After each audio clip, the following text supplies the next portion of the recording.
Chapter 401. The next day, Nuanyang awoke naturally. The Kong was scorching hot, and she turned over to get some more sleep, only to find the person in her arms was gone. Ningyan?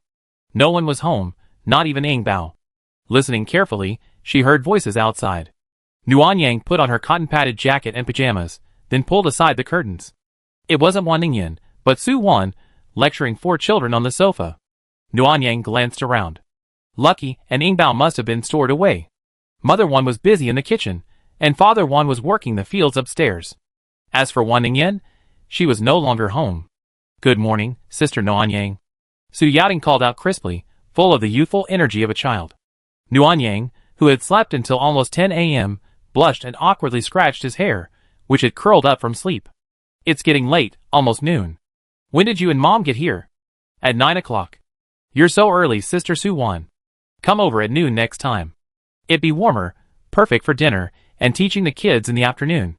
Su Wan covered half her face with her textbook, smiled softly, and declined Nuanyang's offer. "No, I only have time to teach in the mornings.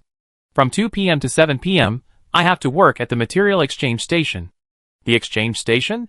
You're working there?" "Yes, they were hiring a finance position a few days ago. I passed the interview and start tomorrow." Nuanyang was surprised. She hadn't expected Su Wan to get a job at the material exchange station. It was a key military facility, primarily staffed by soldiers and people with special abilities. It was truly remarkable that Su Wan, a commoner, could get in. "That's great. Working at the exchange station is better than odd jobs, especially those infrastructure jobs. Working outside in the middle of winter is too hard." "Well, finally there's some hope." "Of course there's hope. The military is starting another infrastructure project.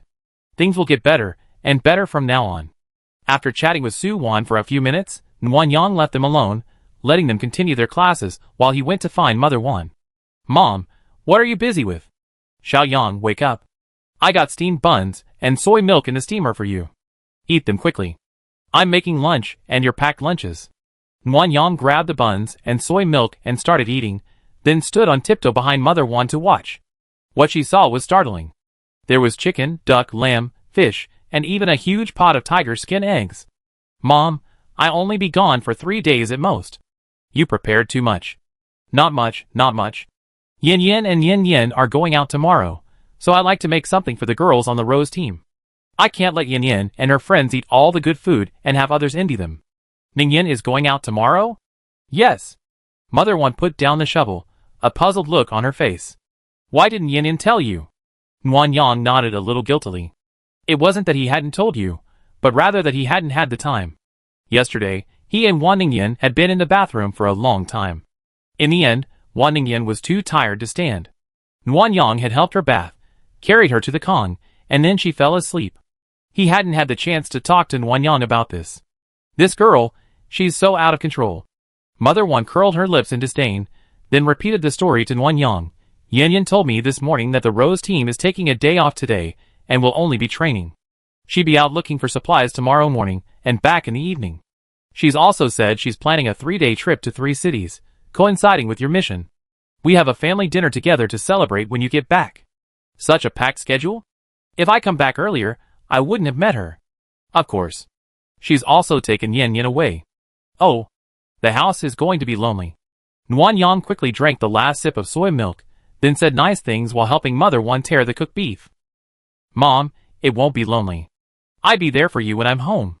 If you're really bored, you can ask Sister Su Wan to leave yachting with her and pick her up after get off work. We can have her for dinner and provide her with some nutrition." "That's great. Yachting's gained some weight and looks prettier than before. With her by her side, you won't be bored. Playing with Xiaofeng is always a bad idea. We have to avoid suspicion." "Yes, and Xiaoyu's recovered now. Let's pick her up too. We can study in the morning, exercise in the afternoon, and have snowball fights. It's better than staying at home all day." Mother Wan beamed, praising Nuanyang's idea endlessly. In her excitement, she went to the refrigerator and grabbed some chicken wings. Su Wan and her daughter had agreed to stay for lunch, so Mother Wan planned to make some sweet cola chicken wings for the children. "Mom, I love them too. Can you make some for me to take away?" "Okay. I take everything." This was a rare occasion when Nuanyang took the initiative to ask Mother Wan for something. When she was granted the request, She felt a surge of happiness. She had once envied Wan Ningyan for having a good mother who always granted her every wish. Now that she had one, how could she not be happy? What are you grinning for? Help me chop the meat and bones. Be careful, don't cut your hands. Wan Ningfeng had to study, so Nuanyang helped Wan's mother cook today. After the meal preparation was complete, she was sent away by Wan's mother. Then she went to the superpower training camp, took the superpower level up pill, and took the opportunity to see the power of her upgraded superpowers. A warm current surged through Nuanyang's body, and his mental power leaped with excitement. The invisible barrier pressing against Nuanyang began to loosen. With just a little effort, it broke through, and his mental power quickly spread out, covering the surrounding area with a circle of ice and snow. It was so easy, easier than any previous upgrade. Nuanyang didn't even have to exert much effort to upgrade. At this point, his ice superpower had reached level 9, and his gold superpower level 5. Roar! The zombies were approaching, this time in a forest setting. Nuanyang immediately placed his hands down and poured all his mental power into the ice. Ice and snow quickly solidified, extending outward from the ground, freezing the running zombies' legs, then their bodies, until they were completely frozen. When the first wave of zombies was completely frozen, Nuanyang felt a bit of a struggle. Unlike the last time he used ice, it was not only laborious, but he also exhausted his mental energy before freezing the entire wave. No wonder the higher the level, the harder it is to level up. Overcoming the leveling barrier, your superpowers improved not just slightly, but dramatically. The second wave of zombies arrived, and this time there were also intermediate level zombies, the speed-oriented ones. Nuanyang tried his gold-based superpowers, instantly molting nearly 1,000 golden needles and shooting them out. The shocking scene reminded Nuanyang of the rain of pear blossom needles, but even more lethal. Roar! The low-level zombies fell, but the intermediate zombies weren't dead yet. Not only did their speed increase, but their skin was also tougher. The golden needles alone weren't enough. Nuanyang condensed hundreds of golden cones and shot them out, finally killing the already fast-moving zombies. Wow! Not bad. Nuanyang breathed a sigh of relief, feeling elated. The power of this superpower was finally approaching his wife's. However, just as Nuanyang was beaming, he felt an electric shock in the back. The surroundings quickly vanished, and the screen displayed his own death. What happened? Why am I dead? The screen began playing a replay of his death. It turned out that Nuanyang, so focused on the zombies ahead, had forgotten to check for the ones behind him, allowing a sneak attack from a zombie that had slipped through the net. Nuanyang's face turned green.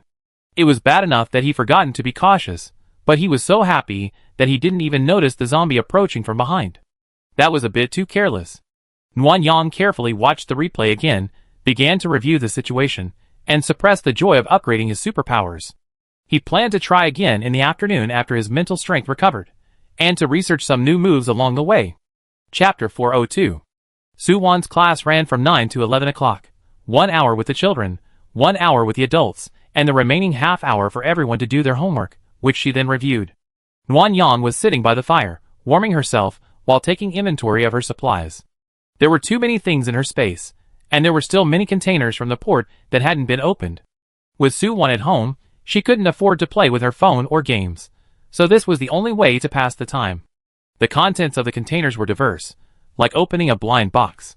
The more Nuanyang opened them, the happier she was. The refrigerated containers were especially full of various meats and seafood. The pre-processed meat she stockpiled was almost gone, and she had to kill meat fresh to eat. It was a hassle. Nuanyang sorted them out, planning to eat some and make copies. As for the other ordinary containers, there were textiles, grains, electronics, minerals, fruit, airplane parts.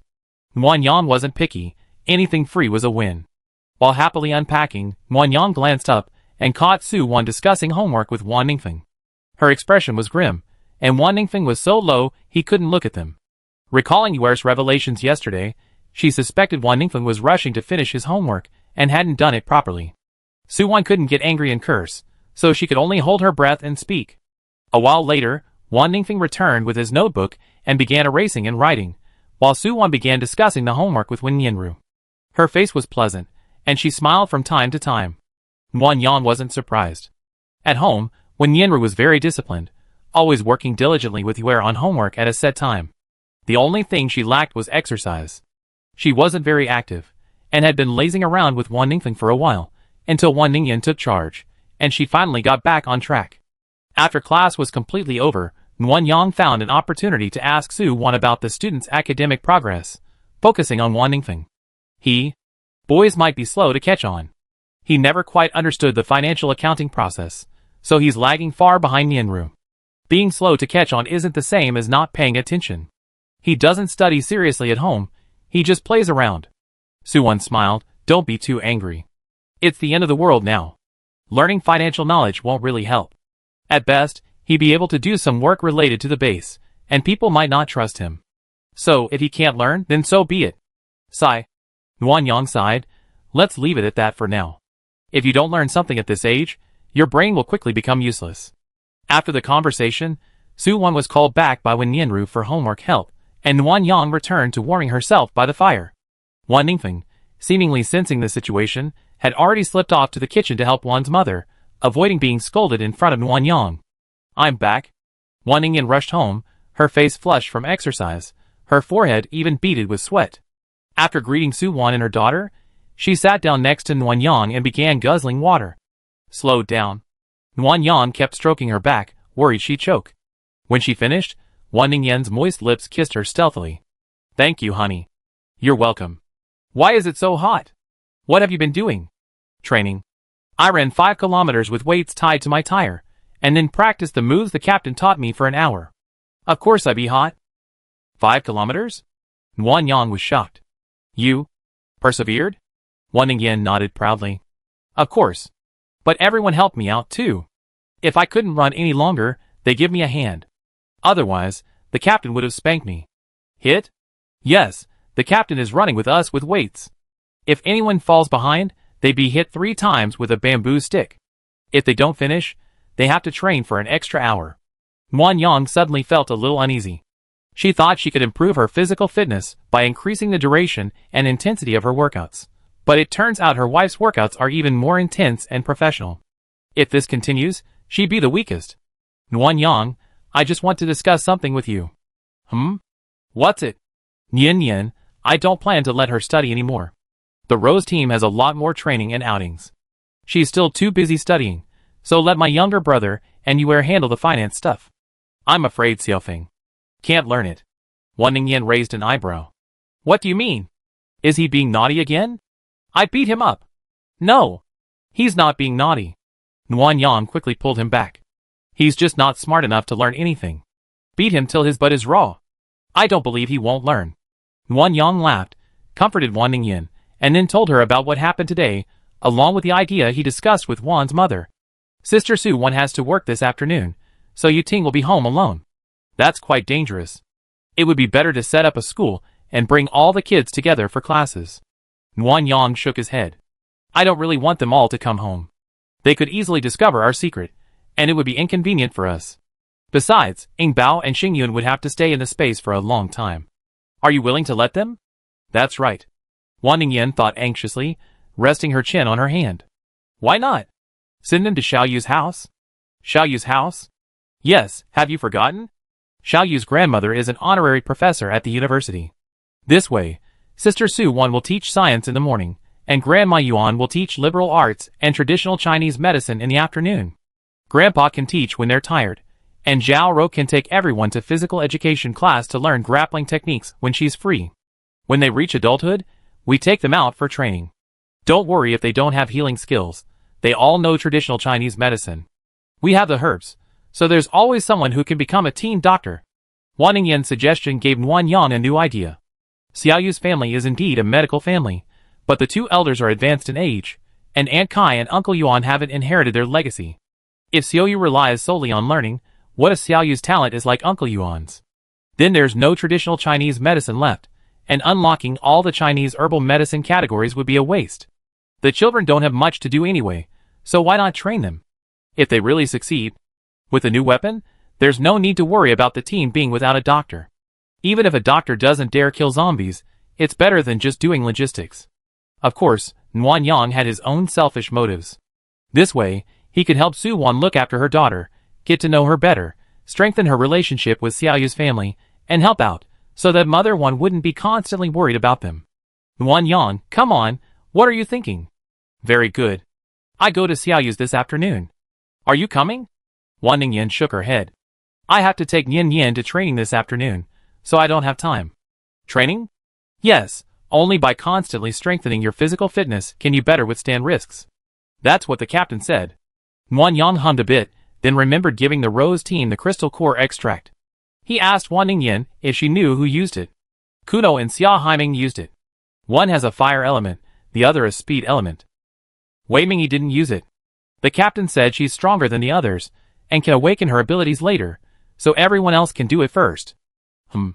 Wan Yang said nothing more. Although she found it strange, as only awakened powers with strong powers could maximize their effectiveness, Wei Mingyi was so intelligent that he must have carefully considered everything he did, so she didn't question it. Chapter 403. At noon, Su Wan and her daughter stayed for lunch.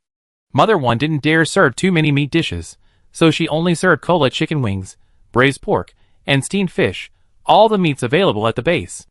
The rest was a selection of vegetables, egg soup, and refreshing side dishes that Mother Wan had prepared herself. Even in the apocalypse, it was quite good. Su Yaoting was a mixed-race girl, naturally beautiful. After growing some meat recently, she looked even better.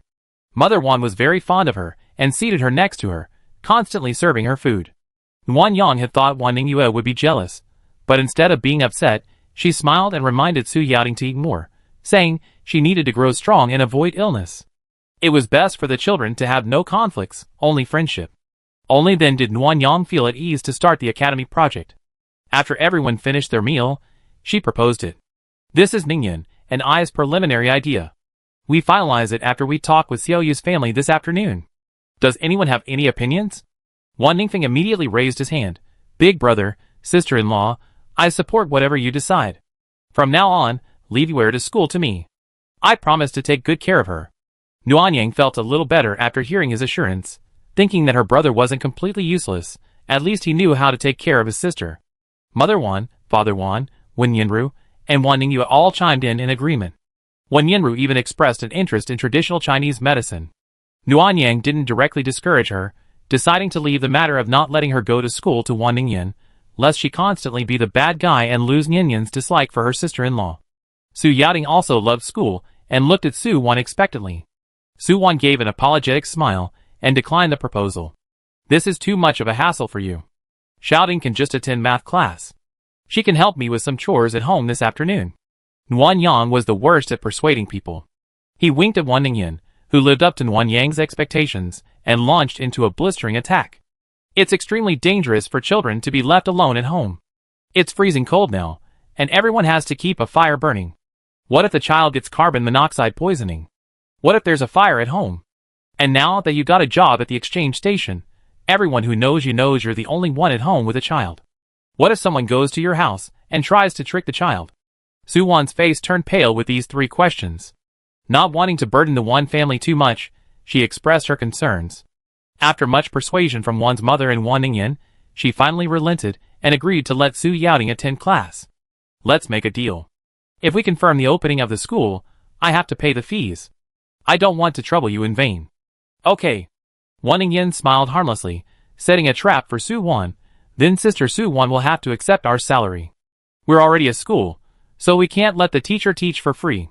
Su Wan was stunned, then immediately understood Wan Ningyan's meaning. She lowered her brows and nodded, thinking for a moment before agreeing. After Su Wan and her daughter left, Wan Yang wanted to discuss things with Wan Ningyan, but she took Wen Yinru to the Rose team reunion, which displeased Wan Yang. It was as if this house was a restaurant where she eat, and then run away. Xiaoyang, Yin Yan's not here, so Mom's going with you. The elders at Xiaoyu's house are so stubborn. They definitely won't want the money. I help you persuade them. Okay, Wan Yang replied, pulling out a few tables and chairs.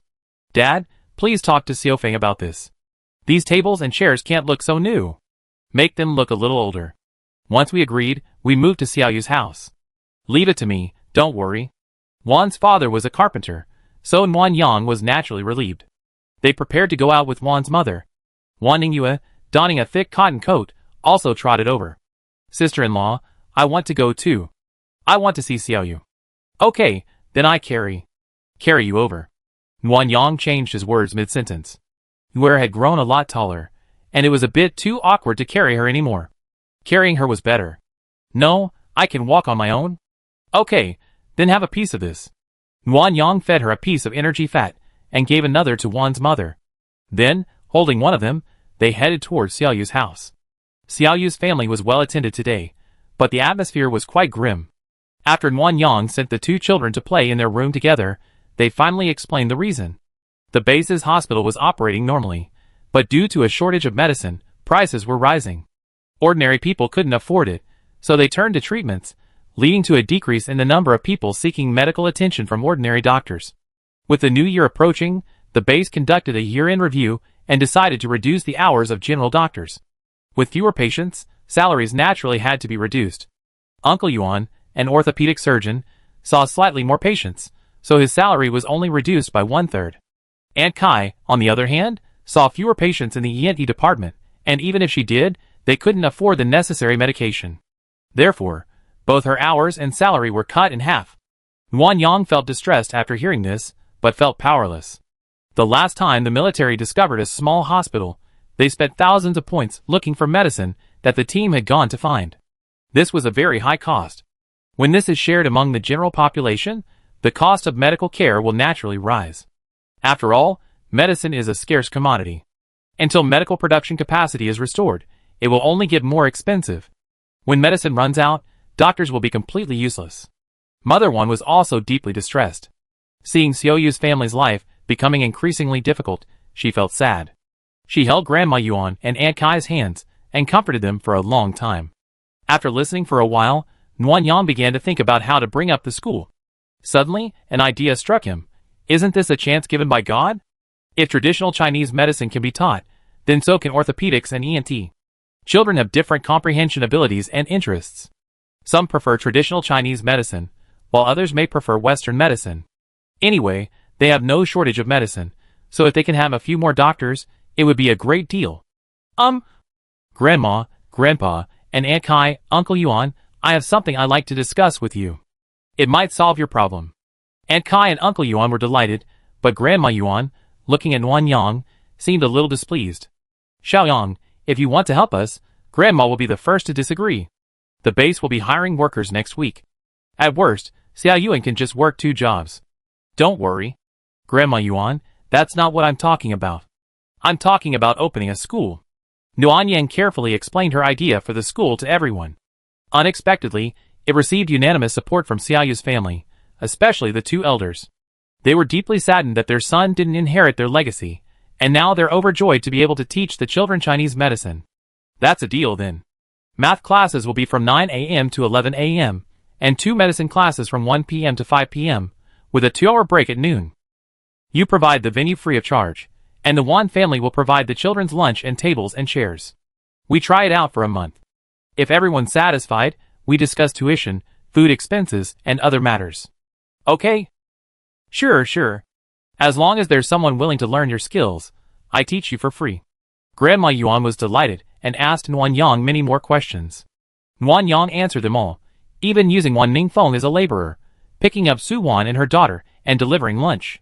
After Grandma Yuan finished her questions, Nuan Yang excused herself to go home and began moving tables, chairs, and benches to Xiaoyu's house with Father Wan and Wan Ningfeng. Not being able to use the space was a bit tiring, including helping Xiaoyu's family clean up the living room and convert it into a classroom. But the thought of having a new generation of doctors on the team brightened Nuan Yang's face and invigorated her work. Chapter 404. The temporary classroom was set up, for tables and chairs, a blackboard, a stack of white paper, and 2 boxes of chalk, more than enough for the 1-month trial period. To avoid suspicion, Nuan Yang took out a grid trash can and filled it with various pencils, fountain pens, ballpoint pens, erasers, rulers, refills, and some notebooks. He rubbed the bottom of the trash can in the snow to make it look like something he collected from a street vendor. He also gave Wan Ningfeng a small cart to deliver lunch and instructed him to personally take Su Wan and her daughter home if it snowed, to avoid any accidents along the way and leaving them without help. After the school affairs were completely arranged, Nuan Yang went to the garage and retrieved his own rickshaw. It was old and cheap, so it wouldn't attract attention. After filling up the gas tank, Nuan Yang gave the keys to Wan's father. Besides his wife and him, Wan was the only one in the family who knew how to drive. Dad, Ningyan and I will be away for the next few days. If anything requires a car, please help. We're family, so why would there be any trouble? Just focus on your mission. Your mom and I are at home, so we can't cause any trouble. Nuanyang smiled but said nothing. She was actually most worried that Wan Ningfeng wouldn't be able to help, and would only cause more trouble. With Wen Yanru around, the child at least had someone stable and capable. Now, I hope nothing goes wrong these days. Afterwards, Nuanyang exercised for an hour, and then spent another hour at the superpower training camp. Exhausted and hot, she ate the mutant steamed eggs made by Wan's mother, and took a bath. Finally, she felt alive. When Nuanyang finished her bath, and came out, Wan Ningyan and Wen Yanru had already returned, but the atmosphere was a bit strange. Wen Yanru sat by the Kong, looking aggrieved, like a punching bag. Wan Ningyan sat beside her, watching her in silence. You're back. What's wrong with Yen Yen? Did Wei Mingy scold you? Wen Yanru said nothing, only pursed her lips, as if she were about to burst into tears. It was the first time Wan Yang had seen her like this. Wan Yang looked at Wan Ningyan again, wanting to know what was wrong. Wan Ningyan shrugged. She got angry because I didn't let her go to school. I'm not angry. Not angry? Wan Ningyan approached her with a sly look. I'm not mad at you, sister. Why are you throwing a tantrum? I saw your sour face all the way home. Wan Yanru panicked for a moment, but refused to explain. After a guilty glance at Wan Ningyan, she lowered her head slightly, pursed her lips, and looked aggrieved. Little Ningyan, you don't think you can solve the problem by playing coward and retreating into your shell, do you? If you don't say anything, I won't care about you anymore. Wan Yang sat down next to Wan Ningyan and echoed his wife's words. Although Wan Yang could see that Wen Yanru loved studying and would be upset if she gave up, it was the end of the world now, and she had no choice. Wen Yanru remained silent. Tears dripped down her clasped hands, forming small puddles. Why are you crying? Little Nyan, don't be like that. Talk to me if you have something wrong, okay? I definitely help you find a solution. Wan Ningyan hugged her, wiping her tears and gently comforting her. After a while, Wen Yanru finally spoke her mind in a trembling voice. Sister, can I continue going to school? No, except for this matter. Everything else can be discussed. Wen Yanru, who had finally mustered up the courage, burst into tears at the sound of these words. She sobbed, unlike the moment before, when she had been suppressing herself. She burst into tears. Wan Ningyan, completely distraught, looked at Wan Yang innocently and stuck out her tongue. It's none of my business. Stop talking now, I take care of it. Wan Yang stood up and sat next to Wen Yanru, handing her a tissue. Nyan, the school is ready. Sister Su Wan will teach math in the morning, and Xiao Yu will teach Chinese and Western medicine in the afternoon. Which do you prefer? Wen Yanru, after hearing Wan Yang's words, tried to stop crying and replied hoarsely, Chinese medicine. Okay, I promise you, as long as you can get Wei Mingyi's approval and are capable of going on independent missions, you can go to school first. Wen Yanru's eyes widened, and she repeated in disbelief. To reassure her, Wan Yang solemnly promised. I said, even if your sister Yin disagrees, I stop it for you. If you can't do that, you can disobey us in the future. Who told us to break our promises? Wan Ningyan rolled her eyes at Wan Yang. Hey. This is what you promised Yin, not us. Don't drag us all into this. How dare you say that? You made Yin cry, and now you're sorry. When Yanru had stopped crying, and her mood had improved. At the word apology, she quickly waved her hand in refusal. No need to apologize. I know sister wants me to grow up quickly. It's well-intentioned. It was just me who acted willfully today. What's wrong with being willful? Why apologize? Wan Ningyan smiled and wiped Wen Yanru's tears. We're family. You can act spoiled and throw tantrums, but try to cry less in the future. It's a good thing Mom and Dad aren't here today, or they scold me. Okay, I won't cry anymore. I just couldn't help myself today. Footsteps were heard upstairs. Wan Yang guessed it was Father Wan, bringing Wan Ningfeng and Yuer downstairs after finishing their work. Seeing the guilty fear that crossed Wan Ningyan's face, he told Wen Yanru to go wash her face. Send her away, and then wash her face. At most, her eyes would be a little red, and the family wouldn't notice anything. But the truth couldn't be hidden. Wan Ningyue, who was closest to Wen Yanru, immediately noticed that Wen Yanru had been crying. She hugged her and worriedly asked her why. Now everyone in the family knew, and chaos reignited. Mother Wan accused Wan Ningyan of not being a good sister, and Wan Yang spoke up for her. Where started crying because when Nyenru couldn't go to school with her. When Nyenru comforted her, and told Mother One not to blame her sister. Wan Ningfeng finally seized the opportunity, and firmly sided with Mother One, fanning the flames. Wan Ningyan was so angry that she wanted to hit someone again. Fearing he'd been drawn into the fray, Father One immediately fled, lighting the Kong nearby. The evening's argument lasted nearly half an hour, ending with Mother One nearly burning the food and heading to the kitchen. Wan Yang and Wan Ningyan exchanged a tired glance. After dinner, the wife and husband, fearing a resurrection, quickly slipped into bed, drew the curtains, and pretended to sleep. In reality, they were quietly whispering under the covers, their reluctance to part, and they chatted for a long time, followed by a series of instructions. Wan Yang, in particular, was so consumed by the memory of Wan Ningyan's injury that he couldn't stop talking, even to the point of Wan Ningyan's growing annoyance. Okay, you're so nagging. Last time was an accident. I won't be ambushed again.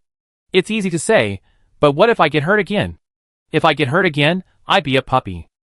What kind of promise is that? Wan Yang was about to speak when Wan Ningyan blocked her lips. From then on, whenever she tried to speak, Wan Ningyan would kiss her. After several times, Wan Yang gave up. Go to bed. You have to get up early tomorrow. Okay, good night, honey. Good night. Outside, snowflakes fell again from the black sky, covering everything once again. Chapter 405.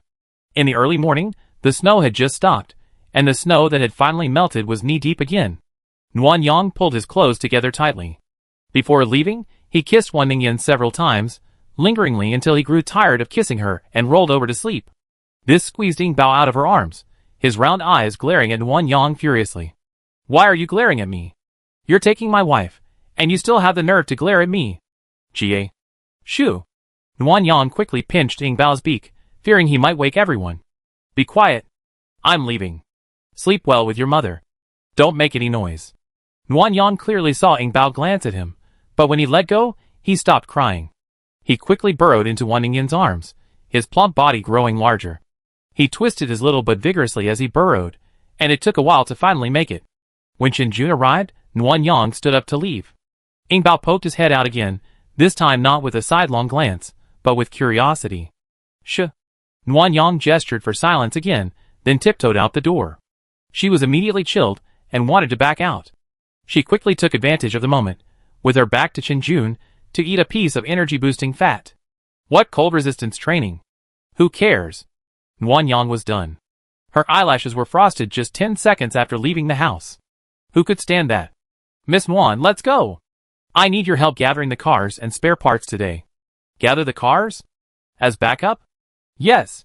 The temperature is too low. We need to bring a few extra cars, plus a snowmobile. If the roads are difficult, we have to use this as an emergency. Okay. Wan Yang didn't ask any more questions. She was actually very curious about what a snowmobile was. She had only heard of and seen sleds before, but she didn't know about this tool. If it was convenient for getting out in the snow, she could consider borrowing a few and making a replica. A flying motorcycle is too eye-catching, but this one wouldn't be a problem. Wan Yang thought of Wan Ningyan in everything, loving her even the Rose team. Thinking of Wan Ningyan's joy at receiving the snowmobile, the corners of her mouth couldn't help but curl up. Miss Wan, what are you laughing about? Did I say something wrong just now? No, I was thinking of my wife. Chen Jun instantly understood, and began to tell Wan Yang that he couldn't help but feel happy when he thought of his daughter. Wan Yang listened with a smile. Although their joy was different, they shared the same purpose. Arriving at Area A, Wan Yang first looked at the members who had traveled with him. It was the same as always, with only 2 male soldiers added. Chen Jun introduced them as control and psychic types, one capable of controlling zombies, the other disrupting their perception, causing them to lose their target. Disrupt zombies? Wan Yang looked at the soldier in surprise. This is the first time I encountered this kind of ability. Chen Jun smiled proudly. You only awakened recently, and the higher-ups are so happy. It's a rare ability, and they specially assigned it to protect you. Captain Han is thoughtful. Then, Wan Yang whispered, can you trust him? If not, I'd better hide my ability. Hide it. I heard he's a good person, but I wasn't responsible for him before. Miss Wan, don't take any risks. Yes. After gathering information, Wan Yang began to pack up the vehicles. This time, the military was going to use assault vehicles, so they had 2 extra vehicles, along with engines, batteries, suspension components, and 10 military snowmobiles. These vehicles were imported from the neighboring country of Russia. They're said to traverse snow as smoothly as flat ground, capable of handling any difficult terrain. They're like sleds in the front, with tracks in the back. 2 people can sit inside, and 2 more can stand in the open air. There's a machine gun on top, allowing for running and firing. Wang Yang was delighted after seeing the scene and planned to borrow some from the military upon her return, making sure to copy some for her own use. The first stop on this mission was a hot spring bathhouse. Wang Yang only knew about the bathhouse culture in northeast China, and later in the south. However, by the time she wanted to try it, she was already a signed singer, so she had never been and was quite excited. Alas, the mission didn't start well. Less than an hour into the drive, the assault vehicle developed a problem: insufficient antifreeze, causing it to stall. Military vehicles are more cold-resistant than ordinary vehicles, but they can't handle incomplete parts and insufficient antifreeze, necessitating a replacement. Wang Yang finally managed to warm up her seat, only to have to change vehicles again. She was incredibly reluctant, but there was no other way. She didn't have military-grade antifreeze, and ordinary antifreeze wouldn't work in temperatures over -70 degrees Celsius. She had no choice but to change vehicles. The new vehicle was freezing cold, and everyone was so cold they hugged their arms, hoping to stay warm. This trip was long, and the fire-type psychics didn't dare use their powers recklessly, conserving their mental energy for when needed. Consequently, the car was filled with the sounds of sniffling and coughing. Wang Yang stuffed a piece of thermal fat in his mouth, and then put on his mask. Afraid of catching a cold, he secretly slipped a few pieces into Zhao Rou's mouth. Although Zhao Rou didn't have any, Wang Yang felt that Zhao Rou's personality would be frugal, so it would be better to give them to her and watch her eat them. The act of feeding the thermal fat was so obvious that everyone saw it. Wang Yang searched his pockets and exchanged 2 bags of chocolate for everyone to share, to avoid suspicion. About 3 hours later, they finally arrived at the hot springs. It was a luxurious building, resembling a palace, with a large sign hanging above that read Happy Hot Springs. 4 words. This location isn't too busy, and there aren't many zombies nearby. With control and psychic skills, killing zombies is much easier. But the situation inside the hot spring parlor is far worse than outside. The main entrance has been locked from the outside, and inside are at least 100 zombies, all wearing blue or pink shorts and shirts. Some are naked, their wounds horrific. Clearly, after someone in this hot spring parlor turned into a zombie, the door was locked to prevent anyone and the zombies from escaping, hence the numerous zombies trapped inside. Miss Muan, let's go deal with the zombies first. You, Zhao Rou, and Wildcat, wait outside for a while. If you're cold, get in the car. Okay, Captain Chen, be careful. Chen Jun smiled. Just a few zombies. I won't get hurt. Since gaining his powers, Chen Jun has become much more confident. This reminds Wang Yang of Wang Ningyan after she awakened. She had always been wary of those who held her back, but after gaining her powers, she gradually gained confidence, like a little mouse suddenly transforming into a cat. I wonder what Wang Ningyan is doing. Thinking of his wife, Wang Yang missed her intensely. He pulled out his phone, ready to take some photos and videos to share with Wang Ningyan when he got home. Unfortunately, it was too cold, and the phone simply stopped working. Oh, so boring. Wang Yang instantly lost interest in the hot springs. He leaned against the assault vehicle, silently watching Chen Jun and the others kill zombies. The control system worked incredibly well. All the zombies at the entrance were frozen, then beheaded by the sword. Later zombies, distracted by the distraction, suddenly became disoriented and began to sluggishly walk as soon as they approached the soldiers, allowing the soldiers to take advantage and decapitate them. While charging ahead to kill the zombies, the 2 new soldiers used their superpowers to assist them while digging out the crystal cores with daggers and axes. After more than 10 minutes of this coordinated effort, most of the zombies were dealt with. Miss Muan, let's go in. There might still be some that have slipped through the net. Be careful. Well, Captain Chen, why don't you even use a gun? You're relying solely on cold weapons. Aren't you afraid of tiring everyone out? Chen Jun was a little embarrassed. You know, we have to conserve our bullets. Besides, killing zombies is exercise, and it keeps us warm. It's a win-win situation. Wang Yang gave a thumbs up, then, rifle in hand, followed the others into the hot springs. Fearing she might get into danger, everyone let her walk in the middle. The first-floor lobby was practically impossible to walk in. It was filled with zombie corpses. Every step you took was a sticky mess of brain matter, or a crackling sound of hardened skin. Once they reached the upper floors, the hallway was even more stinking. Blood splattered halfway up the stairs, which had been covered in red carpet, so the stench persisted. The second floor housed a bathhouse, divided into men's and women's. The water in the pools had long since evaporated, leaving only dried blood and body parts, though not much. The third floor was the worst affected. The hot spring bathhouse's biggest feature was its free food, drink, and accommodations. With floor heating, free food, and bathing, it offered excellent value, making it a popular choice for many tourists, cheaper than a hotel. As a result, the third floor was a scene of devastation, with corpses strewn across the ground and dozens of wandering zombies. After clearing the area, the soldiers excitedly ran to the refrigerator. Drinks. Captain, there are so many drinks here. Wang Yang looked at the refrigerator. Aside from the knocked-over drinks, the rest were neatly arranged. Only the fruit was rotten. The hot spring bathhouse had been locked, and with no place for the people inside to hide, they had all been transformed into zombies. Naturally, there were no supplies for the survivors to eat, which was a pleasant surprise. Chapter 406. Captain, can we try one? I haven't had a drink in ages. Yes, Captain Chen, just one bottle. We won't drink more. The soldiers looked eagerly at Chen Jun, a selfless man. He glanced at the refrigerator, pondered for a moment, and then agreed. All search teams, stand at attention. Yes. Each person is only allowed 2 bottles. Alcoholic beverages are not allowed during missions. 2 bottles per person. The soldiers looked delighted.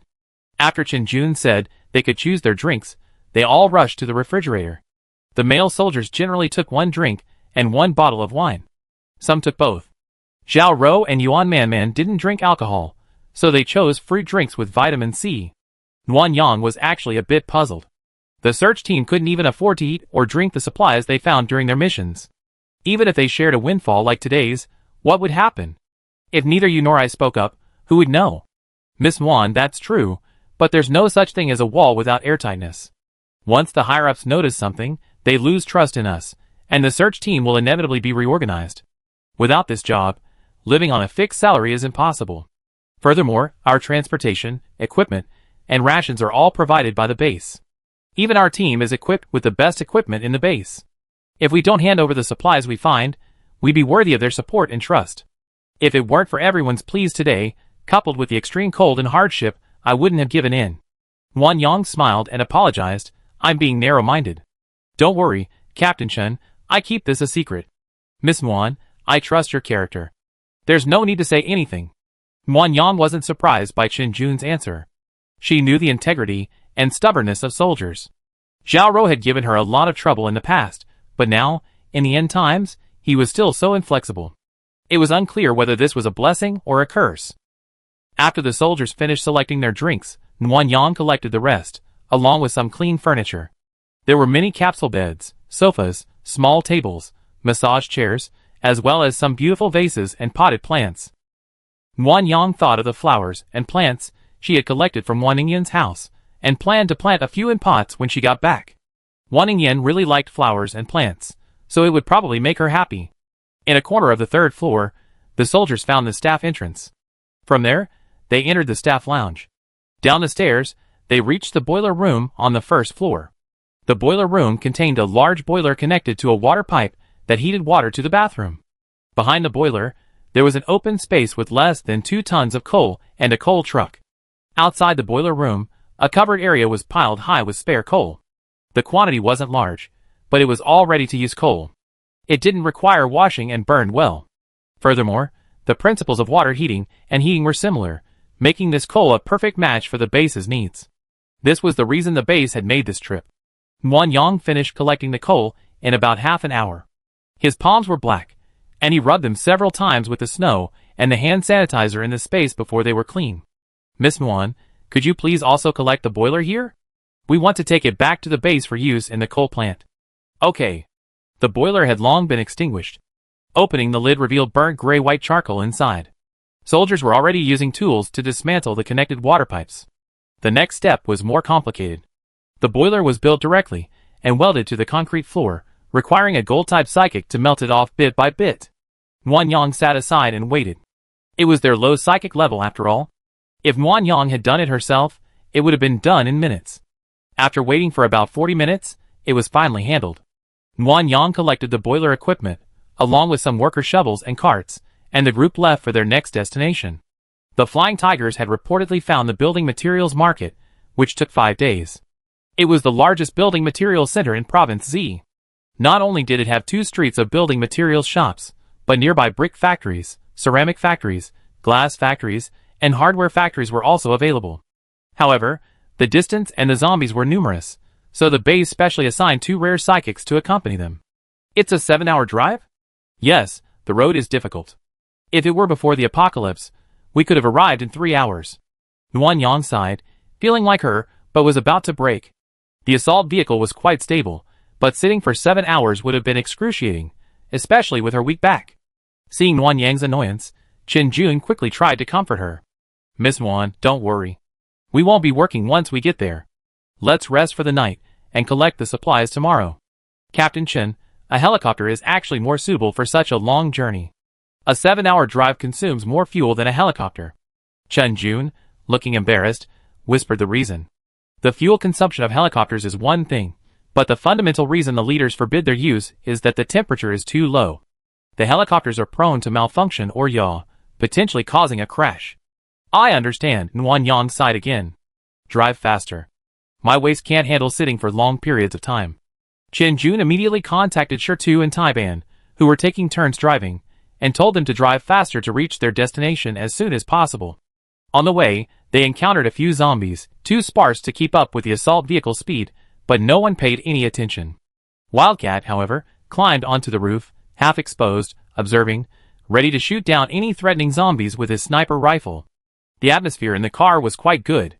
They hadn't had time to build a fire and cook, so they ate compressed biscuits. However, they had drinks from the hot spring restaurant, and they were all happy, sipping them down happily. Nguyen Yang didn't like the compressed biscuits, but seeing everyone enjoying them made her hungry too. She couldn't take out the food that Mama One had cooked, so she could only take out a pineapple bun and eat it with mineral water. At 3 o'clock in the afternoon, Nguyen Yang was already sleepy. She was leaning against Zhao Ro to take a nap when the car suddenly took a sharp turn and fell forward.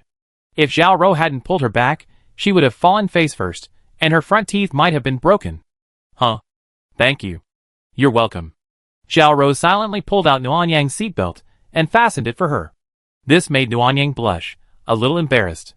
She had deliberately not worn a seatbelt because the belt on this assault vehicle was a bit tight around her waist, making her uncomfortable. It almost got her into trouble. Report? Report? Captain Chun, there's an emergency. Chen Jun immediately picked up the intercom. What's going on? Report? 25 degrees northeast, approximately 1,500 meters. There's a zombie swarm. Suspected speed-type zombies? Speed-type zombies? Wouldn't that mean they were intermediate-level zombies? Nguyen Yang sat up straight, ignoring her sore waist, and opened her tactical scope to observe. Warning. 12 intermediate-level speed zombies detected. Please prepare. Warning. 26 intermediate-level speed zombies detected. Please prepare. Warning. 34 intermediate-level speed zombies detected. Please prepare. New notifications continued to appear within the tactical scope, and the number of speed zombies was rapidly increasing. Based on the number of small dots and their movement speed, Nguyen Yang estimated that this zombie group consisted of approximately 40 to 50 speed zombies, followed by about 100 ordinary zombies, or perhaps slower-moving intermediate-level zombies without speed abilities. Chapter 407. Sure to speed up. Get rid of the zombies. After Chen Jun finished speaking, Nguyen Yang heard a whoosh sound. The car suddenly accelerated, and the car began to jolt. Fearing she would be thrown off, Nguyen Yang immediately grabbed the upper handrail. Host, a new mission has been triggered. Surprising? Shocking? Nguyen Yang's body was swaying from side to side due to the car's speed, and her stomach was shaking. Hearing Xiaoyou's cute, yet cocky, voice, she was furious. Stop talking nonsense and get on with it. Can't you see my situation? I'm in no mood to play with you. What? Didn't you humans say that even in adversity, one must be optimistic in order to face hardship positively? Stop learning nonsense and tell me the mission. Okay, host, ding. Please kill speed-type zombies within 10 minutes. The more kills you make, the richer the rewards. If you kill 0, 20,000 mall experience points will be deducted, and you will be banned from the mall system for 5 days. Ding. 5-minute countdown for mission acceptance. If you exceed the limit, the mission will be abandoned. Killing speed-type zombies isn't a difficult mission. Speed zombies just move fast. With Nuan Yang's ability level, he's more than capable of killing them. Even without using his abilities, with the help of the precision pill, he can handle them with a gun. But the situation wasn't convenient right now. There were wild cats on the roof, leaving him no chance of killing the zombies, and he couldn't use his superpowers. He didn't know the details of the two newcomers, and if they turned out to be Han Qingqing's trusted aides, he'd be finished. But Nuan Yang didn't want to give up on this newly refreshed mission. What should he do? Nuan Yang couldn't think of a solution. He planned to wait until the last second to accept the mission. He thought he could delay it a little longer, and there would always be a chance. He'd give it a try, and transform his bicycle into a motorcycle. Sizzle. Sizzle. The assault vehicle suddenly jolted and began to skid. After spinning twice, it crashed into a roadside tree and came to a complete stop with a thud. Black smoke billowed from the hood. Everyone get out immediately. Replace the snowmobile. Nuan Yang instinctively asked Shinjun, "Do you still want this vehicle?" "Yes, the spare parts are all useful." The next second, Nuan Yang placed his hand on the vehicle and stored it in storage. Everyone in the vehicle, preparing to exit, suddenly fell to the ground in a collective plop. Nuan Yang rubbed his butt and stood up, looking apologetic. "I packed up too quickly, please forgive me." "It's okay, it's faster than getting out one by one." "Miss Nuan, get the snowmobiles out quickly. We need 5. Nuan Yang immediately got them out, and Shinjun stuffed them into the front passenger seat of the nearest car. He personally drove Nuan Yang away. In the back were Zhao Rou and Wildcat, a sniper, and a healer. If anything went wrong, this setup would last them 2 days longer. Roar. The speed zombies were approaching quickly, reaching 70 miles per hour. This was under the influence of extreme cold. In normal temperatures, the speed zombies could reach up to 100 miles per hour, which is not as fast as a car, and it would take some time to shake them off. "Miss Nuan, hold on tight." Shinjun immediately accelerated. The snowmobiles were lighter than assault vehicles and much faster. They also had the ability to disrupt them. The 5 vehicles drove forward, using their abilities and gunfire to kill or delay the zombies. The rising hill controlled by the earth element will cause the zombies to fall, but the zombies behind them will not care, and will step on the fallen zombies and chase them forward. Therefore, some zombies will be left behind for a distance due to the stampede. Water and ice elements work together, sending jets of water blasting the 2 zombies. The ice element solidified, binding them together. The different speeds caused the 2 zombies to quickly fall. Once the icicles broke, the zombies continued chasing with them. The psychic element ensured that any zombies within range would lose their target, while the others were to be shot. The control element served as backup, ready to take over from the psychic element at any moment. The military wasn't simply fleeing. The crystal cores of mid-level zombies were more valuable than those of low-level ones, so they employed a delaying tactic, pursuing and killing them once they had an advantage, then striking back. Xiao Lu, accept the mission. Ding. The speed zombie killing mission has been successfully accepted. 10-minute countdown begins. Nuan Yang took out his rifle and rope. This was a golden opportunity to complete the mission, he couldn't miss it. He tied himself to the seat with a rope, leaving a half-meter gap between him. After opening the window, Nuan Yang leaned halfway out, caught by the seat, preventing him from falling out and providing a perfect angle for shooting. "Miss Nuan, what are you doing? Come back quickly, you could get into trouble." "Captain Chen, drive carefully. I'm a pretty good shot, so I can help you." "Miss Nuan, we can protect you." "You don't have to." Bang! Chen Jun paused mid-sentence. He watched Nuan Yang kill a speed zombie with a single shot, a headshot. Her marksmanship was on par with a sniper's. Since she could help, he wouldn't stop her. Who would complain about having too many helpers?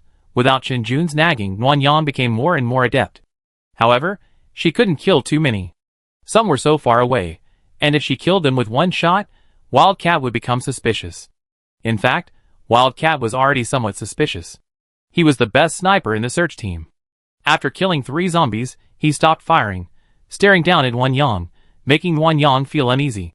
Fortunately, Zhao Rou intervened and said a few words about the approaching zombies, and Wildcat continued to kill the pursuing zombies. "Everyone, attention! Everyone, attention! Turn around now, and launch a counterattack. Iron plate. Stone. Yuan Man Man."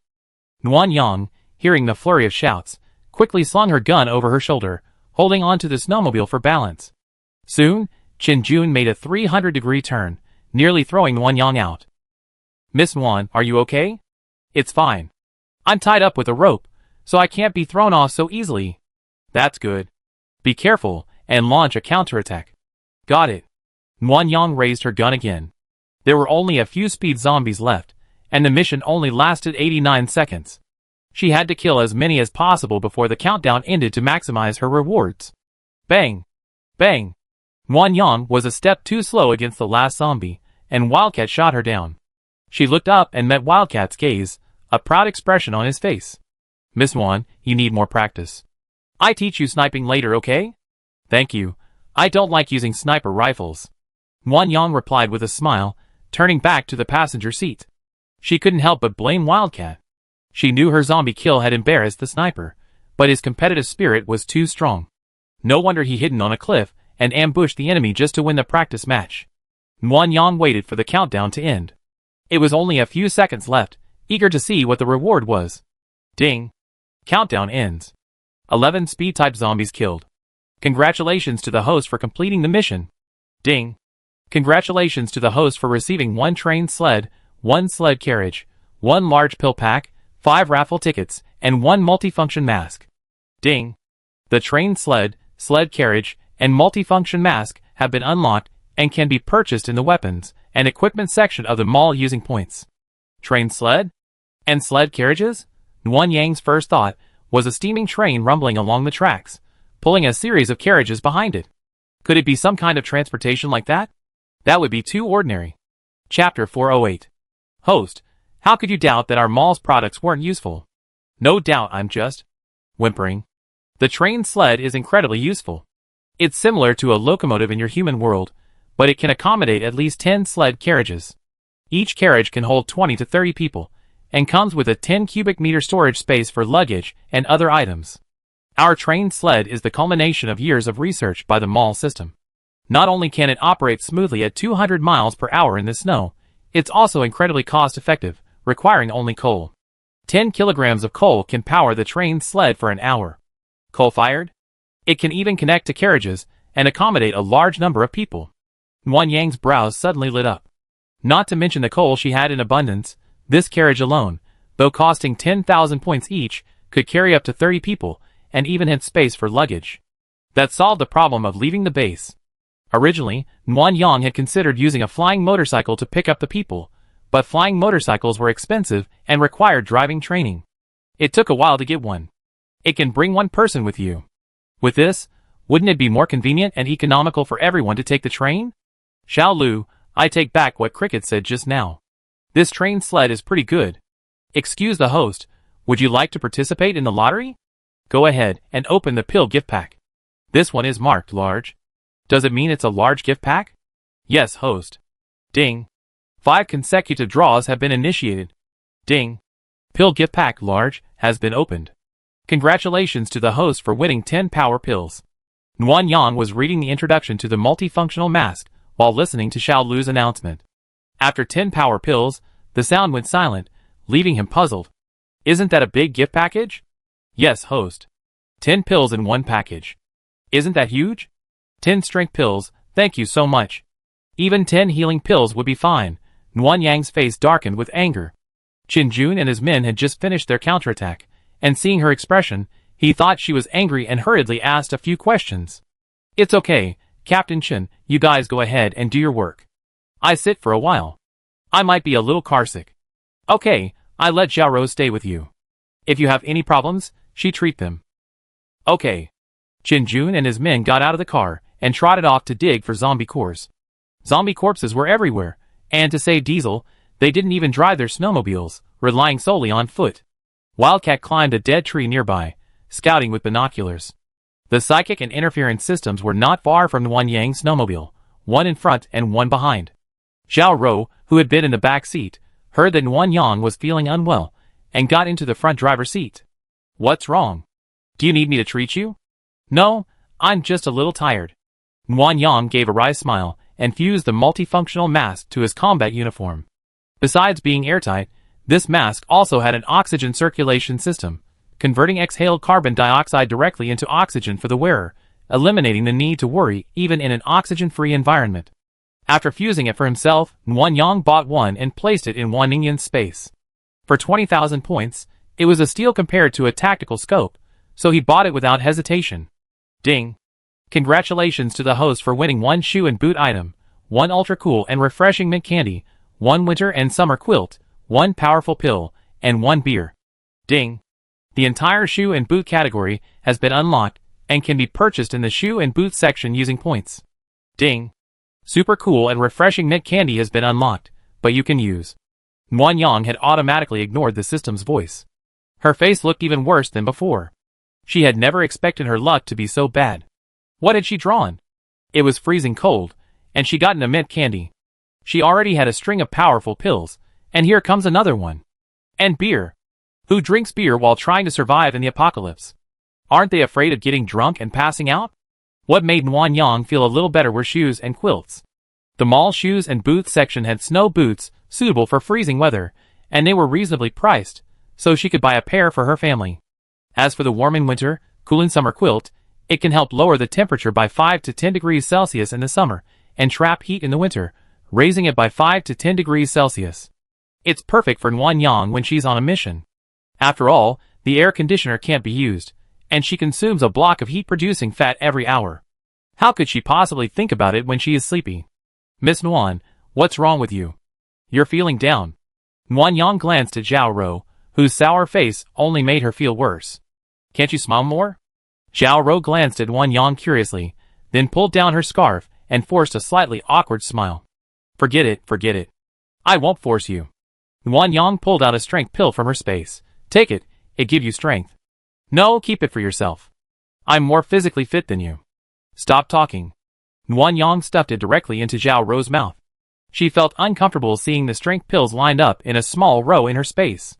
She wanted to be spared a few more, out of sight, out of mind. After waiting for almost an hour, the search team finally returned. The crystal core had been cleaned with snow and placed in Shinjun's backpack. Nguyen's mood had just brightened, but seeing this, it soured again. She was envious, truly envious. All those points. What a shame, they had nothing to do with her. Miss Nguyen, it's getting late. Let's go find a room up ahead to rest. We set off tomorrow morning. Driving at night isn't safe. Okay, I'm all for it. After receiving the answer, Shinjun immediately arranged for everyone to pack their bags. A quarter of an hour later, they switched to a new assault vehicle and continued towards the building materials market.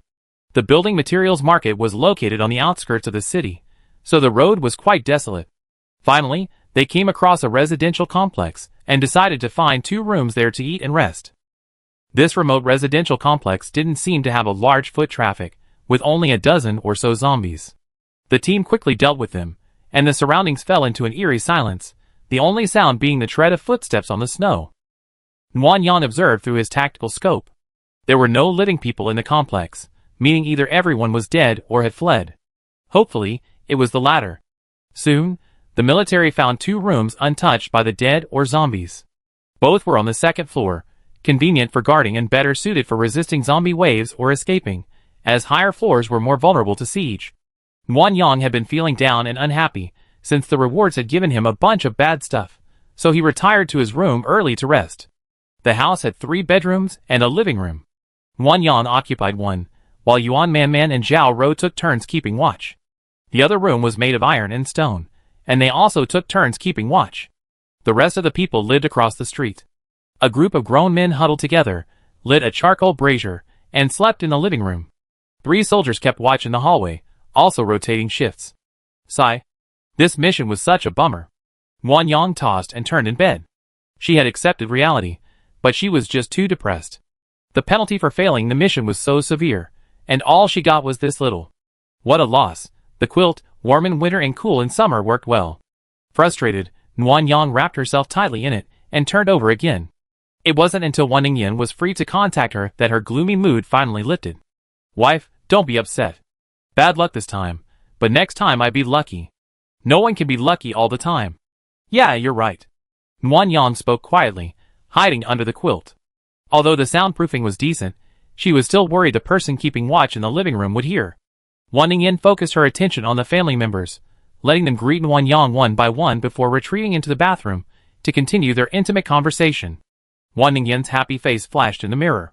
Today's search for supplies went smoothly. Team Rose looted 2 small supermarkets, a pharmacy, a used car dealership, and several hardware stores. What supplies are you looking for tomorrow? Firewood, gasoline, and a wholesale market for cotton clothing. The temperature is dropping, and the captain plans to find some cotton and down jackets, remove the fillings, and sew some thick quilts and clothes to share with everyone. Okay, then be safe. I can use your mask when I get back, so it'd be easier to use later. Wan Ningyan smiled broadly and looked at the mirror. Thank you, my wife. I love you. Nuan Yang was in a good mood, no longer feeling depressed. He just wanted to finish his mission quickly, get home, and hug his wife for a big kiss. Chapter 409. The next morning, Nuan Yang secretly ate the meal prepared by Wan's mother in his room before wiping his mouth and leaving. The military ate the same instant noodles as the night before, and their only meat dish was sausage, which was better than nothing. The sun was rising later and later, only breaking at 6:30. Nuan Yang checked the weather forecast. Although the forecast was limited, he keenly noticed that the days were getting shorter and the temperature was dropping. He might soon experience polar night, the coldest period of extreme cold. There had been extreme phenomena during the previous extreme heat, with darkness disappearing, but polar day only lasted 2 or 3 days. It was unknown how long this polar night would last. Nuan Yang no longer had the anxiety he had felt when the extreme cold first arrived, and he didn't care much about the polar night. After all, he would just stay at home on the Kong during the coldest days and not go out. At 7 o'clock, the search team regrouped and continued their assault vehicle toward the building materials market. About 2 hours later, Nuan Yang woke from the cold. He pulled down his mask and ate a piece of fat before returning to sleep. However, he didn't sleep long before they arrived. Nuan Yang yawned as he got out of the car, startled awake by the endless building materials center. Oh my god, how long will it take to collect all this? The open-air brickyard alone stretched for hundreds of meters, piled into cubical brick piles, a thick layer of snow on top and red underneath. There were at least 30 or 40 rows of bricks, like a long dragon. Qin Jun seemed to realize the load was too much and approached Nuan Yang, suggesting a snowmobile. Just stand behind the snowmobile and collect the bricks one by one with your hands. That should be faster. Nuan Yang looked at the brick pile with resentment. Those bricks are stacked. I can't fit the whole thing into the space at once. This. Qin Jun looked at the countless piles of bricks with a look of uncertainty on his face. Unsure what to do, he simply called everyone over for a brainstorming session. Nuan Yang hadn't held out hope. She already prepared to spend most of the day collecting supplies, but unexpectedly, Yuan Manman came up with a feasible solution. It's cold now, and the water will freeze quickly. We can have the water system water the brick piles, with the ice system assisting. Freeze each brick to death, and then this Nuan can store them all in the space all at once. That's a good idea. Bricks are also resistant to freezing, so their use won't be affected. Then let Miss Nuan collect the supplies from the shops first, and then come to the brick factory last. By then, most of the supplies will be frozen. After some discussion, Qin Jun decided to divide the team into 3 groups. One group would consist of ice system, water system, and Yuan Manman to freeze the supplies outdoors, making it easier for Nuan Yang to store them in the space. The other group would be the reconnaissance team, with Wildcat as the team leader, leading the 3 people in the survey. The remaining group was the supply collection team, centered around Nuan Yang. Qin Jun led the team, with both the psychology and control departments also deployed. They were moving from the stores to the factories, collecting supplies while waiting for them to freeze outdoors, improving overall efficiency. It sounded promising, but in practice, Nuan Yang was still very exhausted, as most of the items in the stores were in bulk, and the military was greedy and unwilling to give up anything. When Nuan Yang arrived at the store, she saw a section that hadn't been cleared clean, and several people stood there, staring at her eagerly. Nuan Yang was already exhausted collecting each item, but their eager eyes, filled with pity and anticipation, made her unable to refuse, so she continued collecting. After collecting for nearly an hour, Nuan Yang no longer needed to consume any energy. The heat and exhaustion, coupled with the constant bending, made her feel like her back injury was about to flare up. If it weren't for Zhao Rou's care, she wouldn't have been able to hold out. After another 3 hours of work, Nuan Yang was so exhausted he sat on the ground, panting. He took out the honey water that Wan's mother had brewed and gulped down half of it before feeling better. Looking out the door, He realized the remaining stores would probably take another half-hour to close. And that was just the stores. The hard part was collecting factory supplies, many of which were outdoors, and the knee-deep snow made the effort even more strenuous. Oh my god, why can't this space collect supplies by will? Or perhaps expanding the collection area would be fine. Requiring physical contact to collect supplies is too much of a torture. Nguyen Yang felt weak, leaning against Xiao Rou, who was helping him with his back pain, feeling hopeless. Miss Nguyen, are you feeling any worse? I treat you. I feel unwell everywhere. I want to die. Xiao Rou paused, glanced down at Nguyen Yang, and touched her forehead. I don't have a fever, so why do you suddenly feel like dying? Are you too tired? Yeah. Nguyen Yang looked at Chen Jun standing at the door, and whispered to Xiao Rou, teasingly, Look, your company commander is like Huang Shuren, bullying me, Yang Bailao. The company commander didn't mean to bully you. He just had to come out here with great difficulty, and he had to bring back as much supplies as possible. The base is relying on these supplies to advance the project, and he also wanted to be worthy of the flying tigers who found them. Nguyen Yang found this strange and asked, Is the base out of building materials? Xiao Rou glanced around. Everyone was either resting against the wall or keeping watch at the door. After confirming that everything was fine, she leaned over to Nguyen Yang's ear under the pretext of treating him. The base is short on building materials. They couldn't get enough to thicken the walls of the chicken farm before, so they had to increase the heating system. Even so, dozens of chickens still froze to death. However, the news was blocked for fear of destabilizing military morale and causing widespread unrest among the people. I only learned about it after the company commander informed me before we set off. Is it that serious? Yes, and the Flying Tigers spent a long time finding the building material center. 2 psychics died along the way, and over a dozen were injured from frostbite. It was a tragic situation. Therefore, we had to bring back all the supplies from the building material center. Otherwise, we would be wasting the Flying Tiger sacrifices. The company commander was under tremendous pressure. I see. Nguyen Yang finally understood why the search team was so relentless in their pursuit of supplies. Her inner complaints subsided, and she stood up, dusted herself off, and continued collecting supplies. The supplies were frozen together in the open air, making them easy to collect. However, Chen Jun, being the stingy fellow, didn't want to use the snowmobile entirely to save fuel and gasoline.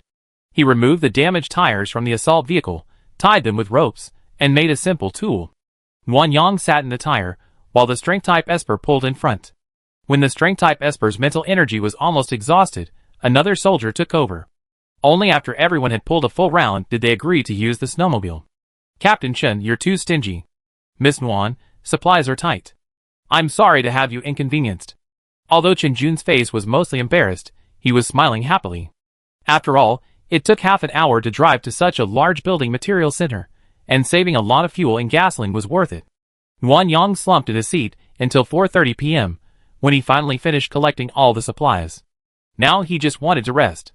The return trip to the port would take over 6 hours, and it was already getting dark. However, Chen Jun didn't find a place to rest. Instead, he planned to drive through the night. Since the area around the base had been cleared of zombies, as long as he reached the base quickly, the danger of driving through the night was not high. Nguyen Yang didn't care what Chen Jun wanted to do. After eating a piece of energy fat, she slept with her warming winter-cooling summer quilt. Chapter 410. It was already 10 p.m. when we arrived at the port. Snowflakes were falling again, and a strong wind was blowing. Everyone shivered with cold as they disembarked. Nguyen Yang wrapped himself tightly in the quilt, leaving only his eyes exposed. After saying hello to Zhang Fei, he was taken back to the cabin he stayed in last time. This time, however, it was better. A large wooden shed had been built outside the cabin, covered with straw and windproof cloth. The open-air toilet had been replaced with a spittoon, placed inside the shed. Nguyen Yang had never imagined that he would one day use a spittoon as a toilet. He shivered and trotted back inside. The port was highly secure. As before, Yuan Man and Zhao Rou took turns keeping watch. Nguyen Yang didn't avoid them, and even brought them a hearty midnight snack. After eating and drinking, he snuggled into bed, and checked his communicator. Wan Ningyan had sent a message at 7 p.m., but Nguyen Yang had fallen asleep and hadn't seen it. When he replied, Wan Ningyan was no longer available, and said she contact Nguyen Yang later. Nguyen Yang waited and waited, nearly staring holes through the communicator before Wan Ningyan finally arrived. As soon as the video chat connected, all he saw was a blanket of white, quickly enveloped in a bath towel. Nuan Yang instantly perked up, watching the person in the mirror wrap themselves up before speaking. Wife, you used this trick last time. Wan Ningyan snorted and tilted her head. So are you seduced? Of course, because it's you. TSK. You're so sweet today. Wan Ningyan smiled as she walked into the bathroom, and Wan Yang's smile slowly softened. From this angle, he could only see the tub, the flower petals, and the occasional bent knee of Wan Ningyan. How boring. What time will you be back tomorrow? Zhang Fei said they already planted the explosives. Tomorrow morning, after the blast, we start by setting up bait, then fishing 3 times, each taking about 2 hours. We estimate we'd be back at the base by 2 p.m. But I have to distribute the supplies to the base first. There's so much building material, and just inventorying and shipping it out will take a long time.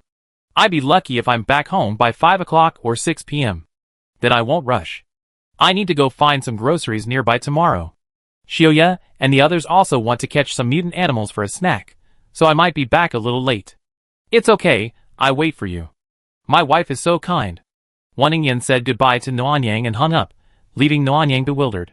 Just saying my wife is so kind, then she went offline? What kind of kindness is that? Sigh. Nuanyang sighed.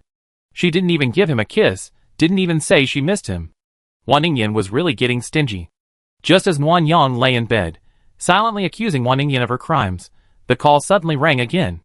The video link revealed an incredibly sexy figure, a light pink dress wrapped around her curvaceous figure. A twist of the waist revealed a completely bare back and beautiful skin. Nuanyang could even imagine the feeling of his palm resting on it. Wife, does it look good? Looks good. His eyes widened as he sat up in bed, unable to suppress a smile. Suddenly, the screen went black, and Wan Ningyan covered the communicator with her hand. Let's sleep in the bedroom tomorrow night. Okay. Since my wife had invited him, there was no reason for Nuanyang to refuse. It's perfect. I haven't tried any of Xiaoming's stuff before. Wife, can you let me try it? What do you want to try? Little whip. Nuanyang gasped. He didn't want to agree, but the other party started to act coquettishly, and his bones softened as if an electric current ran through his body. In a matter of moments, Nuanyang fell prey to the gentle embrace and agreed without hesitation. Okay, but only for a little while. That thing still hurts. Hee. My wife is the best. I miss you. Good night, Mua. Nuanyang muttered to himself, I got everything I wanted. However, he wasn't in a good mood. He felt like the boomerang had pierced him. He was also curious about why Wan Ningyan suddenly wanted to play with something like this. Could it be someone on the Rose team had led her astray? With doubts, a touch of fear, and anticipation, Nuanyang slowly drifted off to sleep. But after only a few hours, he was awakened by the sound of explosions, followed by the clatter of hey, as if someone was pushing a boat into the water. Nuanyang had already seen fishing last time, so he wasn't interested this time. After a nap, he got up, washed up, and then found Zhao Rou and Yuan Manman to learn military training methods from them. Zhao Rou and Yuan Manman seemed to take into consideration Nuanyang's lack of physical fitness, so they only taught her the basics. Nuanyang naturally understood this, but although she didn't say anything, she followed their lead. Yuan Manman practiced boxing, and Nuanyang followed suit. When Zhao Rou did push-ups, she followed suit, matching Zhao Rou's numbers. Unfortunately, she lacked her stamina, so she sat aside and silently counted, setting Zhao Rou's 500 push-ups as one of her future training goals. Nuanyang didn't know that doing 500 push-ups at once was incredibly difficult, a feat only experienced Special Forces soldiers could achieve. She simply wanted to improve her fitness as quickly as possible to better prepare for the complexities of the apocalypse. The military fishing trip ended at 12:30 p.m., and they threw the smaller fish back into the sea to prevent overfishing and future shortages. The remaining fish were roughly sorted. Nuanyang already had quite a few fish, but this time, they were looking for shrimp, shellfish, and crabs, so they carefully observed them while collecting. Seeing the seafood they wanted, they were in high spirits. Back at the base, Bai Xing seemed to have waited a long time. Her cheeks were red from the cold, but she remained dignified and polite, her face exposed the entire time. With a smile on her face, she discussed the profit sharing with Nuanyang. You don't need so much. I give you the building materials and coal. I just take some seafood. Miss Nuan, we signed an agreement. How can I ask you to share just a little seafood? My family doesn't need that much. Why not let you build infrastructure? I benefit my family too. Bai Xing blinked, thought for a moment, and then smiled again. How about this, Miss Nguyen? If there's anything you need or want, we try to give you as much as possible. Otherwise, it would seem like we, the military, are being inhumane. Alright, I want a snowmobile. Also, does the military have tires and antifreeze suitable for extreme cold weather? I'd like to rebuild a car for my family. Of course, I arrange it. Captain Chen will deliver it to your house later. Okay, thank you. Nguyen Yang was overjoyed. She had coveted these goodies from the military, but she hadn't dared ask for them outright, fearing they get suspicious. Now that she had the chance, she had to ask for them. Giving them was a win, since they could be copied anyway. Getting what she wanted made Nguyen Yang feel even better. She cooperated with the military without complaint, distributing supplies to various locations, and worked until almost 7 p.m. before returning home. Nguyen Yang texted Wan Ningyan, asking what time she'd be back. When she didn't get a reply, she took out a flower pot and began to tinker with the flowers and plants she gathered from Wan Ningyan's villa. However, after taking them out, Nguyen Yang discovered that all the flowers and plants had died.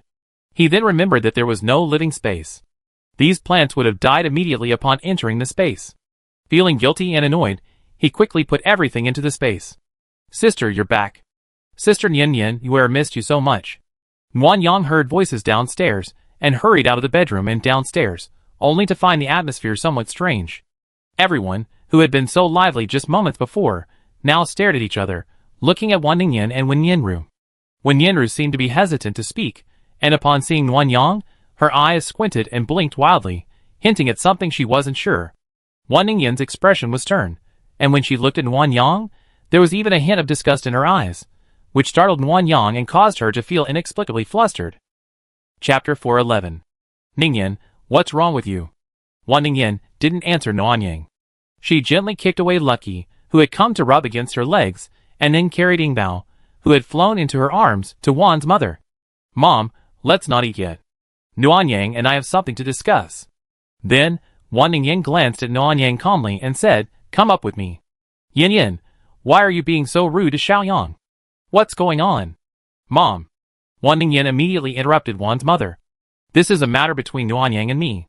We have to resolve it between ourselves. You should do whatever you need to do. With that, Wan Ningyan headed straight upstairs. Nguyen Yang had never seen such apathy from her before. She feigned a casual smile at Wan's mother and the others, telling them not to worry, and then followed them upstairs. The short 1-minute walk had left Nguyen Yang feeling extremely uneasy. She reviewed all the recent events, but couldn't imagine anything that warranted Wan Ningyan's outburst. Unexpectedly, Nguyen Yang's thoughts drifted back to last night. He even suspected it was the prelude to a playful stunt. But then he figured Wan Ningyan, being so thin-skinned, wouldn't even consider her family part of the play, so he silently ruled that option out. The bed in the bedroom was messy. The last time they'd been so affectionate, they'd forgotten to tidy it up, leaving it there. Nguyen Yang didn't mind it, having long since become accustomed to it. He quietly turned and closed the door. Just then, Nguyen Yang heard Wan Ningyan's hurried footsteps. When he turned back, the messy bed had already been tucked away by Wan Ningyan, leaving only a Simmons mattress on top. Ningyan, what's wrong with you today? You don't look happy. Just stand there and don't move. Don't come near me. Nguyen Yang's heart sank. He retracted his outstretched foot and stood there, staring at Wan Ningyan, completely unsure of what was wrong with her, and unsure of what to do. Wan Ningyan was no longer the indifferent demeanor she had downstairs. Now, she seemed on the verge of collapse, her eyes red as she stared at Nguyen Yang for a long moment. Her lips trembled as she spoke. I went to S City. Today? Nguyen Yang's eyes widened in shock. She vaguely knew what was going on, but she was still hoping Wan Ningyan wouldn't know, or there was no evidence. She swallowed, her hands unconsciously tightening around her pants. She managed to say him with almost all her might. Heh. Wan Ningyan sneered and continued, I wanted to see if that person was dead. Guess what I saw? I don't know. Nguyen Yang's voice was taut with guilt. She didn't even dare meet Wan Ningyan's eyes, and silently looked away. The brilliant hotel was bombed to rubble. Do you have anything to say? You must know, right? After all, firearms are scarce in the apocalypse. No one would use so many bombs on a hotel. Who has so many bombs to waste? And who is so determined to blow up this hotel? Nguyen Yang remained silent, panicking. She knew she couldn't hide it, but how could she begin? Wan Ningyan treated Xiao Jiancheng like a second father. It was precisely because of that complete trust that she had been deceived by him in her previous life. How could she explain this to Wan Ningyan, so that she wouldn't be so upset and angry? Why aren't you talking? Are you trying to trick me? How long are you going to keep lying to me? Ningyan, I didn't mean to lie to you. I just don't know how to say it. I don't know how to say it. Wan Ningyan chuckled sarcastically. Just tell me, did you do it? Nuanyang hesitated, but when he looked into Wan Ningyan's tear-stained eyes, his heart ached. Even though he couldn't think of a reason, he nodded and admitted it. I'm sorry, It was you. Why? You promised me. Why did you do this? Ningyan, Xiao Jiansheng wanted to give you to Wang Cheng. He wanted to harm you. Such a scum deserves death. I know he's been with you in the entertainment industry for over 20 years, and you're too soft-hearted to kill him, so I kill him for you. You want him to die anyway, right? There's nothing wrong with me killing him. Wan Ningyan seemed surprised by Nuanyang's words. She barely opened her mouth, but couldn't utter a single word. She collapsed onto the bed, her body failing. Nuanyang was afraid Wan Ningyan would get sick from the heat, so he rushed over to support her.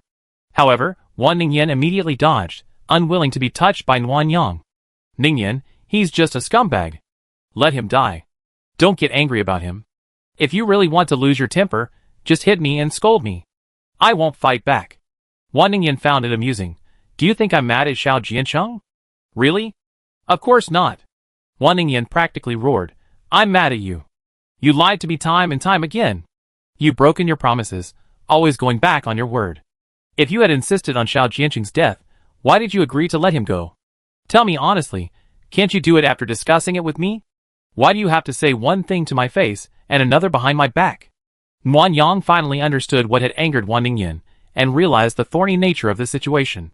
She already had a broken reputation with Wan Ningyan, and now that the truth had been revealed, earning her forgiveness would be even harder. Yes, it was my fault. I'm sorry, Ningyan, I was wrong. I was blinded by hatred, especially after learning why Xiao Jiansheng betrayed you. I couldn't control myself. I'm sorry. I won't do it again, I swear. If I lie to you again, I'd be struck by lightning.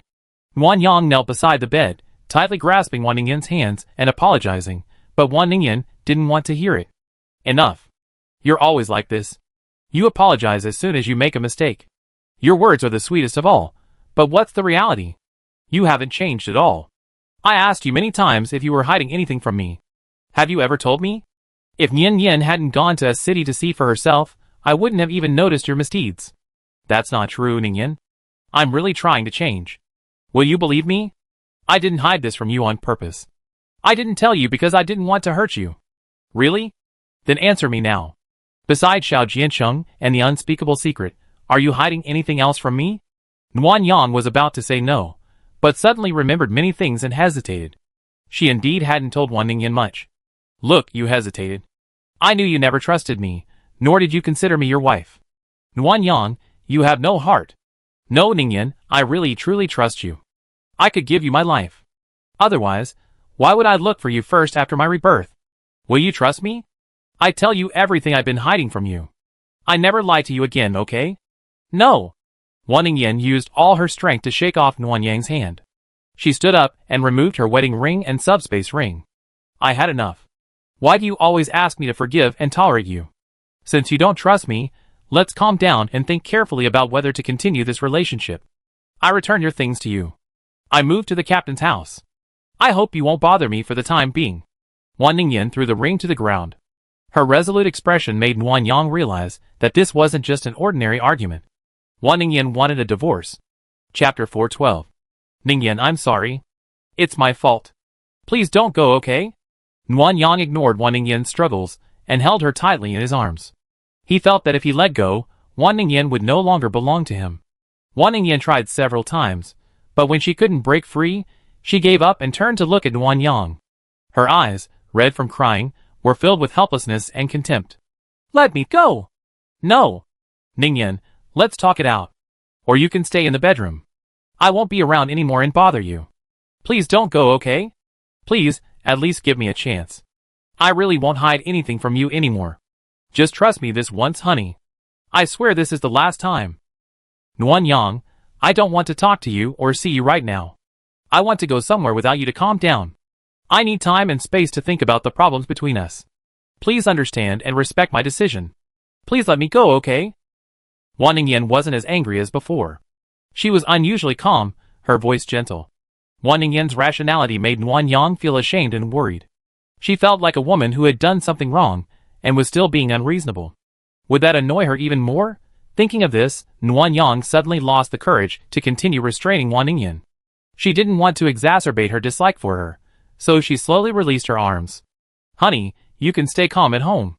Do you really have to leave? Well, Mom favors you, and Dad likes you too. They just keep trying to persuade me. Staying home is torture for me. Wan Ningyan said, suddenly putting away her combat uniform with a click and placing the combat gift bag in Nuan Yang's hands. I don't want this either. Honey, the combat uniform and the space are both very important. They can save your life in an emergency. We can argue, but let's not play with our lives. If you don't want to wear your wedding ring, don't wear it. If you want to go to Wei Mingyi's house, go ahead.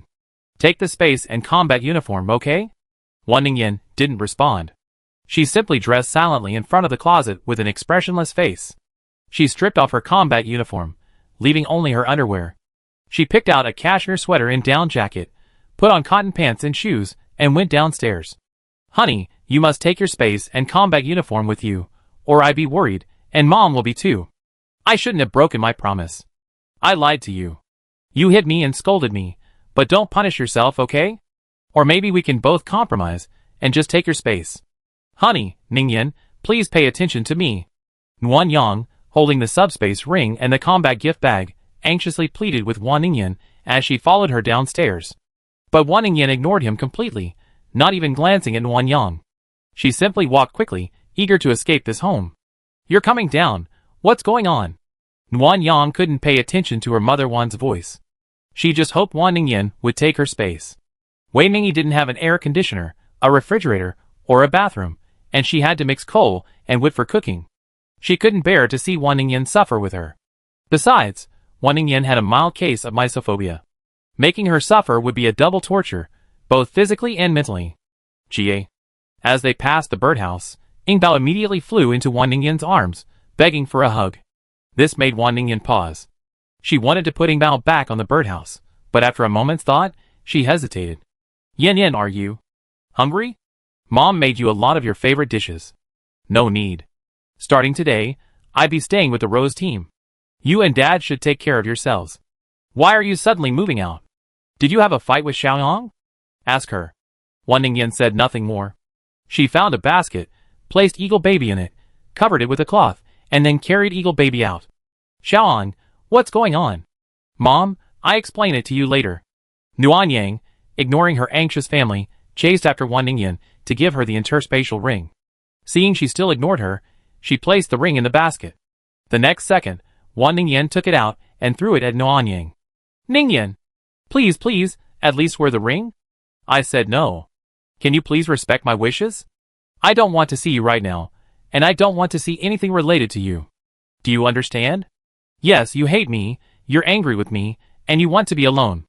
I understand, and I won't stop you. But you can't just leave everything alone. Wei Mingyi's situation isn't as good as back home. Wearing the ring will at least make you feel more comfortable.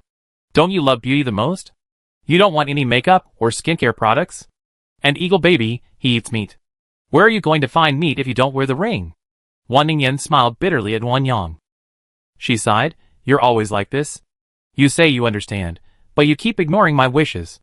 I told you over and over again that I don't want it anymore. I don't want to see anything related to you, but you forced me to accept the ring. I begged you to let Xiao Jiancheng go, but you agreed, and then used his scumbag status to justify your broken promise. Nuan Yang, why do you always have so many excuses, but won't you listen to me? Are my requests so trivial in your eyes that you can't see them? Nuan Yang was speechless, and slowly lowered the hand holding the ring. She was simply worried that Wan Ningyan wouldn't be well, but in Wan Ningyan's eyes, it meant something else. When someone loves you, everything you do is endearing. When she doesn't love you, everything you do is hateful. Nuan Yang finally understood this feeling. A deep sense of powerlessness mingled with inner pain, a suffocating, drowning feeling gripped her senses, magnifying everything around her. She watched Wan Ningyan retreat further and further away, unable to speak, unable even to move. She could only stand there dazed, staring at the remaining snowy scene. If, If she had told Wan Ningyan directly, would she still be so resolute? Would she still want to leave? It was pointless. No amount of hypotheticals could bring Wan Ningyan back. I lost her. She doesn't love me anymore. Nan Yang felt a wave of pain at the thought of it all, her breath suffocating. The icy air cut through her nose like a knife, making it nearly impossible to breathe. Everything in sight blurred. As Nguyen Yang slowly knelt in the snow, she heard one's mother's voice, and it seemed as if Nien Yen and Yuer were also there. She tried to turn her head, but she saw nothing, only a hopeless black hole and ringing in her ears. Chapter 413. When Nguyen Yang woke up, his lips and mouth were dry from the heat. He found himself lying on the kong, covered in a thick blanket, his shirt nearly soaked with sweat. Xu Yang's awake? Old Wan, go get the ginger soup. Right away. Nguyen Yang sat up and rubbed his head. A bowl of steaming ginger soup appeared before him. Mother Wan blew on it carefully, and brought it to Nguyen Yang's lips. Drink it while it's hot. You've fallen in the snow, and I'm afraid you caught a cold. You need to get rid of it. Nguyen Yang took the bowl and sipped it, glancing around. Everyone was there, even Lucky, crouching by the kong, watching him. But there was no sign of Wan Ningyan or Ying Bao. Is Ningyan really gone? Yes, I asked Nien Yen to check on her. She's safely arrived at the captain's house. Nguyen Yang looked at Wen Yanru, who was worried. Seeing Nguyen Yang's expression, she quickly told him everything. My sister is at the captain's house. She doesn't seem well. She's been hugging the captain and crying. I could hear her crying at the door. She's crying? Yes, and she didn't eat dinner and wouldn't see me. I told her that my sister-in-law was sick, so she only agreed to see me. Nguyen Yang thought Wan Ningyan had given up on him, and no longer loved him. Hearing her cry, hope suddenly ignited in his heart. He hurriedly asked Wan Ningyan how she would react after hearing that he was ill. When Yanru pursed her lips, a look of embarrassment on her face. My sister's exact words were, tell that to stop using these self-torture tactics on me. If he doesn't get better soon, I divorce him immediately, and never live with a sickly person. Nguyen Yang quickly drank the remaining ginger soup in the bowl, and covered himself with the quilt he had pulled back because of the heat. Xiaoyang, what happened between you and Yin Yin? Nguyen Yang felt guilty. She lowered her head slightly, not wanting to look at Mother Wan. She spoke softly, I decided to kill Xiao Jiansheng without consulting Ning Yin. What? Mother Wan and Father Wan stood up in shock. Even Wan Ningfeng looked incredulous. Old Xiao. He's been with Yan Yin through her career for over 20 years. He's like family, but he's more than family. Why didn't you discuss it with Yan Yin? No wonder Yan Yin is angry. Xiaolong, even if old Xiao did something wrong, you can't make decisions on your own. You and Yan Yin are married. Everything should be discussed. Don't do that again. Nguyen Yang, knowing she was in the wrong, didn't argue, only mumbling, I'm afraid there's no future. How could there be no future? Mother Wan sat back down beside Nguyen Yang, holding her hand and soothing her. Yin Yin has a bad temper, and can do anything when angry, but her temper also fades quickly. Just wait a few days. Once Yin Yan's anger has mostly subsided, a sincere apology will be enough, and everything will be fine. Mom, this time is different. She's never been this angry before. She even seemed to want a divorce. Bah! Don't talk about divorce anymore. It was just a fight. If Yin Yin really didn't want to live with you anymore, do you think she'd run away? And take that little King Bao with her? She's just pissed off and wants to teach you a lesson. Otherwise, with her temper, she threatened for a divorce right then and there, leaving you no chance to reflect. Really? Really? I'm her mother, don't I know her? Mother Wan smiled as she straightened Wan Yang's blanket and asked Father Wan to bring her a bowl of soup with rice, some meat, eggs, and vegetables. Hurry up and eat something and get some sleep. If you sweat through the stuffiness, you won't get sick. Don't worry about Yin Yin. We still have Yin Yin. Have Yin Yin check on her every day. When Yin Yin's mood subsides, go get her back. Don't worry, sister-in-law. I go to the Rose team tomorrow morning. I tell you everything I need. Okay, thank you. What's the point of thanking someone in a family? Let's eat. Mother Wan handed the bowls and chopsticks to Nguyen Yang and told the children to leave. Go wash up and go to bed. Staying up late won't make you taller. Don't disturb your sister-in-law. Wan Ningfeng chuckled. Mom, I'm tall. Can I stay up later? If you're not sleepy, go upstairs and turn the floor. I'm sleepy. Mother Wan snorted in annoyance. She looked a good deal like Wan Ningyan, and then reached out to pat Lucky, who was sprawled on the edge of the Kong. You go too. Go back to your room and sleep. Ouch. Pa! Lucky was slapped on the head again, and dared not yell anymore. He trotted over to the sofa, tail between his legs, and laid down.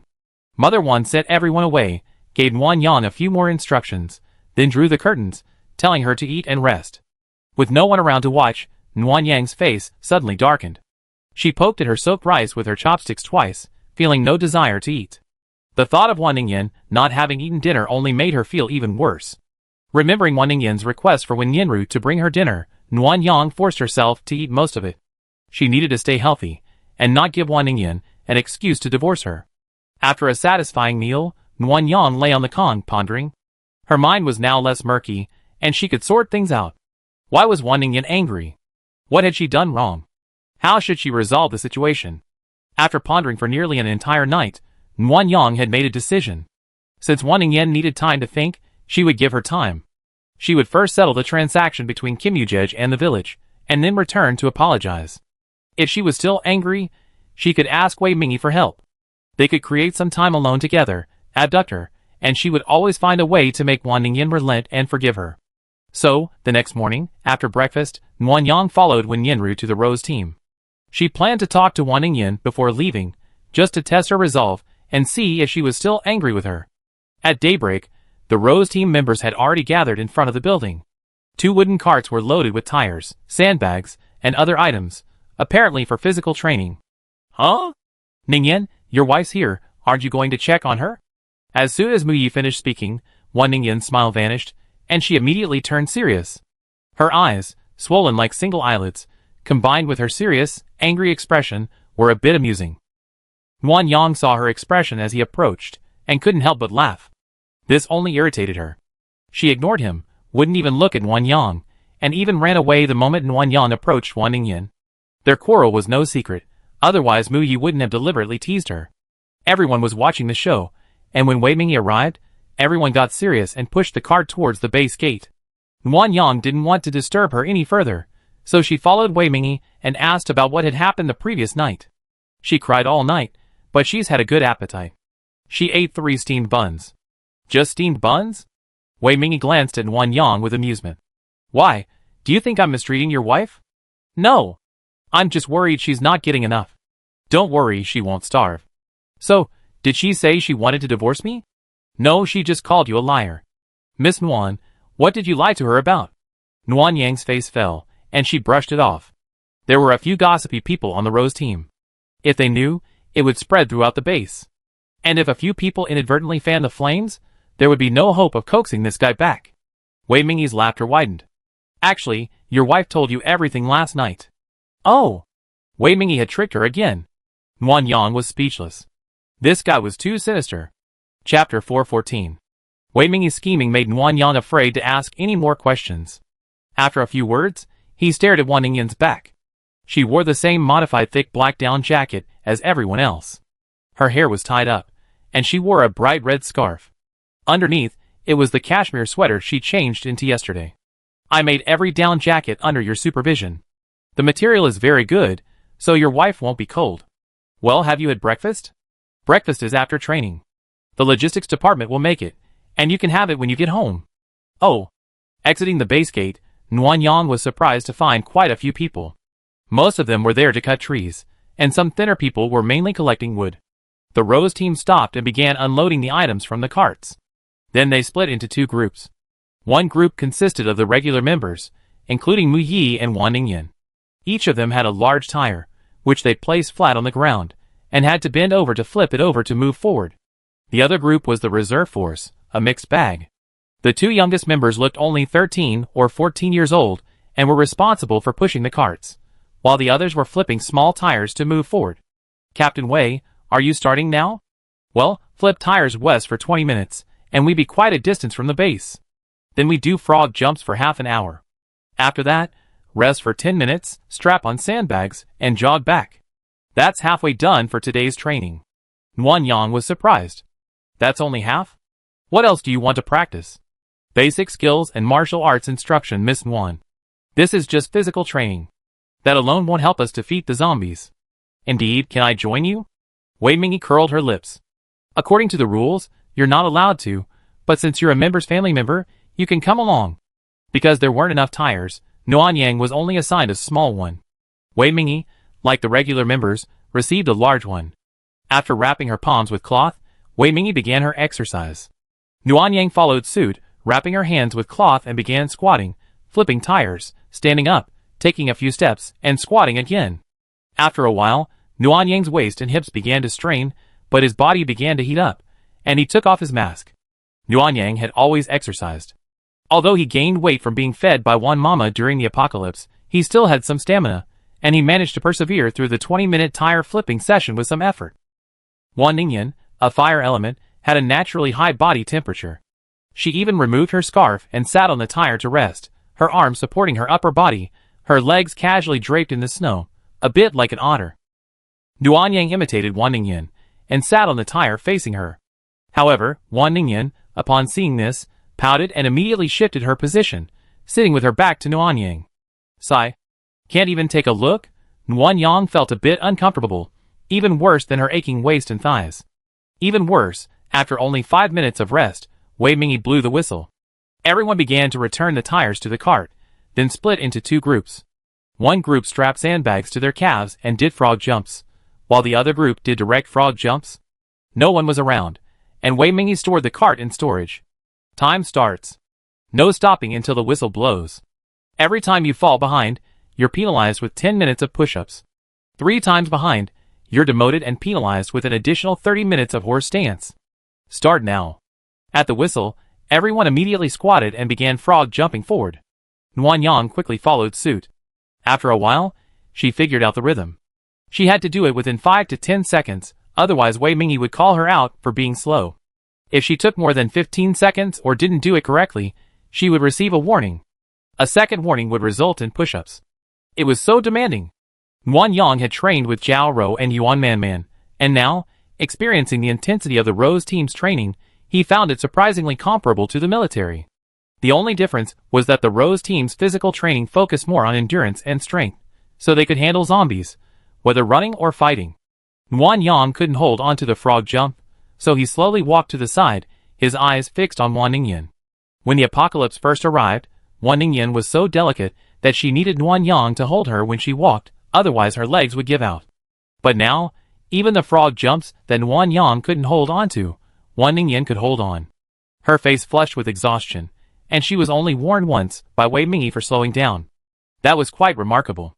At the finish line, everyone collapsed on the ground to rest. The 2 reserves and Wenyanru, having fallen behind too many times, were punished with 10 minutes of push-ups. Nuanyang gave Wenyanru some honey water and massaged her shoulders, encouraging her to complete her punishment. Then he ran to Wan Ningyan to bring her some water. Humph. Wan Ningyan turned away from Nuanyang and called to Mu Yi, Sister Xiao Yi, boil some water. Okay.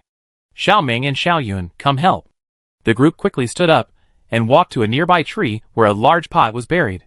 They quickly built a frame with branches, filled the pot with snow, and set it atop the frame to boil the water. Mu Yi pushed with her palm, and a small flame shot out, igniting the firewood. Gu Yu, who was standing nearby, blew a gentle breeze from under the firewood, and soon the small flame grew into a full blaze. Nuanyang, feeling bored by Wan Ningyan's presence, stood aside awkwardly. After watching them boil the water for a while, she suddenly remembered her supernatural powers, and turned to look for Wei Mingyi. Captain Wei, why haven't you awakened your superpowers? In terms of strength, you're the best on Team Rose. Because I failed to awaken before. Xiaoxia and I both ate the crystal core back then, but she succeeded, and I didn't react at all. The crystal core extract only removes the zombie virus, but it doesn't guarantee awakening superpowers. Instead of letting someone like me, who failed to awaken, take it, it's better to give it to someone else. Their chances of awakening are at least higher than mine. So that's how it is. Nuanyang felt bad. With Wei Mingyi's strength, any superpower would be a huge advantage. He searched the space and found 2 random superpower pills. He took one and gave it to Wei Mingyi. This pill has a 100% chance of awakening superpowers, and the power level is random. Captain Wei, you can use it if you don't mind. Wei Mingyi didn't look surprised. He just glanced at Nuanyang deeply, thought for a moment, and then stored the pill in the space. Thanks, but I won't take it for nothing. I do my best to help you with anything. I don't have much experience in pursuing wives, but I can still help you get some alone time. Nuan Yang hadn't intended to trade the superpower pill for Wei Mingyi's help, but she did need her help, so she didn't deny it and acquiesced. I'm going out for a couple of days, and will be back tomorrow night. Ningyan's anger should have subsided in 2 days, so I like to talk to her alone the day after tomorrow, but she might not be willing. Captain Wei, can you help? Wei Mingyi's gaze fell on Wan Ningyan, who was drinking boiled snow water not far away. She smiled sweetly at Wei Mingyi, then glanced at Nuan Yang beside her. Her smile dropped, and she turned her back to them, continuing to drink. Your wife has a pretty bad temper. Well, after all, what I did was pretty extreme. Then, the day after tomorrow at 5:30 a.m., meet me about a kilometer due north of the base. I put her in your car, and you can fly her farther away. She have no space, no food, no water, and no transportation, so she won't be able to escape and will have to follow you. Nuan Yang's eyes lit up. That makes sense. Then I trouble you, Captain Wei. You're welcome. It's fun to trick your wife. Look, she's still smiling at me, unaware I'm selling her out, you little fool. Nuan Yang hadn't known Wei Mingyi had such a wicked side, and didn't argue. His silly wife was indeed the type to be sold out, and still count the money for someone else. Chapter 415. Thanks to Wei Mingyi's help, Nuan Yang stopped training with the Rose team and returned home. After informing her family of her upcoming trip, she contacted Camus in advance to inquire about the required quantity of vegetables. Nuan Yang then grabbed some food prepared by Wan's mother and headed out. Inner Mongolia was far away, and the flight to the village was also far. The journey alone would take nearly a day.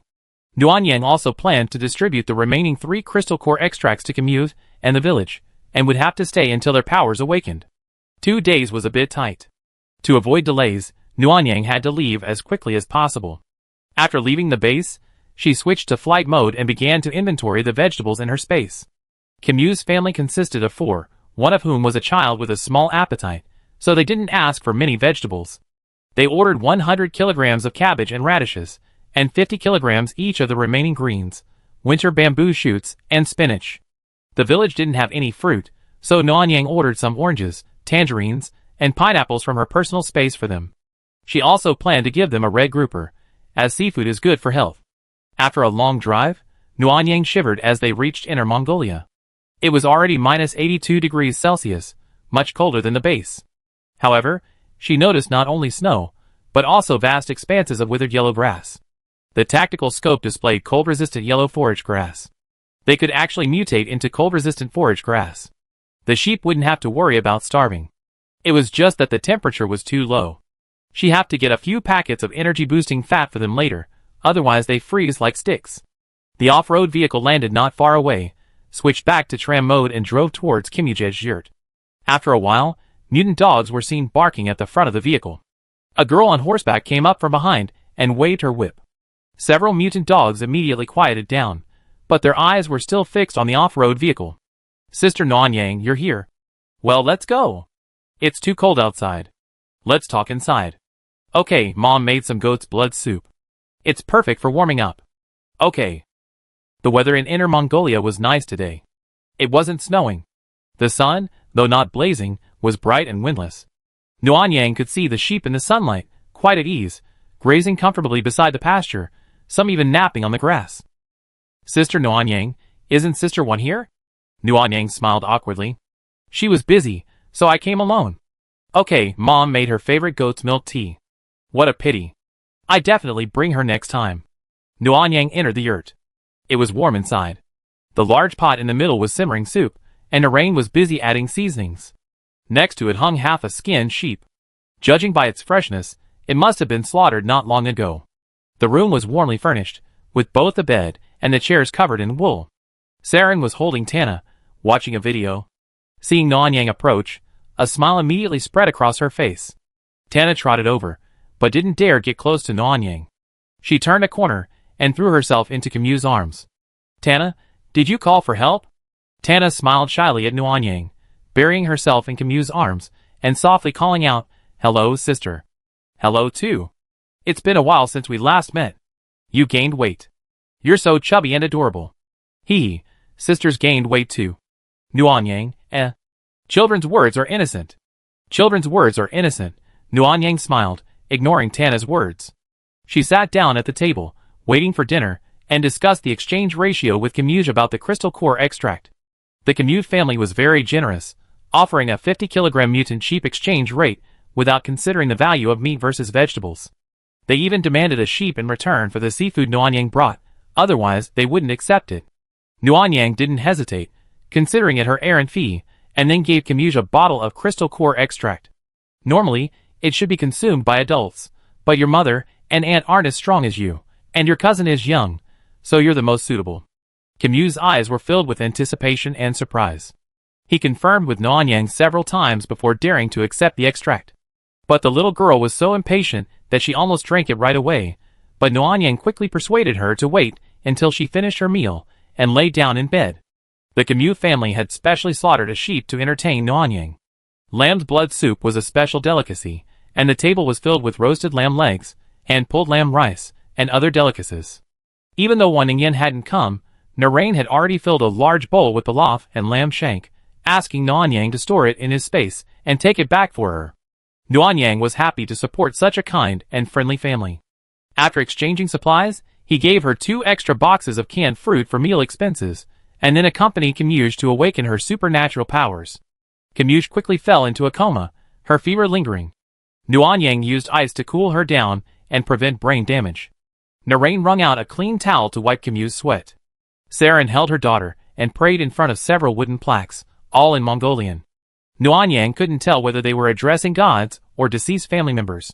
After waiting for about 2 hours, a small flame suddenly erupted from Camus' palm. Nuanyang quickly extinguished it with ice to prevent a fire. A few minutes later, Camus awoke. Being young, she showed no signs of discomfort. Instead, she immediately got out of bed and excitedly asked Nuanyang how to control her supernatural powers. Get dressed. I take you out for practice. Your awakened fire element is a bit dangerous to use indoors. Okay. Camus put on his coat, gave his mother Narain a tight hug, then hugged his aunt Saren and cousin Tana before following Nuanyang out for training. For mutant dogs were gnawing on a sheep bone. When they saw Nuanyang and the others emerge, they tried to wag their tails but refused, still somewhat hostile toward her. Nuanyang ignored the dog's hostility and, with open hands, explained to Camus how to control his mental energy. Camus' comprehension was remarkable, and he successfully drew a flame on his first try. After 2 or 3 attempts, he was even able to control the direction and size of the fire. When the flame suddenly erupted, the 4 mutant dogs were startled and howled, hiding near the yurt. Sister, do you think you mastered it now? Yes, that's impressive. Your sister one took a while to learn it back then. With more practice, you should be able to level up soon. I will. Camus smiled brightly, clenching and then opening his fists, his joy evident.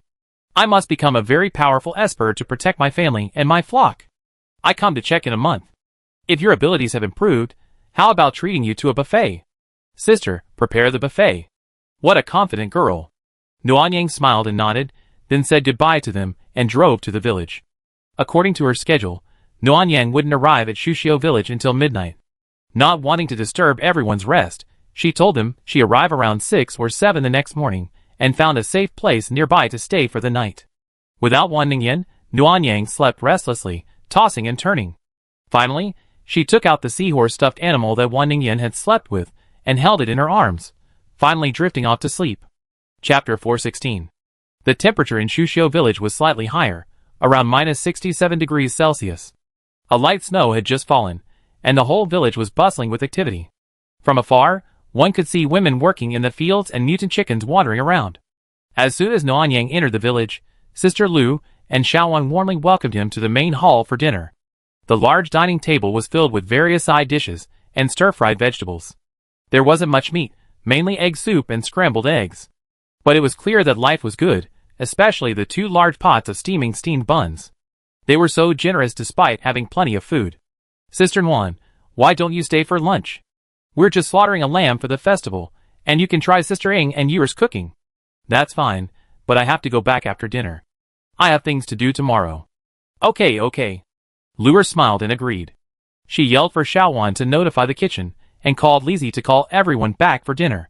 In a short while, the women filed in, and the somewhat deserted dining table suddenly became lively. Wan Yang seemed in a good mood, But her annoyance soon faded as various people asked why Wan Ningyan wasn't there. Ningyan's busy. Next time, I definitely bring her. What a shame. I still want her to see Xinsha's wallet. Sister Nuan, please bring her next time. Xiao Sunlin misses her so much she's almost depressed.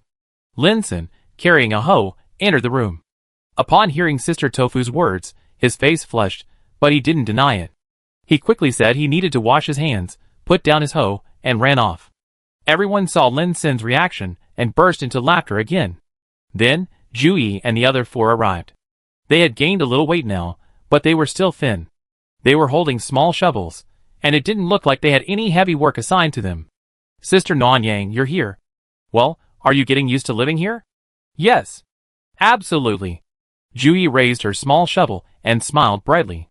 I love farming. Me too. It's so much better than living in the cave. Hua Lei, Zhang Yuming, and the others immediately echoed her sentiments. Nuanyang stopped worrying and told everyone to sit down and eat. The extreme cold isn't kind to the elderly, they can easily catch colds.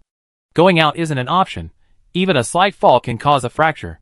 Therefore, the hall was filled with young people, while the two elderly people stayed inside, resting and refraining from going out. The only one who was considered older was Aunt Yuan. During the meal, she asked Nuanyang about Yuan Manman.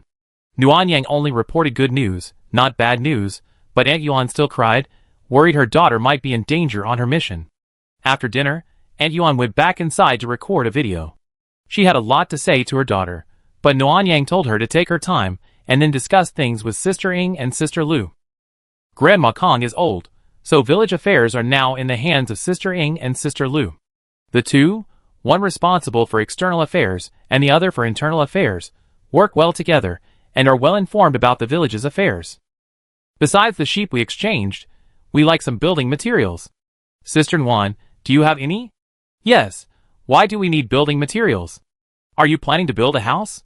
Sister Ying laughed. We don't know how to build a house. We're preparing for the chicks. We hatched 32 chicks a few days ago and are raising them in the kitchen. We estimate they'd be ready to move to the chicken coop in about half a month. But we're too short, so we need to expand. Wan Yan was puzzled. There are a lot of unused sheep sheds in the village. Wouldn't it be better if you could just convert them into chicken coops? Building new ones is so tiring and time-consuming. Sister Nuan, you don't know. Chicken coops are different from sheep sheds. Chickens are more sensitive to cold than sheep, so the coops need to be smaller and huddled together for better winter survival. Besides, sheep sheds are taller and require more technical skills. We can build chicken coops, but not sheep sheds. Building a sheep shed will be difficult once the lambs are born. I understand. I have the building materials, and will bring them to you later. Also, let's decide on the candidates for the crystal core extract. I want to wait until they awaken their powers before leaving, so they don't know how to use them. Wan Yang had originally thought they would choose 2 indigenous villagers, but after Sister Ying and Sister Lu discussed it, they decided on Xiaowan and Lin Sin respectively. Little Sun Lin is very strong. If she awakens her powers, it will be the icing on the cake. Wan Yang agreed with Sister Lu and was relieved. Lin Sin got along well with everyone and actually earned their trust enough to give her priority in awakening her powers. 2 hours later, Xiaowan woke up first, awakening her water element, followed by Lin Sin, who awakened his fire element. Nuanyang was a little anxious. How could this military extract only awaken ordinary powers? While better than nothing, it was still too ordinary. Not a single one of the 5 was even slightly rarer. Sister Nuanyang, what should I do? The 2 children looked eager, and Nuanyang immediately put aside her anxiety and, with a smile, led them outside to practice. The weather was cold, and the women refused to stay indoors.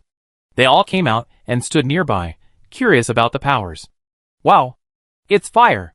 Little Forest is amazing. Xiaowan isn't bad either. If the extreme heat comes, we won't be short of water. Why are you still comparing? Xiaowan and Little Forest are both great. No favoritism. Yes, isn't that just a chat?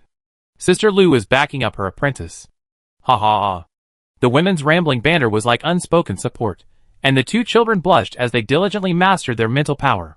Luckily, neither of them was stupid. They mastered the trick in about half an hour. It's just that their level 1 supernatural power was too low, and they soon became overwhelmed. Just practice more from now on. Remember, stop if you feel unwell. Running out of mental power is very dangerous. I understand.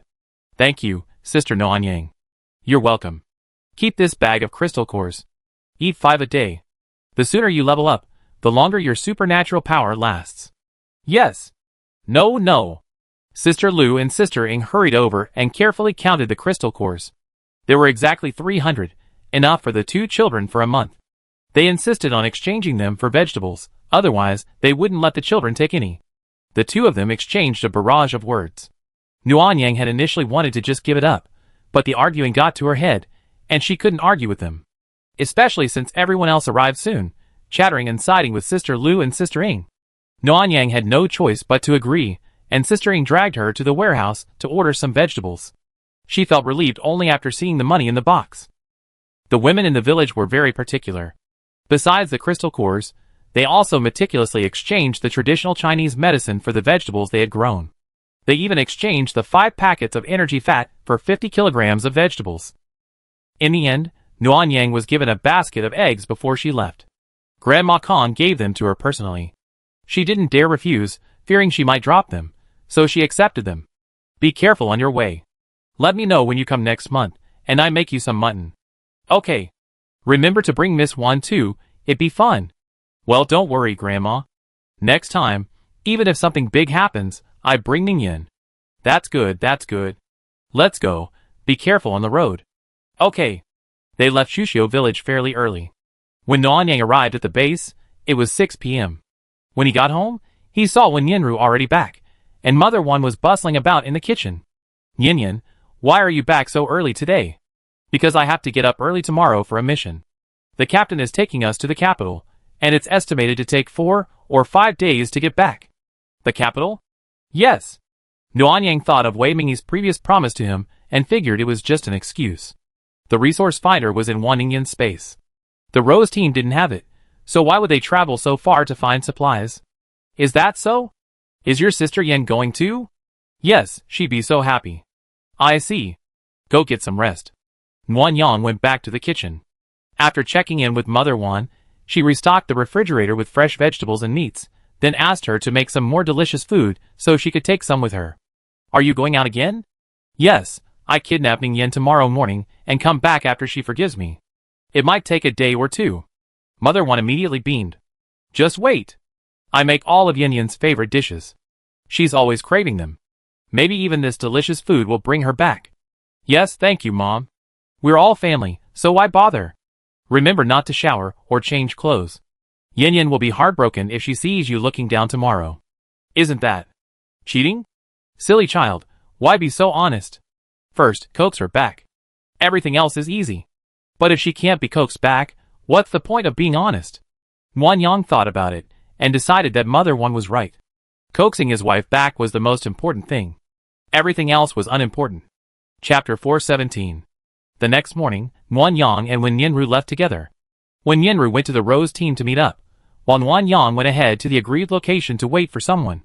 To appear pitiful, Noanyang followed Wan Mama's instructions, and didn't shower, wash her hair, or change her clothes. She only brushed her teeth and washed her face. Now, she deliberately stood in the cold wind, her cheeks reddened from the cold, making her look even more pitiful. Soon, the Rose team arrived. Not many people were surprised to see Noanyang, except Wan Ningyan, Wen Yinru, and Ing Bao. Wan Ningyan even questioned if Wen Yinru was a spy sent by Noanyang. Wan Ningyan, this has nothing to do with Wen Yinru. I asked Noanyang to come. If you have any objections, tell me. As soon as Wei Mingyi spoke, Wan Ningyan flinched, pouting and shaking her head, saying she had no objection. That's fine.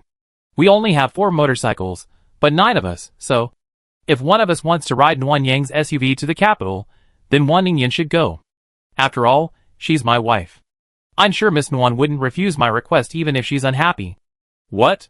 Wan Ningyan immediately flew into a rage and ran to Wei Mingyi to protest. Wei Mingyi simply smiled and agreed. Okay, then you can go back. I don't need a member who disobeys orders. Demote her to the reserve. If you continue to disobey, you be assigned to logistics. Captain, I'm not disobeying orders. I just don't want to ride in her car. Can't Yin take it? Okay, then you make all the decisions about the team from now on. I think you're quite opinionated. Captain. GA. Think about it. Everyone, get ready. Team up in pairs. Head for the capital. Ignoring Wan Ningyan, Wei Mingyi pulled out his flying motorcycle and instructed everyone to drive off in pairs. Finally, he left with Wen Nianru, leaving Wan Ningyan and Ing Bao behind. Nuanyang knew Wei Mingyi was treating Wan Ningyan so unfairly to help him, so she quickly opened the car door. She had to seize the opportunity to abduct Wan Ningyan. "Honey, get in the car. My SUV is faster and more comfortable than a motorcycle. And look, Ing Bao doesn't like the cold. I have air conditioning in my car, so Ing Bao won't get cold." Wan Ningyan was so upset she was on the verge of tears. Furthermore, she had been staying at the captain's house for the past 2 days and hadn't had a chance to shower. She had no skincare products, and she was still wearing the same black down jacket. She looked a bit dusty, even more pitiful than Nuanyang. Okay, don't be sad. Captain Wei really only has 4 motorcycles, you know? Let's go! The SUV can still sleep for a while, so you can rest on the way. Damn, Nuanyang, did you ask the captain? Otherwise, why would he let you come here? Wife, don't you know who Wei Mingyi is? How could I ask her to do this for me? Only a fool would believe you. Wan Ningyan muttered a curse, walked to the SUV and opened the back door. Nuanyang hurried over to stop her. Wife, can you sit in the front seat? No. But I'm afraid of heights. Wan Ningyan glared at Nuanyang. Your fear of heights was long gone, and you're always trying to trick me. It's coming back a little. The other day when we went to Inner Mongolia and the village, I didn't dare drive the car. Coward. Wan Ningyan put Ing Bao in the back seat, and then took the passenger seat. Nuanyang was delighted. He hadn't been scolded for calling his wife, and he hadn't refused the passenger seat. It seemed his anger had subsided a lot. Fearing someone might regret it, Nuanyang hurriedly got into the car, locked the doors, located the capital, and took off immediately. When the SUV reached its highest point, Nuanyang breathed a sigh of relief. Now, even if Wan Ningyan wanted to escape, she couldn't. Nuanyang was just feeling happy when she turned around and found Wan Ningyan staring at her intently. Ing Bao had also run to the front seat, tilting his head and looking at Nuanyang with his small, dark eyes. What's wrong? Aren't you having a relapse of your fear of heights? Nuanyang panicked and quickly covered her eyes with her hands. Oh, I feel dizzy, so uncomfortable, my heart is about to jump out of my chest. Your acting is terrible. Gah! Nuanyang lowered her hand, sighed softly, and admitted that she had been faking it. I haven't looked at you properly in days. I just wanted you sitting next to me. Just seeing you a few more times would have made me happy. Sorry, I lied to you again. Wan Ningyan said nothing, simply cradling Ing Bao in her arms and stroking his feathers. Nuanyang couldn't guess what Wan Ningyan was thinking, so he could only stare blankly ahead. We arrive in the capital tomorrow afternoon. If your wife asks, just say the motorcycle is slow. 2 days is enough time for you to make her happy, right? Nuanyang had no idea if he could make her happy. Often, when they argued, it was only when Wan Ningyan was willing to give him a way out that Nuanyang could manage to make her happy. This time, I'm afraid it'd be very difficult. I do my best. Thank you, Captain. You're welcome. The flight from base to the capital took 7 or 8 hours, and it would be awkward for the two of them not to talk for that long. Nuanyang adjusted the back of his chair, touched the air conditioner, and pretended to be busy for a while, but then he couldn't. There wasn't much else to do. But once he stopped, he desperately wanted to talk to Wan Ningyan. Nuanyang turned his head cautiously. After not seeing Wan Ningyan for a few days, she seemed to have lost some weight. Without using skincare products, her skin was a little dry, and her lips were a little less rosy. Heartache overcame his inner anxiety and timidity, and Nuanyang picked out a bowl of rice porridge made by Wan's mother from his space. Haven't you eaten yet? Mom made it. Have some? Wan Ningyan glanced at it, then lowered her head to touch Ing Bao's feathers, making no move to take it. Honey, even if you're mad at me, you can't go hungry. You lost weight. Do you think that by gradually getting me to accept your kindness, you can smooth things over? Of course not. Then have a serious talk, not just with Gu Zuiyin. I'm already in your car, why are you still hiding? You're so stupid. This was a sign that Wan Ningyan was willing to reconcile. Nuanyang happily put the food into his space, then unbuckled his seatbelt. Facing Wan Ningyan, he tentatively reached out and gently placed his hand on the back of hers. Wan Ningyan's hand visibly stiffened, but she didn't move away, nor did she refuse. Instead, her left hand remained still. She looked up at Nuanyang, waiting for him to speak. I'm sorry. I promised you not to kill Xiao Jiancheng, but in the end, I'm so angry. The thought of him betraying you for money, and doing such a heartless thing, Makes me want to cut him into pieces. We were already together then, and my hatred for Xiao Jiancheng wasn't just from a previous life. I knew it was wrong, and I knew the consequences if you found out. But Ningyan, if I had to choose again, I would still kill him. But I wouldn't choose this way again. If I had to do it again, I would tell you my feelings, my hatred, and my unwillingness to forgive. I would only take action with your permission. I wouldn't lie to you, hide anything from you, or make decisions without your consent. Ningyan, my wife, will you forgive me? I can't sleep or eat without you. I have no interest in doing anything. I'm almost driven crazy. Wan Ningyan didn't say whether she forgave him or not. She just looked into Nanyang's eyes, and asked after a long moment. Why are your dark circles so thick? I can't sleep without you. Humph, you're so smooth talking. Wan Ningyan pulled her hand away. Go to sleep. Dark circles are so ugly. Oh. Nuanyang, unsure whether Wan Ningyan had forgiven him or not, lay down nervously. Just as he closed his eyes, he felt someone tuck him into a blanket. What on earth was this supposed to mean? Nuanyang was torn to pieces. The waiting wasn't pleasant at all. His brow furrowed, and he kept debating whether to open his eyes and ask for clarification. Just as he was wavering, a soft palm grasped his hand. Slowly, his fingertips glided into the gap, until their fingers intertwined. I was also at fault for this. I ran away from home in anger. I'm sorry. But I'm not ready to forgive you completely yet. I just forgive you a little, and see how you react. If you lie to me again, you're dead. Chapter 418. Wan Yang opened his eyes in surprise, seeing Wan Ningyan's gentle smile. He pinched his cheeks hard. Shh. It hurts. I'm not dreaming. It's a dream, go on dreaming. No. Wan Yang tugged at Wan Ningyan's arm, pulling her closer. Honey, thank you for forgiving me. Who forgave me? I told you it was just a shallow forgiveness. Okay, I work hard to prove myself until you're willing to forgive me deeply. Wan Ningyan pouted. We see. How adorable. Wan Yang hummed a little, then slowly leaned forward. It had been a while since they'd been close, and Wan Ningyan was clearly nervous, her eyes unsure where to look. Wan Yang didn't retreat or dodge, his excitement overflowing.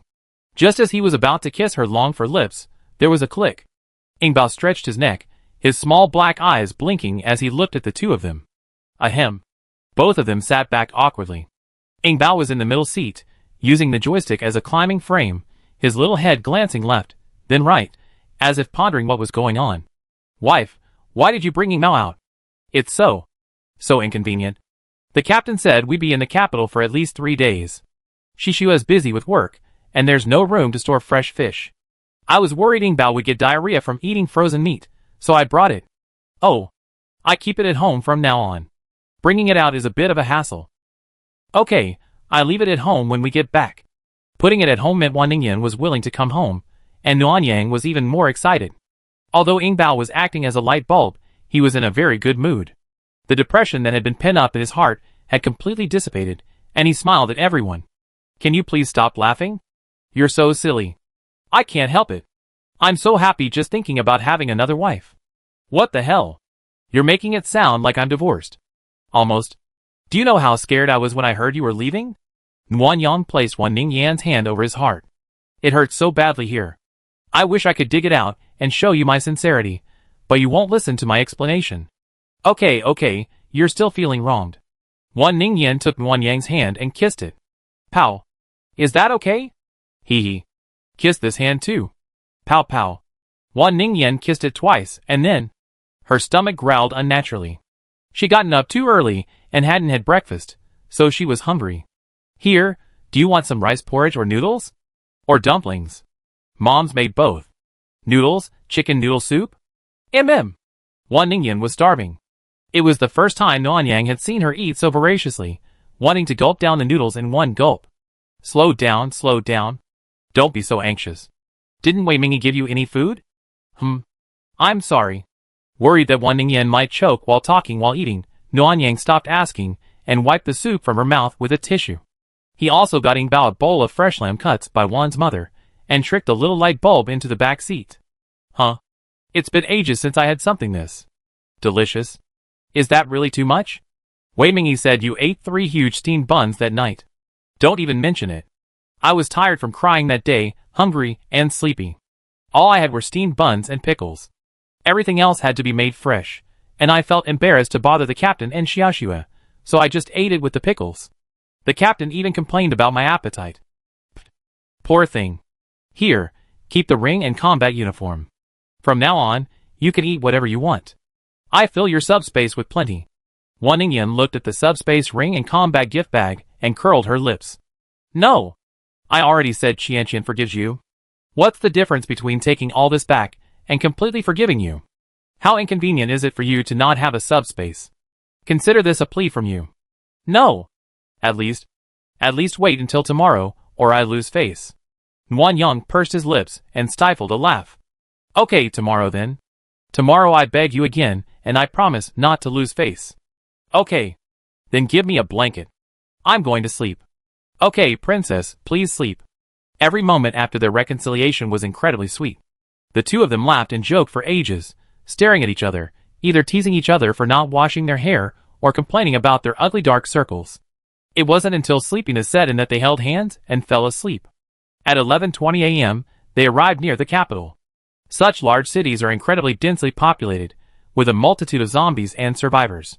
Wan Yang didn't want people or zombies to interrupt his time with his wife, so he landed near the outskirts and found an open area to park. Wife. Wake up. Arrive? Well, Wei Mingyi just texted me saying they encountered some problems, and since the motorcycle is slow, they arrive tomorrow. Huh? Wan Ningyan, too worried to sleep, sat up immediately. What's wrong with the captain? Are they hurt? Nothing's wrong. Your captain is so capable, nothing can happen to him. That's good. Wan Ningyan hadn't noticed she'd been betrayed by Wei Mingyi. Still worried about Wei Mingyi, Wan Yang felt a little bad that the little fool had been so deceived and pinched her chin. Let's go. I treat you to a barbecue, okay? Buffet? No, we grill it ourselves. Wan Yang got out of the car and found a flat area, taking out a square grill. He filled it with charcoal and a few blocks of solid alcohol, lit it, and placed the grill on top. Then, he set a small table nearby and laid out all the meats and vegetables that Wan Ningyan loved. The snow-covered sky would have been truly beautiful if it weren't for the freezing weather. Wan Yang sat on a high stool, fanning herself with the air as she grilled the meat while gazing at the scenery of the capital, feeling quite relaxed. Wan Ningyan got out of the car with Ying Bao. Although the chubby Ying Bao was adorable, it was a bird of prey after all, and soon flew around happily. Wan Ningyan didn't care. She didn't take a seat, but squeezed onto the high stool, leaning against Wan Yang's shoulder and occasionally kissing him on the cheek. Are you done yet? Chef Nguyen? Almost. It's cold, so we need to bake them a little longer. Don't burn them. I won't eat them if they're burnt. How could I let you eat burnt ones? Wan Yang carefully grilled the chicken wings and tasted them himself. They were crispy on the outside and tender on the inside, perfectly cooked, so he dared to give them to Wan Ningyan. I didn't expect Chef Nguyen to be so good. He grilled them really well. Of course, you don't see whose wife I am. Wan Yang boasted, but secretly stored the burnt chicken wings in his space. As long as Wan Ningyan didn't notice, he wouldn't lose his title of chef. However, Wan Ningyan soon discovered Wan Yang's poor cooking skills, and eventually she took over. Having experience with steak, Wan Ningyan was better than Wan Yang. At least she didn't overcook or burn the meat. The two of them grilled for a while, only half full. Wan Ningyan noticed Ying Baofei was gone and stood up, putting down the grill tongs. Nuan Yang, where are we going? Let's find an empty house nearby to stay the night. Or maybe you want to go for a walk. We can go into town. Let's go into town and have some fun. I go finding Bao. Please pack up. How could Nuan Yang refuse a sweet kiss? He placed the battle pack and a 191 in her hands. If it's too far, call me to pick you up. Be careful. Okay, see you later. The two kissed again before Wan Ningyan turned and left, heading in the direction Ying Baofei had just gone. Nuan Yang wasn't worried. Wan Ningyan had mastered 2 max-level abilities. She should have no problem taking on high-level zombies, let alone humans. With a gun, they could practically walk freely in the apocalypse. Nuan Yang quickly cleaned up, putting Bao's leftover bowl away in the back seat, wiped the bloody spots, and leaned against the SUV, waiting for news. 5 minutes. 10 minutes. Wan Yang felt something was getting off the ground. He immediately called Wan Ningyan, but no one answered. Remembering Ying Bao also had a communicator, he called again, but it took a while for the line to connect. Ga. There was a cacophony of voices inside, a mix of male and female voices, and Ying Bao's cries. Nguyen Yang carefully distinguished the sounds, and heard Wan Ningyan's voice. I'm telling you, I got this eagle. Ga. The pitiful cry of the eagle made Nguyen Yang's heart skip a beat, and he hurried back into the car. Ing Bao. Ing Bao, are you still alive? No sound, and soon the communicator lost contact for some unknown reason. Nguyen Yang turned on the surveillance system as he drove, heading towards Ing Bao's location. Soon, several small dots appeared on the system, their movement speed suggesting Wan Ningyan had engaged in a fight with them. Chapter 419. Hurry! Faster! Nguyen Yang's car was almost at top speed. When he finally saw the group, he realized there were quite a few of them, all in military uniforms. Wan Ningyan had already been captured and pinned to the ground. What was going on? Why couldn't Ningyan defeat them? Nguyen Yang didn't have time to think, and rushed directly towards the man beside Wan Ningyan. Suddenly, a thick wall of ice rose in front of the car, and the tires kept scratching at the sharp objects. Bang! Nguyen Yang couldn't dodge and hit the ice wall. When he tried to restart, the tires were bound by metal bars, and he couldn't move. Fuck you. I'm afraid of you in a battle of superpowers? Nguyen Yang immediately put the SUV into space and opened his hands, ready to use golden needles and ice to rescue Wan Ningyan, but he found that he couldn't use any mental power at all. All his mental power was like a cut-off river, lingering at his wrists, unable to enter his palms. The men opposite him looked surprised, then raised their guns and forced Nguyen Yang to kneel on the ground. Run! Nguyen Yang, run! Don't worry. Wan Ningyan was slapped hard before she could finish her words. Blood oozed from the corner of her mouth. Her hands were tied behind her back, and she lay on the ground, shaking her head at Nguyen Yang with tears in her eyes, gesturing for him to run. Ningyan! Wait for me to save you. Nguyen Yang tried it, and found the space was working. He immediately pulled out his submachine gun and fired, but the bullet stopped in midair, and then fell to the ground with a swish. It's a gold-based ability. Damn it! Nguyen Yang can't use heavy weapons, that would mean mutual destruction. But if neither the gun nor the ability works, what else can he use? Hey! Put your hands up! Or I shoot! A man with dyed yellow hair approached, gun drawn. Nguyen Yang saw the eagle treasure strapped to his waist, its neck drooping in a strange, twisted state. No more mutants were visible in the tactical scope. Asshole! Nguyen Yang used a shipping container as a shield and quickly ran to the far right, firing his crossbow. With his low gold type level, he couldn't offer full protection. Ah! The yellow-haired man's arm, holding the gun, was indeed hit. He cursed, "You're all just watching." The others sprang into action, and in an instant, Nguyen Yang was facing a triple attack from ice, gold, and earth. Bang, bang, bang. Containers, cars, refrigerators. Nguyen Yang pulled out every large item he could find to defend himself. Using the space, he smoothly switched from crossbow to pistol, then shotgun. In just 2 rounds, he gained the upper hand, injuring another ice-type user. During this time, Nguyen Yang tried using his supernatural powers, but they still didn't work. It was too strange. He didn't intend to fight any longer. He was about to throw a flashbang from the left to detonate it, and then use the teleportation pill to take Wan Ningyan away, when the enemy suddenly retreated. If you don't surrender, I kill her. The 5 of them retreated behind an ice wall, revealing Wan Ningyan's head, and pressed a dagger to her neck. Let her go, or none of you will live. Really? If you dare, try it. See who dies first, her or us. With a slight pressure from the knife, a bloody mark appeared on Wan Ningyan's neck, and blood slowly dripped down from the dagger. Nguyen Yang's right hand, holding the flashbang, trembled. Surrendering would mean being at their mercy. If he didn't, Wan Ningyan would die. And since his supernatural powers still couldn't be used, what should he do? He had never used the teleportation pill before. Could he take Wan Ningyan away at that speed? Or was there any other way? Ding. Hidden mission activated. Host, please surrender. Host, please surrender. What? Xiao Lu, are you crazy? Host, hidden mission triggered. Please surrender. Please surrender. As Nguyen Yang was stunned by the system's task, the dagger thrust increased in force, and the blood from Wan Ningyan's neck continued to flow. Don't hurt her again. Is it your turn to negotiate? The yellow-haired man peeked out from behind the ice wall. Drop your weapons now, raise your hands high, and stand in the middle. You can refuse to listen, but at worst, we fight to the death. First, use this woman's blood as a sacrifice. The man holding Wan Ningyan pressed the tip of the dagger against the aorta in her neck. Nguyen Yang couldn't bear to watch Wan Ningyan being killed. The system's repeated please surrender echoed in his ears. After weighing the pros and cons, he stored his weapons and container in the space and raised his hands high. Turn around and get down onto your knees. Put the knife away. I told you have no right to negotiate with me.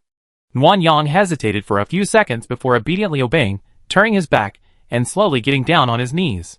Soon, his raised hands were bound by metal. Hearing footsteps approaching, he was kicked to the ground within seconds. You bitch! How dare you hurt me? You're courting death. The yellow-haired man fiercely kicked Nguyen Yang several times before being grabbed by the short-haired woman nearby. What are you doing? If you hadn't captured their pet first, would they have come to settle the score? Zhao Wanning. Are you blaming me? I got an arrow in my arm, and you're talking nonsense. You deserve it for being inferior to me. Bah! Without my powers, you have died 800 times over. Huang Mao became increasingly agitated as he spoke, raising his gun to shoot Nguyen Yang, but Zhao Wanning snatched it away. What the hell are you doing? Didn't you see she has spatial abilities? You're not responsible for hurting someone. It's just a spatial ability. How can it be more precious than mine? Pfft. Hearing this, Nguyen Yang knew why they hadn't killed him. It was because of his spatial ability. No wonder the system dared to let him surrender directly. But how did the system know they wouldn't kill him because of spatial abilities? Host, spatial abilities are a native ability of the Mall system, not part of this world's abilities. Therefore, you are unique. Of course, they won't kill you if they see you. What if? No what if, how strange. Why is the system so sure? As Nguyen Yang pondered, he furtively glanced at the 5 men and noticed that none of the other 4 paid any attention to Huang Mao. Following Zhao Wanning's instructions, the injured man and Huang Mao went with him, while the remaining 2 carried Wan Ningyan. Zhao Wanning used gold to bind Nguyen Yang tightly again before pulling him up. Hello, I'm Zhao Wanning, squad leader of Team 5, from the Capital Guard. What just happened was a misunderstanding. I hope you don't mind. Do you think killing my eagle, beating my wife, and forcing me to surrender was just a misunderstanding? Zhao Wanning was silent for a moment, then let out an apologetic expression. It was indeed a misunderstanding, but now that things have come to this, I can only excuse you. Come with us. Our main force is in the warehouse ahead. Go over there and talk to our leader. The 4 men were already leading Wan Ningyan forward, including the yellow-haired man, who was furious and glared at them from time to time. Zhao Wanning, holding the chain, led Nguyen Yang. When the yellow-haired man was a little further away, he suddenly whispered to Nguyen Yang. I'm just a squad leader. I don't have the authority to punish disobedient members, but our leader does. What do you mean? Literally. After Zhao Wanning finished speaking, he glanced meaningfully at the yellow-haired man in the distance. Nguyen Yang sensed a hint of infighting. Chapter 420. On the way to rendezvous with the main group, Nguyen Yang noticed that Zhao Wanning was walking very slowly, and Wan Ningyan and the others had disappeared long before he realized they were trying to use Wan Ningyan as a hostage to coerce her into compliance. Nguyen Yang secretly called Wan Ningyan, but it took a while for the call to connect. The video showed the sky, with occasional shots of the 2 soldiers carrying Wan Ningyan. Nguyen Yang remembered their names as Jiang Ming and Li Huai. As for the yellow-haired man, the murderer of Ing Bao was named Su Bing, and the injured man beside him was named Zhang Mao. In the video, Nguyen Yang couldn't see Wan Ningyan's condition, only her constant moans of pain, occasionally accompanied by heavy gasps. She must have been badly beaten. Ningyan, are you okay? Can you still reply to my message? After a moment, Wan Ningyan replied with a Nguyen Yang didn't want her to waste the energy to reply, so she began to give her instructions. Don't reply to my message. Listen to me. Take care of yourself first. Don't resist. They're very treacherous and can disable superpowers. You don't have your dimensional space with you, so you're no match for them in a head-on fight. Be obedient and save your life. From their conversation just now, I guess they want to use my dimensional space power, but they're afraid I won't obey, so they're using you to threaten me. Since I'm useful to them, they won't easily harm us, which gives us a chance to escape or even counterattack. From now on, we keep in touch. This way we can share information and avoid letting slip something during separate interrogations that would arouse their suspicion. Ningyan, believe me, I will get you out, and Ning Bao's revenge will be avenged. Nguyen Yang explained everything clearly and began searching the system for suitable weapons as backup. There was no telling how many people were ahead. It would be best if they could come up with a foolproof plan to escape or even counterattack before they arrived. If not, they could only wait and see. After all, Wan Ningyan was in their hands, and Nguyen Yang couldn't possibly leave his wife and escape alone. Host, Su Bing has a level 3 anti-entropy ability. He can temporarily disable the target's psychic's abilities. The higher the target's level, the stronger the suppression, similar to using the target's opponent's strength against them. Anti-entropy? No wonder Ningyan, with her maxed out abilities, couldn't defeat them. Ding. Hidden side quest activated. Host, please proceed to the capital base, Noah's Ark, as soon as possible. Host, please proceed to the capital base, Noah's Ark, as soon as possible. Host, please proceed to the capital base, Noah's Ark, as soon as possible. Xiao Lu, what do you mean? Go to the capital base? Doesn't that mean I'm cooperating with them? Aren't you afraid it's a dangerous place that could kill me? Host, please proceed to the capital base, Noah's Ark, as soon as possible. Host, please proceed to the capital base, Noah's Ark, as soon as possible. System Xiao Lu kept repeating the hidden quest, exactly like the previous one asking him to surrender. Nuan Yang couldn't help but curse, but the system continued to do as it pleased, even threatening punishment. Host, complete the mission. If you don't reach Noah's Ark quickly, it will be considered a hidden mission failure. The mall system will begin punishing you by closing one unlocked category per day, until the mall is completely closed and the space level is reduced to 0. What? Xiao Lu, are you serious? It's just a hidden side quest, and the punishment is to close the mall in space. Yes, host. Although I don't understand why the punishment is so severe, please hide the side quest as soon as possible to avoid punishment. Nuan Yang gritted her teeth, her eyes full of murderous intent. Ever since she linked to the mall system, she had never fully trusted it. She hadn't expected that after all this time, after slowly letting down her guard, she would be coerced into completing the mission again and again. This made her extremely upset. Nuan Yang had found a host of usable weapons: flash grenades, smoke bombs, poison gas bombs, time bombs, lime powder, sulfuric acid. Her combat uniforms had gas masks that were both corrosion-resistant and fire-resistant. If her superpowers really couldn't be used, she could use poison gas and smoke bombs. Poisoning and disrupting vision could buy Nuan Yang some time, but Nuan Yang didn't believe they were fully equipped with gas masks. Even if they did, she still had teleportation pills. If she could buy a little time, she could probably escape with Wan Ningyan. But the system. Jerk. Why did they insist on going to this lousy base? Nuan Yang was completely baffled. Don't hate us. That eagle was too aggressive and kept resisting, so Su Bing killed it. As for your wife, she's too impatient and reckless. She refused to talk properly, so we had to subdue her with force. Zhao Wanning, assuming Nuan Yang's hatred and resentment were directed at them, opened his mouth to explain, but he bumped into Nuan Yang's gun and was harshly rebuked. He then remained silent, slowly pulling Nuan Yang forward. The system's intimidation dissuaded Nuan Yang from escaping. She explained the situation, including her anti-entropy ability, to Wan Ningyan via communicator. They then agreed to cooperate and find a way to follow the team into the base, and to proceed with the rest as the situation dictated. Wan Ningyan arrived first at the main group's location, which appeared to have been the site of a major battle, with zombie corpses strewn across the ground. The three of them watched Wan Ningyan. Li Huai spoke briefly with a nearby soldier, then followed her to an unknown location. When he returned, Wan Ningyan had been taken away. Shortly afterwards, Nuan Yang saw Wan Ningyan being carried into a vehicle. The person inside, dressed as a doctor, injected an unknown agent into Wan Ningyan's arm, and then began treating her with his supernatural powers.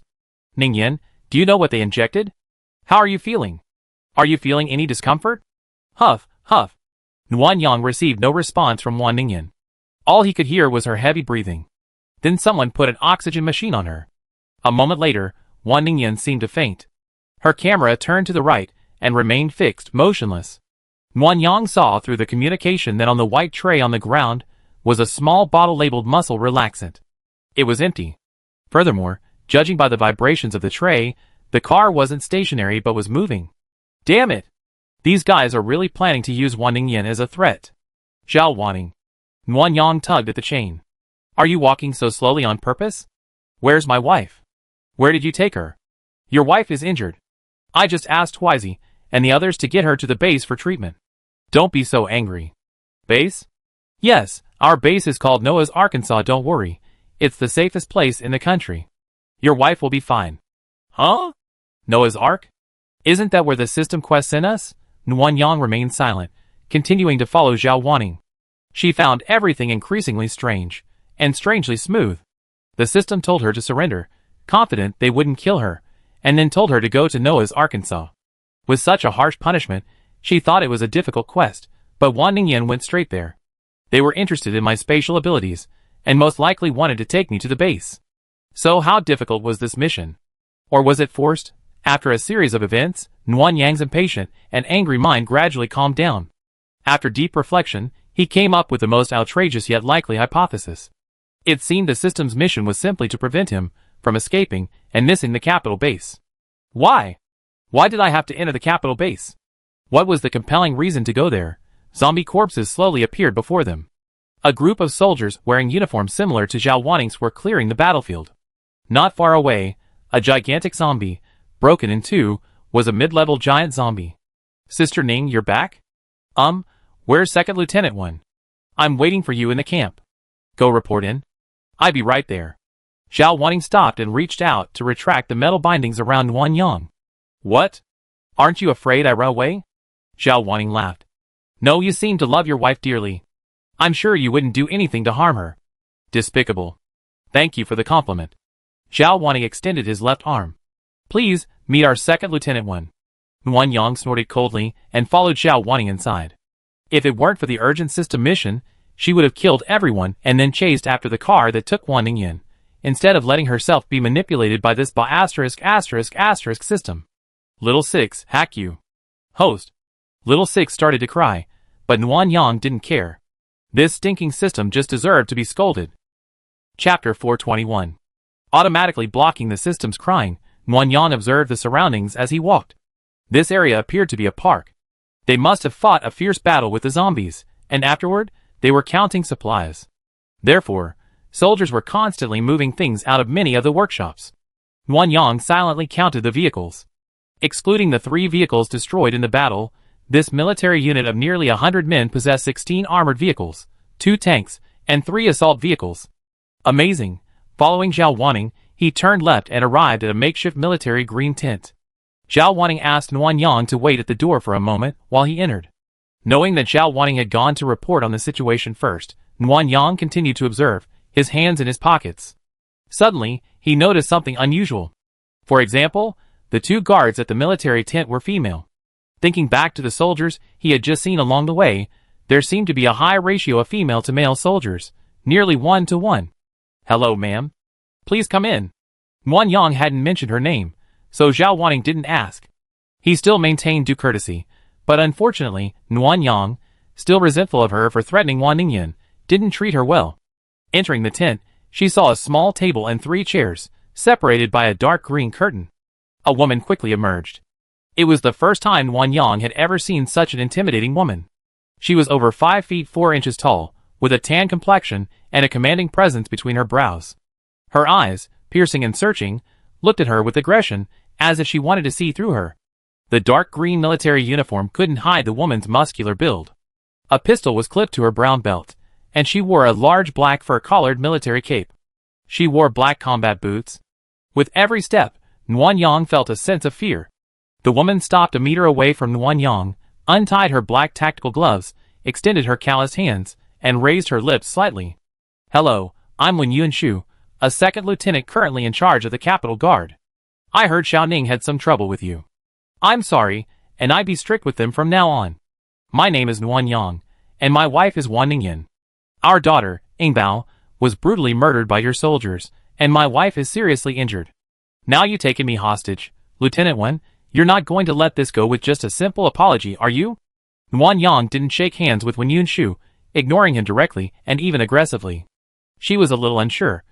He was a formidable figure, after all.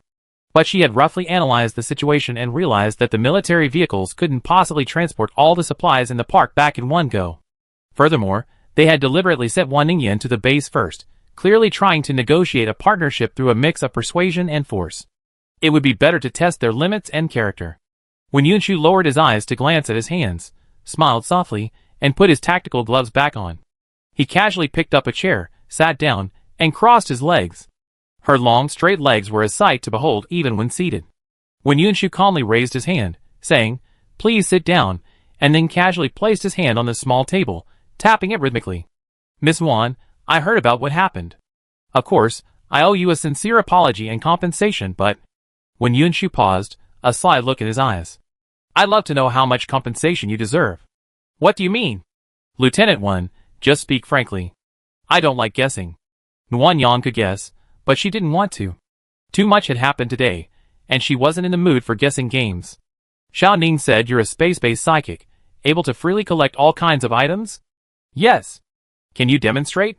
This is my first time meeting a space-based psychic, and I'm very curious. Nuan Yang knew when Yunshu wasn't simply curious, so he didn't bother to waste time. He simply pulled out a bowl of steaming dumplings, a live chick, and a dozen bottles of room-temperature mineral water. The ability to freely collect fresh, living and dead objects was enough to negotiate with Wen Yunshu. As for the other functions of the space, Nuan Yang wouldn't reveal them for now. If necessary, he would use them as bargaining chips. When Yunshu stared at the items on the small table, her eyes darkening, her expression becoming more serious, and a hint of suspicion lingering. Her fingertips gently rubbed against them, as if she were thinking. Nuan Yang couldn't tell what she was thinking, so she waited quietly. After a long while, she finally spoke. How much can it hold? Nuan Yang leaned back in his chair and said calmly, I don't know. Every time I feel like it's about to fill up, I get really upset.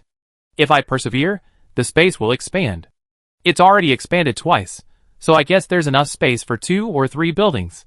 When Yunshu paused, then withdrew his hand and sat upright. He looked at Nuan Yang with a warm smile, which made her handsome and serious face even more gentle. Miss Nuan, have you considered coming to our base? As expected, she did. The system said she was the only one in the world with spatial abilities. Who wouldn't be envious and want to recruit her? Nuan Yang raised an eyebrow and put all the items back into the space. He then crossed his legs, imitating Wen Yunshu's manner, and spoke in a playful tone. Second Lieutenant 1, are you interested in recruiting me after seeing my abilities? Yes. Then tell me, why would I agree to something that's clearly in your best interest? Miss Nuan, you have dark circles under your eyes. Life in exile must be tough. Our base is safe. You can sleep peacefully there without worrying about zombies or attacks. You can even shower. Besides, our base has a very comprehensive crop and livestock system, as well as electrical, heating, and medical systems. Your wife is a fire element, and you're a space element. You need medical attention someday, right?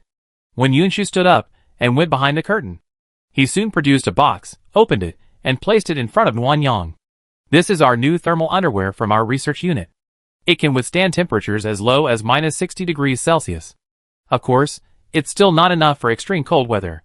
In about half a month, new underwear made of materials capable of withstanding ultra-low temperatures of -100 degrees Celsius will be developed. This will make it possible for us to move freely in the extreme cold. When Yunshu pushed the box toward Nuan Yang. Miss Nuan, aren't you tempted? With temperatures that low, even hiding indoors would be difficult, let alone going out to find supplies. Besides, your space fuel is limited. Can you survive the prolonged extreme cold? Nuan Yang feigned a solemn expression, lowering her head slightly in thought, acting for Wen Yunshu. She hadn't expected that her argument with Wan Ningyan, leaving her unkempt, would prevent her from realizing she wasn't just an ordinary survivor. It was a blessing in disguise. However, this base seems quite impressive. Han Qingqing's military overcoats haven't even been mass-produced, yet they not only produced ultra-thin thermal underwear, but also boast so many sophisticated systems. If she were forced to stay there for a while, at least it wouldn't be a hassle. Besides, although when Yunshu appeared calm, his ability to entice him with so many words and even show him thermal underwear revealed his eagerness to recruit him, which could be used to manipulate him. Eagle Bao's revenge remained unresolved, and Ningyan's injuries were unrecovered. Even with the pressure of the system mission, Nuan Yang was unwilling to give in easily. Second Lieutenant 1, your base sounds great, but I'm a vindictive person. If you want me to join your base, you can, but anyone who kills my daughter must pay with my life, and anyone who injures my wife must lose a leg. If you can't do that, I won't join you. When Yunshu looked at Nuan Yang with amusement. Your wife is in our hands. It seems. You don't have a choice, right? Nuan Yang slumped down in his chair, looking indifferent. Okay, then kill us. We're all of one mind, wives. We don't ask to live together, but to die together. We had enough of this hiding, and death will put an end to it all. Nuan Yang lay there, the tent eerily quiet. She didn't care. When Yunshu couldn't reject her just because of a life, especially since the military was in the wrong. Time ticked by, and after a while, when Yunshu sighed, his voice softening. Su Bing was the one who killed the eagle. He's a rare psychic. I have no right to take his life. The organization won't allow it. Miss Nguyen, can you try another method? A different method? What, for example? When Yunshu lowered his eyes, pondered for a moment, then said, remove one of his arms. I issue a military order to the medical department, forbidding any doctors or healers from reattaching it. If Miss Nguyen doesn't feel satisfied, you can just take that arm and feed it to the dogs. Chapter 422. Losing an arm? Nguyen Yang stroked his chin, pondering. A second lieutenant, to put it bluntly, is just a platoon leader, the lowest military rank. Before the apocalypse, he only managed 20 or 30 men. Even Company Commander Chen Jun held a higher rank than Wen Yunshu. Forcing a mere platoon leader to kill a rare psychic wasn't realistic. A woman's revenge is never too late. She agreed for now, and would find a chance to deal with Su Bing once she reached the capital base. Yes, and please return my daughter's body. Well, Miss Nguyen, please rest here for a while. I go take care of some military business. Second Lieutenant Wen, please be at your service. When Yunshu nodded at Nguyen Yang and strode out of the tent. The female guard at the door then poured her some hot water and brought her some snacks that looked like candied fruit or dried fruit. Nguyen Yang ate and drank symbolically, feeling amused. A mere second lieutenant making such a big fuss. Anyone who didn't know better might have mistaken him for a commander or general. Why are you arresting me? When Yunshu, I'm not your soldier. You dare to tie me up? Aren't you afraid of General Song's resentment? When Yunshu, I'm talking to you. Are you deaf? There was a commotion outside. It sounded like Su Bing.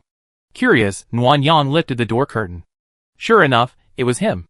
Two female soldiers were carrying him, followed by Zhao Wanning, Li Huai, Jiang Ming, and Zhang Mao. When Yunshu walked in front, holding Ing Bao's body in both hands, and handing it to Nguyen Yang with a solemn expression. Miss Nguyen, my condolences. Nguyen Yang took Ing Bao into her arms. His once plump and soft body had stiffened, his claws curled up, and his small, black eyes, dull and covered with a white film. After straightening the strangely twisted neck, Nguyen Yang stroked its still soft feathers.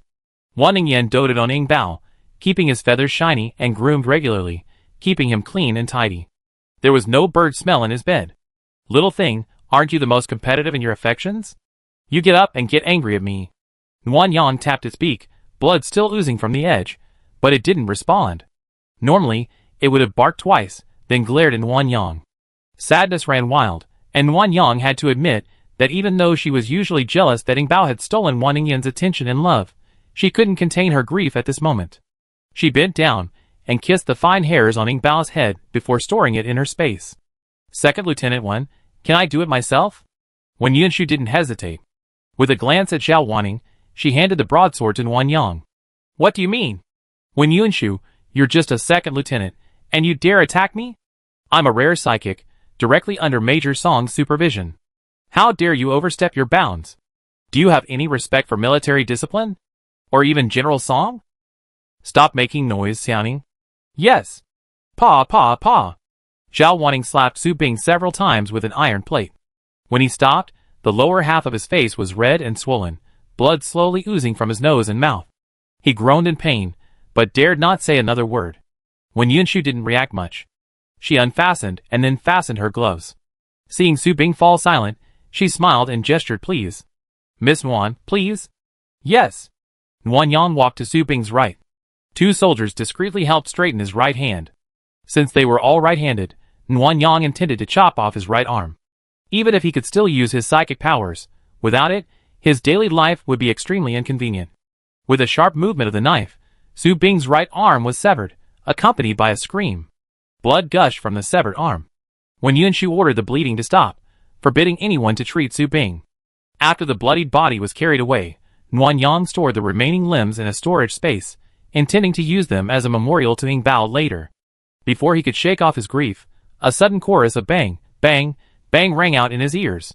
For gunshots rang out. Turning around, Zhao Wanning and the other four were kneeling on the ground, sweat dripping from their foreheads. Nguyen Yang looked down and saw that their knees had been pierced by bullets, and the shooter was Wen Yunshu. I assigned you to scout, not rob. This is just a lesson. If you dare to do it again, Su Bing will be your fate. I know I was wrong.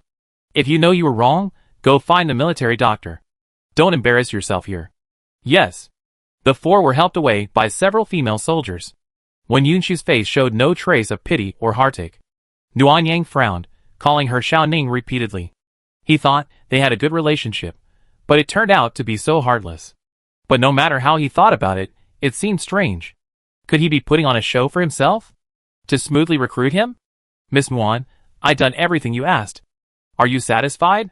Nuan Yang nodded, and when Yunshu began to inquire about her considerations, his eyes, fixed on her like prey, made her uncomfortable. Being taller than Nuan Yang, the overwhelming sense of pressure made her uncomfortable. Without further delay, she agreed. In that case, Miss Nuan, can you grant me a request? You say. Once you arrive at the base, no matter what others offer, please firmly choose to be my soldier. Huh? Others have better qualifications than you, so why should I choose you? Nuan Yang was a little surprised.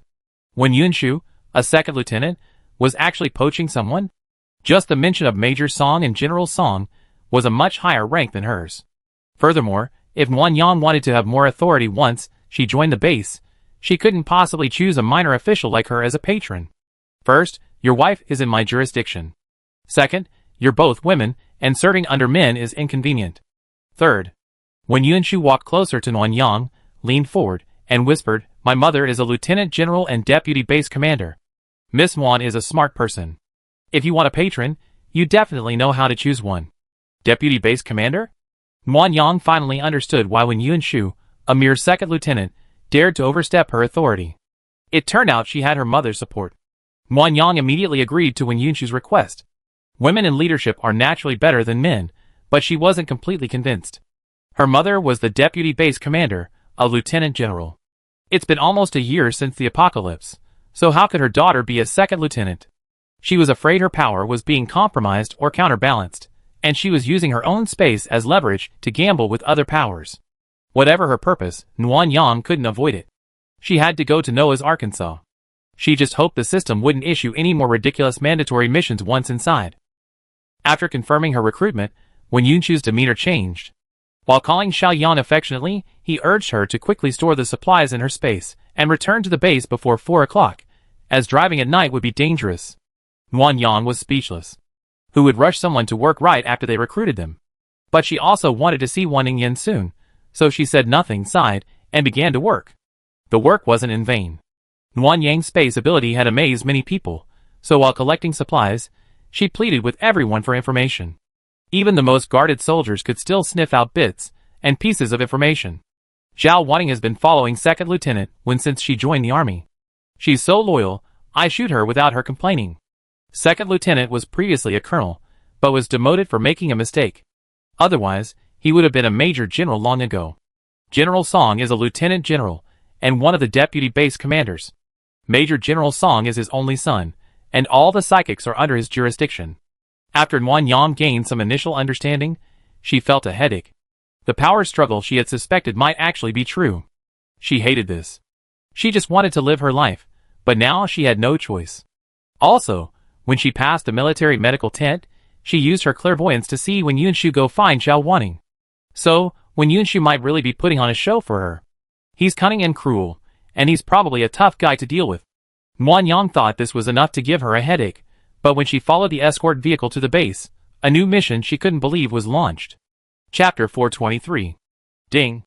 The hidden main quest has been forcibly initiated. Host, please overthrow the controlling authority of Noah's Ark and establish a new regime within 1 year. The system notified her again, and a 365-day countdown began. Nuan Yang instantly wore a mask of pain, rubbing her temples. Overthrowing the regime and establishing a new regime, isn't that just forcing her to rebel? A government-run base is far from easy to overthrow, especially since her team is only a few people. Even if she succeeded, she wouldn't be able to control so many survivors. Xiao Lu, if I refuse or fail to complete the quest, will there be any punishment? For some hosts, the mall system will be shut down and the space will be reclaimed. At that time, all appliances, weapons, equipment, vehicles, etc. produced in the mall system will be rendered obsolete and unusable. Okay, if you want me dead, just say it. Is this all that much fun? Host, why would Xiao Lu want you to die? Well, all combat potion categories have been unlocked for a limited time. You can use them for free and unlimited during the quest. They will be shut down after the quest is completed. At the same time, The host can choose 3 free pills from all available pills as aids in completing the mission. These pills will not be returned after the mission is completed. Combat potion?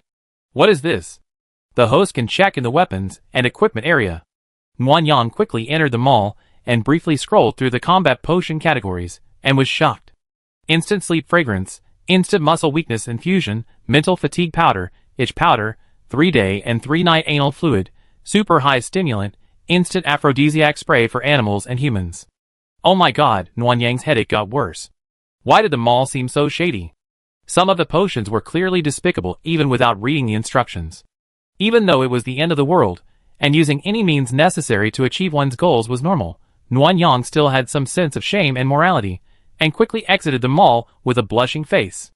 Xiaoang, are you feeling unwell? Is collecting supplies today exhausting? Yeah, a little. Then go rest after we get to the base, and we hand in the supplies tomorrow. Nuanyang responded, looking out the window with a melancholic expression. Riding in a car with Wen Yunshu was a nuisance. If he let his temper show, he'd be peppered with questions. The capital base resembled a giant egg, half exposed and half underground. The exterior was made of pure glass. Wen Yunshu said it was made of a special material, not metal, but as strong as steel. Embedded with photovoltaics and graphite, it absorbed sunlight and converted it into electricity. In front of the dome was an open space, surrounded by a wall whose material was indistinguishable. Hundreds of survivors huddled near the entrance. Nuanyang had initially assumed they were seeking refuge, but he discovered that many of them were kneeling on the ground, begging for mercy. Some were even huddled against the wall, already dead. Second Lieutenant 1, who are these people? Wen Yunshu didn't even glance out the window. He replied, ordinary men who want to join the base. Ordinary men? They count as labor, right? Then why aren't they allowed in? The base has a population of 1 million, and the burden is too heavy. So, aside from those with special abilities and women under 50, no other survivors will be accepted. As they were talking, the entrance gate opened and the convoy slowly drove in. Nuanyang saw that none of the survivors dared to follow. They simply stared at the vehicles, tinged with envy and resentment. Nuanyang said nothing more. It's common to refuse to accept survivors when supplies are limited. Many small bases in his previous life did this, unless the survivors could offer a generous joining fee. Arriving in front of the dome, a rectangular door suddenly opened on the smooth surface. 2 rows of soldiers emerged from within and began verifying information with the convoy's contact and counting the number of vehicles. After the soldiers in front waved 2 small green flags, the convoy slowly entered. Like a pre-apocalyptic garage, it drove down the road, turned a few corners, and stopped in an area labeled Vehicle Washing Maintenance Repair. Nuanyang got out of the car and was watching a dozen men in blue auto repair uniforms checking the number of vehicles when suddenly, it became as bright as day. Looking up, she saw the previously off-ceiling lights switching on one by one, illuminating the entire area. Nuanyang was marveling at the base's generosity with electricity when she heard the clatter of footsteps, something like the sound of cars starting. Turning around, she spotted a small door not far away labeled Rest Area. A group of men in blue work uniforms emerged. They grabbed supplies from the nearby tool room and began clearing snow from the tires, chassis, and hoods of each vehicle. 3 more small shuttle-like vehicles drove up and stopped nearby. Xiaoyang, I have to report on my work. You and Xiaoning should go to your quarters first. Your wife is here too. Relax and get a good night's sleep. Yes, thank you, Lieutenant. You're welcome. Nuanyang followed Xiao Wanting into a shuttle bus. Several female soldiers were also traveling with them. Everyone held onto the handrails and sat quietly. Only Xiao Wanting was explaining the details of the accommodations, dining options, and other matters to Nuanyang. Your room is a double room in room 509. You don't have to pay for rent or utilities. Lieutenant Wen has already waived them for you. The room is equipped with a washing machine, air conditioner, shower, smart toilet, TV, and more. If you need any additional appliances, just let me know, and we can usually provide them. There is internet on the base, but it's a local area network, only suitable for communication and single-player games. You need to go to the internet office with your ID to pay for top-up data, but the fees are quite expensive, so I don't recommend using it for entertainment. For meals, there's a cafeteria and restaurant on the 4th floor. There's also a recreation area, offices, and hospital on the 4th floor. You can visit if you have time. The soldiers' quarters are on the 5th to 7th floors, and there's free water every weekend in the east section of the 6th floor. Fruit supply available. Claim with ID. Limited time and quantity. Don't miss out. Above the 8th floor are restricted areas. Trespassing is prohibited. Otherwise, you will be imprisoned and tried for espionage or rebellion. The worst punishment is expulsion from the base and the death penalty. Your wife's ID has been registered. Yours will take a while longer. I help you process it. If you need to spend money in the meantime, use your wife's ID. I already topped it up with 1,000 yuan. From the shuttle bus, into the elevator, to the 5th floor, Xiao Wanning chattered non-stop until she reached the entrance of room 509. She still had some unfinished business, but she stopped knowingly. That's all for today. The default door lock code is 6 zeros. You can enter the code and go to settings to set a new one. Also, if you need anything, you can come to room 531 and see me. Okay, thank you. You're welcome. We be teammates from now on, so we naturally help each other. Welcome to Noah's Ark. Xiao Wanning extended her hand. Although Nguyen Yang felt uncomfortable thinking of Ying Bao and the threats, he still politely shook her hand.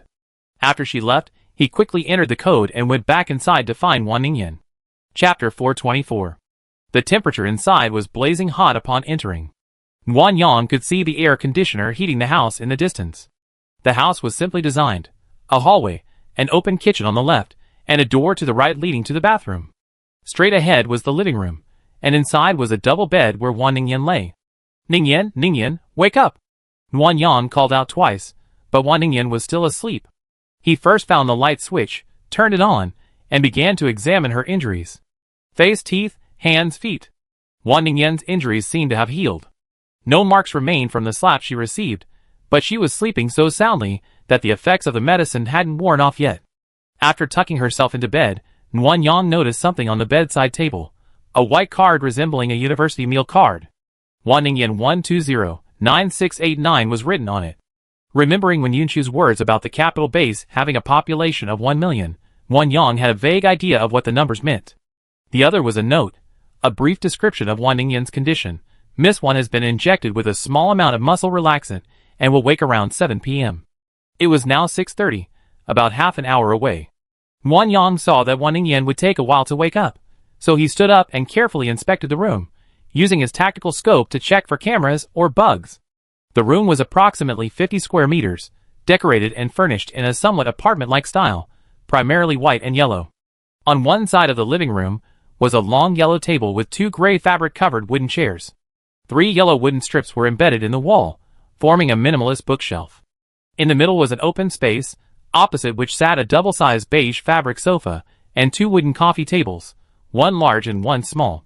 The bedside table was also yellow and wooden. Even the bed was wooden, with a Simmons mattress. To the right of the sofa, a wooden wardrobe was built into the wall, housing a dozen or so hangers. It was too small for Wan Ningyan, barely enough for her pajamas. But in the apocalypse, a wardrobe was a mere luxury. It might as well have been chopped down and used as firewood. What surprised Nguyen Yang most were the appliances. Besides the wall-mounted air conditioner, there was a wall-mounted TV opposite the bed, with a DVD player on a small cabinet below. Without internet access, the TV was only good for watching DVDs. To the right of the kitchen, off the hallway, was a small, fully automatic washing machine, with a low-profile refrigerator next to it.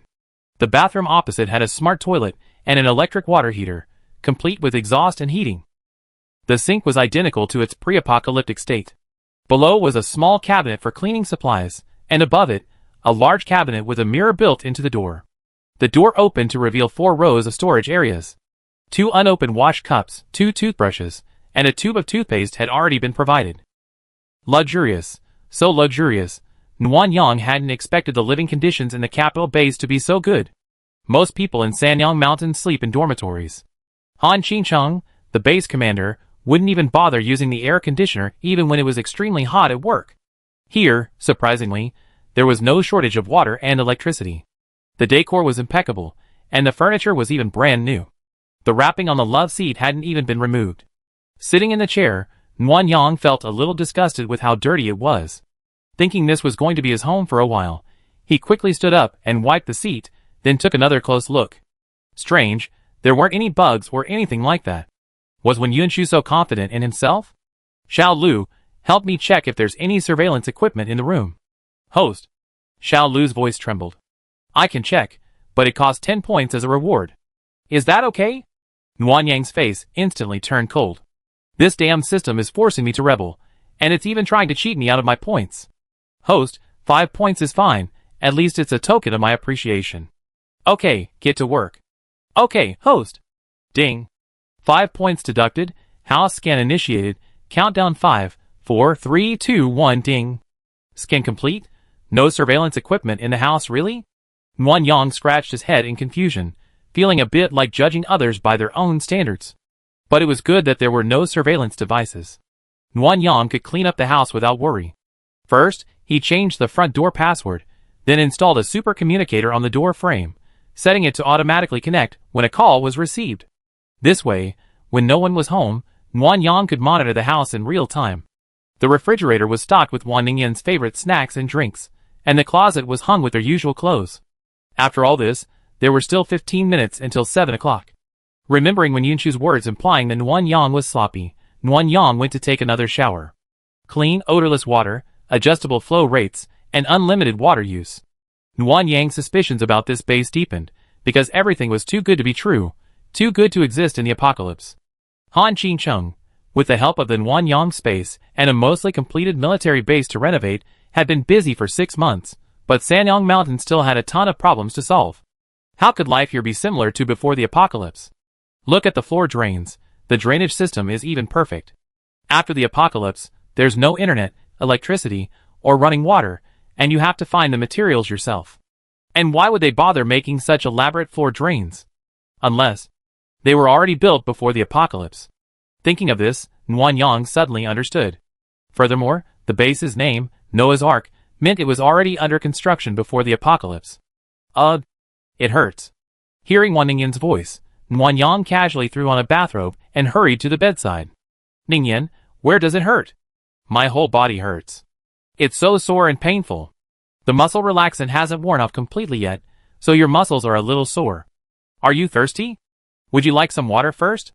Okay. Carefully lifting her up and placing her against his chest, Nuan Yang took out the brown sugar water that one's mother had brewed and fed it to her bit by bit. She hadn't eaten or drunk anything for so long, and the brown sugar water would help her regain some strength. As Wan Ningyan drank obediently, her beautiful eyes kept glancing around. Soon, she noticed something was wrong and stopped drinking. Instead, she asked Nuan Yang where they were. The base in the capital, Noah's Ark, is where the 5 people we met outside are based. How did we get here? It's a long story. If you're not tired, I tell you slowly, okay? No, tell me first about Yingbao. Wan Ningyan turned to look at Nuan Yang, tears welling in her eyes. Is Yingbao still alive? Yingbao. Nuan Yang knew this was a huge blow to Wan Ningyan, and she couldn't bear to tell her the truth directly. She placed the subspace ring on her hand. I put it in the subspace now. Later. If you miss it, you can go see it in the subspace. Just pretend it's asleep. Yingbao. Those bastards, I'm going to kill them. Wan Ningyan became agitated. Before she could finish her words, she suddenly began to gasp for air, her breathing becoming difficult. Nuan Yang quickly found an oxygen tank in the subspace and gave her oxygen. Ningyan, the drug hasn't worn off yet. You can't get too excited right now. I know you're upset about Yingbao, but if you want revenge, you have to take care of yourself first. Her stiff, twitching, and numb limbs slowly returned to normal. Wan Ningyan remained silent, sobbing non-stop. Nuan Yang wiped her face with tissue after tissue. Fearing she might suffer from respiratory alkalosis, he quickly recounted the story of how he chopped off Su Bing's arm. Wan Ningyan had indeed felt better. Her scattered gaze slowly returned to focus, and she looked at Nuan Yang blankly. Not only was Su Bing punished, but the other 4 were also shot in the knee. When Yunshu was only a 2nd lieutenant, achieving this was no small feat. After hearing this, Nuan Yang felt Wan Ningyan's mood seemed to have stabilized considerably. He continued to tell her about the day's events, gradually distracting her, but he didn't mention the rebellion mission. Wan Ningyan was intelligent, but she was currently immersed in the grief of Yingbao's death, and many of her judgments and thoughts might be biased. Nuan Yang planned to wait until Wan Ningyan's mood calmed down before discussing it with her. Chapter 425. It took nearly half an hour for Nuan Yang to recount everything that had happened that afternoon. Wan Ningyan listened intently, her tears slowly subsiding. By the time she finished, the lingering effects of the drug had worn off, and she was back to normal. So what should we do now? We can't really stay here. It would be hard to explain to Han Qingcheng if we stayed that long, and Mom, and the others are still in Sanyang Mountain. Since we're here, we should make the best of it. Let's get to know the base first, and then make our next plans. Nuan Yang pinched Wan Ningyan's face. Look at you, you're all dirty, and so are your clothes. Do you want to take a shower first? Afterward, we go downstairs for dinner, and a little shopping. Okay, then tell the captain. Yes. After Wan Ningyan showered, Nuan Yang contacted Wei Mingyi, briefly explained the situation, and asked if she could come to the base to help him rebel. Wei Mingyi didn't answer immediately, and Nuan Yang grew increasingly frustrated as she waited. Rebellion was no small matter, and she understood Wei Mingyi's concerns. She had a younger sister to care for, so she couldn't take such a risk lightly. Most of the members of the Rose team also had families, so they couldn't easily participate in such a dangerous undertaking. But Nuan Yang still felt a bit uneasy. She didn't want to lose them all in her space, but if it were just her and Wan Ningyan, there was a high probability they wouldn't succeed. Sounds exciting. I want to give it a try. Just as Nuan Yang was about to give up, Wei Mingyi's voice reached her, again in the affirmative. This made her eyebrows smile, and she couldn't help but curl her lips. Really? Captain Wei, have you thought it through? Yes, but we have to wait. I take the team back to base first, then explain the situation to your family. I also ask Xiao Rou to help keep the base a secret, and try to delay the news of your absence as much as possible. Afterward, I awaken my powers, and take Qin Yun with me into Noah's Arkansas. The other team members will wait outside for news, ready to provide support. Take Qin Yun? She's just a power user, isn't she a bit weak? Qin Yun is very clever. She's an expert at gathering information and stirring up trouble. If you want to rebel, you need to have enough support within the base. Otherwise, even if you kill the ruler, what good will it do? Chaos will ensue, and you won't be able to establish your own regime. That makes sense. Captain, please reassure my family. I find time to contact them later and tell them not to worry. Well, take good care of my team. If anything happens to Ningyan, you be the only one I hold responsible. Don't worry. I want her safe more than anyone else. Wei Mingyi chuckled and said goodbye to Nuan Yang. After the call ended, Nuan Yang relaxed in bed. Wei Mingyi was a scheming person, Qin Yun was a know-it-all, and with Ningyan brainstorming, they should be able to find a breakthrough and increase their chances of success. Nuan Yang, I'm done. There's even a hair dryer here, so convenient. Sanyang Mountain looks like a shabby place by comparison. Nuan Yang chuckled. Who once thought Sanyang Mountain was great and wanted to live there forever? I don't know. Maybe it was luck, or maybe it was my brother. Wan Ningyan's mood had improved considerably, allowing her to engage in a verbal exchange, which made Nuan Yang even happier. Holding Wan Ningyan's ID card, he leaned against the closet while she changed. The two wanted to learn more about the base and learn about real life, so they needed to attract attention. So, they both dressed nicely. Nuan Yang wore a distressed denim jacket and pants, with a pink short-sleeved shirt underneath. Wan Ningyan wore the same pink short-sleeved shirt, a light blue luxury jacket, a denim skirt, and long boots. The base's temperature was a constant 20 degrees Celsius, so it wasn't cold at all. Honey, do you want to change your pants? What's wrong? Your skirt doesn't look good? No, it's just a little too pretty. Will it backfire? Wan Ningyan pouted coquettishly. You're the one who told me to wear something nice, and you're the one who complained I was too pretty. So annoying. Nuan Yang was speechless for a moment and gave up. As he was about to leave with her, he remembered the matter of superpowers and quickly asked again. I had just released the fire when my mental power suddenly stopped working. The flames were only 2 or 3 meters long, not very big. Then you should control it a little more and pretend it's a level 3 ability. I don't know what a level 3 fire ability looks like, so I just do my best. Yes. After telling Wan Ningyan the door lock code, Nuan Yang closed the door and connected the communicator on the doorframe. This would allow him to quickly detect anyone entering the house, though it was a bit inconvenient, as he couldn't see the video. Xiao Lu, how can I merge the communicator to see the view? Host, just merge it with a multifunctional tactical scope. Hiss. The tactical scope is so expensive. Nuan Yang felt bad, but he couldn't help but buy it, sighing softly. What's wrong? Cold? No, how long until the elevator? 2 more floors. Nuan Yang hummed. He looked at the elevator door before him. It seemed a little different from before the apocalypse. He reached out and touched it. It didn't feel like metal. When I opened the tactical scope and observed, it only showed special new material, but I had no idea what was special about it. Ding. The elevator opened with a sound, revealing 4 men in flashy attire. Wan Yang suddenly felt that he and Wan Ningyan were dressed a bit conservatively. Wow, beauties, are you going to the dance? Let's go together. Wan Yang remained silent, his face cold. He held Wan Ningyan's hand and stood near the door. To his right were buttons, and at the bottom was a card swipe area. Wan Yang tried to swipe, but only the buttons for floors 4 through 7 lit up. After pressing the 4th floor button, it turned red, indicating that Wan Ningyan's ID card only allowed access to floors 4 through 7. Wan Yang felt a sense of despair. This limited range was too much. It would take forever to fully understand the base. Beauty, why are you ignoring me? Are you guys not handsome enough? With that, the 4 men burst into laughter, mingling with obscenities, like don't judge a man by his face alone and you're handsome in other ways. Wan Yang was furious. Just as she turned to curse, Wan Ningyan stood on tiptoe and kissed her on the lips. Honey, I'm so hungry. Will you buy me whatever I want later? Yeah, of course. Wow. My wife is so sweet, moi. Wan Ningyan kissed Wan Yang on the cheek twice more, causing her to blush. Her anger subsided, and she was now filled with lust. Glancing again, she saw the 4 men's expressions of shock and speechlessness, as if they had seen a ghost. By the time Wan Yang and Wan Ningyan left, she could even hear them muttering things like, "What a shame! And how could such a beautiful woman be gay?" On the wall directly opposite the elevator was a red slogan, "No fighting. No use of superpowers. Minor offenses will result in 7 days of solitary confinement. Serious offenses will result in the death penalty." As Wan Yang paused to read, Wan Ningyan leaned close to her ear.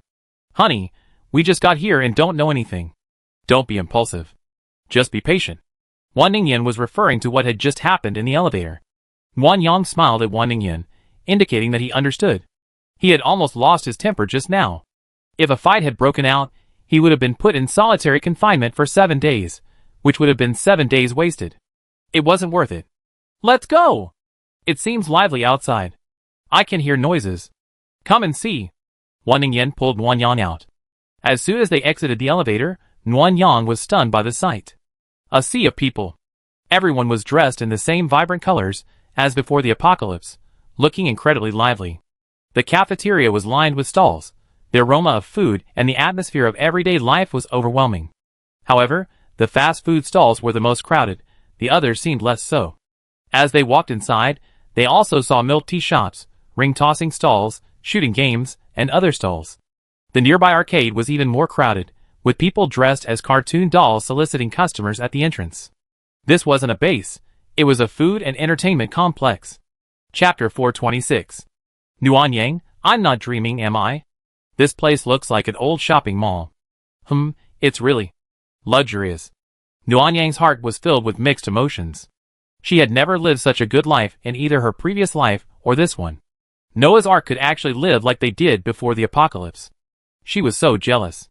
Just then, a little girl, about 7 or 8 years old, wearing old clothes and looking out of place, approached and bumped into Wan Yang. The feeling of her trouser pocket being touched alerted Wan Yang. She almost instantly grabbed the girl's shoulder as she tried to leave, and at the same time, her left hand searched her trouser pockets. Sure enough, her ID card was gone. Wan Yang, why did you arrest that little girl? She stole something. Give her back her card. The little girl looked flustered. She said, I don't know, but her other hand kept hiding the card in her sleeve. Wan Yang and Wan Ningyan, both wearing tactical scopes, saw it. They exchanged glances, and Wan Yang grasped the little girl's shoulders. Wan Ningyan squatted down and fished the card out of her sleeve. Little girl, my name's written on it. Are you still trying to quibble? The little girl panicked, begging Wan Ningyan tearfully not to hand her over to the patrol officers. She didn't want to be put in solitary confinement. Okay, but first, tell me why you stole the card. Because? I'm hungry. Hungry? You don't have any food? The little girl shook her head. Yes, but only black steamed buns. I'm a minor, so I can only get 1 free bun a day. It's not enough. Wan Ningyan raised an eyebrow at Wan Yang, who understood her meaning and nodded in agreement. Little girl, I'm new to the base, and I feel sorry for you. How about this? I treat you to a meal. You can give me a tour of the base later to cover the cost. The little girl's tearful eyes widened as she asked in disbelief. She nodded like a chick pecking at rice after receiving a definitive answer. Wan Ningyan smiled, took her hand, and handed the card to Wan Yang. I see there's a noodle shop up ahead. Buy me a bowl of beef noodles. Yes. Nuanyang looked at the little girl again and asked, what kind of noodles would you like? The little girl was too timid to order anything. She simply said anything. Nuanyang didn't ask any more questions. After following Wan Ningyan to an empty table for 4, he noted table number 12 and headed to the noodle shop alone. The so-called noodle shop was essentially a stall. Compared to the long line of fast food restaurants next door, business was dismal. The female owner sat in a chair, lost in thought, occasionally yawning. Boss, what kind of noodles do you have? The female boss glanced at Wan Yang, not even standing up, and pointed to the top tag, take a look for yourself, customers. They're quite expensive. If you want to save money, go for fast food. Want to save money on fast food? Wan Yang looked up at the tag suspiciously, scanning the noodles and the prices. The cheapest shredded chicken noodles were 48 yuan, pork chop noodles were 78 yuan, and the beef noodles Wan Ningyan wanted were 158 yuan. Wan Yang then looked at the prices at the fast food restaurant next door. 10 yuan for 2 vegetables and a soup, 20 yuan for 1 meat, 1 vegetable, and a soup, 1 free rice, and extra rice for 1 yuan per liang. Wan Yang understood what the noodle shop owner said, but upon closer inspection, something seemed off. The fast food restaurant's menu was almost entirely vegetarian, consisting of cabbage, potatoes, and leeks, very easy to grow, high-yielding, or short-lived vegetables. The so-called meat dishes were scrambled eggs with leeks and stir-fried bean sprouts with ham.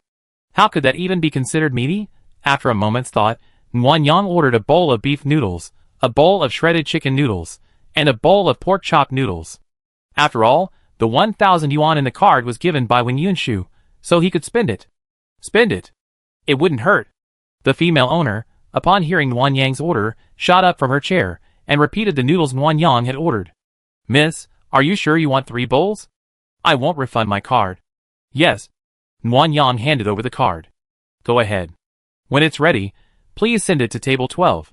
The female boss immediately beamed. Okay. Miss, just wait. Our noodles are so chewy. I guarantee you want more after just one try. Wan Yang smiled but said nothing. Who in the restaurant business doesn't boast about their delicious food? As she turned to look for Wan Ningyan, she noticed the people queuing at the fast food restaurant nearby. Their eyes were fixed on her, some envious, some suspicious, some disdainful, whispering among themselves. Wan Yang paid no attention and returned to table 12. As soon as Wan Yang sat down, Wan Ningyan took her arm and told her the news she had just gathered from the little girl. Honey, so there's a civilian area here on the 2nd and 3rd floors. Nearly 1 million people are crammed into 2 floors, and there's even a section reserved for the wealthy. You know, although they get free food, from the moment they enter the base, they only get black steamed buns. Adults have to work a full 8 hours a day to get them. Their houses are only a few square meters, and they have to pay for public toilets and bathrooms. Utilities are also very expensive, so people only shower once a month. But civilians can go out and forage for supplies to improve their lives, but the military doesn't provide them with weapons or vehicles. They can go out in extreme heat, but in extreme cold, they basically have to stay inside the base and work for their bread. So life is really tough in the civilian area right now. Wan Yang was completely bewildered by the barrage of messages. After confirming each one with the little girl, his heart sank. The difference in living conditions was so huge. Then how did you get here? Isn't it said that civilian ID cards only allow you to go to the 1st, 2nd, and 3rd floors? The little girl scratched her fingers and said, for 2 yuan, I can follow someone with permission to go to the 4th floor. I'm a kid, and sometimes they find me annoying, so they let me ride the elevator for free. So you just use the elevator to steal things here, hoping to improve your life? The little girl was frightened by Wan Yang's cold face. She nodded and immediately turned her head downward, not daring to look at anyone. Miss, your noodles are here. The female boss and a little girl arrived with noodles, attracting everyone nearby to peek in, some smacking their lips, seemingly greedy. The noodles were plentiful. A large bowl, overflowing with noodles, a layer of beef, a large pork chop filling 2/3 of the bowl, and a small mountain of shredded chicken and pickled mustard greens. Wan Yang gave the little girl the shredded chicken noodles. She looked up in surprise, licking her lower lip several times, but she didn't eat. Wan Ningyan, assuming she wouldn't dare eat, glared at Wan Yang, who was about to eat her noodles. Stop scaring the child. Wan Yang, ? I didn't do anything. Shall you, hurry up and eat, or the noodles will clump. The little girl, Lin Yu, dipped her chopsticks in the soup and squinted her eyes in happiness, but after looking at the noodles for a moment, she put them down again. Sister, can I take some food home? It's too much for me to finish, and I want to share it with Mom. No. Wan Ningyan refused without hesitation. You said there's always robberies and thefts in the residential area. How can a little girl like you keep a bowl of meat noodles safe? Eat it quickly. I buy you some easy-to-hide food later. After hearing this, Lin Yu's gloomy face slowly broke into a smile. He grumbled, and began to devour his noodles. Nguyen Yang was about to ask something, but seeing her ferocious way of eating, he silently shut his mouth. Forget it, I ask after dinner. It seems Xiao Yu will starve to death if she doesn't eat now. The pork chop noodles were delicious, and the condiments seemed complete. Nguyen Yang took a bite of the pork chop, and it was perfectly braised. Although expensive, the taste was worth it. Wan Ningyan also ate and praised the food, but she had a small appetite and couldn't finish more after half, pushing the bowl to Nguyen Yang. I'm so full. Honey, you eat it, don't waste it. Don't waste it? How dare you say that? Nguyen Yang muttered inwardly, picked up a piece of pork chop, and put it in her mouth. The person who said she was so full immediately took a bite, chewing and saying, it smells so good. More food? No, it's a bit greasy. Confirming that someone didn't want to eat any more, Nguyen Yang began slurping down the noodles. As for the soup, she forgot about it, she couldn't drink it at all. After finally finishing 2 bowls of noodles, Lin Yu across from her had already finished. She stared eagerly at Nguyen Yang's bowl, and asked if she could take the soup to go. Sure, but how would you take it? Lin Yu pulled 2 empty mineral water bottles from her messenger bag, and carefully poured the soup into them, even leaving the remaining ground beef in the bowl. Wan Ningyan asked curiously, are you taking this soup back for your mother? Lin Yu shook his head. It's too extravagant. Freeze it. Every time you eat, scoop out a small piece, boil it with water, and eat it with steamed buns. It lasts you a long time. Nguyen Yang and Wan Ningyan were both shocked. Just 2 bowls of noodle soup, and they had to freeze it to eat later. What was life like in the civilian areas? It felt worse than the Sanyang mountain base. Afterward, Nguyen Yang asked a few more questions, and Lin Yu answered everything she knew, but she wasn't sure whether the base existed before or after the apocalypse. Seeing the little girl couldn't say anything more, Nguyen Yang went to the grocery store and bought 3 packs of instant noodles, which fit perfectly in her messenger bag, in exchange for half of her black steamed bun. Wan Ningyan sniffed it. It smells like steamed buns, but it doesn't quite feel like one. It's a bit strange. Strange? Nguyen Yang pinched a small piece and sniffed it. It tasted okay, so he put it in his mouth and chewed it. It's not as good as Mom's. It's a little harsh on the throat, and the texture is strange, not like it's made from grain. Then I won't try it. Wan Ningyan put the remaining steamed bun into her space using her clothes and whispered to Nguyen Yang, I break it down. We know what it is when we see it. Smart, let's go. Let's go walk around and see what we can do.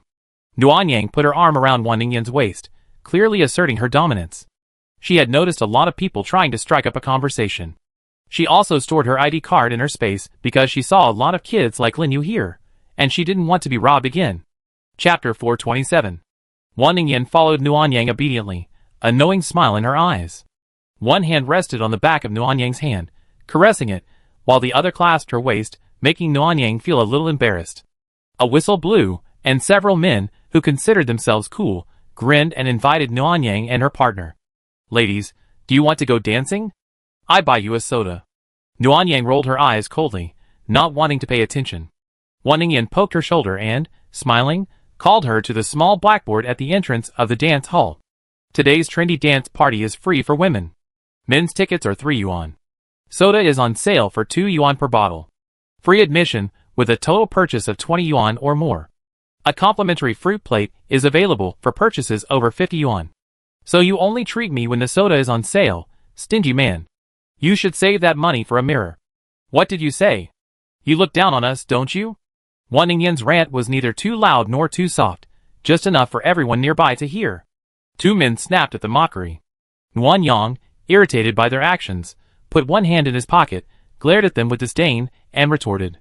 Yeah, I look down on you, these poor loser guys who just want to flirt with you because you're holding a discounted item. You're not worthy?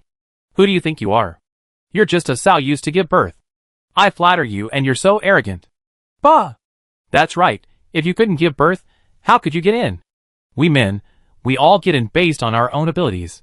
Nuan Yang clenched her hands in her pockets, her eyes cold. What angered her most wasn't the insults, but the message behind them. In this base, women were probably being treated as reproductive tools by the higher-ups. Otherwise, it would be hard to explain the men's words. Fuck you. You're calling a woman a pig? Didn't you come from a woman too? You think you're so great just because you have a few pounds of extra flesh? Sorry. No woman likes people like you. Don't you see how the women around you are laughing at you? After he finished speaking, the women watching laughed even louder, and even spontaneously applauded and cheered for Wan Ningyan. The two men's expressions turned even worse. The man with them had already hidden away, fearing they would be caught off guard. You? You? A furious man pointed at Wan Ningyan for a long moment before suddenly breaking into a lewd smile. Oh. So it's Wan Ningyan, the actress. Everyone knows you had countless rumored boyfriends. You say you hate men, but you're still sleeping with them. Ha ha ha. Some of the men around joined in the laughter, which made Nuan Yang's fury unbearable. It was just 7 days of confinement. If she didn't teach these two outspoken bastards a lesson for her, what kind of wife would she be? Nuan Yang let go of Wan Ningyan's waist and took a step forward when she was stopped. She shook her head and warned Nuan Yang that the patrol was coming. Nuan Yang turned and saw a group of officers in black uniforms with red armbands embroidered with patrol. Considering the time, he realized he couldn't hit the two men hard enough right now, so he suppressed his anger for the time being. What are you doing? There's a clear rule against causing trouble at the base. What are you doing? Disperse. The crowd simply stepped back, their heads craning to watch the spectacle. After all, no one from Country Z could resist eating melons. Get right here, all of you. What are you making such a fuss about? You want to be robbed of your batons? The leading male officer spoke in a threatening tone, pulling out his baton and threatening. The two men immediately approached, fawning over their story, pretending to cry and wiping away tears as they spread rumors about Nuan Yang and Wan Ningyan. Shamelessness was the height of the situation. But no one could match Wan Ningyan's acting skills. Before Nuan Yang could even speak, Wan Ningyan's eyes welled up with tears. She covered her mouth with her hand, looked at the male officer, and finally said, "Officer." Tears were streaming down her face, and the male officer quickly put away his baton, fearing to scare anyone. "Miss, take your time and tell me what's going on. There's no rush." Wan Ningyan wiped her tears with her fingers, and complained in a sobbing voice, "My wife and I were just strolling around when they suddenly harassed us and insulted us. Not only did they insult us, they also said that all the women in the base are pigs. Officer, our base has female officers like Second Lieutenant 1, who risked their lives for the base. My wife and I couldn't bear to see them bully him like that, so we retorted a few words. But who knew they would be the first to complain?" Sob. Sob. As Wan Ningyan spoke, she threw herself into Nuan Yang's arms and sobbed. Nuan Yang was stunned. He was just marveling at her acting skills when she suddenly hugged him, and he instinctively put his arm around her waist. But he realized she was laughing so hard in his arms that her shoulders were shaking. He was so nervous, he had to try to keep a straight face. "Officer, we heard them calling the woman a sow. Why aren't they arresting her?" "That's right. The deputy base commander is a woman. Publicly insulting a woman and not punishing her shows you don't respect the deputy base commander." The surrounding women onlookers began to stir up trouble, causing the male officer's face to darken. He slapped the two men who hurriedly denied the charges. "You're done with this. You dare to publicly insult Deputy Commander 1? Come, arrest them, and hand them over directly to Second Lieutenant 1. "No. Don't hand them over to Lieutenant 1. I'm willing to be locked up for 7 days, no, even 10. When the two men heard they were being handed over to Wen Yun Shu, their legs went limp with fear, and they kept begging for mercy. The male officer dared not show any leniency, and ordered his men to drag the men away. Before leaving, he exchanged a few polite words with Nuan Yang and Wan Ningyan, then left with a sullen look in his eyes, baton in hand. Nuan Yang was stunned by the easy resolution, but when he came to his senses, he looked at Wan Ningyan with admiration and gave her a thumbs up. "Amazing. Hee hee." Wan Ningyan threw her arms around Nuan Yang's neck, exclaiming triumphantly, "That's called outsmarting." Nuan Yang's smile widened, and just as he was about to continue his compliments, he heard a flurry of murmurs from behind him, all discussing Wan Ningyan's lesbian identity. His smile froze. "Ningyan, is it okay to just make our relationship public?" What's wrong with that? Here. A lot of people know you, so there'd be some rumors." Nuan Yang was met with a fierce kiss from Wan Ningyan. The surrounding gasps of surprise seemed so far away in Nuanyang's ears. In his head, only the voices echoed, "She kissed me. She doesn't mind. It's just right that so many people know me. If we make our relationship public, everyone will know I'm your wife. Those who know my place won't come to flirt with me anymore, and it saves some people from getting jealous." Nuanyang blushed at Wan Ningyan's last words. She coughed and denied it. "How could I?" "Okay, you didn't. Let's go. I see there's a ring-tossing game over there. Let's go check it out." "Yes." Nuanyang and Wan Ningyan held hands, walking side by side towards the long line of stalls not far away. Besides ring-tossing, there seemed to be shooting games, fishing games, and other games. On the way, Nuanyang curiously asked Wan Ningyan why she thought of using the patrol officers to deal with them.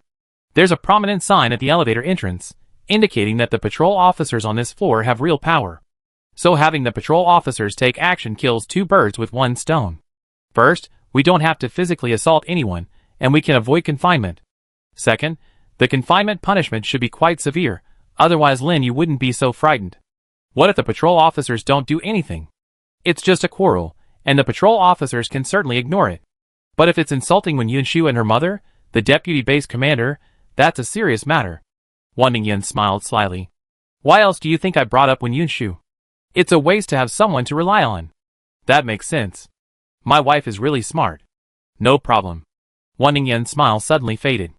Nuanyang followed her gaze, and saw an archery stall. Among the gifts hanging nearby was a stuffed animal that looked very similar to Yingbao. Chapter 428. "Want it? I win it for you." Nuanyang looked at Wan Ningyan worriedly.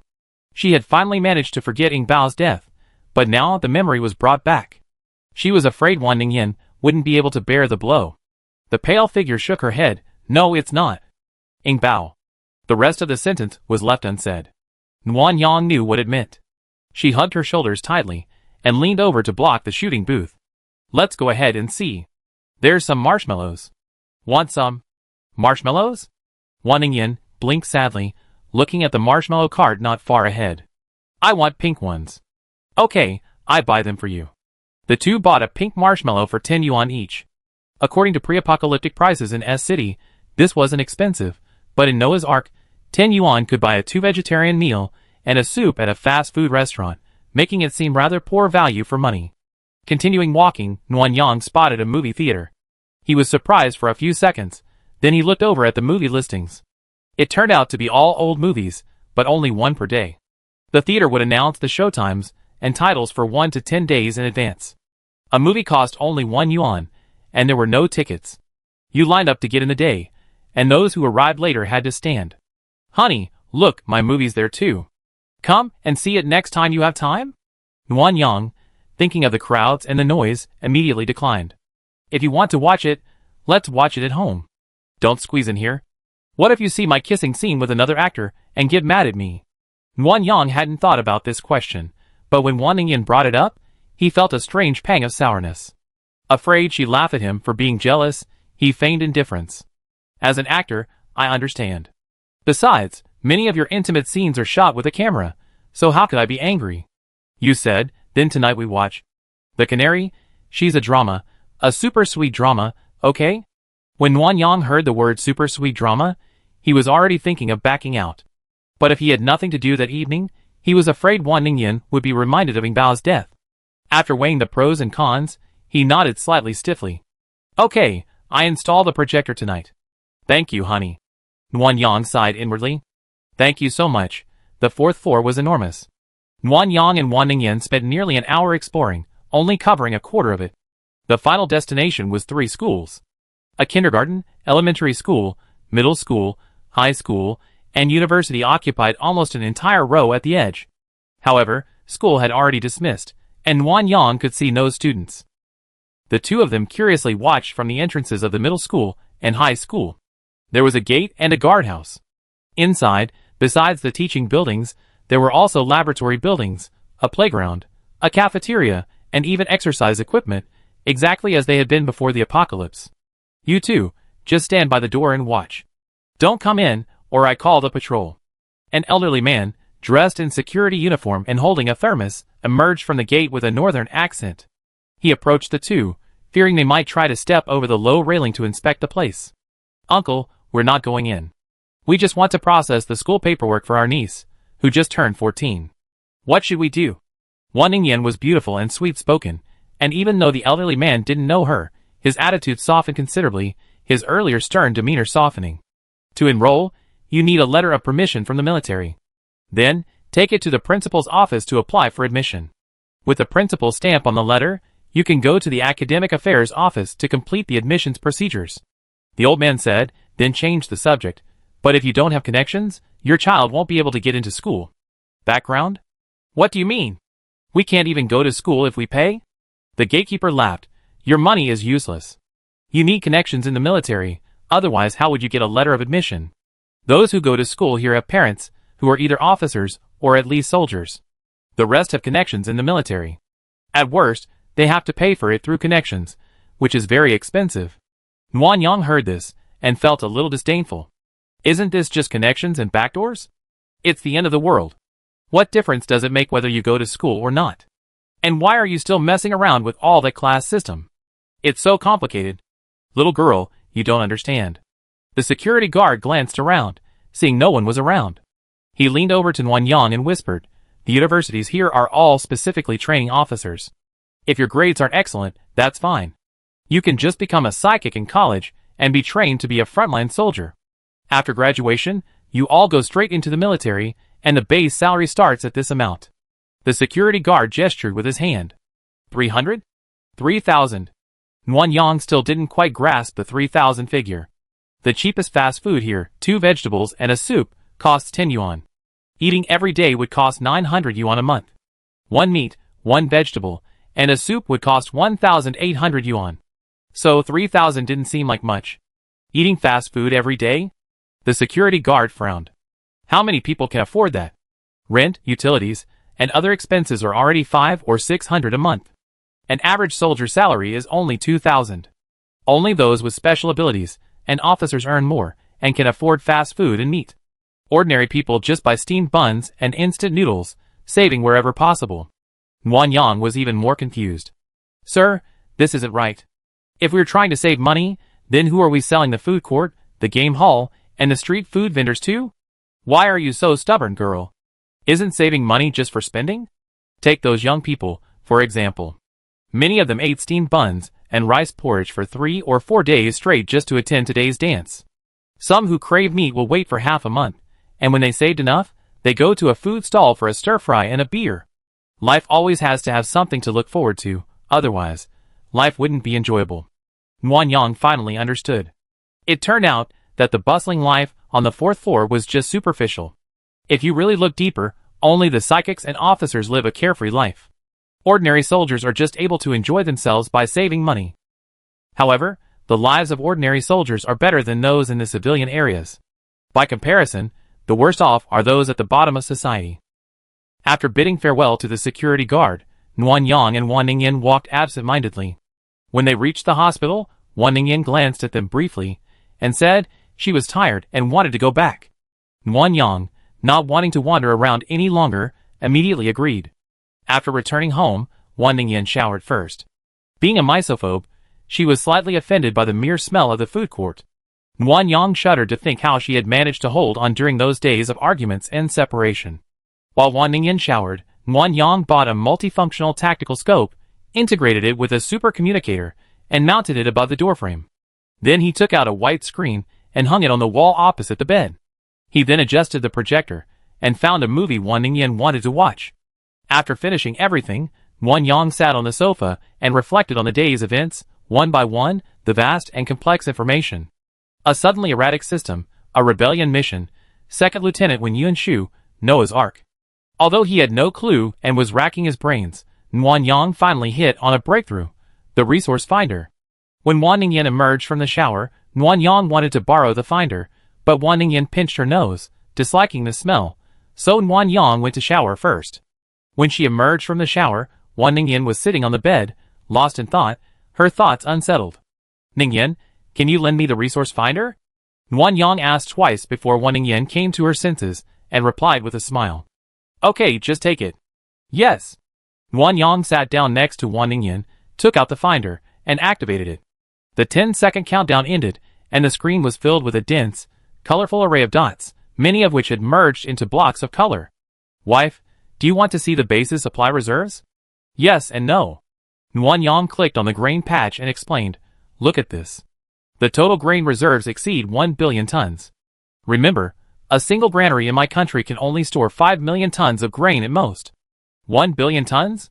If they started transporting the grain as soon as the zombies appeared, they wouldn't have enough time. I see. This proves the base was built before the apocalypse, and even the supply reserves were prepared in advance. Well, I don't know if they knew the zombies would appear, or if it was just a coincidence. Anyway, this needs to be clarified. Also, there's this. Nguyen Yang then pointed to the oil reserves and photovoltaic materials. Oil is a non-renewable resource. Even before the apocalypse, there were early warnings that global oil reserves would be depleted. That's why all countries are developing new or alternative energy sources. As for the base, not only is there no electricity rationing, but it can also maintain a constant temperature of 20 degrees Celsius even in extreme cold. This power consumption is quite astonishing. Even in extreme heat, it can rely on photovoltaic power generation, but in extreme cold, sunlight is completely insufficient. It can't be that they're using oil, right? Wang Ningyan nodded, feeling that Nguyen Yang's words made sense. Following Nguyen Yang's line of thought, she clicked on a section of grain, vegetable, and poultry resources. When Yun Shu said the base has a comprehensive planting and breeding system. These should correspond to farmland and breeding areas above us, at least on the 8th floor. But the food court on the 4th floor is quite expensive, especially for meat, indicating that the breeding system is currently insufficient to support the base's large population. This is probably one of the reasons why the base treats civilians and soldiers differently. Indeed, and while they appear to be complete, they actually have loopholes. Lockholes? Yes. Nguyen Yang clicked on the medical supplies. Look, things like gauze, scalpels, and medical equipment do have a long shelf life, but medicines don't. Within 5 years, the base will face a shortage of medicines. As for these seasonings, instant noodles, biscuits, and so on, except for those that are vacuum compressed, they basically expire within 2 to 3 years. While the base may have enough food to eat, continuing to enjoy a fulfilling life won't be possible unless the food processing industry is restored. Don't they desperately need your space? Yes, I'm sure the higher-ups will soon be impatient and want to talk to me. Wang Ningyan sighed and leaned into Nguyen Yang's arms. Be careful. These officers from the capital are probably even more cunning than Han Qingcheng. Well, don't worry. I know what I'm doing. Chapter 429. Nguyen Yang returned the resource finder to Wang Ningyan's space, took out the projector remote, and asked her if she wanted to watch a movie. Go ahead, it's pretty boring otherwise. Yeah. Because of her bad relationship with Wang Ningyan before the apocalypse, Nguyen Yang hadn't seen any of her dramas, only clips or commercials. After the apocalypse, she rarely watched videos during her free time, so Nguyen Yang hadn't seen the film she starred in.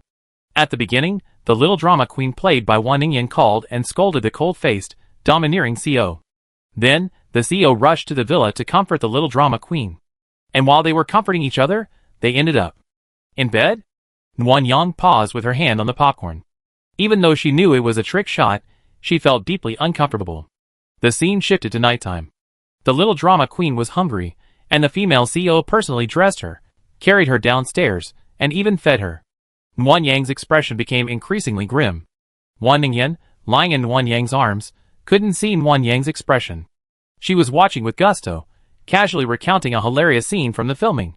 The director asked for more intimacy, but she didn't dare because I was her senior, and she was afraid to offend. That feeding scene was exhausting. Xia Yueshu is a bit of a drama queen, and she almost always needs her partner to feed her during a meal. So, the food got cold and tasted bad because we were so slow. The dinner scene was so dramatic. We had a flat tire on the way, and we couldn't drive our newly rented luxury car. The restaurant we were filming in had a power outage, and then Wang Ningyan's mouth was covered by Nguyen Yang's hand. She tilted her head up in surprise, and Nguyen Yang glared at her fiercely. Stop talking. I don't want to hear it. Wang Ningyan sat up innocently. What's wrong with you? Are you unhappy? In the movie, the plot was just reaching the point where the little drama queen was budding in love and actively kissed the president. Even though it was a fake shot, Nguyen Yang was furious. He pulled Wang Ningyan into his arms and kissed her fiercely. I admit I'm jealous and petty. I know it's your profession and your job, but I can't stand it. I don't want to see you so intimate with someone else. The more Nuanyang admitted to being jealous, the more Wan Ningyan laughed. She grabbed the remote and turned off the projector. If you don't want to watch, then don't. Why are you forcing yourself to watch? I don't want you to think I'm petty or jealous. No, Wan Ningyan said, leaning against Nuanyang's chest, enunciating each word carefully. You're jealous because you love me and care about me. The thin pajamas became loose with Wan Ningyan's movements, and her prone position revealed a glimpse of her private parts. Nuanyang reached out to help Wan Ningyan pull the pajamas in place, his hand caressing her shoulders. Well, from now on, I refuse to watch movies with excessive intimacy. Okay, I listen to you. So what should we do now? Change the movie? Wan Ningyan sat up again, pulled out the lamb stuffed animal from her space, and held it. No, why don't you tell me how much you've been hiding from me? Don't think just because I, Qian, forgive you, we can move on. Puff. The small spark in Nuanyang's heart was instantly extinguished. She had never imagined that after all the twists and turns today, her wife would still remember this. What's with that expression? You said it yourself. You told me everything you've been hiding from me. You're not going to regret it, are you? I'm not regretting it. I just... Nuanyang slowly sat up from the bed, a look of dejection on his face. Think about it. Don't rush. You have to think about this one by one. Okay, I wait. Under Wan Ningyan's gaze, Nuanyang sighed, hugged his pillow, and sat cross-legged, recalling all the things he had intentionally or accidentally hidden from Wan Ningyan. Your shooting is so accurate, not because you're gifted. It's because I gave you the accuracy pill, the same pill you complained wasn't as good as the power pill. During that time, you were very self-conscious, always feeling like a burden. So when you were happy about your accurate shooting, I didn't tell you the truth. When we were resting in the cabin, I caught you kissing me secretly. By then, I knew I was in love with you, so I was very excited. But I was afraid of being self-indulgent, so I pretended not to know. Your space is a reward for completing a mission. It's not a baby born in my space, and it doesn't need to eat gold to grow. I just didn't know how to explain it, so I just went along with your understanding. I secretly took all the gold you found for your space. That time when you were drunk, I was the one who washed your bath, not your mother. Wan Ningyan's expression grew increasingly uglier. After learning the shameful truth, she buried half her face in the doll. When it's extremely hot, you always eat your mints quickly because I steal them. Those ahem. Finger sleeves, and the like aren't actually Xiaoming's. They're from my secret, which I can't tell you about. There's even pornographic books. Wan Ningyan's eyes narrowed, a fierce gleam in their eyes. Nuanyang swallowed and quickly moved on to the next thing, hoping to distract her. When we got married, Mom actually included a note in my gift. Nuanyang pulled the note out of her space and showed it to Wan Ningyan. She held it in both hands, silent for a long moment, her fingers slowly clenching as a tear fell onto the paper. Am I a failure? Failure? Nuanyang gently wiped her tears away. Dear actress Wan, if you're considered a failure, then whose life can be considered a success? You've been away from home since you were a child, pursuing your career, rarely seeing your family. Now that the apocalypse has arrived, and you finally get to be with your family, you constantly make Mom angry. I'm not a good daughter, so how can I not be a failure? Of course not. Mom is always so proud of your career, and always feels bad for you having to work so hard away from home. If you weren't a good daughter, how could I be willing to go to this extent? You know what? Mom's always afraid I treat you badly, or one day change my mind and abandon you. She's always hinting at me, both overtly and covertly, making me afraid to argue with you, afraid I get suspicious. Wan Ningyan burst into laughter and snorted. You're just mean to me. You kept so many things from me. You're so mean. Yes, I'm mean. I won't hide anything from you anymore. But there's one thing. That's quite difficult. Tell me. Nuanyang tossed the pillow aside, took Wan Ningyan's hand, and seriously explained the mission to force a rebellion. Rebellion? There are only 2 of us. Even if the entire Rose team arrives, a few dozen people against a base of 1 million people? Isn't that like hitting a rock with an egg? Yes, so we can only outsmart you, not attack with force. Although she spoke lightly, Nuanyang was unsure. An attempt at rebellion was just an attempt. After all, she didn't even have a basic understanding of Noah's Ark situation. She just didn't want Wan Ningyan to worry too much. Wan Ningyan pondered for a long moment, clutching the doll. Suddenly she smiled and hugged Nuanyang. Let's just do our best, and leave the rest to fate. Failure will only mean a lack of space and unspeakable secrets. Everyone in the apocalypse lives this way. Nuanyang hadn't expected Wan Ningyan to be so optimistic. He smiled and scratched her nose. I'm afraid you can't stand the hardship. You were so disgusted by the slightest odor on your clothes today. If you can't bathe for years, won't you go crazy? Of course not. In my last life, I was so weak, I could still endure the extreme cold. How could I be unable to do the same in this life? Besides, Wan Ningyan raised her head and kissed Nuan Yang. We don't necessarily have to fail. That makes sense. Right? So, for our happiness in the apocalypse, we should strive to rebel. Okay. For my wife's happiness, let's rebel. Then Wan Ningyan excitedly pulled Nuan Yang along and began analyzing various strategies, even using the 36 stratagems. They didn't fall asleep until midnight, unable to bear the drowsiness. The price of staying up late is being unable to get out of bed. Nuan Yang woke up this morning when Wan Ningyan kicked him out of bed. Someone had been knocking on the door, and Wan Ningyan, annoyed by the noise, had kicked him out to open it. I'm coming. Wait a moment. After calling out, Nuan Yang rubbed his butt and stood up.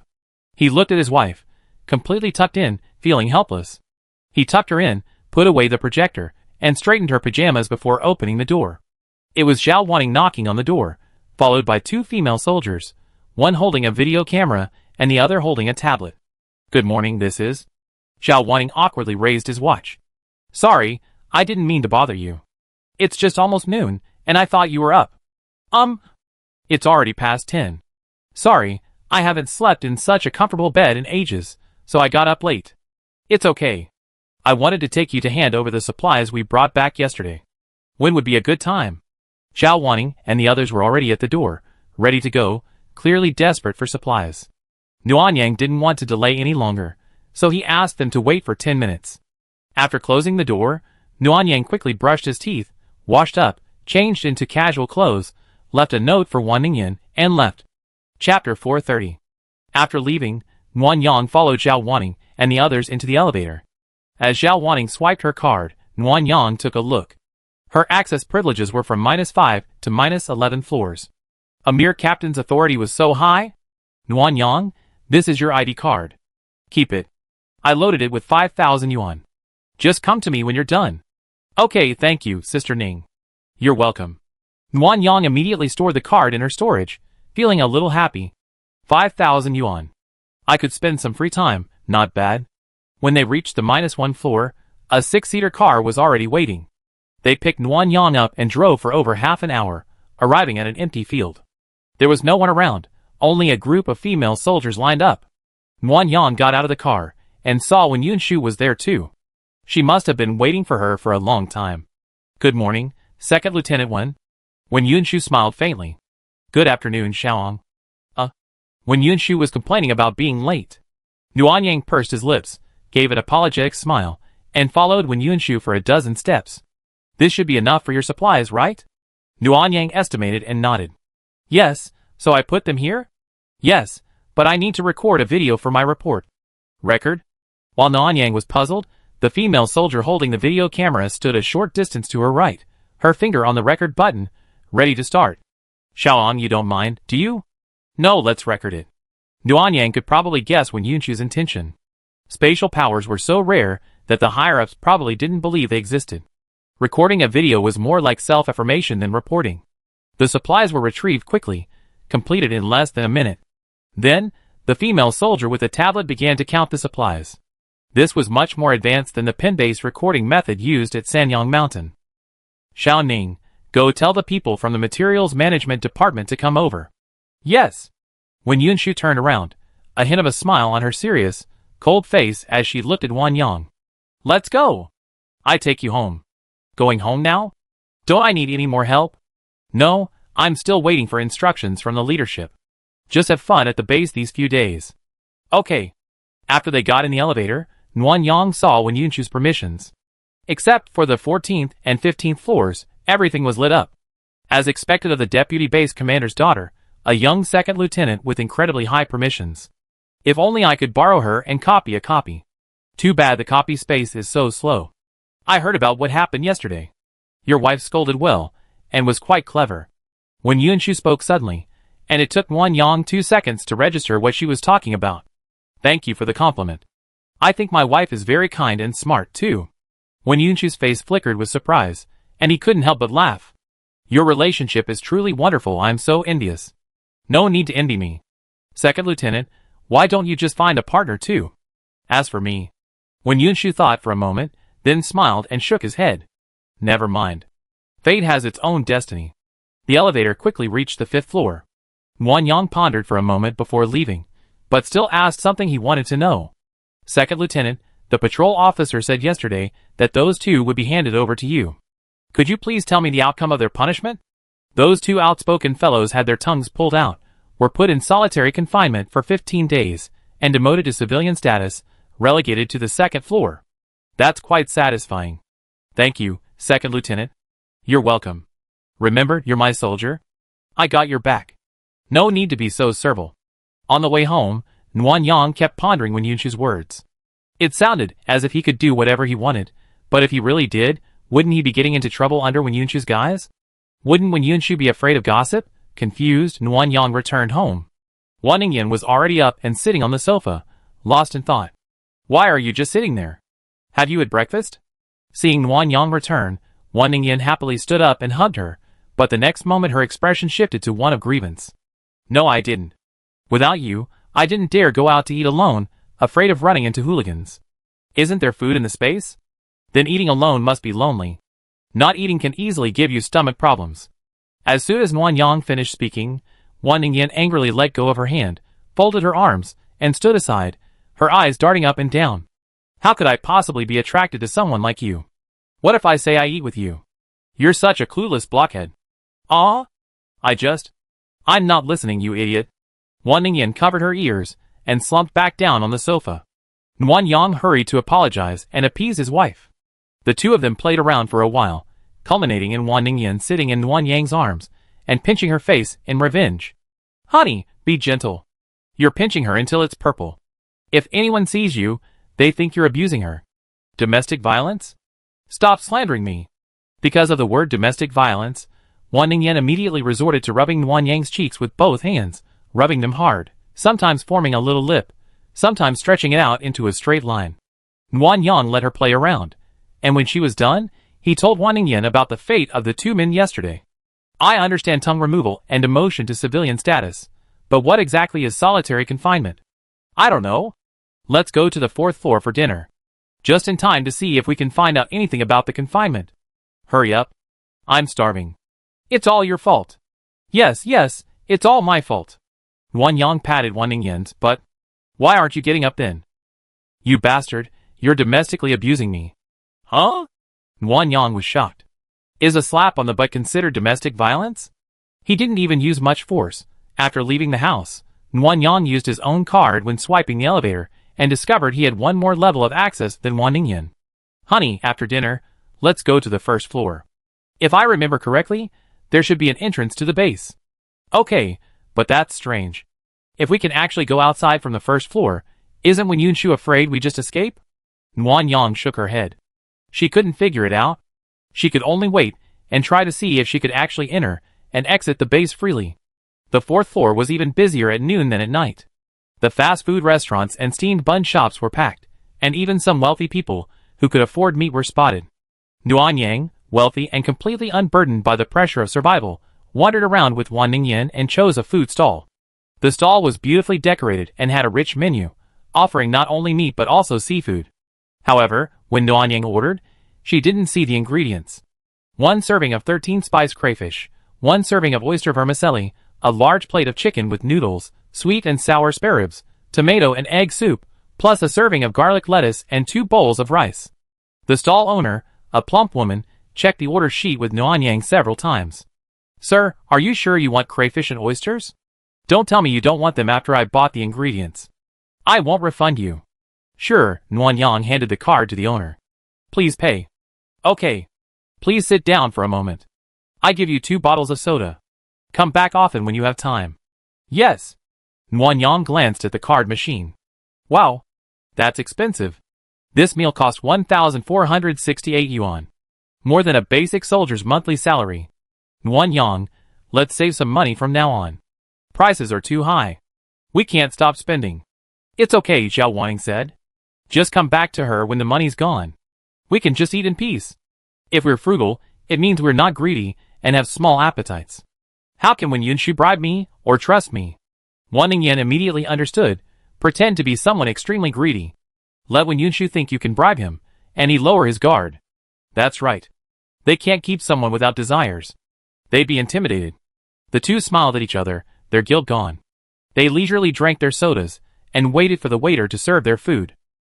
Chapter 431. The female owner of the food stall looked chubby, but she was actually very efficient at work. She left on her tricycle and soon returned with a cart of ingredients, which she showed Wan Yang and Wan Ningyan. Here, fresh produce. Our food stall never fools customers with frozen products. Boss, you can buy and sell right here. Is there a vegetable market nearby?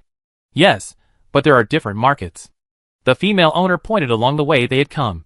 Go straight ahead, and you see signs for the vegetable market and wholesale market. You can only go to the vegetable market on the left. The wholesale market on the right is for us catering people. You need to bring your ID card to buy ingredients. The female owner showed the two the back of her ID card. It had the word catering engraved on it. It was indeed different from the Wan Yang and the others' ID cards, which only had their names and numbers. I didn't expect ID cards to have such different classifications. They're so detailed. Yeah, it's more formal. Do you want to go to the vegetable market later? The vegetable market was in the opposite direction of where Wan Yang and the others had gone yesterday, so they hadn't even known it existed. Wan Ningyan agreed without hesitation. Just as she was about to say something, she saw someone nearby, waving her over. Xiao Yu, come here. Wan Yang turned to see Lin Yu, talking to someone with a bowl in hand. Seeing Wan Yang and the others, she immediately trotted over with a smile. Sister Wan, hello. Hello to you too, Wan Ningyan said with a smile, then a serious expression. Are you stealing again? No. I'm begging. Well, at least I'm earning my keep. Lin Yu popped out his chest proudly. The female boss was carrying out a large plate of chicken. The little girl couldn't take her eyes off him when she saw him. She cautiously inquired if she could trade information for food. Didn't you tell us everything we wanted to know yesterday? Wan Ningyan smiled and patted the stool. Sit down. You need a bite to eat. I asked my mom yesterday. She knows some of the questions. Wan Yang hadn't expected this girl to be so smart. She knew to ask her parents when she got home, so she asked the boss for 2 more bowls of rice for Lin Yu. You have enough food. Tell me, what do you know? Lin Yu swallowed his saliva as he looked at the large plate of chicken and began to spill his knowledge. The private possession of crystal cores is prohibited within the base. While consuming crystal cores can awaken superpowers, it carries the risk of becoming a zombie. Therefore, the base's hard currency is the virtual money in the ID card. If caught using crystal cores for private transactions, one faces confinement, and in serious cases, expulsion from the base. While private possession of crystal cores is prohibited, if you kill zombies and dig out crystal cores while out and about, you can exchange them at designated crystal core exchange points upon returning to base. A low-level crystal core can be exchanged for 500 yuan, a mid-level crystal core for 10,000 yuan, and a high-level crystal core for 100,000 yuan. This is one of the few opportunities for civilians to earn significant wealth, so many spontaneously organized groups go out to scavenge supplies and kill zombies. Once they saved enough money, they can purchase superpower awakening fluid from the military. Becoming a superpower user allows them to join the army and advance to levels 5 to 7. Superpower awakening fluid? What is that? It's the liquid left after processing the crystal cores that can awaken superpowers. Drinking it guarantees a 100% chance of awakening superpowers, and it's risk-free. It's incredibly valuable. It costs 50,000 yuan. Wan Yang gasped. The price was indeed ridiculously high, but judging by the system Noah's Ark had learned so far, it was equivalent to 50,000 yuan. One could acquire a skill, become a civil servant, and live a comfortable life without having to eat black bread every day. It was indeed very tempting. Plus, the level of scientific research here was much higher than that of Sanyang Mountain.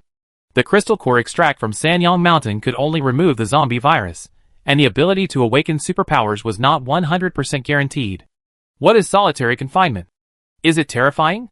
Lin Yu nodded. I never been there, but my mom said it's terrifying. They're locked in a small, dark room, less than 2 square meters, with only a wooden barrel inside for the toilet. The room is usually pitch black with no light at all. Only a small opening in the door opens once a day, and a black steamed bun is thrown in.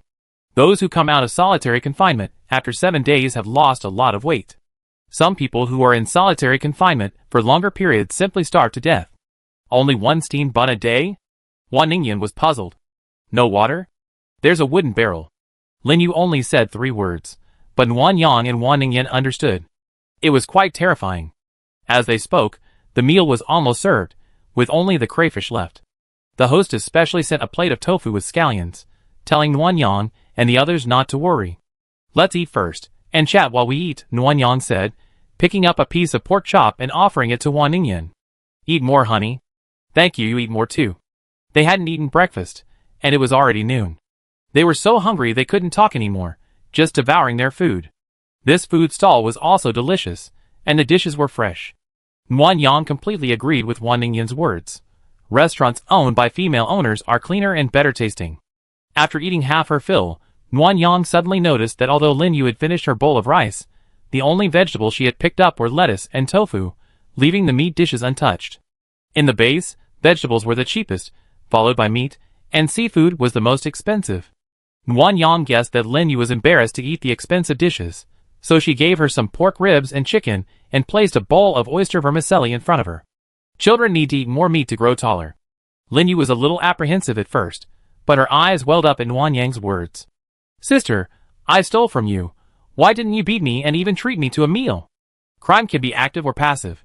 If you're well fed and well slept, yet you still steal, you deserve to be punished. But you were forced into it, and I didn't lose any money. So you provide information, and I provide food, so it's an equal transaction. Lin Yu was on the verge of tears, but before she could even cry, Wan Ningyan stuffed a piece of pork rib into her trembling mouth. Hurry up and eat. If you keep crying, we eat it all. Lin Yu gasped twice, his attention drawn to the delicious spare ribs. He went into show-off mode, his cheeks bulging with food. Wan Ningyan loved the noodles and the big plate of chicken. She finished half of the rice, and threw it to Wan Yang, then put on gloves and began to pick the crayfish. The meal was quite ostentatious, surprising and envious everyone who passed by. Wan Yang was just thinking about eating at a larger restaurant next time, perhaps with private rooms where he could be more comfortable, when suddenly a man rushed over and kicked Lin Yu to the ground. You little bastard. You say you have no money, but you're always using the elevator. I'm eating meat here, so why don't I eat you to death? Shall you? Wan Ningyan hurried to help Lin Yu. The burly man, with a face full of flesh, was about to continue hitting him, but Wan Yang stood up, and stood in front of Lin Yu with a cold face. What are you doing? Don't you know fighting is forbidden? Do you need me to call the patrolman? Bang! The man slammed the table, causing the dishes and chopsticks to clink. That little BS **** owes me money. Even if you call the patrolman, I'm still right. Owed money? You said it yourself, you gave her the elevator. Now you're saying you owe her money. Don't you think that's contradictory? The man, unashamed, straightened Lin Yu's fallen chair and sat down, starting to eat with a sneer in his eyes. You're all in this together anyway. If she owes me, you owe me. This meal will pay off your debt. It turned out they were there for the food. Wan Yang saw the female boss make a 110 sign for her and quietly ran out, presumably to find the patrolman. She shouldn't have taken action, and should have just waited for the patrolman to arrive. But when she saw him eating the crayfish Wan Ningyan had peeled for her, she immediately became furious. With a scowl on his face, Wan Yang walked over to him, grabbed the man's arm holding the food, and with all his might, threw him over his shoulder, sending him flying 10 meters away. The onlookers gasped in shock and retreated several meters, giving Wan Yang ample room to maneuver. He picked up a nearby folding chair and struck the man squarely on the head. Fuck you. How dare you hit me? Ah! Gently, I was wrong. Oh my god, someone help me. The man went from challenging to begging. Wan Yang had consumed so many powerful pills that he had acquired a permanent strength-enhancing ability. The man was no match for him. By the time the patrol arrived, the man was already slumped to the ground, bleeding profusely. Chapter 432. Stop! How dare you hit me? The leading patrolman was the same one from yesterday. He paused mid-sentence. Why are you here again? You're always causing trouble. Wan Yang threw the folding chair aside. Officer, he started the fight and ate our food without permission. That's robbery, so fighting back is considered self-defense. What bullshit? Fighting is forbidden on the base. Someone, handcuff him. Wan Yang frowned, his eyes gleaming with ferocity. He walked over to the patrolman and pulled out his ID card. Are you sure you want to handcuff me? Ha! The male officer snatched the ID card away. I want to see what big shot is so arrogant in front of me. The patrolman had a device. When he placed the ID card on the swipe area, a message popped up. The patrolman's arrogant expression vanished as he swiped the card. He quickly swallowed in fear and, with a smile, handed the card back to Nguyen Yang with both hands. "Boss, are you still torturing him?" The male officer immediately slapped his subordinate's helmet. "Are you blind? You dare to torture Lieutenant Nguyen's men? You must be tired of living. Go, torturing that troublemaker." "Yes, sir." The subordinate, nearly unable to stand, was beaten so hard that he dared not complain and hurried to torturing the man. Ahem. The male officer cleared his throat and said to the onlookers, "This man first assaulted someone, then robbed her of her food and dragged her to solitary confinement. By the way, I'm warning you all, don't start a fight, or I won't help you if you get beaten." The male officer excused Nguyen Yang, but that wasn't enough. "Officer, he not only injured someone, but also damaged their tables and chairs. He needs an explanation." Upon hearing this, the female boss immediately ran to the table and began crying, "My table, my chair." She sobbed and wailed about the heavy losses. Although she didn't shed a single tear for a long time, under pressure from the crowd, the patrolman agreed and searched the man's ID card. "He has 1,336 yuan. You guys assess the damage. There's nothing more." Nguyen Yang walked over to Wan Ningyan. She was holding Lin Yu in her arms. The little girl was crying in pain, her face pale. "How is it? Is Xiaoyu okay?" "Not good. I think her ribs were broken. Nguyen Yang, please help quickly. I want to take her to the hospital." "Xiaoyu, where's your ID card? Give it to me. I get some medical expenses for you." In my bag." Nguyen Yang found the ID card in her messenger bag and then went to the patrolman. The female boss, who was kind enough to ask for only 300 yuan, didn't care. She simply asked for 1,030 yuan, leaving the man with only 6 yuan change. The patrolman and the female boss stared at Nguyen Yang in shock, each seeming to hesitate. After the patrolman marked the bill and escorted her away, the female boss breathed a sigh of relief. "That girl's quite ruthless, asking for 1,000 yuan straight away. I was afraid the patrolman would charge you with extortion. This kind of scum deserves a good beating, or else he won't learn his lesson." "Right. Hey, you're going to the hospital, right? I think that little girl's been badly hurt." Boss, can you lend me your cart? She might have broken bones, and carrying her all the way here might make her even more injured." The female boss agreed without hesitation, and even asked if she wanted the food packed up for delivery to Nguyen Yang's home. "You can have delivery?" "Of course. We deliver to floors 2 through 7. I picked up 300 yuan for free today, so I waived the delivery fee."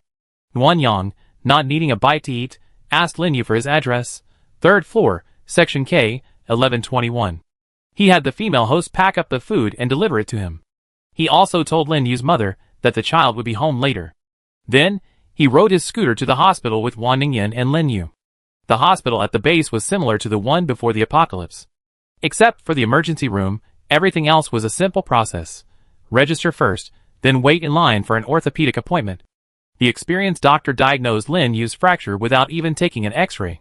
He prescribed an ointment and told Nguyen Yang to take him home to recuperate. "Doctor, the ribs are broken, so just apply some ointment and heal them?" The old doctor adjusted his glasses and explained earnestly to Wan Ningyan, "Children grow quickly. A month of rest will heal the bones on their own. If you want to heal quickly, you can only choose a healing doctor. It's over 200 yuan, so save that for some good food." So to save money, the man had charged his card 1,000 yuan, and after asking the old doctor how to find a healing doctor, he took the list and headed for the supernatural healing area. The crowds here were noticeably smaller, and it wasn't long before Lin Yu's turn came. However, family members weren't allowed to watch the treatment. After the nurse drew the curtain, Nguyen Yang and Wan Ningyan could only sit outside and wait. Nguyen Yang: "I'm here, what's wrong? I feel like whether it's Sanyang Mountain or Noah's Ark, the children's survival is incredibly difficult. They're at an age where they should be carefree, but..." Nguyen Yang held Wan Ningyan's hand and comforted her. "Honey, we're not saviors.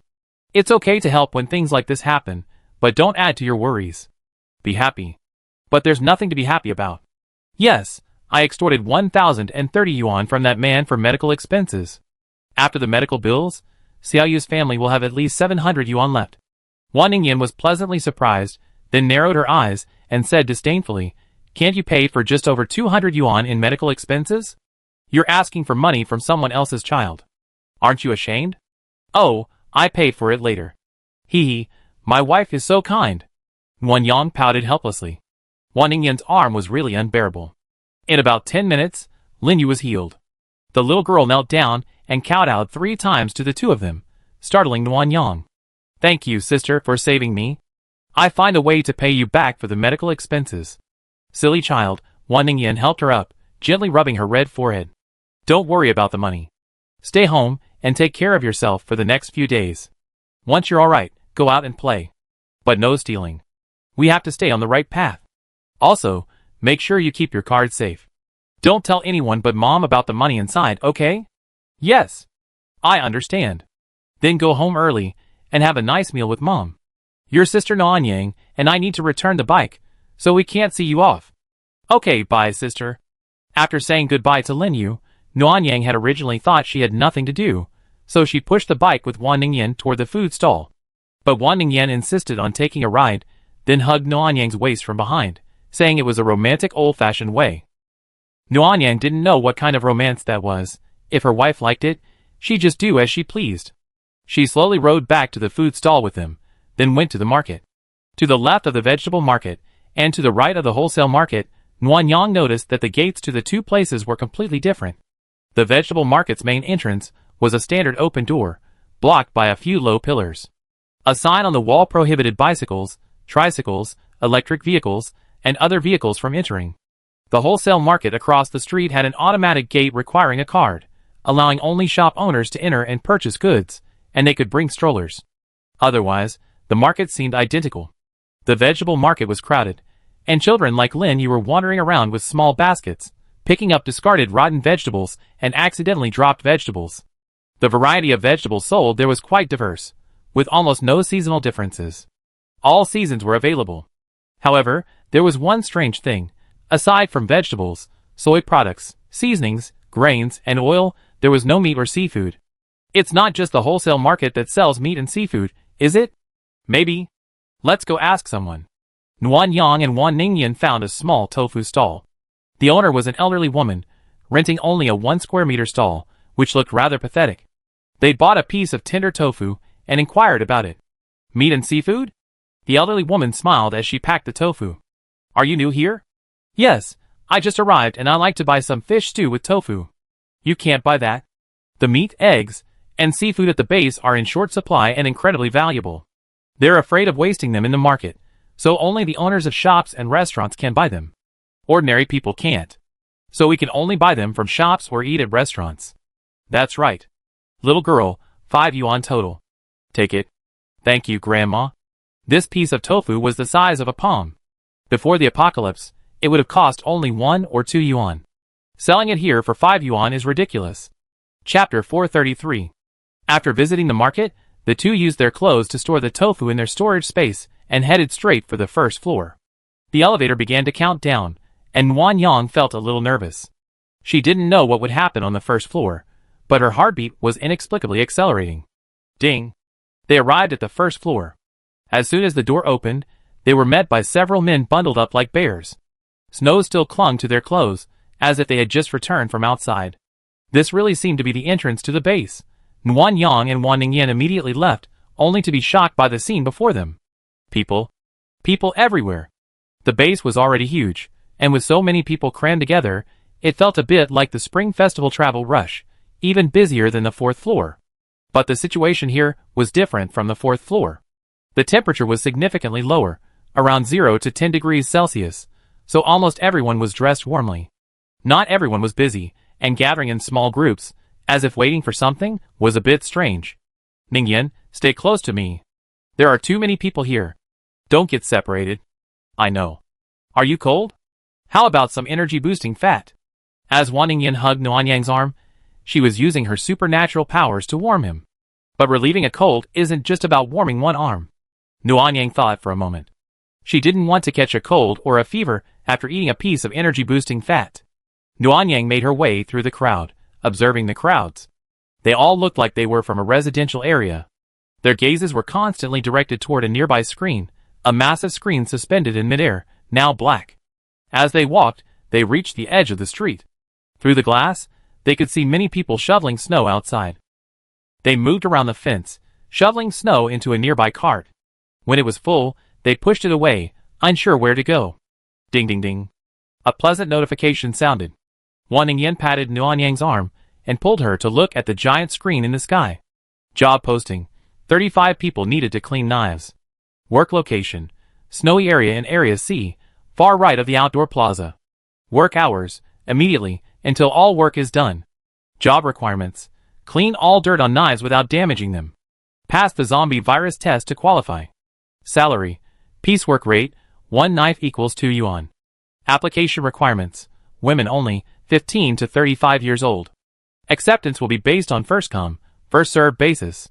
The giant screen in the sky was a job posting, similar to the mission hall at Sanyang Mountain. As soon as the announcement popped up, the women rushed to the registration counter, while the men around them returned to their seats, dejected and waiting.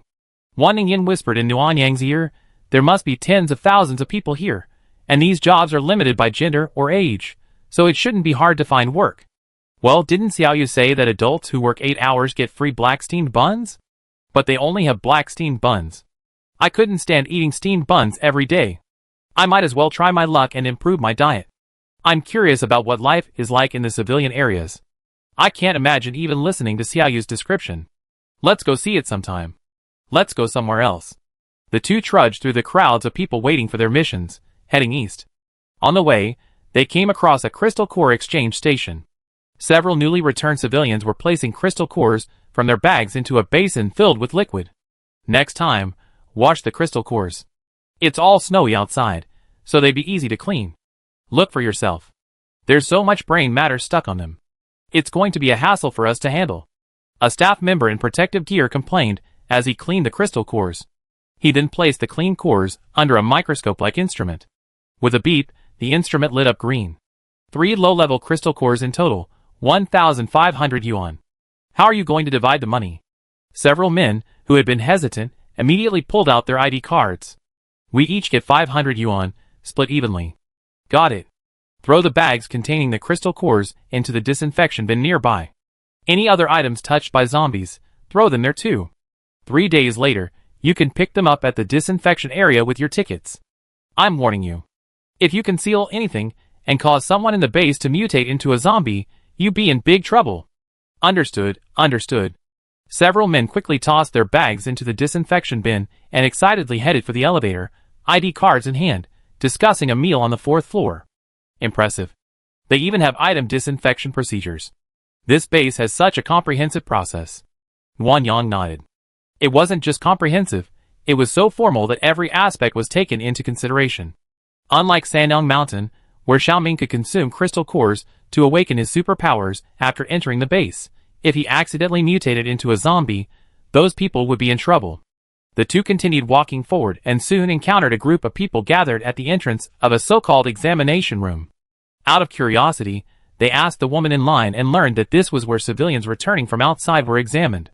The so-called physical examination was to check for any external injuries and determine whether they were caused by zombies. Those with suspicious injuries would be sent to solitary confinement and released only after 24 hours without mutation. After hearing this, Wan Yang couldn't help but marvel at the comprehensive and well-thought-out system at Noah's Arkansas. No wonder a base with such a large population wasn't worried about someone infected with the zombie virus sneaking in. There was simply no chance. Further ahead, security was incredibly tight, with soldiers standing every 10 meters. They carried rifles, riot shields, and forks, their eyes fixed on the nearby entrance and exit. It really is an exit. When Yunshu isn't really afraid we escape. Wan Yang glanced at the surrounding police force and disagreed. It's not that simple. If they weren't really afraid we escape, then threatening me with you wouldn't have been unnecessary. We find out if we try. The two walked side by side toward the exit, passing the entrance first. It was heavily policed.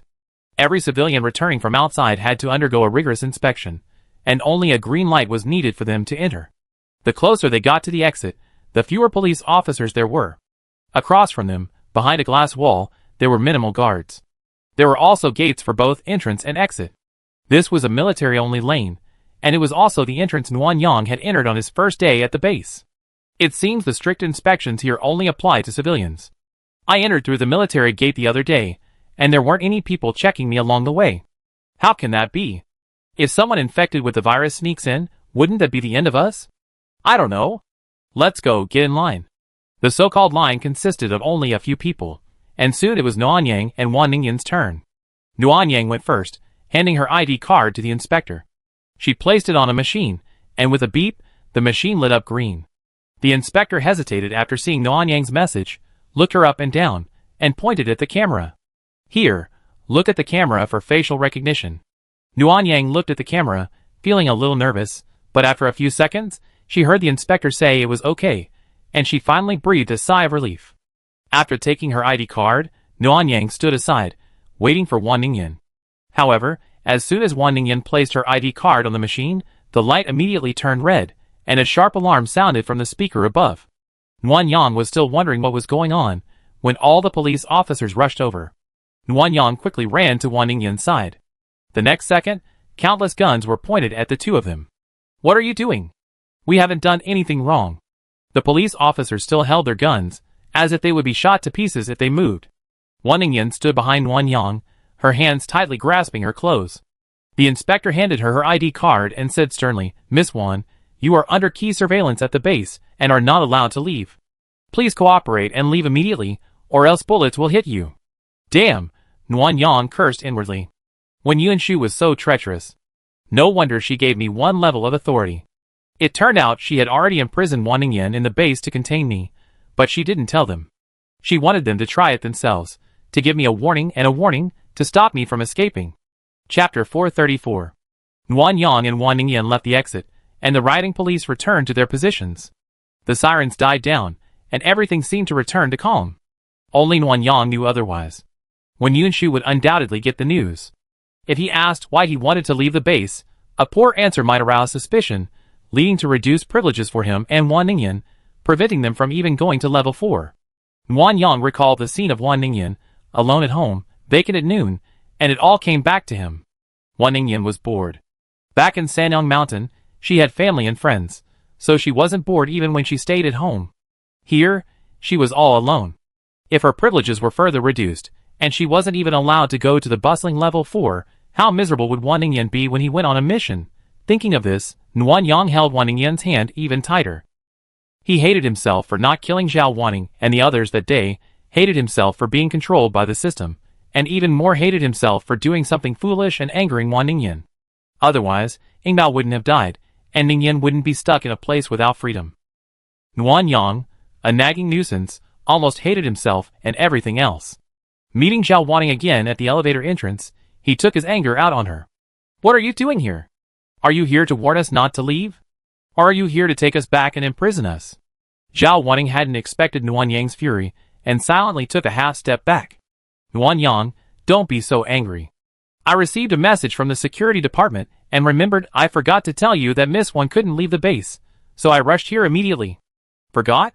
Did you really forget, or were you deliberately forgetting?" "On purpose." Hearing the truth, Nuanyang's rage could no longer be contained. With one hand, he grabbed Zhao Wanning's neck and pinned her against the wall, while with the other, he held a gun to her temple. "Is this your sincerity? Kidnapping, coercion, traps, you're disgusting. Nuanyang, calm down. Don't be impulsive." Wan Ningyan was anxious for Nuanyang to let go. Several passers-by were already frightened, and some had called the police. If the situation got out of hand, she was terrified when Yuanshu would do something to force Nuanyang to surrender. "Calm down? How can I be calm after bullying us like this? Are you waiting for those police to shoot you? If you have something to say, talk it over." "I'm fine, Nuanyang." "Nuanyang, let go. You're using too much force, she die." Zhao Wanning's face flushed red from being pinched, and veins popped out of her neck, but she didn't resist the entire time. Not only did she not draw the pistol from her waistband, she didn't even use her supernatural powers.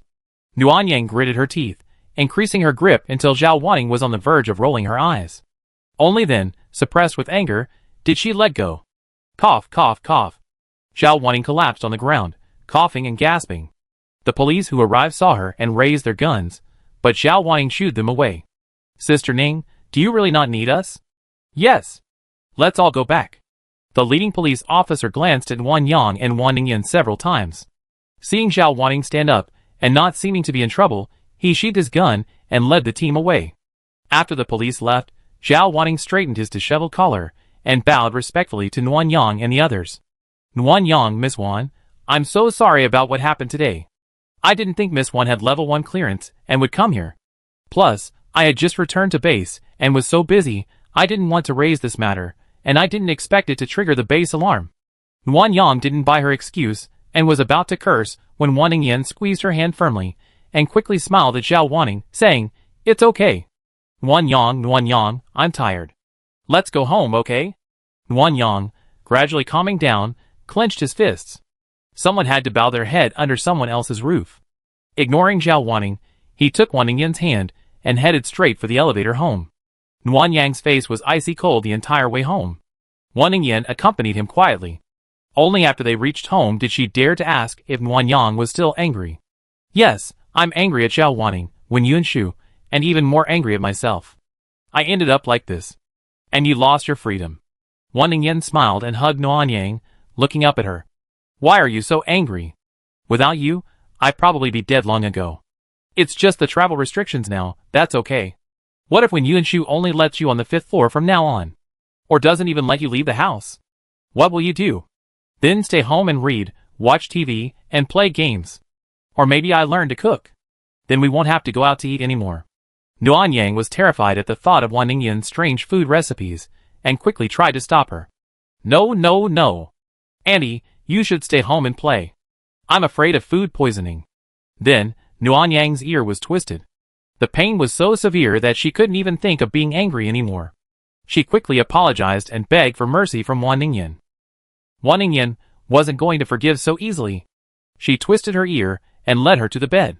Then, with a strong push, Nuan Yang fell onto the bed, and Wan Ningyan sat down on her waist. "You stinking Nuan Yang. If you piss me off again, I'd beat you." Wan Ningyan pulled out a small whip. Nuan Yang's eyes widened when he saw it. "A whip as thick as a finger, wouldn't it leave a mark?" Honey, I was wrong. What do you do?" "I eat whatever you cook, and I promise to eat it all." Wan Ningyan snorted, lifting Nuan Yang's chin with the handle of the whip. "Then don't get mad at yourself because of me anymore, okay? This? Ningyan, I can't do that. I can't ignore what you're going through. Then just tell me, and I talk you through it. Impulsiveness won't solve the problem. Besides, we're on someone else's territory. Aren't you planning to rebel? What if this impulsiveness makes them even more defensive? We always have to consider the overall situation." Wan Ningyan was right, and Nuan Yang admitted her previous behavior had been irrational. She sincerely apologized, but then she got carried away and brought up the argument. "Then don't argue with me anymore. Let's talk it out. If you want a divorce over a disagreement, I give you a heart attack." Wan Ningyan flew into a rage, biting Nuan Yang's neck and cursing as she did so. "Why wouldn't you scare me to death, you bastard? Teach me a lesson when you get the chance. I'm your older sister." Wrong. Bite gently, don't knock your teeth." Wan Ningyan's bite wasn't harsh, more like a tickle. Nuan Yang enjoyed holding her, coaxing her while caressing her slightly plump belly, not forgetting to secretly store the whip in his pocket. Soon, their positions reversed, with Nuan Yang petting Wan Ningyan down on the bed and kissing her passionately. Since the onset of the extreme cold, Nuan Yang and Wan Ningyan's intimacy has been few and far between, and after their arguments and the Cold War, they haven't even had a deep kiss. In this oppressive environment, it felt like an outlet, leaving only heavy breathing and blushing moans in the room. Nuan Yang pulled out the whip again. And just as he was about to kiss those alluring lips, there was a knock on the door. Damn! What a bummer! Nuan Yang, rarely cursing, was instantly interrupted, further angering him. He felt like everything was going wrong today. He feared Mercury was in retrograde. Chapter 435. Wan Ningyan's face flushed crimson, her clothes half undressed. Hearing a knock on the door, she hurriedly pushed Nuan Yang aside and sat up to start tidying. Nuan Yang's irritation reached its peak. He straightened his own clothes, and when Wan Ningyan finished, he went to open the door with a sullen expression. Outside the door stood Wen Yunshu, accompanied by 2 female soldiers escorting Zhao Wanning. Nuan Yang's anger vanished upon seeing Zhao Wanning, leaving only a sharp shrinkage in his pupils. Zhao Wanning's uniform had been stripped, leaving her in only a white shirt, nearly soaked in blood. Her hands were tied behind her back, and she knelt before Nuan Yang's door. Because she was so weak, Wen Yunshu beckoned her to let her go, and Zhao Wanning collapsed, her disheveled hair clinging to her still bleeding wounds. Her gruesome appearance was horrifying. Soldiers guarded both sides of the corridor, preventing anyone from entering. Watching all this, Nuan Yang quickly guessed Wen Yunshu's motives. However, These methods were too cruel. Regardless of whether Zhao Wanning was at fault or not, she couldn't be sacrificed. Xiaoyang, Miss Wan, I'm sorry. My subordinate didn't do his job well and frightened you, so I brought her here to apologize. Second Lieutenant, the misunderstanding between Sister Ning and me has been resolved. There's no need to do this. Oh! When Yunshu raised an eyebrow, glaring at the person on the ground. If it had been resolved, why would Xiaoyang have left with such a rage? You even know this? Wan Yang sighed helplessly. Okay, I admit I was a little angry at the time, but I calmed down now. Second Lieutenant, take Sister Ning to treatment. When Yunshu disagreed, she took 2 steps forward, her shiny black military boots rubbing against the side of Zhao Wanning's face. The anti-slip teeth on the bottom of the boots dug into the flesh, causing Zhao Wanning to groan in pain, his back heaving violently as he gasped. You're just not angry anymore, but because of her, there's a rift between you and me. That's a capital crime. The tall Wen Yunshu had a terrifying aura when his face was stern. The last few words grew louder, and Zhao Wanning let out a painful groan. Wan Yang couldn't help but frown. This didn't sound like an apology, it looked like he was going to kill Zhao Wanning as a warning. Wan Yang knew who had instigated Wan Ningyan's being a key surveillance target with just a moment's thought. As for the concealment, she couldn't tell whether Zhao Wanning had truly forgotten or if Wen Yunshu had deliberately kept it a secret as a test. She turned to look at Wan Ningyan behind her. The kind-hearted person already had an idea, and with a slight shake of her head, Wan Yang understood. Second Lieutenant, Sister Ning said she forgot to tell me, and I believe it. I was so emotional at the time because Ningyan was almost shot. I wasn't angry with you, nor did I feel you were behind it. I hope you let Sister Ning go. Really? Xiaoyang, I sincerely want to recruit you. I don't want any unpleasantness between us. You don't have to worry about her life or death. Just tell me what you really think. Second Lieutenant, that's what I really think. Let Sister Ning go. Besides, she's your soldier. Even if she made a mistake, it doesn't deserve death. Not death? When Yunshu lowered her eyes to glance at the person on the ground and said disdainfully, losing your trust would be a huge loss to the base. Even if she died 1,000 times, it wouldn't be enough to atone for her sin. As she spoke, when Yunshu unholstered her pistol and drew the pure silver pistol from her waistband, she withdrew her foot from Zhao Wanning and pointed the gun at her head. Second Lieutenant Wan, we're really not angry anymore. Don't kill her. Wan Ningyan couldn't help but speak. When Yunshu, his thumb already on the trigger, paused and smiled at her. Miss Wan is so kind. Anyone else would have been killed 1,000 times over. Wan Ningyan was confused by Wen Yunshu's words and muttered to Nuan Yang, that doesn't even have anything to do with kindness. Who would kill over such a trivial matter? Wan Ningyan's voice was soft, but the silence was so strong that Nuan Yang could hear it clearly, and Wen Yunshu, who was closer, naturally heard it too. Wen Yunshu ignored Wan Ningyan's complaints.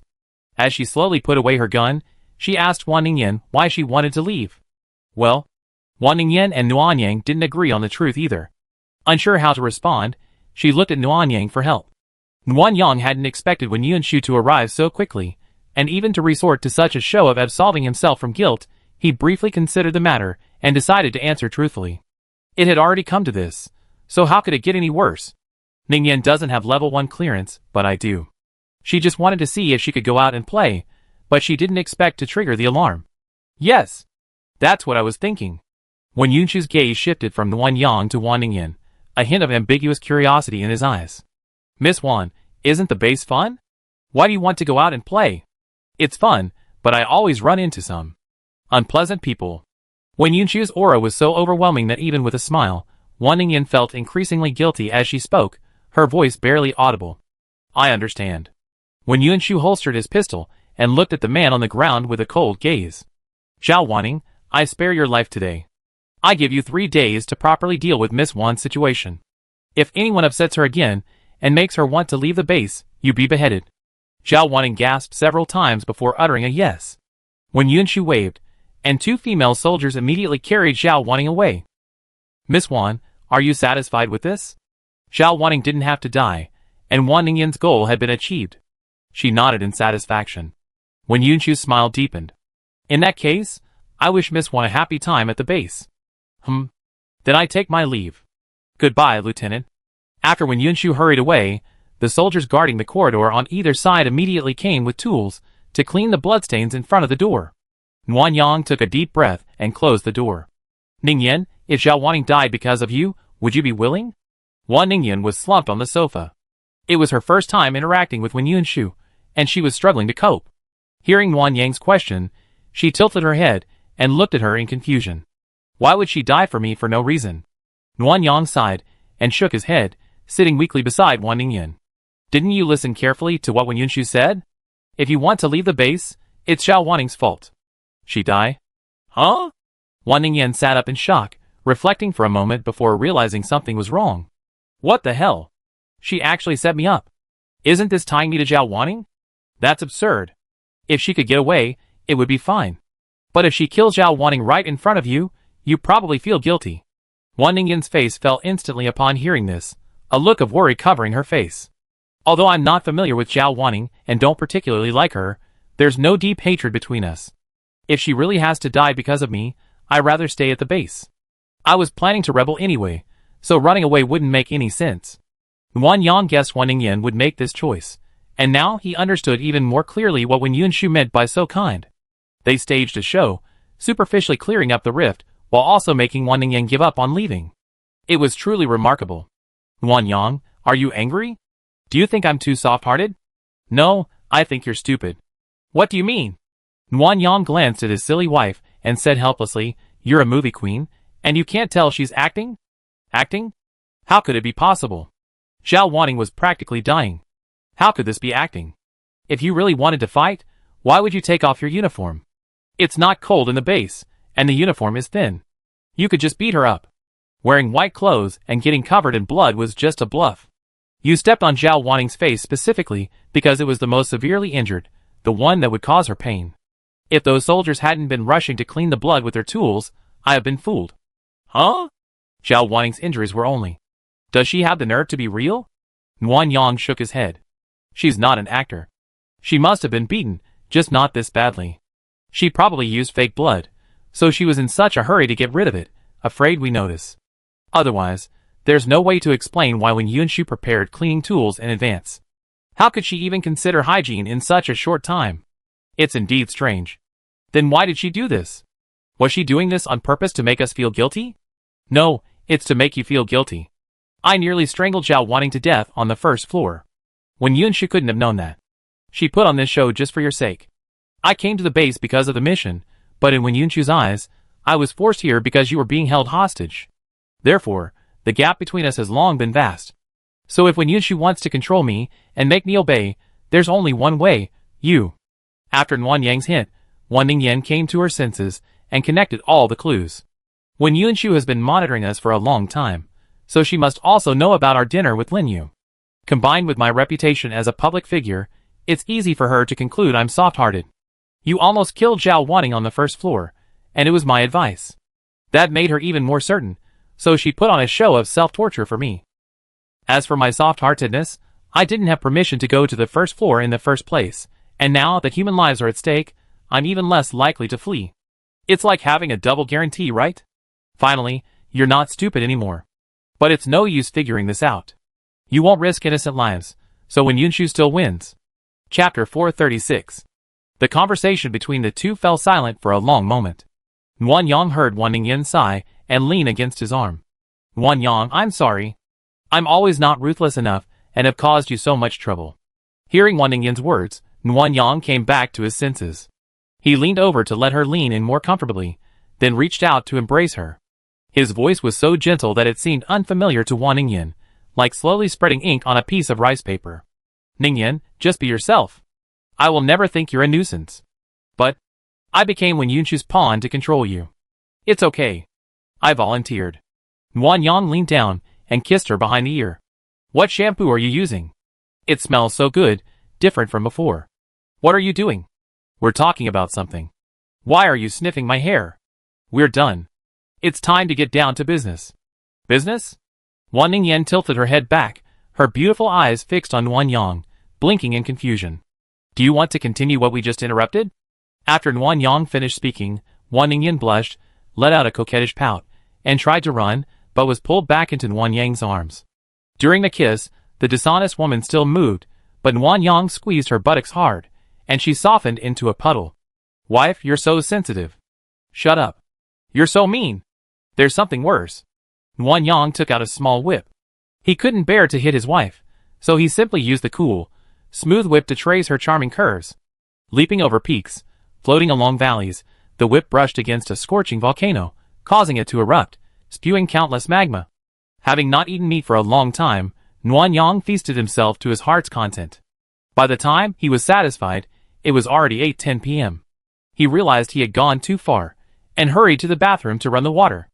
After carefully washing Wan Ningyan, he went downstairs to eat. Wan Ningyan was starving after a poor lunch and excessive exercise. She opted for hot pot, choosing only meat, with few vegetables. The female host smiled pleasantly at the menu, and explained, while serving drinks to the two of them. Sorry, sirs, the meat ingredients need to be purchased immediately. Please wait. These 2 drinks are compensation. I hope you don't mind. No problem. Let's get the hot pot and vegetables first. Okay, right away. The shabu shabu hot pot arrived quickly, accompanied by 3 plates of vegetables. It was definitely not enough for Nuan Yang, not even enough to fill his stomach. Wan Ningyan, while having a smaller appetite, was still more gluttonous than when she was an actress, so naturally, it wasn't enough either. So, instead of filling their stomachs, the 3 plates of vegetables only made them hungrier, so they ordered 2 more. Boss, it's my birthday today. Is there a discount? Of course. 20% off. Okay guys, pick your seats. Nuan Yang had a bad feeling when she heard the front desk's voice. This hot pot restaurant wasn't a street vendor, but a proper establishment with a simple, elegant decor. Since no one was there, that's why they chose it. She had assumed such an expensive place wouldn't attract visitors, so she hadn't entered the private room. But now, seeing 4 shabby-looking men, Nuan Yang regretted it deeply, and could only pray that they wouldn't sit so close to her and lose their appetite. Brother one, look, there's a beauty. Wow. There's more than one. Come on, sit over there. The 4 men, speaking openly and without holding back their voices, swarmed over to the 4-person table to the left of Nuan Yang and Wan Ningyan. They stared blankly from the moment they sat down. Nuan Yang glanced at them with feigned disgust, only to receive a few cheesy, excited cheers. For guests, it's time to order. The female hostess blocked their view, and held up the menu for them to select. The group quieted down for a moment, then returned to staring intently at the 2 of them. Honey, let's go to a private room next time. What's wrong? I don't want anyone to disturb us. Wan Ningyan knew who Nuan Yang was talking about, and smiled a soothing smile. It's okay, just a few glances. Just don't bother me. Don't you feel disgusted? It's okay. This is just normal life. Anyone who's even slightly attractive gets a few extra glances. It's normal. I've been hiding for over a decade as a celebrity, and I want to live a normal life. Don't worry. Wan Ningyan was right, but Nuan Yang found it odd. With Wan Ningyan's personality, she should have scolded those guys for staring so blatantly, but she was so magnanimous that she forgave them. Could it be that she'd gone too far today and bullied them into being stupid? The 2 new plates of vegetables were quickly finished. The 2 men, planning to save their space for the meat, drank soda and chatted while looking out. The 4 people at the next table watched for a long time, seemingly bored, chattering away. Unfortunately, the boredom was just an illusion.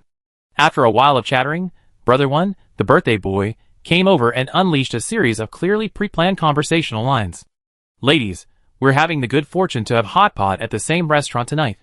It's my birthday, so why don't you join us? It's more fun with more people eating, with vegetables and meat. Wan Ningyan ignored him, still staring outside. Nuan Yang didn't want to talk to him anymore, so she simply replied, no thanks. When Gu emphasized the meat part of his vegetables and meat statement, he assumed Nuan Yang and the others couldn't afford just vegetables, but he was surprised to be rejected. He quickly tried to persuade them, ordering a plate of lamb and a plate of chicken breast, and told them everything, but the 2 ignored him. What are you pretending to be? You came to a hot pot restaurant and just ordered a few plates of vegetables. Do you think you're some rich, white, beautiful lady? Alright, Brother One, that beautiful lady is so aloof. We took your kindness for granted. Anyway, we make them crave meat later. Yeah, Brother One, don't be angry. Aren't celebrities all arrogant? I don't know what they're talking about. Brother One returned to his seat. The face he lost in Nuan Yang and the others was redeemed by his brothers. His expression brightened, and he was smug that he had meat to eat while Nuan Yang and the others didn't. Wan Ningyan covered her face with her hands and smirked at Nuan Yang. Honey, what do you think their expressions will be when I bring over a dozen plates of meat? Nguyen Yang was actually looking forward to hearing this. Wasn't this the usual face-slapping scene in a Shuang novel? She laughed along with Wan Ningyan. Soon, the female boss arrived with a cart filled with meat. The four people's faces were immediately filled with confusion. The female boss was also quite shrewd. She deliberately gave the men the meat they ordered first, leading them to believe the remaining meat was from the private room diners. Their smug smiles returned, and Brother Wen even deliberately provoked Nguyen Yang. "Beautiful lady, those dishes aren't enough for you, right? Would you like to come over to my place for some meat?" Nguyen Yang glanced at her and replied with a smile, "No, that's not enough for you." "Oh, do you have any to eat? You're such a jerk." Just as Brother Wen finished scolding her, the female boss, after a long delay, suddenly began serving the dishes quickly, placing plate after plate of meat on Nguyen Yang's table, shocking the four people around her. 12 plates in total, with 2 more seafood dishes being prepared by the chef. "They be here soon. Enjoy your meal." "Thank you, boss." 12 plates of meat, and 2 plates of seafood? Anyone who could afford that much meat had to be either a prominent figure or wealthy. Brother Wen and the others suddenly realized how clownish they had been. They all ate in silence, afraid to say anything, fearing they offended someone and ended up in trouble. Wan Ningyan smiled as she helped Nguyen Yang pick up some meat. "How's it? Are you relieved?" "Yeah, it's quite ironic. It's the end of the world, and you're still flattering the powerful and bullying the weak. You have so much free time. It's human nature. Come on, open your mouth, ah." Nguyen Yang obediently opened his mouth and took a bite of the beef roll his wife had fed him. He was in a good mood, but then something struck him. He bit into a bunch of hard little things, and his mouth exploded like an electric shock. Wow. It's so numb." The culprit's smile widened. "You bullied me, you bastard, you deserve it." Nguyen Yang drank several sips of water, and ate a few pieces of meat in clear broth to soothe the numbness. Tears and snot were about to come out. "Wife, you're too vindictive." "Humph." Nguyen Yang blew his nose, and began mentally planning his bullying plan for that evening, selectively forgetting that he was the one who was wrong in the first place. At 3 in the morning, Wan Ningyan's eyes were swollen from crying, and she looked unconvinced. She had to tearfully apologize to Nguyen Yang, begging her to let her go. Nguyen Yang's arms were already sore that she could barely move them, but she gritted her teeth and persevered. Finally, she heard Wan Ningyan's plea for mercy and feigned mercy, letting her go.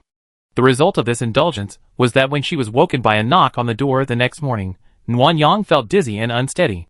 She was stunned for a long time when she saw Wen Yunshu. Meeting with the higher-ups? Meeting? Nguyen Yang's mind froze for a long time before he nodded woodenly. Chapter 437. Xiaoyang, do you really understand? Nguyen Yang couldn't help but yawn and nodded sleepily. "I go to the conference room at 9 o'clock. I have a short meeting with the base's top management." "I remember that." "Then do you know what time it is?" "Now?" Nguyen Yang didn't wear a watch, and she didn't even have her phone. Her mind was fuzzy, and she looked at Wen Yunshu with confusion and doubt. Wen Yunshu lowered her head and chuckled, then lifted her sleeve to show her watch.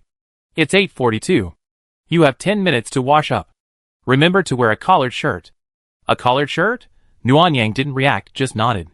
As she turned to wash her face with cold water to freshen herself, Wen Yunshu called her back. "Xiaoyang, if your wife is bored, I have Xiaoning take her upstairs. You can ask her if she wants to go." "Upstairs?" Nguyen Yang suddenly realized, but pretended to be dumb. "Aren't all the upstairs places residential? Nothing much to do there, right? Floors 8 through 10 are the planting and breeding areas. You can visit, and if you want to eat anything, you can buy it." "Okay, I tell her." Nguyen Yang appeared calm, but inside, she was ecstatic.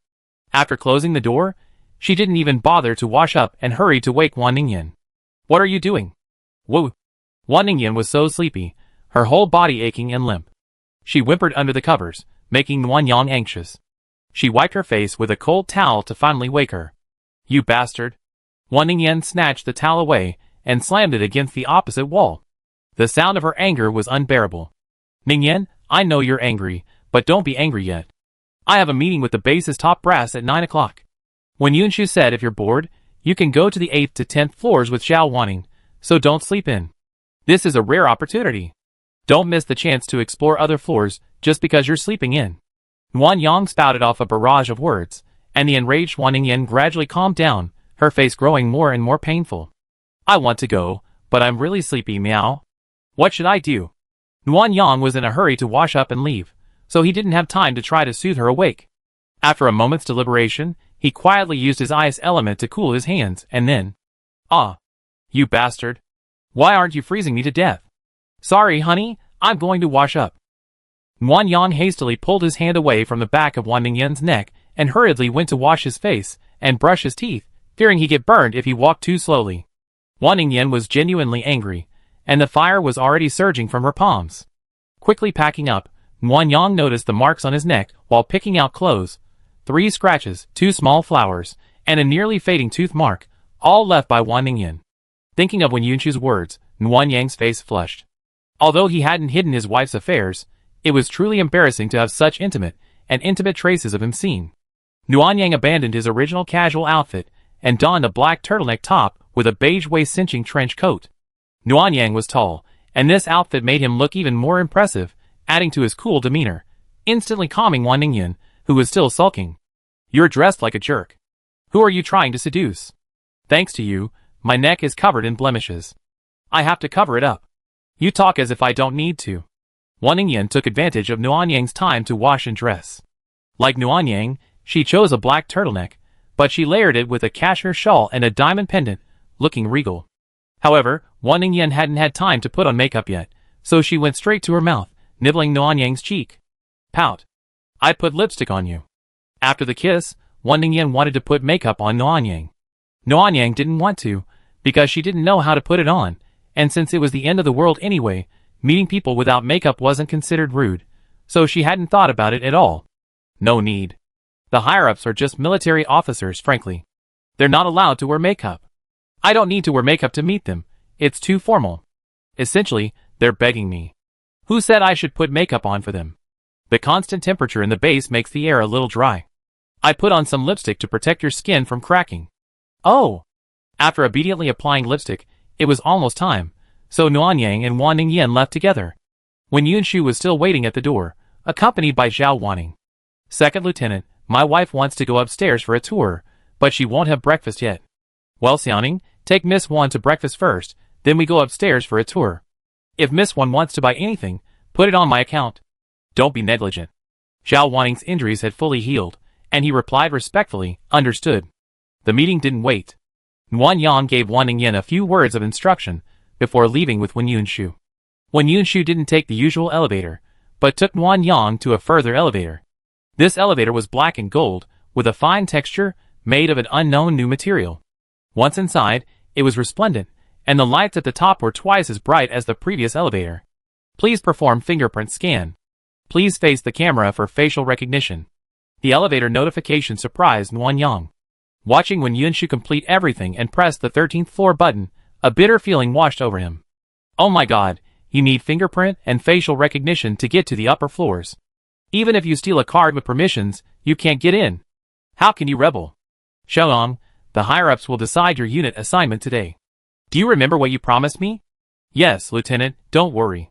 I, Nguyen Yang, always keep my word. Yes, I believe you. Nguyen Yang's expression remained serious after hearing this, but inside, he felt like laughing. He argued with Wan Ningyan countless times about breaking his promise. If his own wife didn't trust him, why would Wen Yunshu? How naive. But everyone always wants to move up. If someone else offered such a good offer, I understand why Xiaoyang would be tempted. What does that mean? Nguyen Yang didn't understand what Wen Yunshu was trying to say suddenly, but continued to express his loyalty. Second Lieutenant, I won't, don't worry. It's okay. If you want to cling to someone else, go ahead. It's just Nguyen Yang. When Yunshu turned around, a faint smile on his face. If you switch sides, I won't have any obligation to protect your wife. If anything happens to her, it won't be my fault.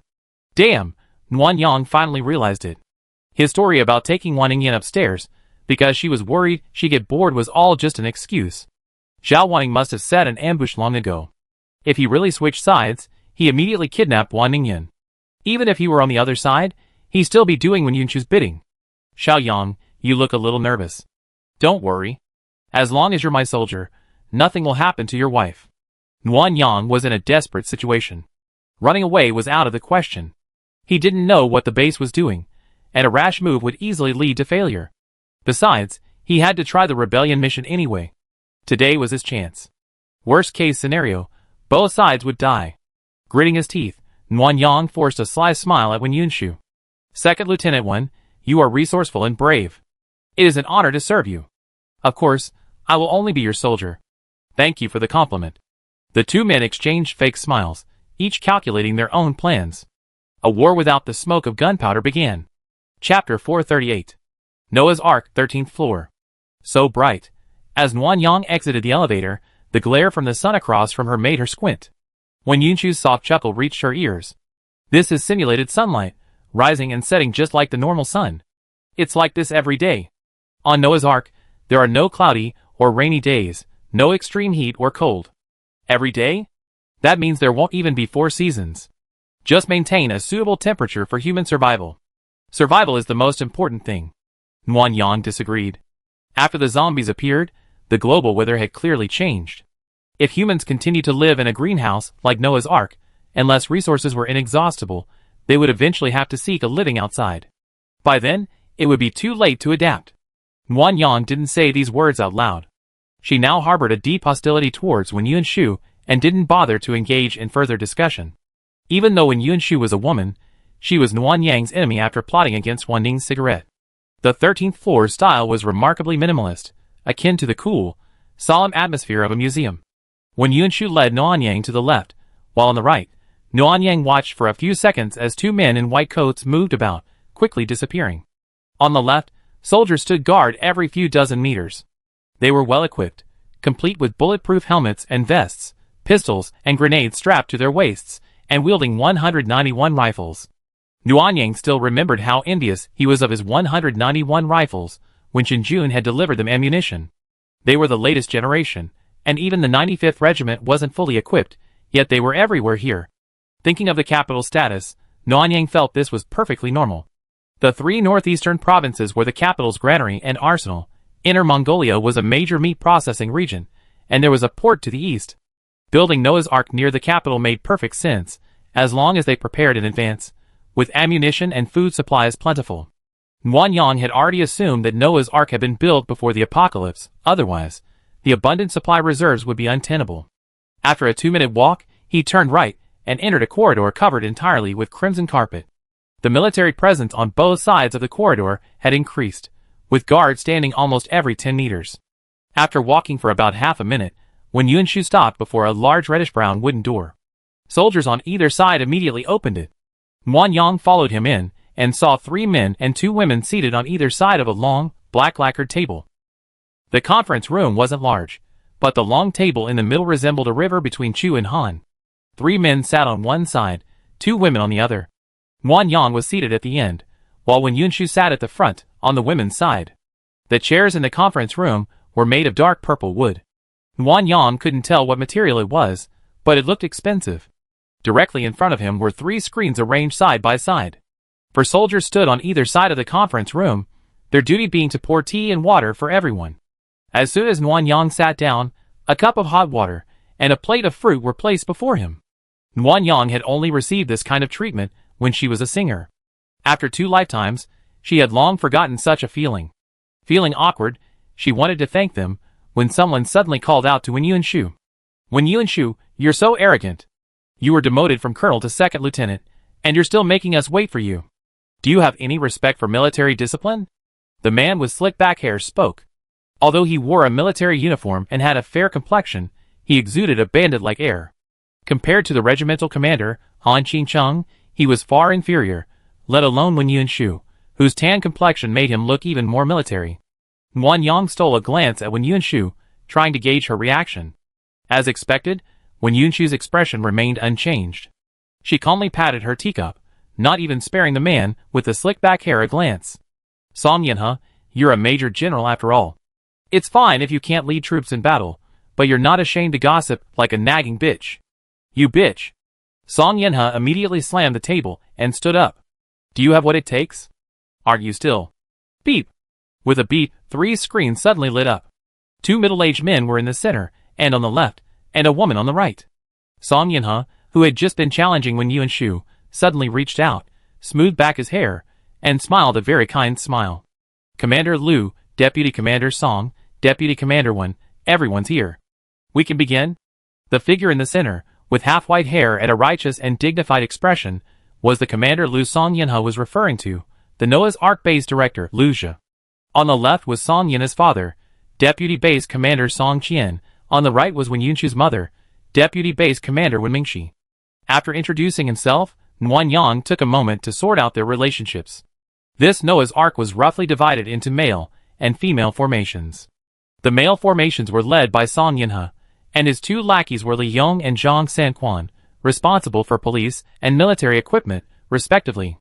The female formations were led by Wen Yunshu, and his allies included Liang Shangyin and Zhou Qijuan, responsible for medical care and coordination, respectively, similar to a chief of staff. During this time, Nuan Yang's panic grew even more intense. If he wanted to complete the system's mission, the simplest and most drastic approach would be to kill the base commander upon meeting him and then escape. The system required that the current leader be killed and a new regime established, not that he be the one to establish the regime himself. So, as long as the base commander died, the next in line would become the new regime. He could then take Wan Ningyan and find a way to escape in an SUV. Unfortunately, this drastic approach proved impossible. The three base leaders were holding a meeting via video link, leaving no room for assassination. As expected of an officer from the capital, they were incredibly cautious. Nuan Yang, anxious, surveyed the people in the conference room and began brainstorming. She needed to find a way to gain recognition and a chance to meet with the base commander. After a few pleasantries involving hidden gunfire and archery, Lu Zhe got straight to the point, demanding that Nuan Yang demonstrate her spatial abilities. Wen Yunshu had previously recorded a video, and now Nuan Yang was being asked to demonstrate it again. Nuan Yang suspected she had doubts about her own abilities. Immediately, she prepared a bowl of hot noodles, a bottle of mineral water, and a mutant chicken, just as she had done with Wen Yunshu. "Wait, why is your chicken so big? Commander, this is a mutant mountain pheasant." Nuan Yang casually pulled out a mutant egg. "During the extreme heat, my wife and I were searching for water when we discovered a flock of unusual chickens. Not only could they survive the extreme heat, they were also growing very strong. So we put in some effort and caught a few of them, and even collected a few eggs. However, the journey was tough, and we only had one left to eat." "I see." Song Qian stroked his beard. His seemingly honest face held a pair of shrewd eyes. He spun them around and said, "Commander Lu, this is the same fish Xia gave you. It seems it's not just marine life that's mutated." "Well, very good. Since this spatial ability can store living creatures, catching more mutant animals will help ease the base's meat supply. Commander Lu really has a long-term vision." Hearing his father flattering Lu Zhe, Song Yinhe immediately stood up, a righteous and kind expression on his face. "Commander Lu, Yinhe will definitely protect Miss Nuan Yang and make her spatial abilities contribute the most to the base." "Huh? Protect me?" Nuan Yang felt something was amiss. At this moment, Wen Yunshu also stood up.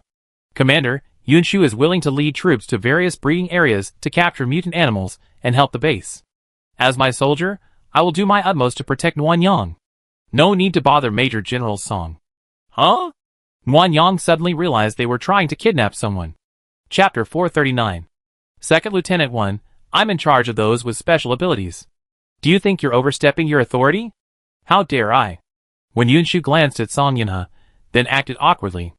Alas, Major General Song's men killed Nuan Yang's eagle, and this eagle was something Nuan Yang and his wife treated like a daughter. For this, I had to punish my men and persuade them with all my persuasion before I finally convinced them to join the base. Major General Song, Su Bing is still working under you. Do you think Nuan Yang would be willing to join your regiment? Song Yinhe's face darkened. Due to the concerns of the base commanders, he could only glare at Wen Yunshu and defend himself. Commander, although Su Bing was wrong, he captured the eagle for the sake of the base. According to Su Bing, the eagle was fat and couldn't fly high. He was concerned for your health, and he knew the eagle's meat could nourish your liver and kidneys, and warm your blood, so he tried to capture the eagle. Commander, if Su Bing knew the eagle belonged to Miss Nuan, even if he cared for your health, he wouldn't have taken such a risk. Second Lieutenant Wen was ruthless. Not only did he cut off Su Bing's arm, he also ordered the military doctor to forbid him from receiving treatment. Even if I went to intercede, it would be useless. I wonder if Major Liang is answering to the base or to her, Wen Yunshu. Nuan Yang clenched his fists on the table. Ingbao's death had been embellished like this. This Song Yinhe, as Wen Yunshu said, was a master at spreading rumors. Liang Shangyin, hearing the blame being placed on her, didn't panic. She sighed and leaned back in her chair. She had the typical southern look, gentle and quiet, with a unique subtle voice. What are you talking about, Major General Song? All our efforts are for the base. For the base? Then why don't you treat Su Bing? He's an anti-entropic mutant. He's the only one in the entire base. How can he be disabled? Major General Song, don't vent your anger on us. I'm not treating him for the sake of our base. Liang Shengyin, do you understand what you're saying? I know. Su Bing killed Miss Nguyen's eagle. Miss Nguyen demanded that Second Lieutenant Wen kill Su Bing before she come to the base.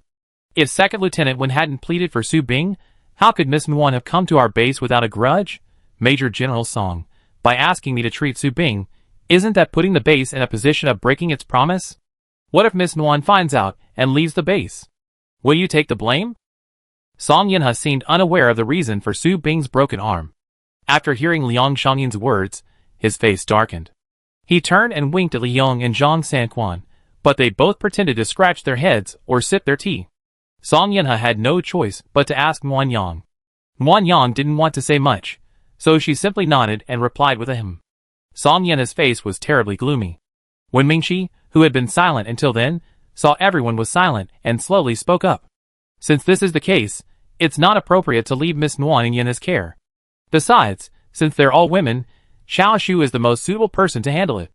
Lu Zhe, who had been keeping a low profile, nodded at Wen Mingxi's words.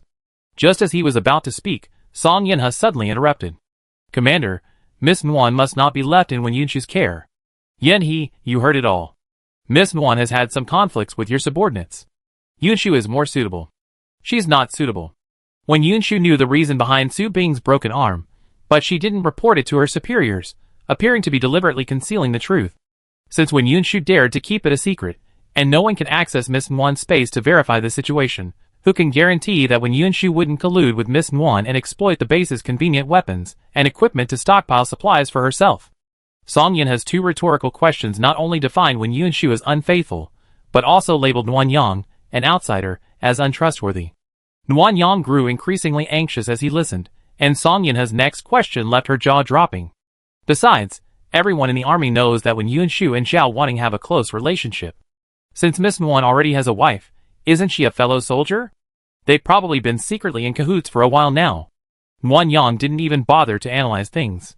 He stared at Wen Yunshu with wide eyes, his mind filled with everything Zhao Wanning and Wen Yunshu had said and done recently. Suddenly, it occurred to him that Wen Yunshu's sneaking visit to Zhao Wanning after Zhao Wanning's knee injury made sense. Why didn't the other soldiers look at her, only Zhao Wanning? Don't talk nonsense. When Mingxi immediately retorted to Song Yinhe, Major General Song, Zhao Wanning was saved by Xiao Shu. Everyone in the army knows this. Her loyalty to Xiao Shu is well documented. Spreading rumors openly is unseemly. Song Qian glanced at Wen Mingxi. Humph. What about knowing the truth, but not reporting it? He's not upright. If he's not punished, he just become a wolf in the process. Xiao Shu worked tirelessly for the base, risking his life to kill mid-level zombies and bring back a large amount of supplies. Not even getting a reward would be good enough, but he's actually making a big deal out of a minor incident. Aren't you afraid of chilling the hearts of the soldiers? Is it dedication or sheer ambition? It's important too. All right. Lu Zhe interrupted the argument. What are you two arguing about? It's all about the younger generation. Yunshu, please address Yinhe's question. When Yunshu remained calm throughout, showing no sign of anger. Only when Song Yinhe mentioned Zhao Wanning did he glance up at him. At this moment, after being called by Lu Zhe, she stood up calmly. Commander Lu, during this outing, we found the food processing park, encountered an attack by mid-level zombies, and also encountered a rare psychic. There's a lot going on. I consider the transfer of supplies, and providing information about the space psychic, as the top priority. Handing over the mid-level zombie cores and corpses to the research institute, and properly arranging food, clothing, and shelter for the rare psychic is the second priority. As for other trivial matters, you can report back after the priority matters are handled. As for Major General Song's talk of love, it's nonsense. Putting aside Zhao Wanning's mistakes, I never condone or show any weakness. Even if it's true, as Major General Song says, that I'm attracted to Miss Nguyen wouldn't be able to look down on me. Because Miss Nguyen's wife is the nationally renowned actress Wan Ningyan. I know my own limitations. How could I compare myself to Wan Ningyan? Wan Ningyan? One Ning Yan's name caused a small stir. The women were mostly surprised and envious, but the men's expressions were intriguing. Nguyen Yang took one look and didn't want to look at Song Yin and his gang anymore. They were so annoying. Lu Zhi was drinking tea, studying Wen Yunshu as he sipped, as if considering her explanation. Wen Mingxi, seeing Song Qian's expression, knew he was up to something bad, so she spoke up. Commander, Xiaoshu has only been back for 2 or 3 days, and everyone hasn't had time to rest. They've been busy with this and that, so it's normal for such a small matter to be reported late. If you're so suspicious over something like this, who would dare to exercise power in the future? Reporting every single issue, no matter how big or small, is like a bead on an abacus that doesn't move. How can the base operate? Well, that makes sense. Song Yanhe wanted to stand up and speak, but Song Qian stopped him. Xiahe, Lieutenant Wen is right. I know you're thinking about the base, but you can't be so stubborn. Being too rule-bound makes you seem rigid. Song Yanhe still had a hint of dissatisfaction on his face, but he forced himself to suppress it, sitting there with a face as long as a donkey's. Since the misunderstanding has been resolved, let's leave it at that. Yunshu should have been promoted to captain, but it's also true that he missed reporting something in the evening paper. As a minor punishment, he'd be promoted to lieutenant, and his bonus will be cut in half. From now on, Nuanyang will follow Yunshu. Your salary and benefits will be based on captain initially. After a few missions, we restructure them based on your performance, striving to maximize your spatial abilities. Lu Zhi spoke in a bureaucratic tone, seemingly giving both sides a slap on the wrist. In reality, Song Yanhe, despite throwing mud, received no punishment. Instead, Wen Yunshu was promoted from captain to lieutenant, and his bonus was cut in half. Nuanyang was just sipping water and eating melon, trying to read Wen Yunshu's expression, when Lu Zhi called out Nuanyang's name. Miss Nuanyang, are you satisfied with this arrangement? Yes, I am. Okay. Also, we have plenty of food and drink at the base. Why don't you sell that mutant chicken to the base? Ha! Sure enough, they're thinking about it. But Nuanyang was smart. She only took a rooster from the beginning. There were no mutant hens. If they wanted to breed mutant chickens, they have to go out and find some themselves, unless they could crossbreed mutant chickens with domestic chickens. Host, mutant animals are reproductively isolated from ordinary animals. They can't crossbreed. Is that so? That's even better. Okay, it's just a chicken. Nothing to be ashamed of. Consider it my welcome gift to the base. Nuanyang took out the mutant chicken, and Lu Zhi smiled happily. A nearby soldier quickly grabbed the chicken and trotted off. Chapter 440. The meeting ended, and the 3 large screens went dark. Song Yanhe, who had been sitting in his seat, no longer pretended, and angrily denounced Wen Yunshu for being a traitor and deceiving his subordinates and superiors. Li Yong and Zhang Sanquan, who had been cowering just moments before, joined in the verbal battle. Liang Shangyin and Zhou Qijuan, who were about to leave, returned to help Wen Yunshu fight back. Wen Yunshu also dropped her pretense. No longer indifferent, she leaned back in her chair and smiled smugly. The more Song Yanhe scolded her, the happier she laughed. Nguyen Yang finally saw clearly that the male and female soldiers were indeed divided into 2 camps, and the base commander was biased towards the Song family. Judging from the content of their previous arguments, Song Yanhe, despite managing the most powerful psychics, dared not go on missions, while Wen Yunshu dared. Isn't this a classic case of a powerful minister rising to power? Has your argument been enough, Song Yanhe? You're a grown man gossiping like that. Aren't you afraid of being laughed at? Wen Yunshu lazily stood up, his lips curled up. His triumphant demeanor further irritated Song Yanhe. In his rage, he picked up a teacup and threw it at Wen Yunshu, but Wen Yunshu dodged, sending the cup crashing to the ground. Wen Yunshu, don't be so complacent. Don't forget how you were demoted from colonel. You like to show off, don't you? Be careful you never come back next time. Song Yanhe, I'm warning you, don't bring this up. This was the first time Nguyen Yang saw anger in Wen Yunshu's eyes. Her face was stern, and her eyes glared at Song Yanhe. Her powerful, intimidating aura silenced everyone. Song Yanhe, on the other hand, laughed loudly, as if he had something to hold against Wen Yunshu, and continued his provocative words. Warning? Ha ha. You're just a lieutenant, and you dare to overstep your authority and give me orders? You won't let me tell you. Are you afraid that Miss Nguyen will know that you led the troops poorly and killed hundreds of people, and won't dare to follow you anymore? Or are you afraid that those 100 wrong spirits will come to claim your life at night? Thump! Bang! Wen Yunshu instantly leaped onto the table and, with one powerful stride, pinned Song Yinhe to the ground, the silver pistol pressed against his chin. Liang Shangyin and Zhou Qijuan hurried to calm Wen Yunshu down. The timidly Yong and Zhang Sanquan, instead of offering assistance, stepped back, tremblingly warning Wen Yunshu to stay calm. Song Yinhe groaned in pain, but upon seeing Wen Yunshu's movements, he wasn't frightened. Instead, he laughed even louder. Ha ha ha. Wen Yunshu, are you mad as hell? I told you not to mention that. I'm going to mention it. What can you do to me? Wen Yunshu pulled the trigger, pressing the muzzle of the gun into Song Yinhe's neck, his eyes bloodshot. Song Yinhe, you know exactly who killed them. Don't challenge me again. So what if I challenge you? Do you dare to kill me?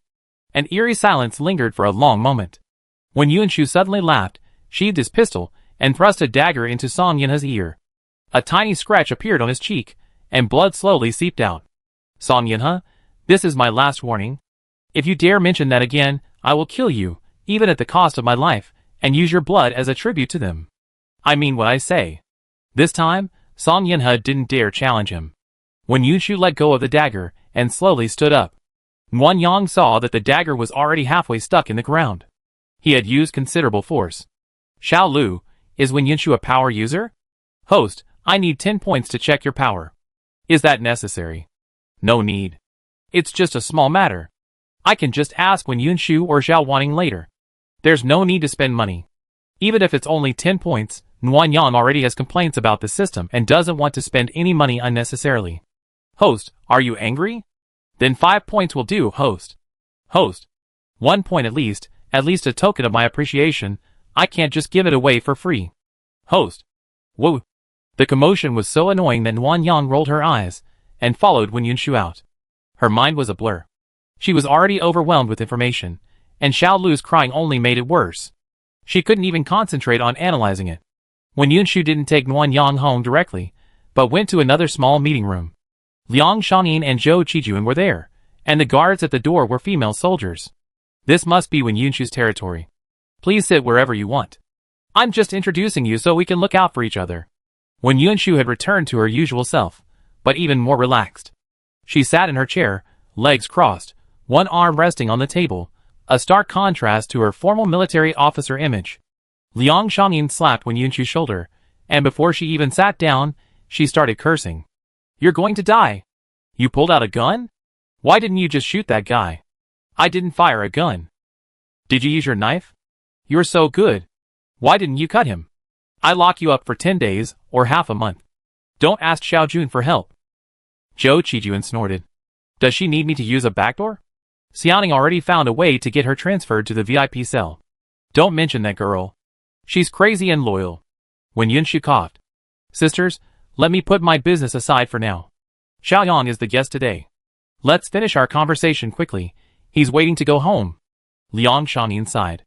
Who's calling me your sister? I'm only 29, younger than you. Hello, Nuanyang. My name is Liang Shangyin. If you get sick or need any medicine at the base, you can come to me. I have the final say. Hello, my name is Nuanyang. You can just call me Xiaoyang. Nuanyang shook hands with Liang Shangyin, then Zhou Qijuan. Both were friendly and kind, unlike Wen Yunshu, who could be intimidating when serious. My management department is called the Coordination Department. We help various departments collaborate. For example, if the supply department on the 4th floor is short on food and needs to request it from the 9th floor, they don't have the authority to do so directly, so they need to report to us. Once we receive the request, we confirm the quantity and shipping time with the supply department on the 9th floor. We then dispatch a dedicated transportation department with our approval to pick up the goods on the 9th floor and deliver them to the 4th floor. After the 4th floor signs and stamps the receipt, the transportation department will send the receipt back to the coordination department. I see. It's a bit like administration. Yeah, pretty much. It's just trivial matters anyway, but there's no shortage of supplies. If you need anything rare, you can come to me. Nuanyang said him, and then asked Wen Yunshu what the Capital Guard was. Wen Yunshu didn't think Nuanyang was overstepping her bounds, and gave her a brief introduction. The security of the entire base, except for the permanent residence floors, is the responsibility of the Capital Guard.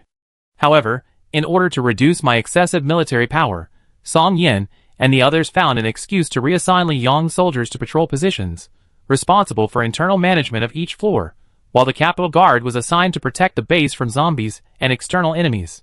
So, your power is being stripped away. The three men laughed at Wang Yang's words. Wen Yunshu leaned forward and asked with a smile, "Why do you think a lieutenant like me would dare to attack a major general?" Wang Yang shook his head. According to military rank, a major general is several levels higher than a lieutenant. Wen Yunshu shouldn't have been so bold as to assault someone. It would be insubordination. Wang Yang, remember, this is the end of the world. Ranks in the base are merely a distinction between treatment. Wen Yunshu raised his fist. As long as I'm strong enough, even my superiors will bow down to me. When Wang Yang returned home, Wang Ningyan hadn't returned yet. Wen Yunshu said he had notified Zhao Wanning and would bring her back immediately. Wang Yang said nothing more, closing the door and collapsing on the sofa. Her hostility toward Wen Yunshu had somewhat dissipated, and instead, she felt a surge of admiration. This was the apocalypse, a time of cannibalism. For a woman to lead a group of female soldiers and establish a firm foothold in the base was truly remarkable. And the more she got to know Wen Yunshu, the more interesting he became. He was capable, confident, and cunning. He seemed to value friendship, yet he was also cold-blooded, as if he wore countless masks, making him difficult to discern. Chapter 441. While lost in thought, Wang Yang heard the sound of a code being pressed, and then the door opened with a click. "Sister Ning, come in and sit for a while. I have to report to the second lieutenant, so it's not very convenient. Maybe next time." "Okay, bye then." After Wang Ningyan said goodbye to Zhao Wanning and closed the door, Wang Yang hugged her from behind, leaning down and kissing her hard on the corner of her mouth. "What are you doing? You scared me. Did Zhao Wanning bully you?" "No, we had a great time shopping." Wang Yang looked her up and down, and sure enough, there was nothing unusual. He bent down, picked her up, and carried her directly to the sofa. "You're having fun, but I'm worried sick." "Huh? What are you worried about?" "Wen Yunshu is using you to threaten me, afraid I break my promise and switch sides." "Huh?" Wang Ningyan anxiously sat up from Wang Yang's arms. "What do you mean? Didn't I go upstairs with Zhao Wanning to tour the building? Don't you know that? And we have a communicator. If you're worried I'm in danger, just notify me. Would it be helpful to notify you? Zhao Wanning has set an ambush. How can you escape? You might as well just obey. Those male officers are nothing but scumbags anyway." "Nothing but scumbags? What's wrong? Tell me now." Wang Yang recounted everything that happened in the meeting room today, including the four-person social gathering. Wang Ningyan listened and commented, finally cracking some sunflower seeds. "Song Yinhe is so annoying. His father is evil too. They're both equally evil. Liang Shangyin is so funny. I like southern girls." From this, it seems like Song Yinhe is responsible for the deaths of over 100 Wen Yunshu soldiers. Why does Lu Zhe, that troublemaker, want our chicken? Why would you give it to him? Wang Yang quickly kissed Wang Ningyan to appease her, then helped her peel macadamia nuts while explaining. "I'm new to the base. How could they trust me? They definitely let me go out with them to look for supplies at first. But think about it, with their base's resources, they probably already searched every corner of the area. How could there be a large supply waiting to be found? To prove my worth and earn their trust, I must offer a new approach: mutant animals. The capital's status is very special. So, not only in the capital itself, but also in the surrounding provinces, factory investment and construction are extremely strict. And since it's so close to the city, considering our wanderings in the city in our previous life, encountering mutant animals shouldn't be a big deal. We've been eating on the 4th floor these past few days, and I haven't seen any mutant animal meat for sale. I bet the base isn't aware of the vast amount of mutant animal resources available outside." Hearing this, Wang Ningyan changed her mind. "So, your space can be used to capture mutant animals. This is extremely valuable to them, allowing them to maximize their profits with minimal loss of supplies. Yes, since I can't complete the rebellion mission right now, why not cooperate to gain their trust first, then find an opportunity to stir up trouble? Maybe there'd be a chance." "Stir up trouble? You don't want to get involved in their factional disputes, do you?" "Why not? The more intense the fight, the better. When conflicts are unsolvable, the only solution is to seize power, which is exactly what we want." Wang Yang fed Wang Ningyan a few peeled nuts. What Wang Ningyan wanted to say fell silent, ending in a cute sound. Wang Yang couldn't help but lower his head and kiss her several times, but Wang Ningyan pushed him away with a look of disgust. "You slobbered all over my face. You're so annoying. You're just a bridge breaker." Wang Yang placed the shell opener on the coffee table. "No more peeling. Peel it yourself. No. Honey, honey. This time, it was Wan Ningyan who took the initiative, rising and hugging Nuan Yang's neck for a kiss. Nuan Yang dodged desperately, tilting her head back to resist. Wan Ningyan's eyes flickered as she hugged Nuan Yang's neck and bit it, adding a few more wounds to her already wounded neck. Okay, I peel it for you.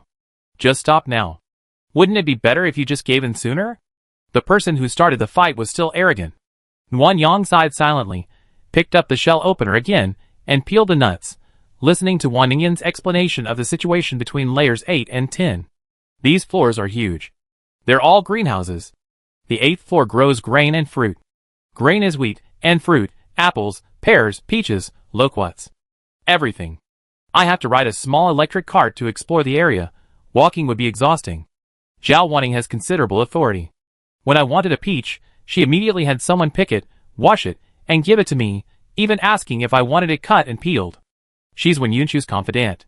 Wen Yunshu doesn't even care about Song Yunhe, so it's no surprise she has such authority. After all, she represents Wen Yunshu. Yeah, but the 8th floor is a little strange. After I entered, I took a car straight to the right side to tour. They didn't take me to the left side. They said it was the free steamed bun processing area for civilians on floors 2 and 3. It was all noisy and smelly, making it inconvenient to visit. I used a tactical scope to look inside, but the walls were too thick to see clearly. There were only dense dots indicating the presence of living things. Living things? Nuan Yang was puzzled. To make steamed buns, you don't need flour or yeast. Why would you need living things? I don't know. Maybe they're staff. Okay, keep going. Have you seen the 9th floor? What's on it? Yes. The entire 9th floor is a planting area. Grains, vegetables, ingredients like peppers. Besides these edibles, there's rapeseed, sesame, and other crops for oil extraction, sugarcane for sugar production, tobacco, and tea, too, but the planting areas are smaller.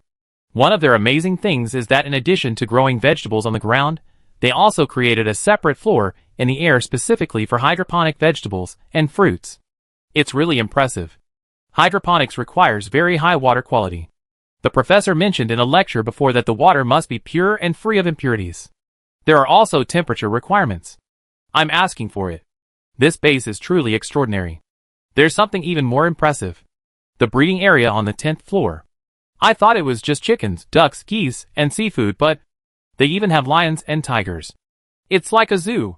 They claim to be maintaining species diversity, but that's a stretch. They can even afford to raise large carnivores?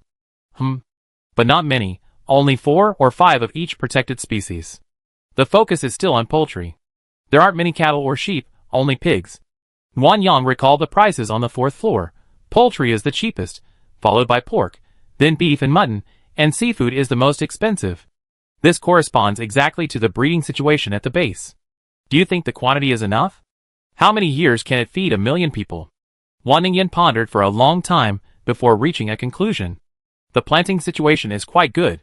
They're all greenhouses simulating a suitable temperature, and the planting area is vast, equivalent to 2 floors. They have wood-type mutants ripening the crops, and they have their own food reserves, so they won't be running out in the short term. Meat and seafood are a bit tricky to say. Without a psychic to ripen them, even if their chickens grow fast, it take over 40 days to be ready for slaughter. I heard the higher-ups don't lack meat, and the researchers are well paid, and can eat meat regularly. There are also wealthy individuals in the base, who can afford it. I don't know the total number of people, but if they eat meat every day, how can the animal's growth rate keep up with the consumption? They should be in short supply the fastest. Excellent analysis. My wife, you worked hard. You worked hard too, Mua. Can I treat you to a meal? Your card is low, so keep it. Wan Ningyan murmured, puzzled. Of course I use your card. What's yours is mine. Nuan Yang silently handed his ID card to Wan Ningyan. My wife manages the accounts, that's fair. By the way, how are your captain's salaries? How much is it per month? 10,000. Last time I helped pack supplies, I got a 70,000 bonus. Wen Yunshu also chipped in, giving me 100,000. 100,000? Wan Ningyan couldn't suppress her smile, and burst into laughter. Then I'm going shopping today to buy clothes and bags. Honey, you won't be reluctant, will you? If you're willing, spend it. I earn money for you to spend. Nuan Yang received another kiss from Wan Ningyan as a reward, and smiled happily, but soon stopped laughing. Wan Ningyan loved shopping. With 4 floors like that, she dragged Nuanyang through the remaining half in an afternoon. Nuanyang's feet ached from walking, but Wan Ningyan hadn't finished shopping yet, so she dragged Nuanyang to grab a cash machine. Nuanyang wished she could be that cash machine, resting inside.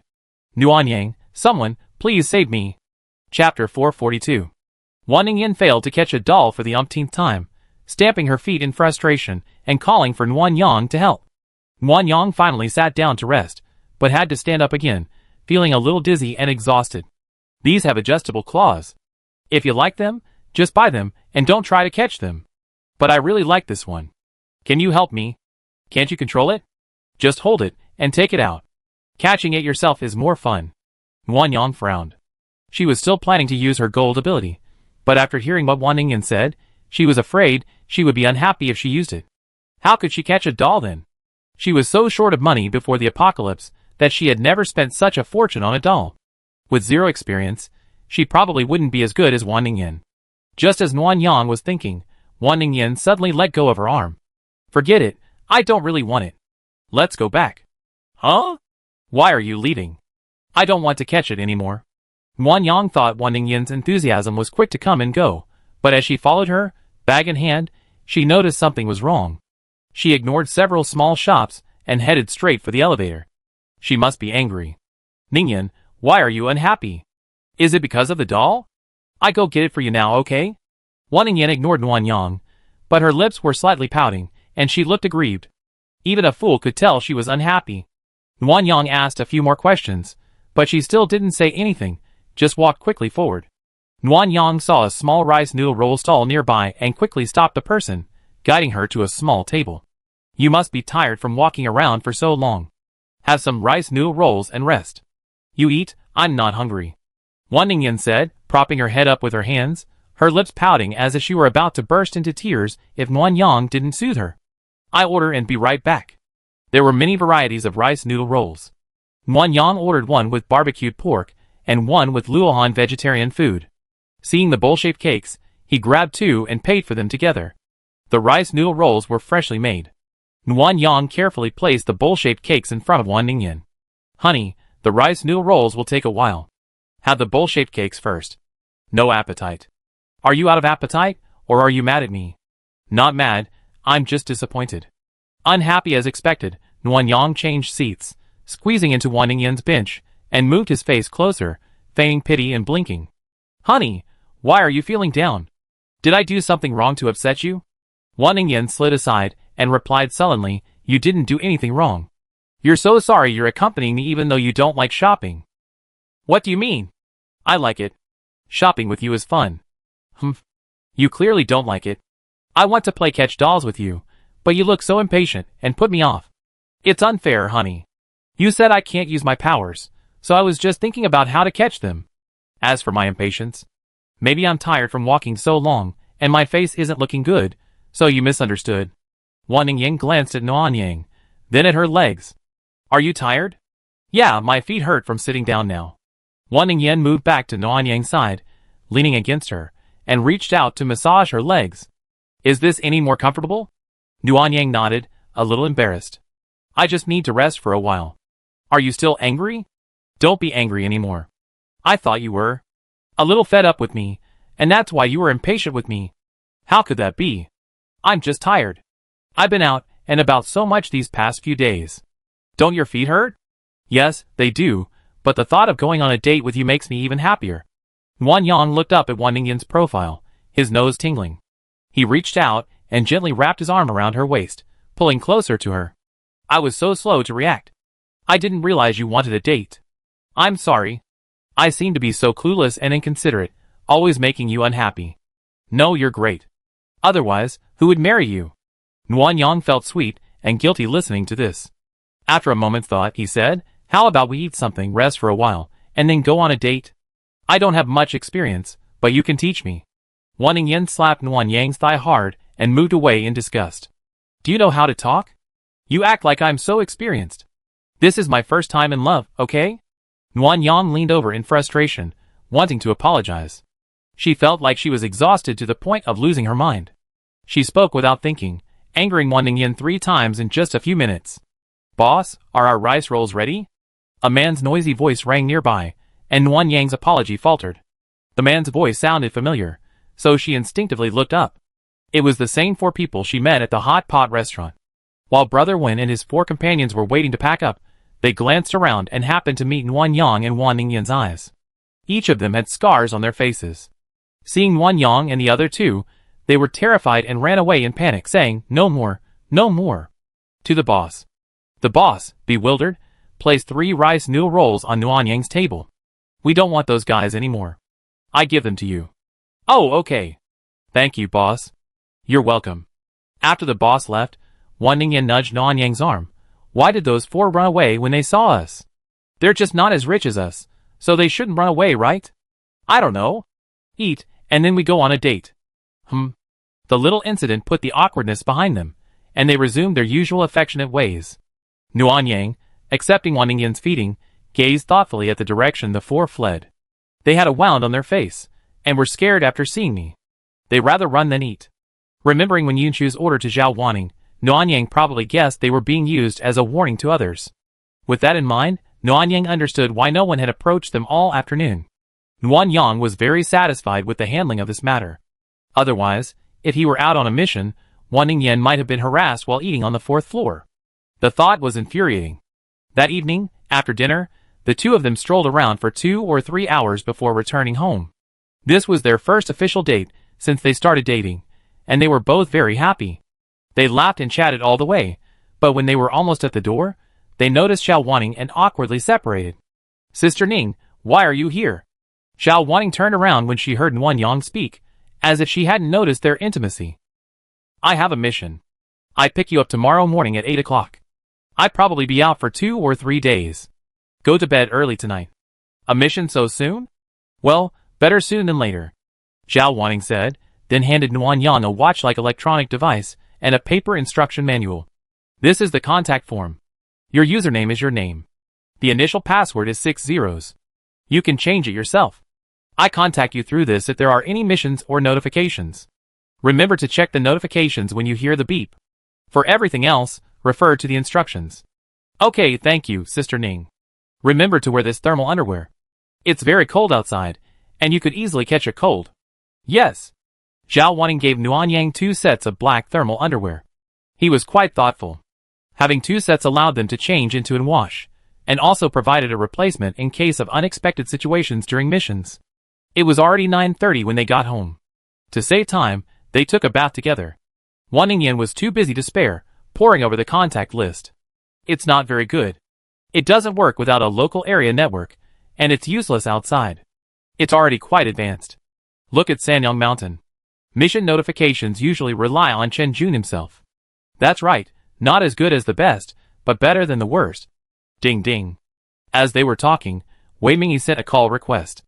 Nuan Yang put it on speakerphone and listened with Wan Ningyan. "Nuan Yang, how's things going over there? Is everything okay?" "Yes, everything's going well. How about you?" Wan Jia and Zhao Rou have already been notified. The Rose team has made arrangements and plans to leave for the capital the day after tomorrow. I also need to get the details of Noah's Ark from you, so we can discuss a strategy tomorrow to avoid being too vulnerable once we enter the base. When are you free?" "Right now, then. I'm on a mission tomorrow, and won't be able to answer the phone." Wei Mingyi was coming, and Nuan Yang and Wan Ningyan were both delighted. They told Wei Mingyi what they had seen and asked about the staffing arrangements. "No changes at the moment. Qin Yun and I will continue to enter the base, and Mu Yi and the others will wait for further notification." "Have you awakened your powers yet?" "Those with powers here can join the military, otherwise you have to go to the civilian areas on levels 2 and 3. "Yes, but Qin Yun and I plan to go to the civilian areas first. People at the bottom are usually the easiest to get information from, but trying to snoop within the military would easily expose you." Nuan Yang thought that made sense, and he explained what he knew about the civilian areas, gave her a few more instructions, and then hung up. Wife. Wan Ningyan leaned aggrievedly into Nuan Yang's arms, her voice growing more delicate with each passing moment. "What's wrong? Aren't you happy the captain is here? Why are you feeling aggrieved again?" "The captain has lightning powers, I love him." "Well, I can't help it. They all awaken randomly. Even if I give you more power pills, there's no guarantee you awaken lightning." "Oh." Seeing Wan Ningyan's frustrated expression, Nuan Yang couldn't bear it. The doting wife-loving man began brainstorming. He suddenly remembered the system mentioned that 3 free pills could be obtained as quest aids, so he went to check. Xiao Lu, can I take one first, and the others as needed? Yes, host, please take your pick. Nuan Yang had a clear goal. He chose a superpower plundering pill, showed it to Wan Ningyan, and placed it in her space. I can't give you lightning, but I can give you anti-entropy. I find a way for you to kill Su Bing yourself. Before you kill him, just take the plundering pill, and you steal his superpower. You used it before, remember? Well, but don't you want such a rare superpower? He killed Ying Bao, so you should avenge him personally. As for the superpower, yours is mine, no difference. Wife, how can you be so kind? Wan Ningyan was deeply moved. She turned around and hugged Nuan Yang for a kiss. It was easy to have other thoughts when your bodies were close, but Nuan Yang was completely exhausted. After a few kisses, she used the mission as an excuse to end her bath, laid down on the bed, and fell asleep. Chapter 443. Nuan Yang woke up early last night, feeling a bit uncomfortable the moment the alarm rang. Wan Ningyan lay half-lying in Nuan Yang's arms, her warm breath evenly bathing her neck, leaving it hot and clammy. Her pajamas were nowhere to be found, and the blanket was mostly covering Wan Ningyan, leaving Nuan Yang's chest and legs almost completely exposed. If it weren't for the air conditioning, she would have caught a cold. Carefully moving out from under Wan Ningyan, Nuan Yang felt more exhausted than exercising. After tucking her in, she went to wash and change in her underwear, only to discover a dense patch of red marks covering her chest. Wife, where are you? Hearing Wan Ningyan's voice, Nuan Yang raised an eyebrow and called her to the bathroom. Come on. Wan Ningyan opened the door and smiled, peeking out to see Nuan Yang wearing only her underwear. Her lips pouted. What are you doing? Being a scoundrel so early in the morning? Nuan Yang didn't even turn around, but watched the mischievous fellow through the mirror. One hand rested on the sink, the other gently rubbing the marks on his chest. That's weird. Is there something wrong with the material of this quilt? It's rubbing my skin so red. As expected, Wan Ningyan shrank back half her head guiltily, leaving only her eyes exposed as she watched, still trying to make amends. Yeah, it's not comfortable for me to cover myself with. Huh? Why are there small marks there? Like bites from something. Probably. Bugs? I do a thorough cleaning today. There won't be any bugs by the time you get back. Nuan Yang glanced at Wan Ningyan and said nothing more. She had the nerve to say such obvious teeth marks were bug bites. What a lie. It's just that she didn't have the time to treat a bug right now. No matter. There would be plenty of opportunities when she got back. Because they had left early, the two of them had breakfast at home and then waited affectionately for Zhao Waning's arrival. Nuan Yang was worried Wan Ningyan wouldn't have enough money, so he exchanged his ID card with her. He still had over 90,000 yuan in his card, more than enough for her to splurge. Honey, take care of yourself out there. If anything happens, send me a message. I risk my life to get you out. Nuan Yang kissed her jokingly. Don't worry, nothing can happen to me. If I'm in real trouble, I just hide in the SUV. Oh. Then, please contact me when you're free. I miss you. Well, take care of yourself here. Contact Mom when you have time, so she doesn't worry. Wan Ningyan nodded and hugged Nuan Yang tighter. When she heard the knock on the door, she was reluctant to let go. Okay, go catch up on some sleep. I'm leaving. Nuan Yang. Wan Ningyan had suddenly become incredibly clingy. Nuan Yang assumed she didn't like being alone, so he coaxed her a few times before leaving. After exiting the building and greeting Zhao Waning, Nuan Yang followed, habitually checking her home communicator. She realized Wan Ningyan wasn't asleep, but was standing in the hallway, staring blankly at the door. Nuan Yang felt confused and distressed. She didn't know why Wan Ningyan was acting like this, or what she was thinking, but just looking at her made her feel down, a sense of emptiness within her. The elevator reached the basement level, where a 4-seater convertible was already waiting. After boarding, they drove for over 10 minutes to the assembly area. When Yunshu was standing there, unsure what to do. Across from her stood 3 rows of female soldiers, standing tall and looking energetic. Several cars were parked not far away. Lieutenant 1, I'm sorry I'm late. When Yunshu smiled at Nuan Yang. It's not late. There are still 3 minutes until 8. But since you're all here, I can meet you at the same time next time. Okay, let's get ready. The team consisted of 33 people, all women, and 3 vehicles. Compared to the last time they were in the park, they were traveling light. Nuan Yang was just thinking about this when Yunshu assigned him to collect the supplies. It turned out that apart from a small amount of ammunition and food, the remaining equipment and supplies from the 3 vehicles had been handed over to Nanyang's space. No wonder they only had 3 vehicles. After collecting the supplies, Nanyang was assigned to the small vehicle in the middle. In front was an assault vehicle, and in the back was an armored vehicle.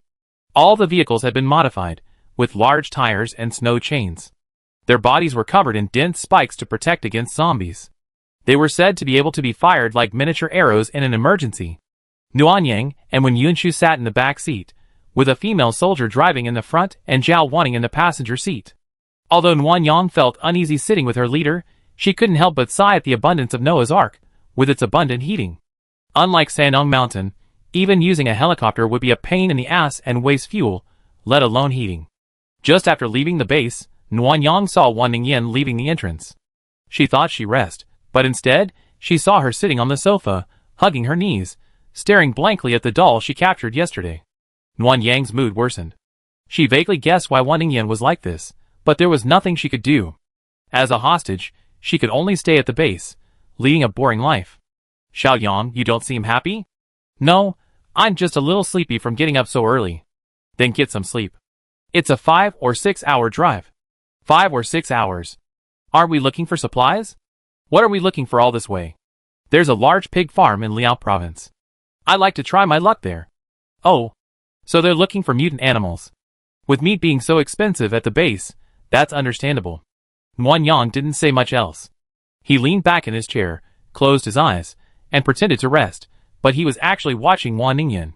The dazed person seemed tired, so he just laid down on the sofa, uncovered, curled up with his baby, looking very insecure. Nanyang sighed softly and closed the call. The feeling of helplessness was unpleasant.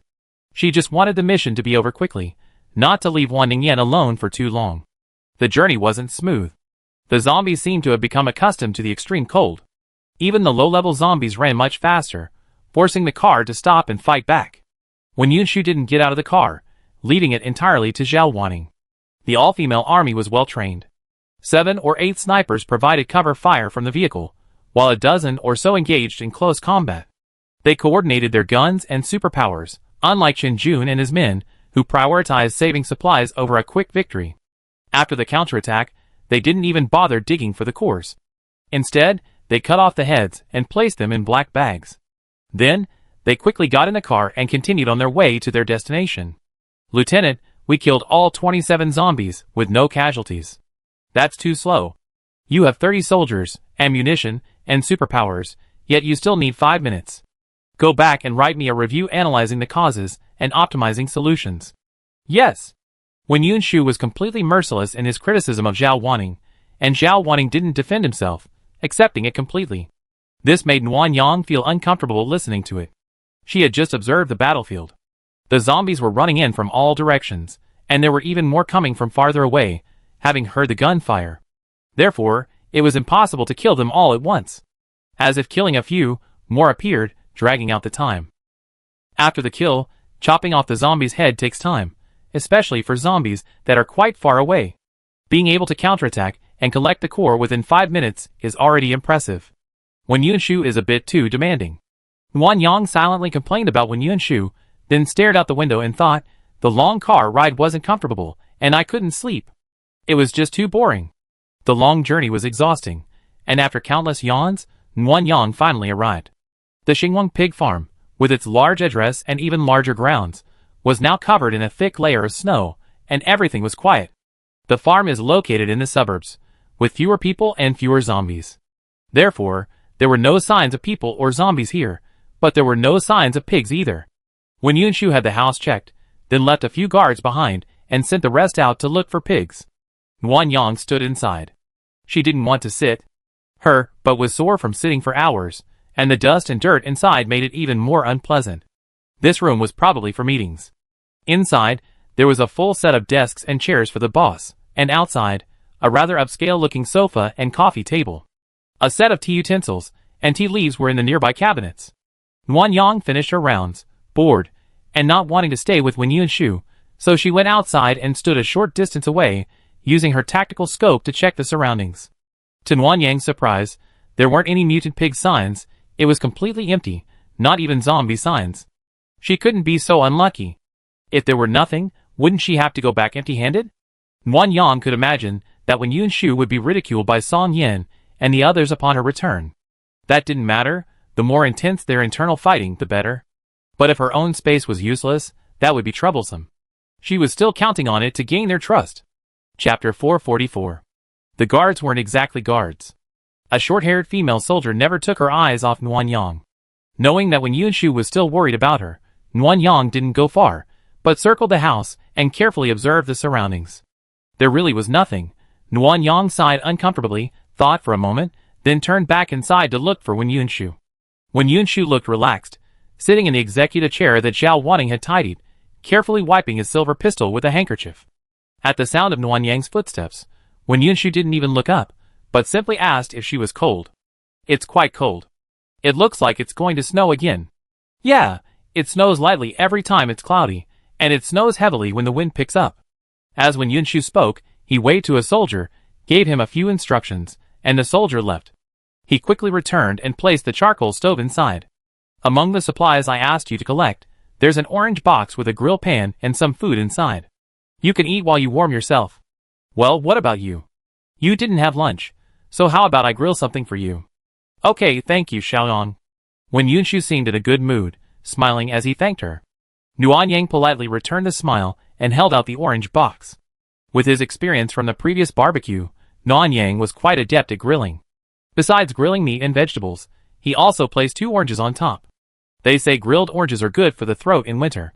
When the grilled pan was ready, Nguyen Yang gave half to Yun Shu and, using the barbecue as an excuse, asked about the mutant pig search. This is the largest pig farm in northeast China.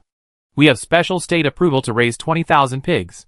With such a large base, there's no way there aren't some mutants. Nguyen Yang nodded, agreeing with Yun Shu. It was reasonable to assume there weren't any mutant pigs among 20,000 pigs, and the Commute family had over 7,000 mutant sheep. So why weren't there any mutant pigs nearby? Even if someone was hunting them for food, there wouldn't be a single one. Nguyen Yang, perplexed, temporarily put aside his doubts and asked, what if there aren't any? For example, if all the mutant pigs ran away, what should we do? Pigs are intelligent animals and live in groups. If we can't find them here, they'd probably migrate to a more suitable place to survive. Divide into 4 teams and search east, west, south, and north. With so many pigs, we'd definitely find them. Oh my god! How long will it take to find them? Nguyen Yang felt a pang of anxiety when he thought of Wan Ningyan still waiting for him at home. If he had to stay out for a few more days, he was afraid. Oh, forget it. If Xiao Wanning and the others really couldn't find them, he just used the resource finder to help. He hadn't eaten lunch, but despite his hunger, Nguyen Yang was still quite satisfied with his grilled food, which wasn't very good. After finishing the whole plate, he began to peel the roasted oranges. Xiao Wanning returned at this time. A thin layer of snow covered her shoulders, the tip of her nose red from the cold, and her expression made her look rather pitiful. What's going on? Lieutenant, Xiaoning is useless. We haven't found the pig's hiding place. When Yun Shu returned his pistol to its holster, stood up, walked over to Zhao Wanning, and gently brushed the snow off her shoulders. It's been so long, the pigs must have traveled quite far. Have everyone find a place to eat and rest. In 2 hours, we divide into 9 teams of 3 and continue the search. If we can confirm the pigs are not within a 10-kilometer radius, have them observe the road conditions and identify the direction the pigs may have gone. We then drive to search tomorrow. Yes. Nguyen Yang calculated the time. It was almost 5 p.m. They had a 2-hour break for lunch and then had to go out at 7 p.m. to survey the 10-kilometer area. Even the best soldiers would need 3 or 4 hours, and by the end of the day, it would be early morning. Although he felt bad for them trying to find a non-existent herd of pigs in the snow, Nguyen Yang was in no position to tell them. He could only wait. When he had a chance, he could use the resource finder to help them find the herd. In the next room, the female soldiers had chopped up furniture for firewood and set up 2 large pots, one for cooking rice and the other for vegetables. The 2 fires were warmer than a charcoal stove, and since there were more people in the next room, it was even hotter. Nguyen Yang had come here to see how their meals were, but she didn't want to leave. She huddled in with the others and listened to their conversation. It was freezing cold, and the dish they were cooking was a hodgepodge of beef hot pot base, vegetables, meatballs, and meat. The search team had also eaten like this, but their menu was smaller, unlike here, where they had fresh pork belly and beef and mutton rolls. Miss Wan, what would you like? I give you some more. Anything is fine. The female soldier in charge of the kitchen spoke softly. She filled a large bowl with rice for Nuan Yang, then covered the rice with vegetables, more meat than vegetables, and poured a spoonful of soup over it before giving it to Nuan Yang. Nuan Yang couldn't handle spicy food, but she didn't want to waste it, so she took out a bottle of milk to help with the spiciness. Seeing this, several female soldiers, seemingly unable to handle spicy food themselves, wanted to buy some milk from Nuan Yang. Nuan Yang had been hoping to get some information, so she generously offered them a carton of milk. It's free, take it and drink it. That won't do. Even sisters have to settle accounts. It's okay. We come across a few small shops on our way to escape. They have plenty of this stuff. Have some? Several female soldiers were still hesitant, looking hesitantly at Zhao Wanning. Only after Zhao Wanning nodded did they dare to accept. Having developed a close bond, the female soldiers ate with Nuan Yang. However, their conversation was mundane, focusing on missions and assignments. The only significant takeaway was regarding the management of those with special abilities. The soldiers in the base came from a variety of sources. Besides those brought by Wen Yunshu, there were soldiers from Luzhia and Song Qian, as well as a few stragglers who had defected on their own. Song Yinhe, who relied on his father for power, was not under his command, so he was merely a figurehead, and Song Qian held the reins of military power. During the extreme heat, Noah's Ark sent soldiers out to search for supplies many times. Song Yinhe was timid and almost always returned empty-handed. Wen Yunshu was different. Even though there were casualties, he reaped abundant supplies, and his prestige within the army soared. To suppress Wen Yunshu and ensure his son's safety while traveling, Song Qian placed the management of the psychics under Song Yinhe's name. Therefore, while the psychics in the military still belonged to their respective leaders, they were required to obey Song Yinhe's orders first. Civilian psychics, such as Su Bing, were directly assigned to Song Yinhe's staff. Then why did Su Bing previously work on missions with Lieutenant Wen? With the psychics, Major General Song doesn't dare venture far. It's all up to our lieutenant to find supplies. Naturally, he needs to recruit some powerful psychics to help. Otherwise, how could he have the nerve to manage the psychics? Hearing this, Nuan Yang was puzzled again. Is there no one else who can lead the team? It's too much work for the lieutenant to do everything. There are some, but life at the base is comfortable. Most people don't want to venture out. Even if they do, they tend to search nearby. Later, all the supplies near the base were gone, and they didn't want to go far away, so they all made excuses. Just as the extreme cold arrived, they used the excuse of not having enough warmth to refuse to go out. Those guys are just scared of death. Another female soldier took over. Our lieutenant is so brave. He often encounters zombie hordes in search of supplies, and he never retreats. Which of those men has that kind of courage? They always say women are as brave as men, but they're just trying to flatter themselves. To me, they're not even worthy of carrying the lieutenant's shoes. Nuan Yang thought back to their first encounter. When Yunshu's troops, fighting for supplies in the park, had killed mid-level zombies, and moved all the supplies back to the base. They were truly brave.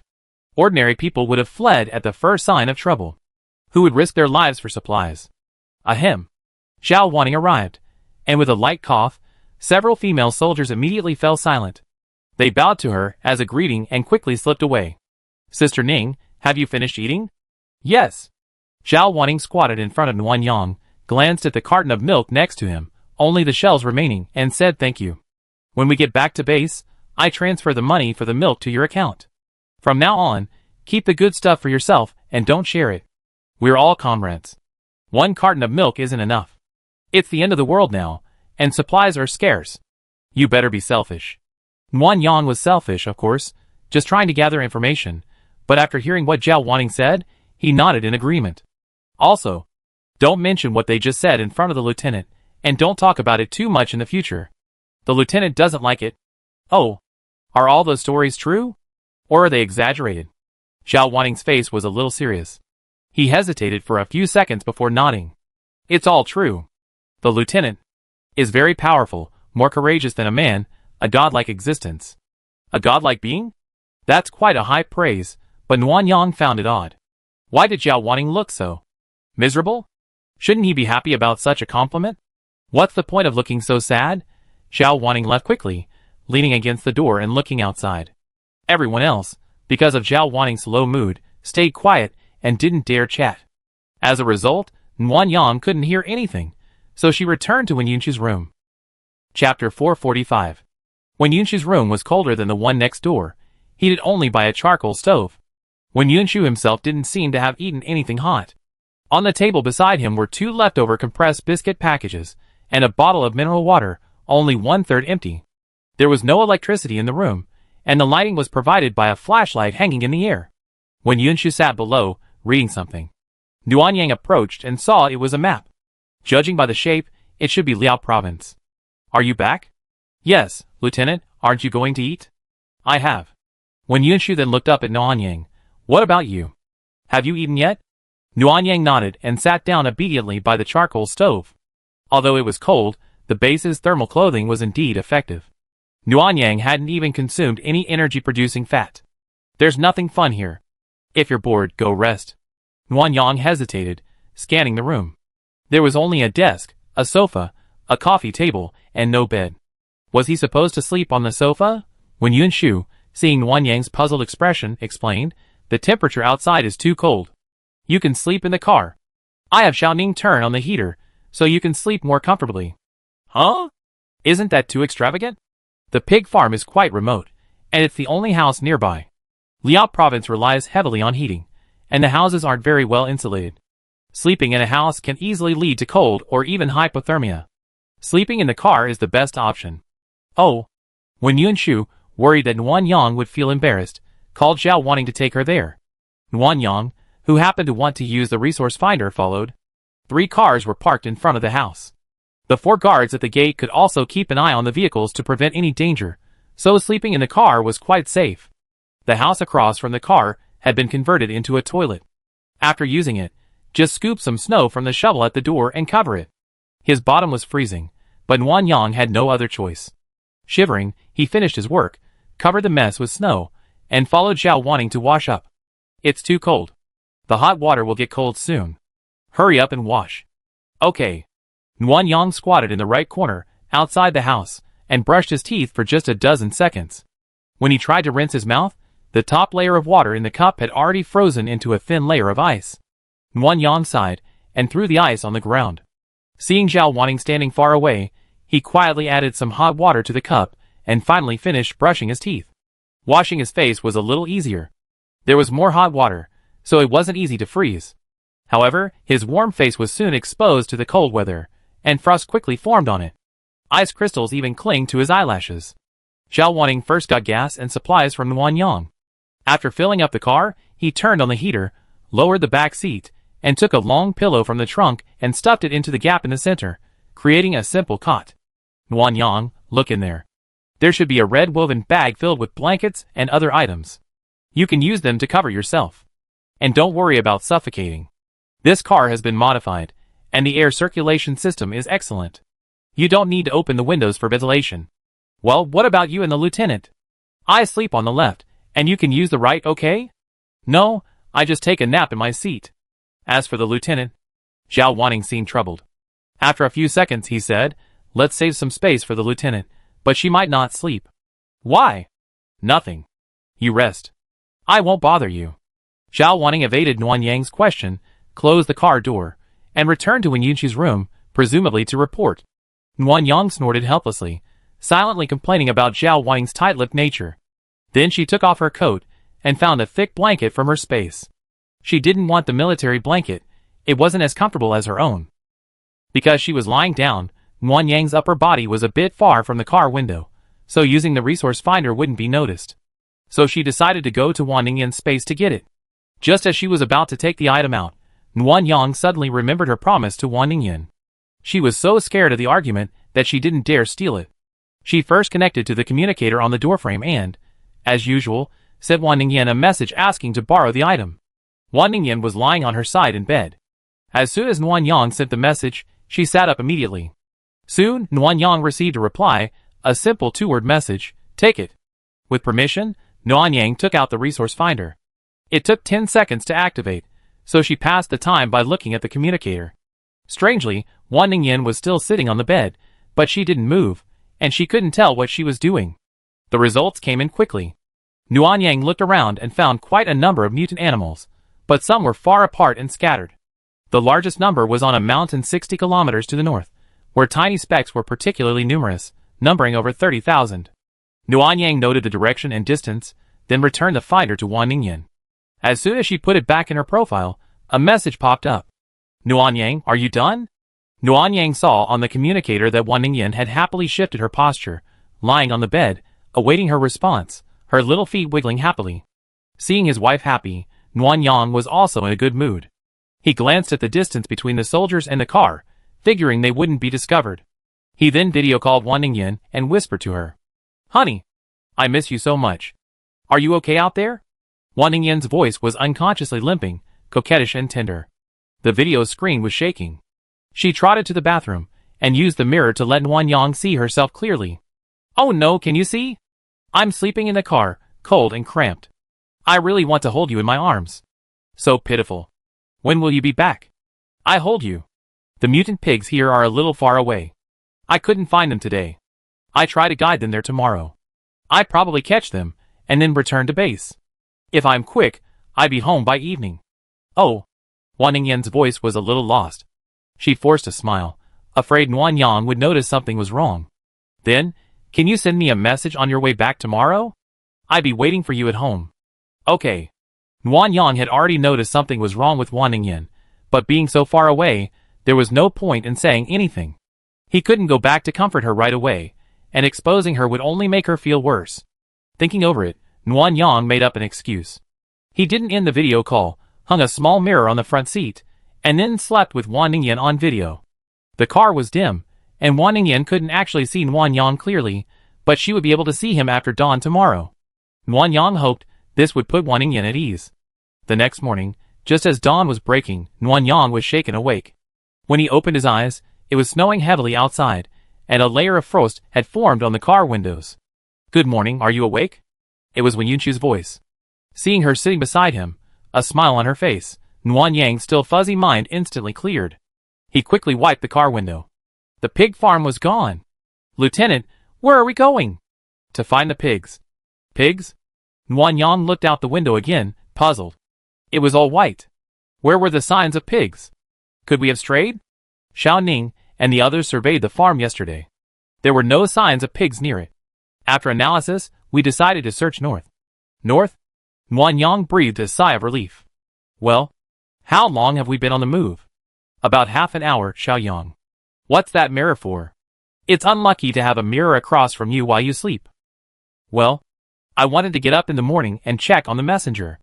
Wan Ningyan's perspective hadn't changed, so she must still be asleep. Nuanyang cut off contact, fearing Wen Yunshu would notice. The snow's getting heavier. We're afraid we get stuck, so we're leaving early. If you want to wash up, wait until we have a break. Okay. Nuanyang lay back down. Her back aches from long car rides, so lying down is more comfortable.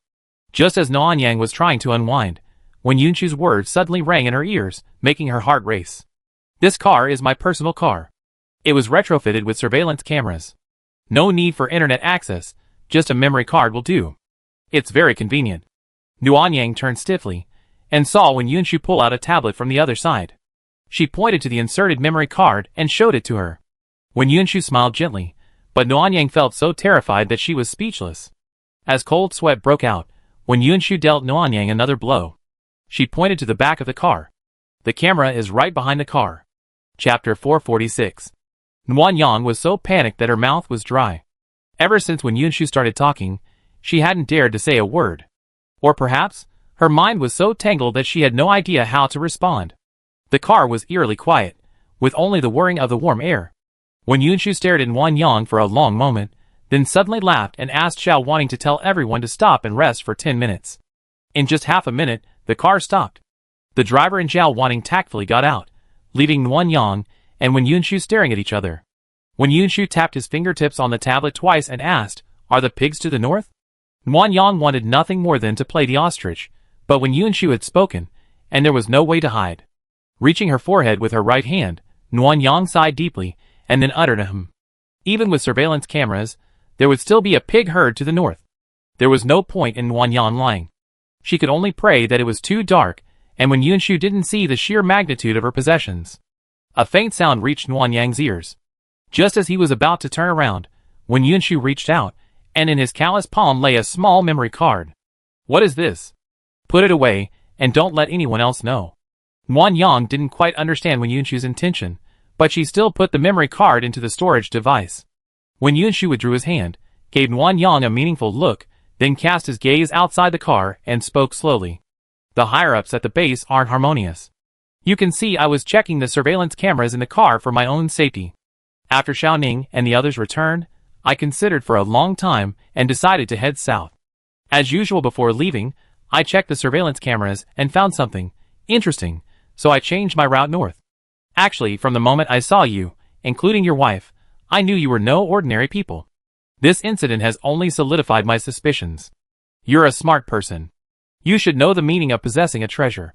If I report this to the higher-ups. When Yunshu paused, looking at Nuanyang with a playful expression, what do you think they do? Nuanyang had calmed down by now. Faced with Wen Yunshu's explanations and threats, she suddenly lost her fear. Having other motives gave her room for negotiation. What's there to guess about? You gave me the memory card, which means you won't report it. Tell me, what do you want me to do? Wen Yunshu laughed and pulled a folded piece of paper from his pocket and handed it to Nuanyang. I want these supplies. Can you find them? Nuanyang opened it and saw a long list of items that could be summarized as munitions, military equipment, and medicine. This puzzled her, especially the phrase I want it. What if I say I can't? When Yunshu curled his lips. You have a weakness.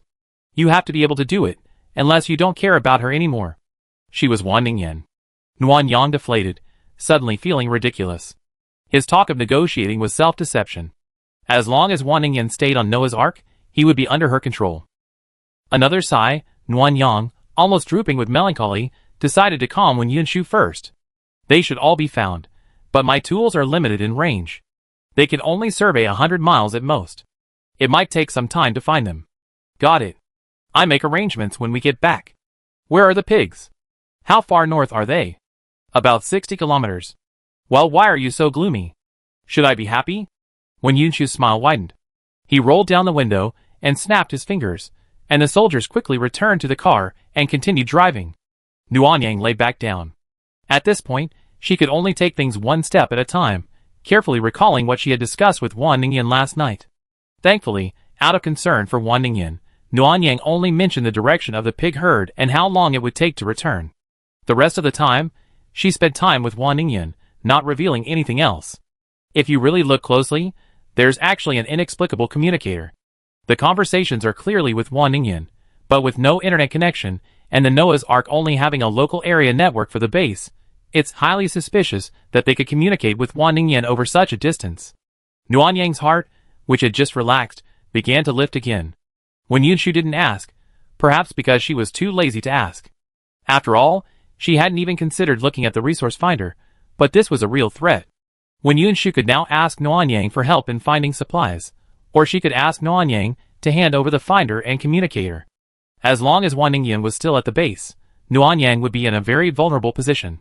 Trying to get Wan Ningyan to leave the base first? It was obvious that Wen Yunshu's men had been keeping an eye on her, even knowing about the harassment at the hot pot restaurant. She tried to escape, but couldn't. The two sides fell out, and Wan Ningyan was imprisoned, making matters even more difficult. Nuanyang was exhausted, and he hated his own carelessness, which had completely cost him the initiative. When Yunshu couldn't bear to watch him sour himself. Come on, grab the pigs and go back. Don't look so lifeless. Your wife would be heartbroken if she saw you. I understand.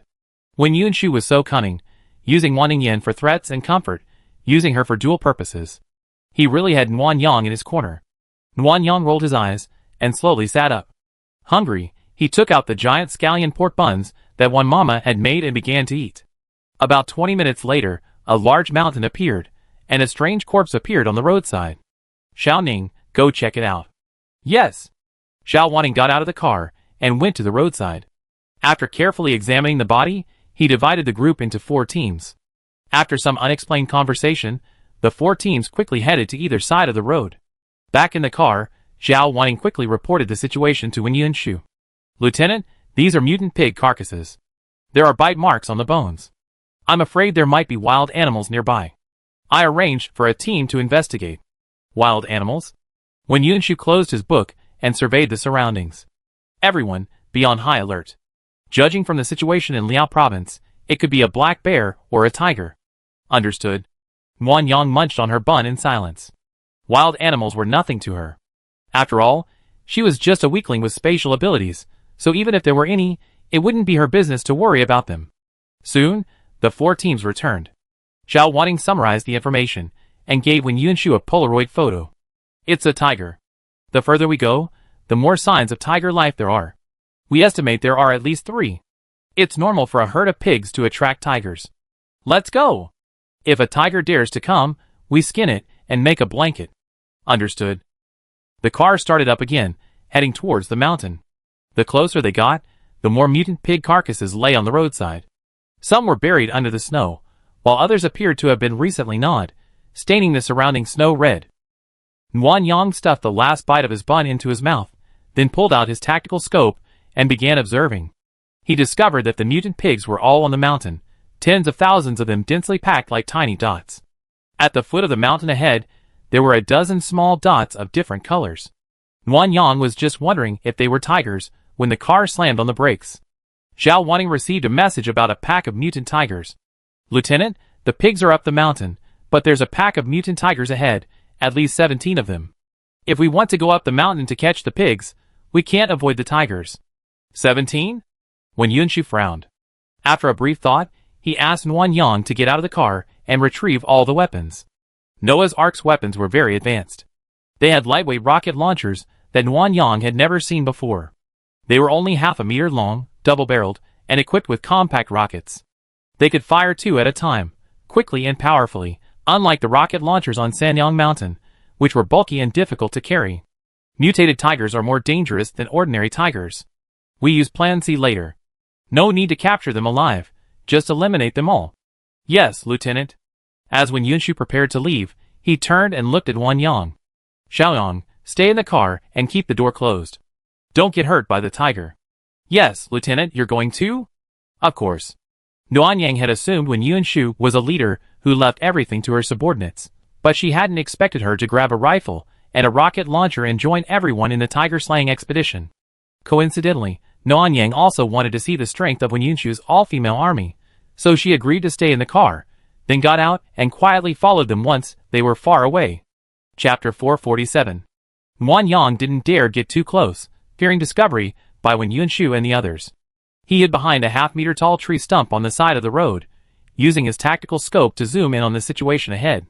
The group of mutant tigers numbered 23, 7 seemingly barely grown, 3 cubs, and 13 adults.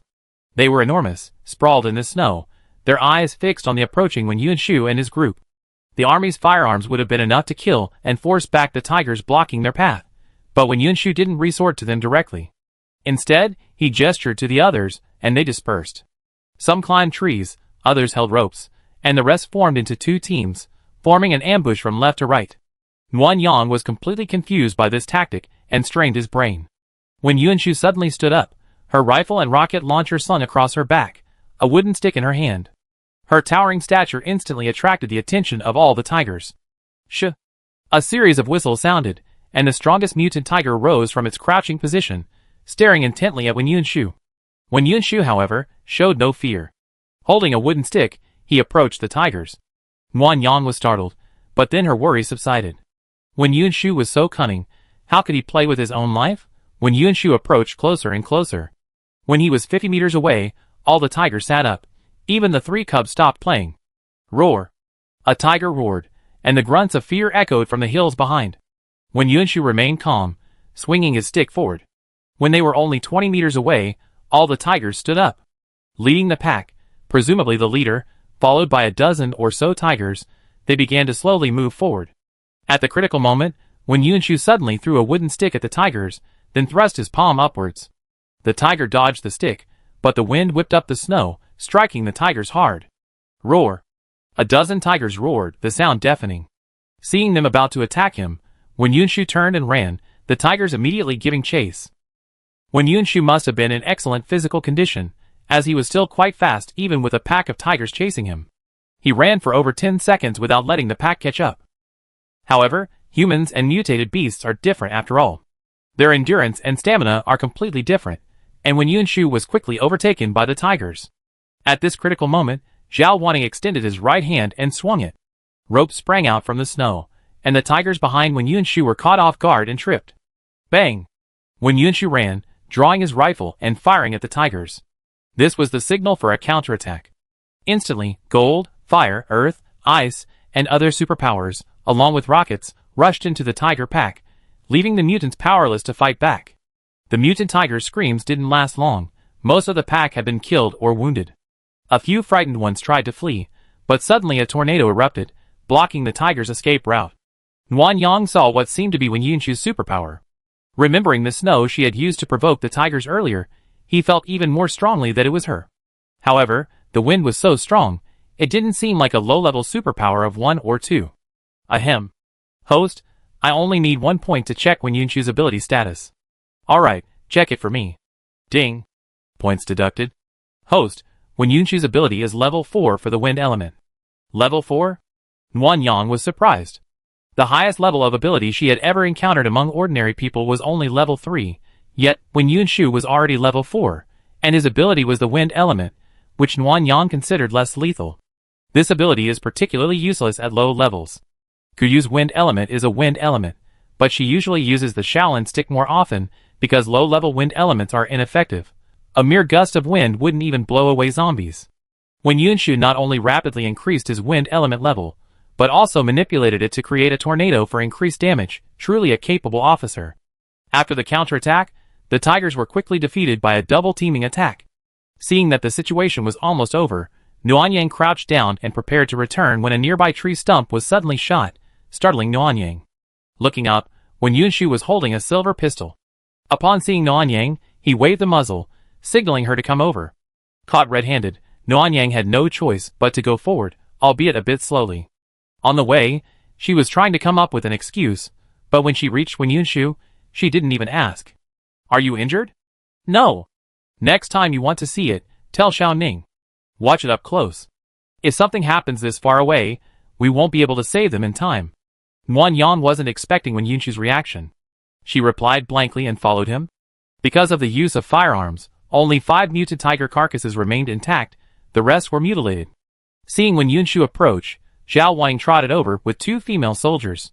Lieutenant, what should we do with these 3 tiger cubs? The 3 mutant tiger cubs, their necks twisted, were still threatening, their fangs bared, and their mouths hissed from time to time, appearing incredibly ferocious. Wen Yunshu glanced at them, and told Zhao Wanning to release the cubs, which left Nuanyang somewhat puzzled. Lieutenant, are we just going to let those 3 cubs go? Well, what else? If you raise it from a young age, you can use it as a weapon, or you can eat it. Tiger meat seems quite nutritious. Why just release it? It's not certain it will survive when it's this young. There's not enough meat in the base for human consumption. Raising a beast is too cost-effective. Killing it so young would be pitiful. It's better to release it. Wen Yunshu said, pointing to the mountain ahead, look at the trees on that mountain. Some of them can actually sprout new leaves in the extreme cold. This shows that not only animals have mutated, but plants too. Since the world's ecosystem is evolving, why kill them all? Nuanyang agreed with Wen Yunshu's point. Everything in the world is changing. Excessive hunting and fishing may cause the emerging ecosystem to collapse. Leaving a few sparks to let them develop on their own is also a good thing. That makes sense, but why risk your life? Wouldn't it be better to just kill the tigers? There's a herd of pigs on the mountain, and a herd of tigers at the foot of the mountain. This means the pigs were forced up the mountain by the tigers, and kept there to feed them.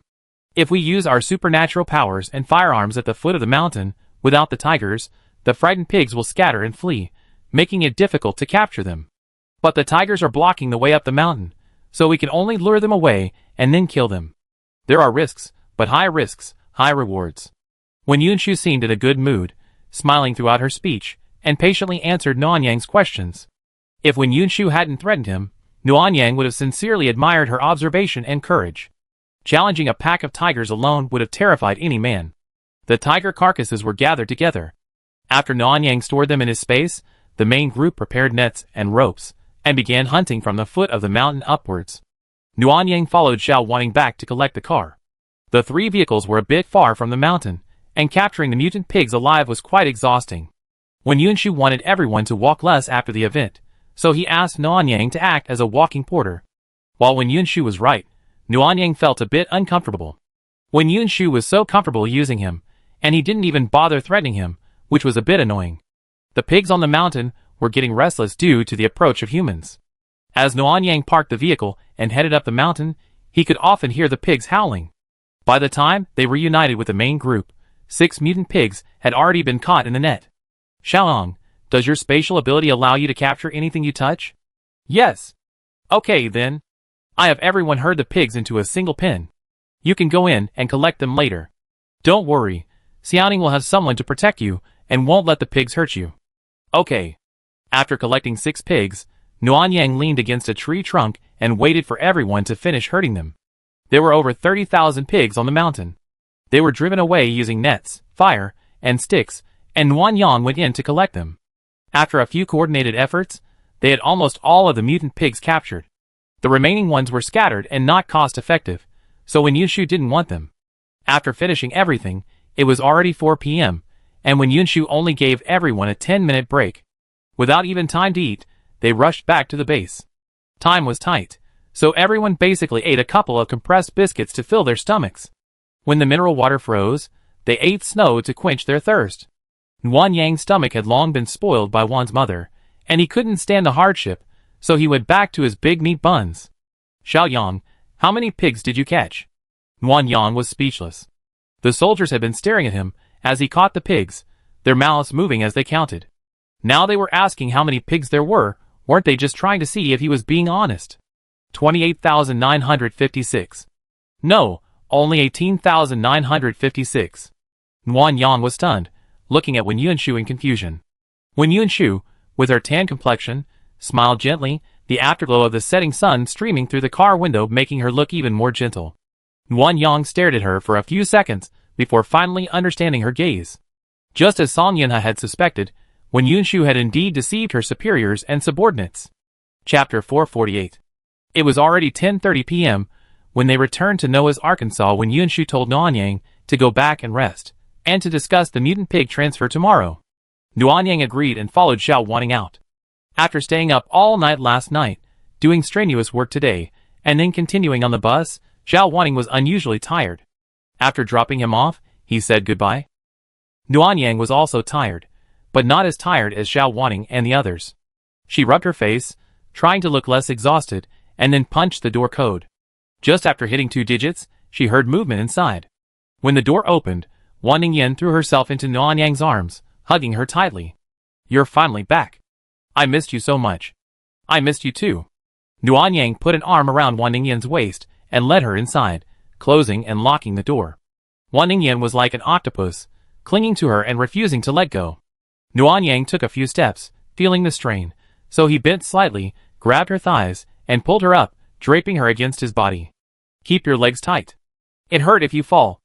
Wan Ningyan obediently wrapped her legs around Nuanyang's waist, making it easier for him to hold her hips. Nuanyang led Wan Ningyan into the house. The house looked clean, as if no one had ever lived there.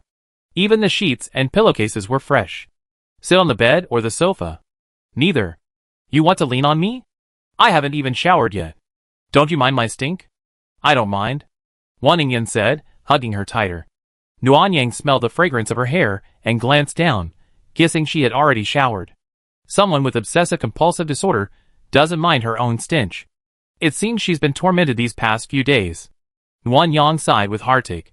Ningyan, I'm sorry. Wan Ningyan looked up, puzzled. Why are you apologizing all of a sudden? You cheated? Nuanyang was speechless and laughed. Wan Ningyan's little head was spinning with thoughts. With a beautiful wife like you, how could I possibly cheat? Then what are you apologizing for? Nothing. Honey, you smell so good. But I haven't showered yet, so I'm embarrassed to touch you. How about getting down and letting me shower first? Wan Ningyan blushed and muttered, I said I don't mind you. Are you sure? I spent a lot of time catching pigs today, and I smell like pig shit. If you really don't mind, I rub all over you. After saying that, Wan Ningyan froze. She sniffed close to Nuanyang, then her brows furrowed, and she stepped away from him. A little. Then take a shower. Wan Ningyan struggled to get off, but Nuanyang refused, deliberately nudging her. What? Are you disgusted with your wife?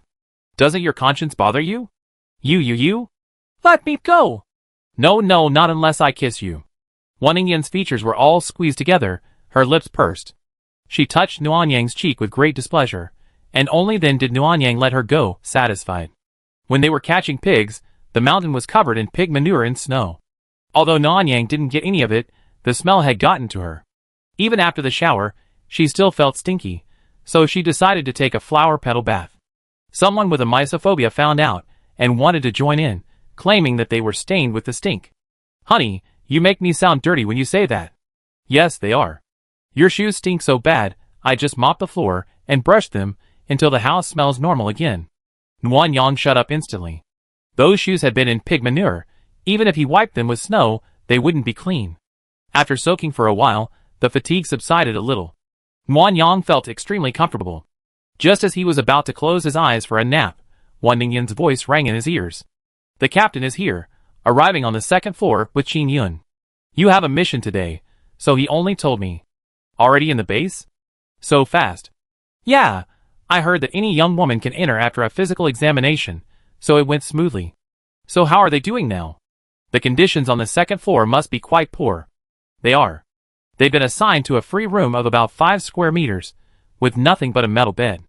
Luckily, the captain prepared crystal cores and exchanged them for a good sum before coming. We plan to rent a better place in a few days. Nuanyang hummed a little, guessing Wei Mingyi's thoughts and feeling relieved. Wei Mingyi, like Wen Yunshu, is quite thoughtful. He find time to talk to her tomorrow about the past 2 days. Maybe she can give him some advice. After the bath, Nuanyang comforted Wan Ningyan. He thought she feel sleepy after the comfort, but she stayed wide-eyed, undisturbed, kissing and caressing Nuanyang non-stop. Nuanyang felt bitter and exhausted. After much thought, she decided to tell Wan Ningyan about the events of the past 2 days. She had originally intended to tell her tomorrow, when she was more energetic. Wen Yunshu. Isn't she trying to seize power? I feel the same way. Looking for arms, and concealing the amount of supplies, isn't that just an attempt to secretly stockpile troops? That's great. We're rebelling too, so we can cooperate. Nuanyang pinched her cheek. Wife, how dare you cooperate with such a scheming person? And she doesn't necessarily need to rebel. As long as her people control most floors of the base, Luzha will become a puppet. We can become the actual controller of the base without killing him. Indeed, if that doesn't meet the requirements of our mission, what should we do? Now she's threatening you to do her bidding, and who knows what unreasonable demands she make later. Let's take it one step at a time. I don't have any idea. Well, things will work out when the time comes. Don't worry too much. Nuanyang smiled but said nothing. How could she not be worried? It was just that worrying was pointless. Alas, Wan Ningyan wasn't sleepy, so Nuanyang didn't talk about these troubles anymore. Instead, he told her about the killing of the Tiger Group and the capture, as well as the information the female soldier had gathered. As she spoke, Nuanyang couldn't remember how she fell asleep. When she woke up again, it was the next morning, the beeping of her contact list waking her. Nuanyang hadn't gotten used to the contact list yet, so it took her a while to open the message. It was from Zhao Wanning. The mutant pigs will be delivered at 1 p.m. today. I come to see you 10 minutes early. Please don't be late. Nuanyang replied, got it, and then hugged Wan Ningyan, trying to soothe her back to sleep. She was also disturbed by the noise, and she hummed several times in dissatisfaction, but she was very sleepy and didn't wake up. Nuanyang waited until she fell asleep before gently pulling her arm out of bed. It was 8:10, very late for Nuanyang, who hadn't been short of sleep for the past 2 days. She couldn't fall asleep anymore, so she decided to exercise. To avoid disturbing Wan Ningyan, Nuanyang's exercise consisted of push-ups and planks. When she was sweating profusely, Wan Ningyan woke up. Mihuhu looked at Nuanyang dazedly. What are you doing? Exercise. Are you awake, or do you want to sleep a little longer? Wan Ningyan was dazed, as if her mind had gone blank. It took a moment for her eyes to regain their former brightness. I'm hungry. Let's go get breakfast. Okay. I take a shower. You wash up. I'm hungry too. The two of them packed up and left at 9:30. It wasn't too late, many breakfast shops were still open when they reached the 4th floor. Wan Ningyan wanted soup dumplings and tofu pudding, so Nuanyang went with her to find a shop. Along the way, Nuanyang clearly felt that the men were deliberately avoiding her. She was curious about what Zhao Wanning had done to make them so obedient. After walking for a while, they found a shop owned by a woman. Not only did they have what Wan Ningyan wanted, but they also had soy milk and steamed cakes. That's all. I go order. Give me the card, housekeeper. Humph. You gave it to me yourself. Wan Ningyan handed Nuanyang her ID card. Nuanyang smiled and said nothing. Wan Ningyan's card was actually enough for the purchase, but she wanted to see if she had used hers in the past few days. After ordering a basket of soup dumplings, 2 bowls of tofu pudding, a steamed cake, and 2 bowls of soy milk, Nuanyang whispered to the female host to check the balance when she swiped her card. As Nuanyang expected, the card balance remained untouched. Wan Ningyan hadn't even come to the 4th floor to eat in the past 2 days. Oh, I have to think of a way, or I'm really worried Wan Ningyan will get sick from the stress. Chapter 449. After breakfast, Wan Ningyan received a message from Wei Mingyi asking if Nuanyang had returned. After Wan Ningyan replied, Wei Mingyi and his wife arranged to contact each other at 8 p.m. The captain is so quick. I feel like she's already found out something. Well, her work is reassuring. Are you full? Do you want something else? Wan Ningyan shook her head, looking bloated. No, I'm a little tired. How about we go sit in the massage chairs? Okay, let's go. The 4th floor had many leisure and entertainment facilities, one of which was the massage chair.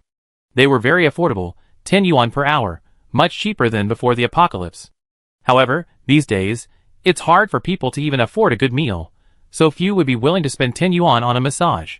So, since there were no other people here, Nuanyang and Wan Ningyan chose 2 adjacent chairs for massages. Mimi, there's something I forgot to tell you. What is it? Yesterday I contacted my family to reassure Mom and the others. Then Yen Yen suddenly approached me privately, asking if she could come to the base to help. I declined. Wan Ningyan turned to look at Nuanyang. Yen Yen pushed me for a long time, but I refused. Then, when she hung up, she seemed to be crying. I felt really bad. Mimi, do you think I made a mistake? Nuanyang weighed the pros and cons, and agreed with Wan Ningyan's approach. Although Yen Yen is the most stable of the children, she's too soft-hearted. Overly disciplined children are easily deceived in this place. Besides, she often has her own will. If she comes to Yen Yen's protection if something happens, then the matter of the mutant won't be concealed. The military is already holding you hostage, and capturing Yen Yen will only complicate matters. I didn't think too much about it. I just think my brother is useless. Yen Yen needs to protect the family, otherwise I'd be worried. That's right. It really can't work without someone strong and steady looking after the family. The 2 chatted as they massaged. As they chatted, Wan Ningyan fell asleep. Nuanyang, figuring she hadn't gotten a good night's sleep in the past 2 days, didn't bother arguing. He extended her massage, took off his coat, covered his stomach, and sat down to think. Noah's Ark is much better than Sanyang Mountain. From safety to food, drink, and entertainment, as long as there's enough money, life would be comfortable. But that's not what Wan Ningyan wants. Before the apocalypse, Wan Ningyan was the most popular actress in the country. Having been in the entertainment industry for so long, she was no ordinary woman. After the apocalypse, she constantly pushed herself to grow. Even though she was impulsive and had a hot temper, she was capable and diligent, and even Nuanyang felt inferior to her. How could such a person willingly be trapped in the base? Back in Sanyang Mountain, even Wan Ningyan, with nothing to do, would have felt inferior. Here, the rules are even stricter, and this wouldn't be a long-term problem. Nuanyang sighed melancholy as he gazed at Wan Ningyan's sleeping face. Failure in the mission meant only the loss of the space and the mall system, but at least her abilities were still there, ensuring she wouldn't die. But if his wife had a mental problem, it wouldn't be cured overnight, and there were obvious signs now. Wan Ningyan wouldn't have been so clingy in the past. After a long thought, Nuanyang couldn't come up with a good solution. Feeling stuck in a dead end, he let his thoughts run wild and angrily considered taking Wan Ningyan away, forgetting the space and the mall. Host, stop imagining things. If you work hard, you definitely complete the mission. You are the culprit. Shut up. Woo-woo. Host is so mean. Stop imitating my wife. Xiaolu cried out in grievance and fell silent. Nuanyang felt a little better. Even though the system had been asking for trouble, his thoughts cleared up after he vented his anger. I have to hand over the pigs this afternoon, so why not ask Xiao Wanning if he can assign Wan Ningyan a job? Something to do, and she can also help with news. Wan Ningyan would probably appreciate it. As midnight approached, the crowds on the 4th floor noticeably increased. Even the quiet massage area was noisy, and Wan Ningyan was woken up. She stretched comfortably, pulled out her phone, and her smile fell. It's already 12 o'clock. Why didn't you wake me? I saw you were sleeping so soundly, so I didn't bother you. How come? You're busy again the moment you open your eyes. Wan Yang understood Wan Ningyan's frustration and smiled as he approached her. Honey, aren't you bored at home? Not so bad. Wan Ningyan blinked rapidly as she answered, a sign of a lie. Oh, I was thinking of asking Zhao wanting to find you a job. Since you're not bored, forget it. I can't bear to see you go. Why forget it? Wan Ningyan frantically grasped Wan Yang's head and shook it from side to side. Me. Can you go ask? I'm embarrassed to see you squandering your money all the time. It's okay. What's mine is yours. We're husband and wife, so why worry about that? Well, I can't rely on you alone. Besides, if I go to work, I can get information. I can't just rely on the captain and Qin Yuan, right? Wan Yang had been trying to tease her, but seeing her anxious and coquettish behavior, he gave up and reached out to touch his mouth. Kiss me, and I ask for you. Wan Ningyan was surprised for a second, looking around frantically. After confirming that no one was paying attention, she quickly kissed Wan Yang on the lips. Wan Yang leaned closer, amused. Last time, you dared to kiss me even with so many people watching. Why are you being so sneaky this time? It's different. What's different? Tell me. You're so annoying. Wan Ningyan blushed and threw Wan Yang's coat over her head, then stood up and ran off. Wan Yang didn't rush, smiling and putting on her coat before following her out. After catching up, Wan Yang tried to hold her hand, but Wan Ningyan refused. After several attempts, Wan Yang threatened to kiss her, and only then did Wan Ningyan reluctantly clasp her fingers. What do you want to eat? Anything. Wan Yang looked at a row of stalls, and chose a clay pot soup restaurant run by a female owner. Wan Ningyan had probably not eaten well in the past few days, and needed something nutritious to replenish her appetite. Wan Ningyan was still fussy, but Wan Yang just went along with her, sitting in a chair without saying what she wanted to eat. Wan Yang decided for herself. Boss, are you having a sale today? The female boss immediately smiled, and held a small blackboard in front of Wan Yang. Yes, pork is on sale today. Pork rib soup is only 30 yuan a portion. Would you like a can? Pork rib soup is usually 68 yuan a portion, so today's price was indeed lower. Wan Yang ordered a pork rib and winter melon soup, plus an old hen and mushroom soup, and casually asked why the price was reduced. The base has a big harvest. I heard Lieutenant Wen brought back over 10,000 mutant pigs. To make room for them, they started slaughtering them at midnight. All pork is half price. There's no purchase limit, and if you buy more, you get free pig blood and offal. So of course, I have to lower my price too.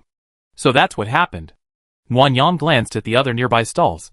They all had signs announcing special offers on pork dishes. It seemed the base brass was very pleased with this mission, otherwise, they wouldn't have been willing to slaughter the pigs in the middle of the night and sell them at such a low price. Wan Yang sat down across from Wan Ningyan and told her what he had just heard. She thought for a moment and nodded. It's time to slaughter the pigs. I visited the breeding area there. Chickens and pigs are the most common. But chickens can be kept in cages, but pigs can't. They need to be raised scientifically, so they take up a lot of space. Mutant pigs are larger than regular domestic pigs. A pen used to hold 10 pigs, but with mutants, even 5 might be a bit cramped. Then do you think we can accommodate nearly 20,000 mutant pigs? Wan Ningyan lowered her head for thought, then shook her head hesitantly. Zhao Wanning said the base has about 30,000 pigs and 2,000 piglets. One mutant pig is 2 or 3 times the size of a regular pig. That shouldn't be enough. But Zhao Wanning also revealed that because the base is overpopulated, the pork supply is limited. They can't reproduce fast enough, so there are some empty pig pens. I wonder how many there are. Well, I go check it out this afternoon and find out. But the amount is quite small. A population of 1 million consumes only about 1,000 pigs a day, and the base only has 30,000 pigs. No wonder the price of meat is so high. Now that you mention it, I think I understand why the civilian areas only provide black steamed buns. It's to prevent civilians from competing with the military for meat. Wan Yang also realized that the civilian population was definitely larger than the military, but the military's farmland and livestock areas were limited. No matter how well they were used, they couldn't possibly support 1 million people. So, limiting the civilian population to steamed buns would alleviate the pressure on the supply of fruits, vegetables, meat, and fish. Chapter 450. At 12:50 p.m., Zhao Wanning arrived. Nguyen Yang kissed Wan Ningyan goodbye and followed Zhao Wanting to the basement level. Nguyen Yang was puzzled. Sister Ningyan said the 10th floor is the breeding area. Why did you bring me to the basement level? The mutant pigs are large and numerous, and there aren't enough pens in the breeding area. We plan to transport some of them underground for breeding. Oh! Arriving at the basement level, Nguyen Yang and Zhao Wanting rode in a four-wheeled cart again, driving around for over 10 minutes before arriving at a place where a pile of trucks were parked. There were many people here, men and women all wearing the same blue work uniforms. Nguyen Yang took a look and saw the word driver on the back of the uniforms, and Noah's Ark printed in small letters on the left side of the chest. They must be the base's full-time drivers. The trucks were colorful, and of different sizes. Aside from the uniform military trucks, the others were probably purchased or collected during the early days of the apocalypse. Xiao Ning, Xiao Yang, you're here.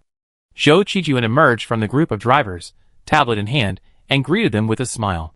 Nguyen Yang was a little surprised. Although Zhou Qijuan was working with the management department, she wouldn't have to come personally to hand over the pigs. Hello, Sister Zhou. Have you decided on the quantity? 87 trucks in total. Fill each truck to the brim. Take as many as you can. You can take the rest to the 10th floor. Okay, how do we do it? Zhou Qijuan blew two short and one long whistle, and all the drivers quickly trotted to the driver's seat. Zhou Qijuan waited a moment, seeing that everyone had returned to their seats, before leading Nguyen Yang and Zhao Wanting to the right. Two female soldiers, also holding notebooks, followed behind them.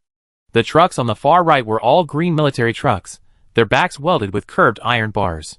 The mutant pig's size made it impossible to escape by jumping out of the trucks. Xiaoan, put the pigs in there. Just cram in as many as you can. My people will record the license plates and the number of pigs. It's okay if you're quick. They be doing the counting and proofreading anyway, so it'd be slow. Don't wait for them. Nguyen Yang glanced at the two female soldiers. No wonder they were holding notebooks, they were keeping records. Loading the trucks with pigs wasn't tiring, just slow. The mutant pigs included both adults and piglets, and Nguyen Yang had to fit the pigs in according to the truck's capacity. Luckily, he moved the 10,000 pigs when Yunshu requested to another side of the space beforehand. Otherwise, they all piled up together, and Nguyen Yang would have had a headache sorting out the pigs and counting them. After all the trucks were loaded, Zhou Qijuan had the two female soldiers do a thorough count, and then took Nguyen Yang to a more secluded area on the other side. Xiaoang, remember this. There are 2,611 pigs in total. We hand them over to the 10th floor later. Just give us 16,345 more. Don't give more and arouse suspicion. Zhou Qijuan showed Nguyen Yang the tablet computer. This was probably the base's internal system. It read, 2,611 new mutant pigs have arrived. Strangely, Zhao Wanting said they were being transported underground for breeding, but Nguyen Yang clearly saw received, 14th floor, the pigs were being transported up there. Nguyen Yang nodded calmly, and followed Zhao Wanting to the 10th floor. As they left, he specifically used his tactical scope to watch the truck's movements. The truck wasn't heading toward the elevator entrance. He had no idea where it turned, but his X-ray vision indicated it was heading upwards. Anything beyond that was invisible because it exceeded the tactical scope's depth. Sister Ning, which room does our lieutenant live in? Can I go directly to her if I need anything in the future? Zhao Wanting, unaware of Nguyen Yang's anomaly, replied directly, you better use the contact form. The lieutenant lives on the 11th floor, so you can't go there. Oh. The previous meeting with the higher-ups had taken place on the 13th floor. When Yunshu, an officer, lived on the 11th floor, and the civilian areas were on the 2nd and 3rd floors. It seemed like the higher the floor in this base, the more prestigious one's status. The pig was transported to the 14th floor, presumably for a high-ranking official. All this was just Nguyen Yang's speculation. She didn't dare ask Zhao Wanting, planning to find another opportunity to test the waters later. Zhao Wanting wasn't a talkative person, and after getting in the elevator, he was a bit quiet, a little awkward. Nguyen Yang took the opportunity to ask about work. Does your wife want to work? Well, she's bored. Since she can't go out anyway, she might as well find something to do. Zhao Wanting was quite confused. Isn't it good to just eat, drink, and have fun? There aren't many people at the base who have as much free time as her. That's just what you think. My wife and I used to wander around. Life wasn't as comfortable as at the base, but it was free. Someone so playful would get suffocated if she were confined to the base. Zhao Wanting pondered for a moment and replied, I understand. I do my best to arrange it to please Miss Wan. Okay, thank you, Sister Ning. That matter was resolved, and Nuanyang felt much better. The opportunity to visit the base's breeding area further boosted his spirits. He even contacted Wan Ningyan to share his perspective, so she wouldn't get bored at home. As the elevator door opened, Nuanyang heard the roar of elephants and some other noisy sounds. Upon closer inspection, some of them were birdsong. The air here was also rather strange, with a faint earthy odor. After walking a few steps, I could smell grass. Nuanyang looked to the right, and saw an elephant using its trunk to sip water from a man-made pool and spray itself. Nuanyang, come to the left. The right side is full of protected animals. If you want to see them, wait until the handover is over. Okay. Nuanyang retracted his gaze, and followed Xiao Wanting to the left.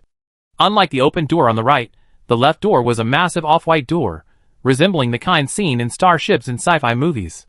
The door had fingerprint and iris recognition. After Xiao Wanting verified everything, he entered his password and swiped his ID card. The door finally swung open from the middle. A whiff of the air, a mixture of the stench of sheep and earth, nearly killed Nuanyang. Nuanyang nearly passed out. Xiao Wanting handed her a mask from the doorway. Put it on. The air circulation system here is excellent, but with so many animals, it can't completely remove the odor. Nuanyang nodded, holding her breath as she put on the mask. The mask contained activated carbon and scented beads, which filtered the air, and finally, Nuanyang felt a little more comfortable. Wife, you're so weak. You didn't even feel like throwing up after killing zombies, but entering a breeding area is no match for you. Wan Ningyan chuckled and teased Nuanyang. Since Nuanyang couldn't speak, she only replied with 3 words. You wait. I wait, I'm not afraid of you. Nuanyang didn't reply. Wan Ningyan was a paper tiger, so there were plenty of ways to get revenge. He'd deal with her when he got back. Without the stench, Nuanyang returned to normal and followed Xiao Wanting inside. There were quite a few people here, all wearing gray work clothes with the words livestock worker embroidered in red on their backs and chests. They were busy around the sheep pen. Some were using carts to deliver hay to the feed area, others were sweeping up sheep droppings with brooms and shovels, and some were checking on the sheep. The sheep pen wasn't large, only about 3,000 or 4,000 sheep. At the end of the corridor, Xiao Wanting went to the vehicle room and pushed a cart out. Let's get in the car. The pig farm is at the very back. It's a long walk, so driving is faster. Okay. The car was an electric tricycle. Xiao Wanting drove in front, and Nuanyang sat in the back. Before leaving, Nuanyang glanced at it. There were also large vehicles, like sightseeing buses and scooters inside. Didn't they consider installing more elevators when they built this base? Or were there so few elevators that they could block the entrances and exits in the event of a riot? Nuanyang didn't know for sure, but from what she knew, the mobile cars were fully equipped. She was more inclined to believe that the small number of elevators was intentional. The breeding area was vast, and the various animal breeding areas were separated. The northernmost area was a large area dedicated to seafood. In addition to their work clothes, the staff there also wore plastic suits because they had to go into the water frequently to clean up the mess. The noisiest area was the pigeon area, cooing constantly. As Nuanyang passed by, she thought the chicks and ducklings were so adorable, they were nowhere near as noisy as the pigeons. Cattle were probably the least abundant. Cattle have a long growth cycle, and at first glance, there were only a few hundred of them. No wonder they are the most expensive meat. The largest area was the chicken farm, entirely caged in an industrial style, 5 stories high. Xiao Wanting said there were approximately 100,000 chickens. Because he was in the car, Xiao Wanting drove directly from the main road. Nuanyang didn't get a good look at many of the farms, such as the rabbit farm and the partridge farm. There were also some smaller farms where it was unclear what they were breeding. Nuanyang only spotted red foxes and sika deer. After driving for nearly half an hour, they finally arrived. Nuanyang got out of the car and surveyed the area. It was almost empty, save for a few separate pig pens. The pig pens were cleaned very cleanly, each about 8 square meters in size, and could probably hold 3 or 4 adult mutant pigs. As Nuanyang watched, a group of people came running from a distance. Leading the group was a middle-aged woman, the only one wearing a blue work uniform, holding a tablet. Behind her, a man and a woman held notebooks, the same configuration as on the -1 floor. As for the others, they looked like employees of a pig farm, as raising pigs is physically demanding, and they looked quite robust. Sister Ning, you're here. Manager Kai, is the space cleared? Everything is ready. As required, only 200 sows and 10 boars remain. The piglets have been moved to the breeding room next door. The construction team will renovate it later, so it can be used exclusively for raising piglets. Okay, let's take over. There are quite a few, so count them carefully. If there are any errors or inconsistencies, don't blame me for being ruthless.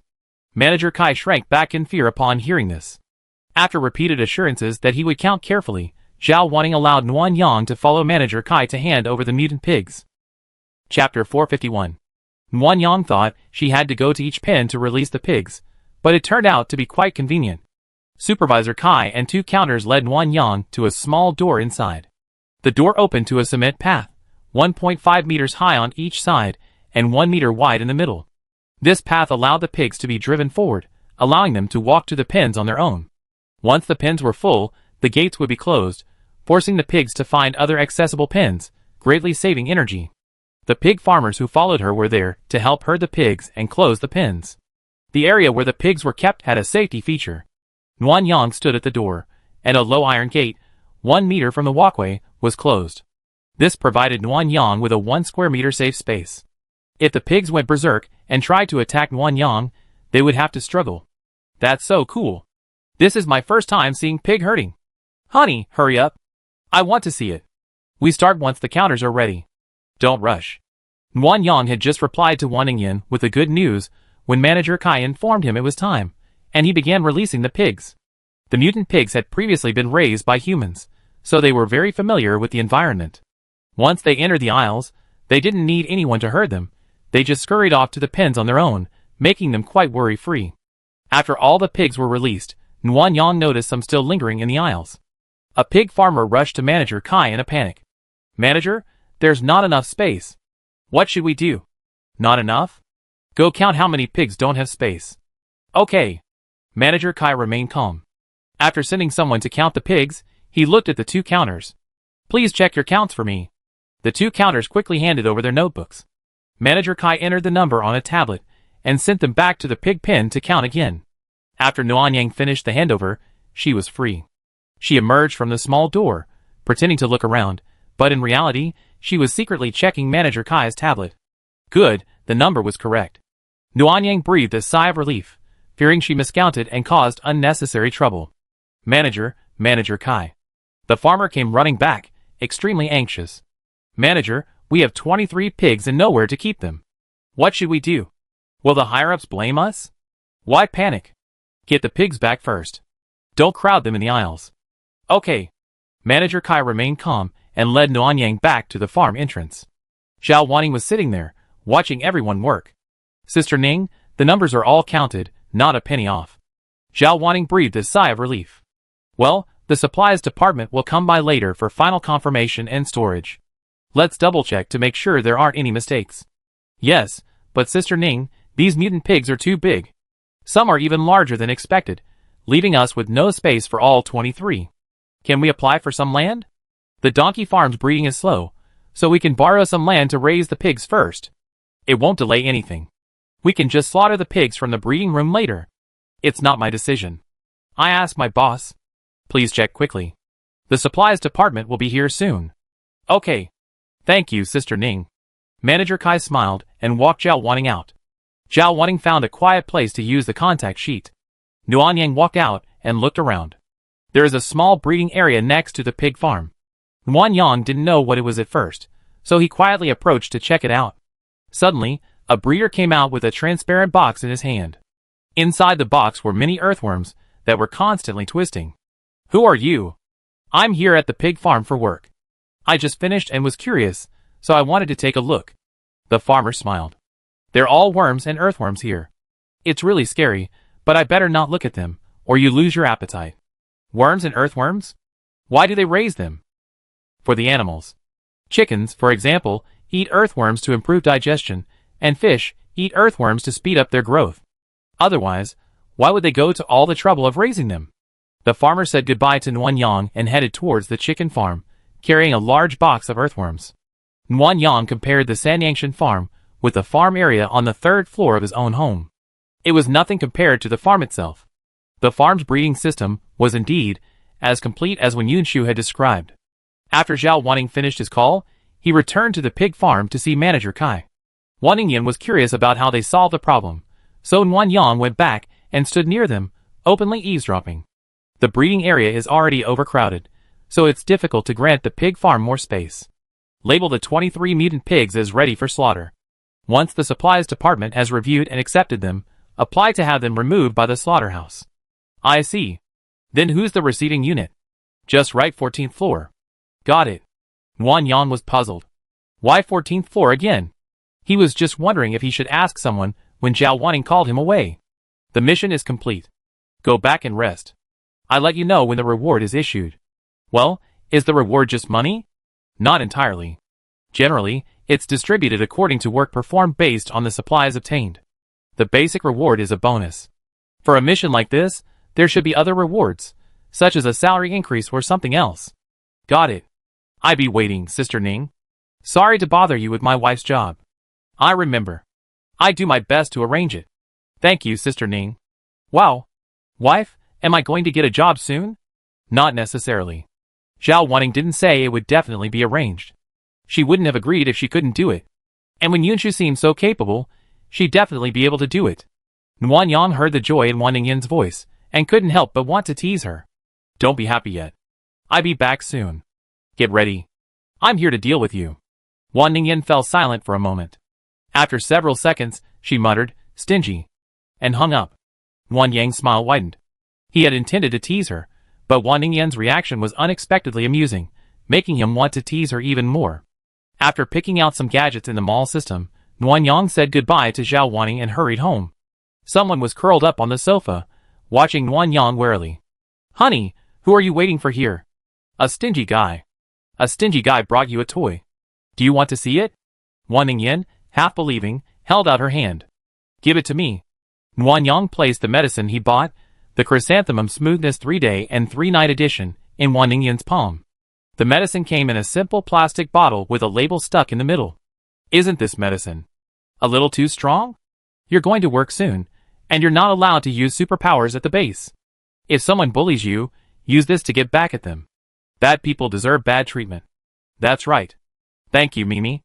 Wan Ningyan smiled as she stored the medicine in her memory. She no longer had any wariness of Nguyen Yang, and leaned into his arms as usual. Nguyen Yang, seeing this, suppressed a smile and took out another small toy he bought. He quietly wrapped his right arm around her, restraining her. There's another little thing. Would you like to try it, sister? What is it? Wan Ningyan looked up curiously. Nguyen Yang smiled and held out the massage jelly. Even though Wan Ningyan didn't recognize it, she could tell it wasn't a good thing. Sister, you don't know? How should I know? But it doesn't look like anything serious. I don't want it. Wan Ningyan wanted to run, but Nguyen Yang held her, preventing her from escaping. She began to struggle violently. Nguyen Yang tightened his grip and whispered a warning into her ear. Sister, I'm just showing you now. Be good. If you laugh at me again, I definitely let you try it. Who laughed at you? Don't accuse me. Wan Ningyan said guiltily, glancing at Nguyen Yang and kissing him flatteringly on the lips, looking like a good girl. The massage jelly was for anal sex, but Nguyen Yang had no interest in it. She just used it to threaten someone. She loved to see someone being bullied. After asking for several kisses, Nguyen Yang took the jelly back, then took out his cell phone and made a brief record of recent events with Wan Ningyan, so as to avoid missing anything when communicating with Wei Ming in the evening. Chapter 452. Nguyen Yang and Wan Ningyan sorted through a lot of information, fearing they missed something, so they skipped dinner on the 4th floor. Instead, they made a quick meal of dumplings made by Wan's mother, and continued sorting. As the contact time approached, they finally confirmed the information was complete and relaxed on the sofa. However, not long after they rested, there was a knock on the door. Nguyen Yang and Wan Ningyan went to the door, and found Zhao Wanning and Zhou Qijuan. Hello, Xiaoang. Wow. Miss Wan, you're still so beautiful. Zhou Qijuan was so familiar, even though Zhao Wanning stood back, sullen and silent, that Nguyen Yang and Wan Ningyan didn't seem too awkward. After a few pleasantries, Nguyen Yang learned that Zhou Qijuan had come to inform Wan Ningyan about her work. Has the job been assigned so quickly? Yunshu's mother is in charge of supplies, covering floors 9 and 10. Just a small assignment, Zhou Qijuan said, pulling out a tablet and bringing up the information entry page. Miss Wan, come over here and scan your fingerprint and iris. Okay. Wan Ningyan hurried over to Zhou Qijuan's side and followed the instructions to enter all her information. After she finished, Zhou Qijuan explained the assignment. A batch of mutant pigs recently arrived, so I'm using this as an excuse to assign you to prepare feed for them. This job doesn't require 3 shifts. You clock in at 9:30 a.m. and leave at 5:30 p.m. every day, with 4 days off per month. The salary is 1,800 yuan plus a 200 yuan meal allowance. For the details, just talk to Supervisor Kai tomorrow morning after you report in. Someone will explain it to you. You've been given level 10 clearance, but don't wander off. If you cause damage to the base's supplies, you'll be fired and possibly put in solitary confinement. Zhou Qijuan went through all the work details in one breath. Wan Ningyan listened carefully, confirmed she start work tomorrow, and thanked Zhou Qijuan numerous times. Zhou Qijuan, 31, was the oldest of Wen Yunshu's friends. Nuanyang had assumed he was relatively steady, but as Wan Ningyan was thanking her, she pulled her phone out of her pocket and asked for a photo. Actually, I'm a fan of yours. Just a casual kind of fan. Ah. Thank you for your interest. How would you like the photo? Just a simple one will do. Then let's do a photo. Wan Ningyan smoothed her bangs and stood to Zhou Qijuan's left. She gently put her right arm around her shoulders, tilted her head slightly toward her, and with her left hand, she held 2 fingers together, smiling sweetly. Zhou Qijuan was a little stiff and shy. Her left hand imitated Wan Ningyan's gesture, while her right held her phone, taking a selfie. After 2 photos, she blushed and put it away. Okay, thank you, Miss Wan. It's okay. I should thank you for your help. If it's not too much trouble, please thank Lieutenant Wan if you see her. I don't see her often. Okay, I remember that. We be leaving now. Don't be late for work tomorrow. Yes. Bye, Sister Ning. Unlike Zhou Qijuan's bright smile, Zhao Wanning's face remained sullen. After closing the door, Wan Ningyan couldn't help but complain. Why is Zhao Wanning so grumpy? Wasn't she upset when you told her today that you wanted to work? Nuanyang thought about it and shook his head. She just didn't understand why you refused to eat, drink, and have fun. She didn't have any other emotions. Never mind. It doesn't matter. Mimi. Wan Ningyan happily hugged Nuanyang. I have a job now. And access to the 10th floor. If you ever want to visit the 10th floor, I can bring you there secretly. Nuanyang gave a helpless laugh. Honey, we're all being watched. Don't sneak me along, or I lose my job. That's right. Then, once I get to know everyone better, I find out more. Okay. Thank you, Shayan, for your hard work. Tomorrow night after get off work, I treat you to a nice dinner to celebrate. How about that? Since you invited me so sincerely, I reluctantly agree. Wan Ningyan, in a good mood, regained her usual energy and cheerfulness. She smiled and kissed Nuanyang on the cheek. If it weren't for Wei Mingyi's message, Nuanyang would have wanted to kiss her back passionately. In the video chat between Wei Mingyi and Wan Ningyan, Jin Yun was next to her. They both looked shabby, but the living environment in the background was surprisingly nice. Wan Ningyan sat on the sofa and turned on the speaker. Nuanyang leaned over to greet Wei Mingyi. Wei Mingyi hadn't changed much overall. Jin Yun, besides his disguise, had dyed his hair completely black. We're in a hotel on the 4th floor. The houses in the civilian area aren't soundproofed, so talking can easily be overheard. No wonder. Is everything going well for you? Did you encounter any problems? No. Since we're women, they checked for the zombie virus and let us in. It's just that the environment on the 2nd floor is terrible, nothing compared to the 4th floor. We haven't been to the civilian area yet, Captain. How about you introduce it first? I'm really curious. Wei Mingyi pulled out a notebook and said, Jin Yun and I have been gathering information separately these past 2 days. I go first. Jin Yun said that after you share your information, we should be able to summarize it and get a general idea of the base's situation. Okay. Nuanyang and Wan Ningyan also pulled out the memo pads on their phones and prepared notebooks to write down the key information. Although both floors 2 and 3 are civilian areas, there are some differences. Floor 2 is entirely civilian, while Floor 3 is divided into wealthy areas. Because of this, Floor 2 has very poor infrastructure. Aside from public restrooms, a bathhouse, a laundry, and a cafeteria, there's nothing else. There's a supermarket and a snack street right outside the entrance to the wealthy area on Floor 3, but most civilians are very poor and generally save money by eating the black steamed buns provided by the cafeteria. You can buy these black steamed buns. Compared to other food, they're very cheap, 1 yuan each. You can also get them for free, but you have to work. The power plant at the northernmost end of floors 2 and 3 is where adults work in exchange for black steamed buns.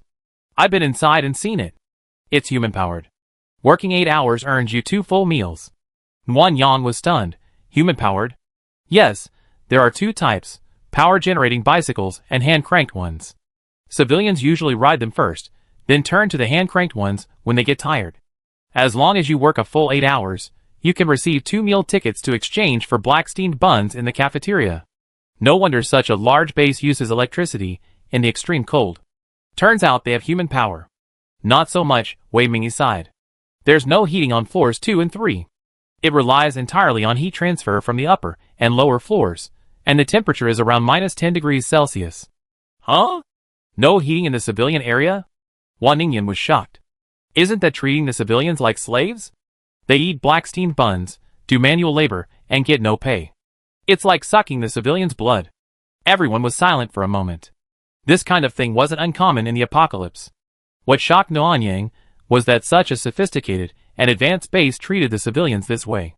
It was even worse than Sanyang Mountain, which was converted into a base halfway through. It was truly unbelievable. After a while, Wei Mingyi shared even more distressing news. Many elderly people in the civilian areas are unable to perform manual labor and are essentially begging and waiting to die. To ensure a sufficient population and electricity supply, the base is only accepting a large number of women of childbearing age. If women want a better life, they can apply to the population planning department. Pregnancy can be achieved through natural conception or artificial insemination.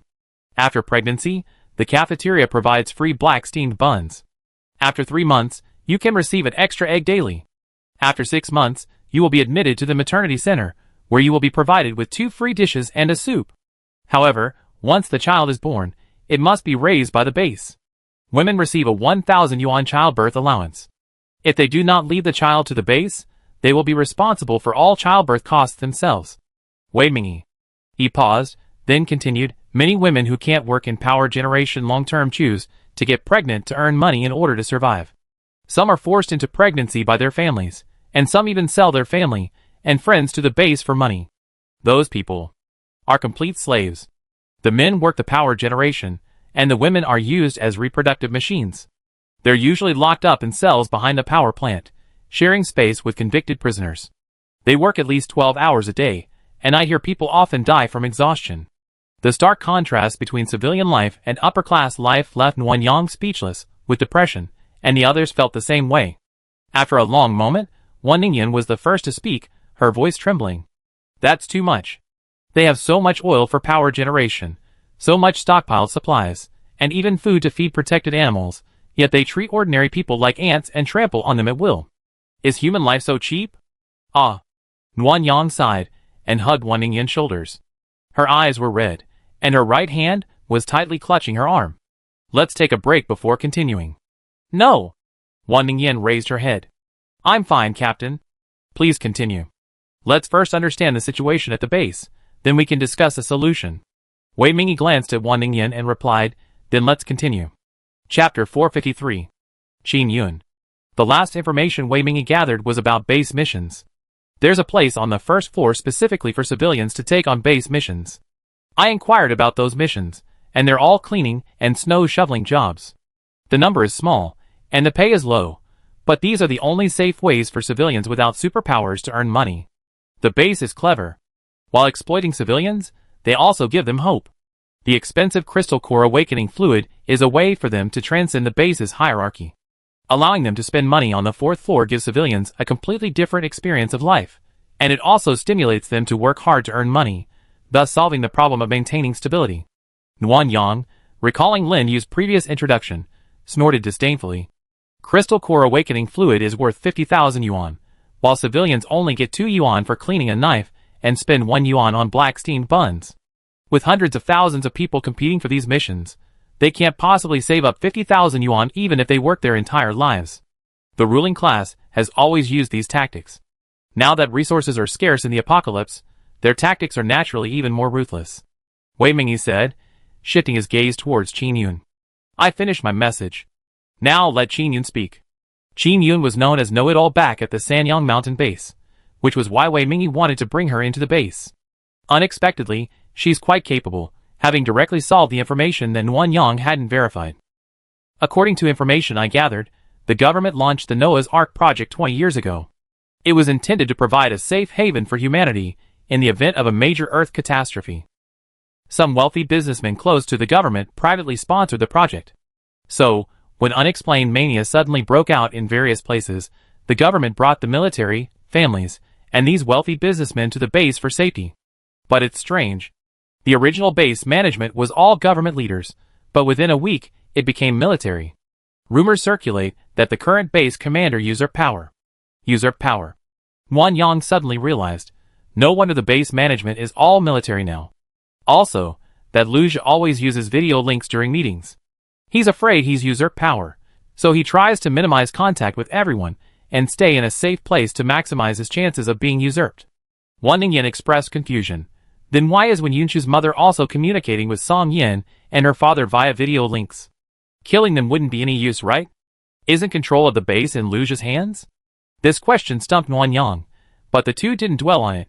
They planned to share the information with Wei Mingyi and Qin Yun later, and get their opinions. The information Qin Yun gathered was different from Wei Mingyi's. It was all base secrets, a mixture of truth and falsehood, outrageous yet somewhat believable. The civilians are dissatisfied with their current lives, but fearful of death, they dare not leave the base. Therefore, in order to live a better life, they have formed gangs of all sizes. Killing is unacceptable, the base needs people to generate electricity. However, robbery, theft, protection rackets, and the reselling of goods on the fourth floor are permitted. The police generally don't bother to intervene. If bribes are given with supplies or money, they might even take sides in gang fights. In the wealthy area of the third floor, there's a wealthy old man who often lures young boys to his home under the guise of charity. At first, he was restrained, the boys tolerated it in exchange for food. Later, the wealthy old man became more aggressive, even raping any boy he liked. One boy reported him, but the police ignored him and put him in solitary confinement. When Wang Ningyan heard this gossip, she was filled with disgust. Qin Yun, there's no need to talk about this kind of thing. It's worthless, and only makes the ears ache. No. Qin Yun shook his finger solemnly. Sister Ningyan, of course there's a reason for this gossip. The reason this wealthy old man is so unscrupulous is rumored to be in cahoots with management, and has provided several supply points. Coincidentally, Wen Yunshu once suffered heavy losses when he went to the address provided by this wealthy old man to look for supplies. Over 100 people were killed or injured, and he was soon demoted to second lieutenant. Over 100? Wang Yang and Wang Ningyan instantly realized that this was exactly what Wen Yunshu had forbidden Song Yinha from mentioning. Yes, isn't this the information you gave me before? That's why I'm telling you. Qin Yun, how did you get this information? Besides, if that wealthy old man really caused the deaths of so many of Wen Yunshu's subordinates, how could Wen Yunshu let him go? Qin Yun. He smiled mischievously. There are police in the civilian areas, and most of them are corrupt. I could get information by offering them a cigarette, and by pretending to be familiar with them, I was able to trick the wealthy. The wealthy had previously donated to the base, but now it's the end of the world, and management doesn't like them without supplies. They gave them a large sum of money based on their donations, but then ignored them. So they were eager to establish a relationship with management. I used the police's influence to infiltrate the wealthy area, and then used the information I heard from you, using Song Yinha's name to deceive people. And since I have supernatural powers, they believed me even more. As for why Wen Yunshu didn't retaliate, it's probably because he no longer has management authority. After his demotion, the police took full control of the base's internal supervision, and Wen Yunshu's troops only had external management authority. While Wen Yunshu's influence still exists, and the police have to give her some respect, if she oversteps the bounds of law and reports this to the base commander, she'd be dismissed. Wow! Qin Yun, you're truly amazing. You were able to find out all this. Wang Ningyan rested her chin on her hand, her eyes twinkling as she gazed at Qin Yun. Qin Yun was delighted, and even though he sat upright, he couldn't hide the smile on his face. It's not bad. The captain is even more capable. He's found out more than I am. Yeah. The captain is also amazing. He was able to gather so much information in just 2 days. Without you, Wang Yang and I wouldn't know what to do. It's inconvenient for you. You're under surveillance everywhere you go. If you really wanted to go out and gather information, Wen Yunshu would probably have to use some means to stop you. Yeah, so I didn't dare do anything.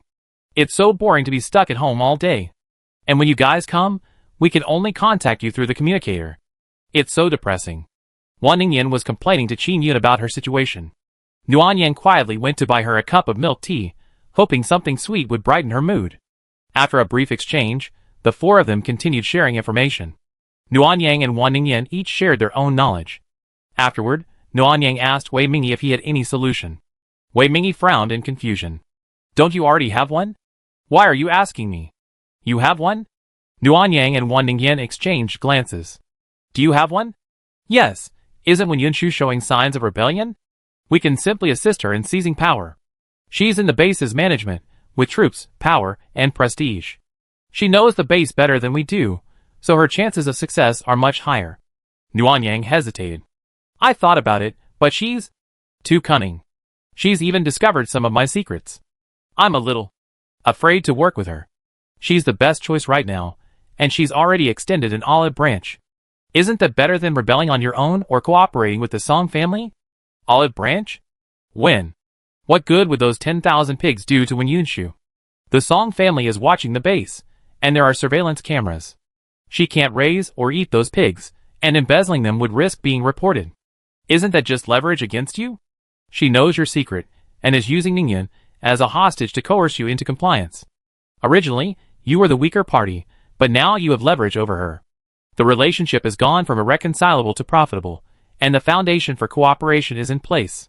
The basis for cooperation is mutual benefit. After Wei Mingyi enlightened Nuanyang, he belatedly realized Wen Yunshu's intentions. Chapter 454. The news of collaborating with Wen Yunshu had left the atmosphere eerily quiet. Wei Mingyi sensed something was amiss and became puzzled. Isn't this the safest option? Why are you two looking at me like that? Wan Ningyan gave Wei Mingyi a wry smile, then said nothing and winked at Nuanyang. Nuanyang thought for a moment and said, My main concern is that Wen Yunshu is quite dangerous. I feel like if she succeeds in her rebellion, she either exterminate us or continue to hold us captive. Also, she might not necessarily rebel. As long as she controls enough floors, she'd be able to sideline Lu Xia. She won't abandon us after we've done our job, but she's very likely to keep you. Why are you so sure she won't kill us?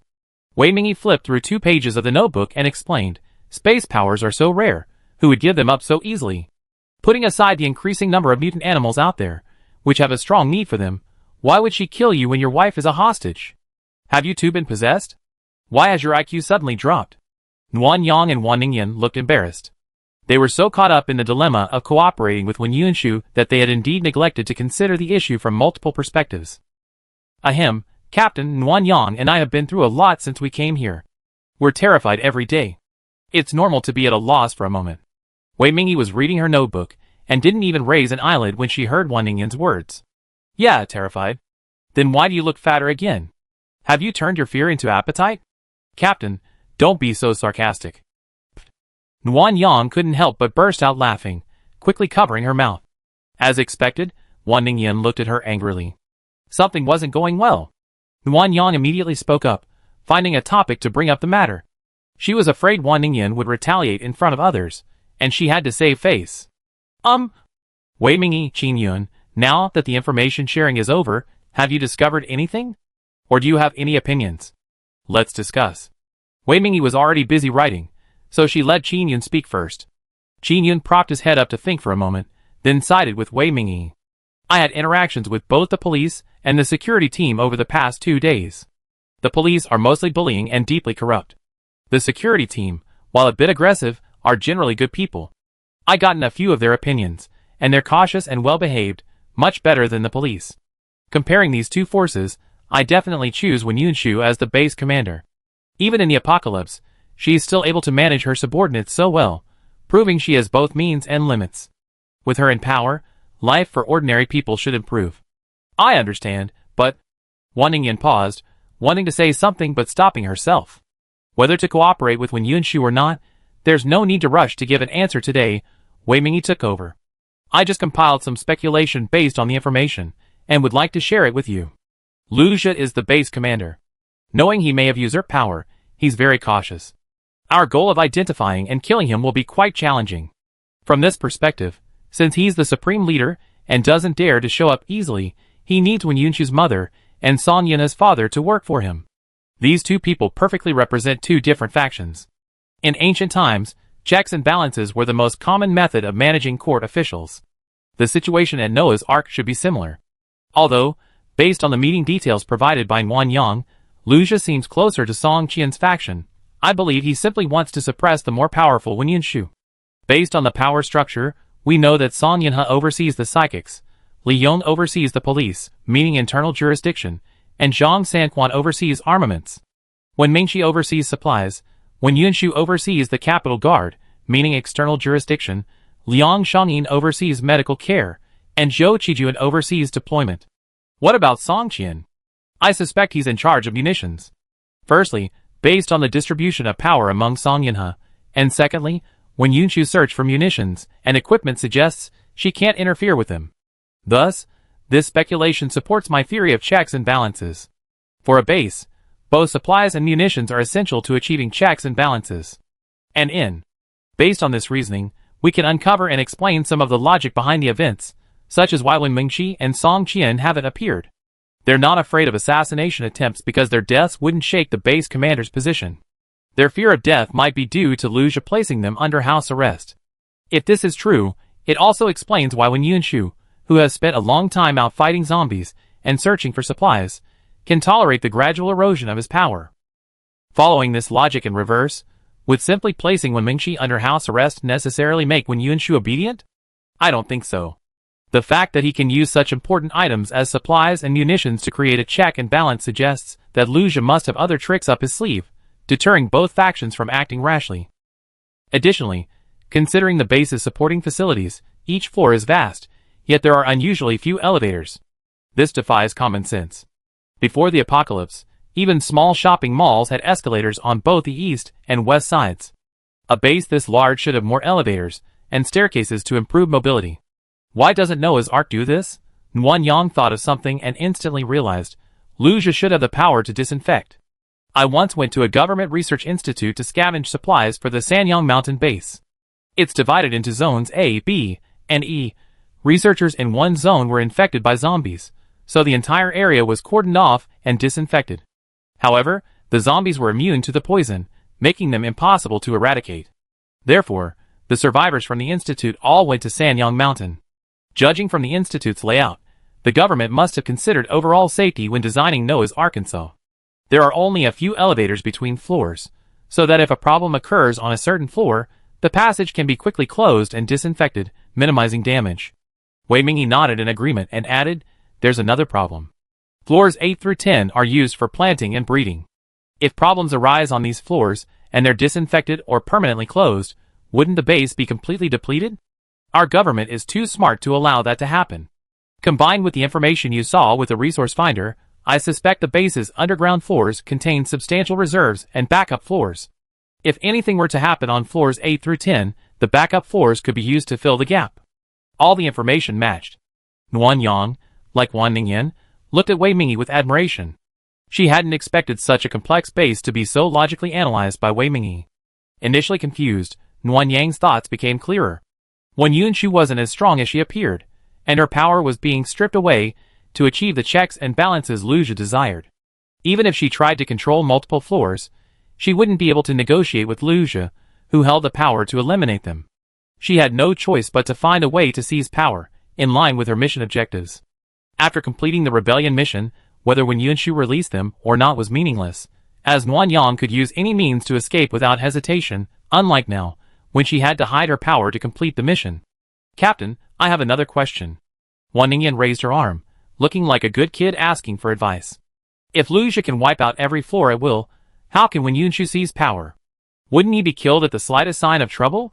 It wasn't convenient before, but now we have Nguyen Yang. Space can conceal many things, like munitions. Also, I suspect Nguyen Yang didn't realize Wen Yunshu's intention with the mutant pigs. There are other tactics she used to force Nguyen Yang to join her in the rebellion." Nguyen Yang was a little displeased. "I don't like her tactics. I better take the initiative." "Alright, your movements aren't restricted anyway. Why don't you use the excuse of searching for munitions as an excuse to return to Sanyang Mountain? Don't let Han Qingcheng notice anything." "Sure, I like to go home too." After deciding on the next steps, the four of them chatted for a while before concluding the video conference. Chapter 455. "Oh my! Captain, you're amazing. You can actually see so many hidden messages. You're truly brilliant. I used to think Wen Yunshu was a good backer, but now I think he's nothing special, just a poor slacker working for someone else. And Qin Yun, even sneaking into the wealthy neighborhood, what a clever little bastard. After the video call ended, Nuan Yang was reading her notes, when she heard Wan Ningyan's ramblings, mostly praising Wei Mingyi. At first, Nuan Yang thought it was normal. After all, she herself was astounded by Wei Mingyi's intelligence. But after hearing Wan Ningyan's praise so often, she felt a little resentful and blurted out. Wei Mingyi is so nice, why don't you just stay with her? I leave? Wan Ningyan stopped her chattering and paused for several seconds before realizing what Nuan Yang had said. She wrinkled her nose in disdain. Why are you so jealous? What do you think? Nuan Yang felt strangely angry and irritated. He put down his notebook and leaned against the sofa to stare at Wan Ningyan. Wan Ningyan pursed her lips and remained silent, frowning back at Nuan Yang. A cold war ensued between the two of them. But just looking at Wan Ningyan's pretty face calmed Nuan Yang's anger. He wanted to hug her and kiss her, but he couldn't bring himself to do it, so he forced himself to hold back his anger. The cold war lasted only a minute. Wan Ningyan, watching, suddenly burst into laughter, leaning against Nuan Yang's shoulder and poking her cheek. Are you a Leo? So domineering. Just a few compliments to the captain, and you get jealous and throw a tantrum, like a child. Ms. Wan, I'm an adult. Really? Wan Ningyan tilted her head and leaned closer to Nuan Yang, blinking. How does she look like an adult? I only see a jealous, childish crybaby. Nuan Yang had been trying to end the Cold War by walking down the stairs, but when he heard the word crybaby, he lost his temper. He reached out and pulled her into his arms, pinching her cheeks and making a small, cherubic gesture. Who are you calling a crybaby? I'm giving you one chance to reframe your words. If you're wrong, I punish you. Mimi Lao. Wan Ningyan insisted on calling Nuan Yang despite her small, cherubic gesture, her eyes curved in a smile. Nuan Yang feigned anger and bit her lips. I give you another chance. Who's the crybaby? Like Nuan Yang. With her mouth pinched, Wan Ningyan's words were mispronounced. The movement of her lips was endearing. Nuan Yang loosened his grip and, under the pretext of punishment, savored those lovely lips. Just as he was about to taste that soft tongue, Wan Ningyan gently pushed him away. No! I can't go on. What's wrong? I have to go to work tomorrow. I need to shower and go to bed. Sleep? Nuan Yang pulled out his phone in shock. You mean? It's only 9:42 p.m., and you're already showering and going to bed? Wan Ningyan nodded affirmatively.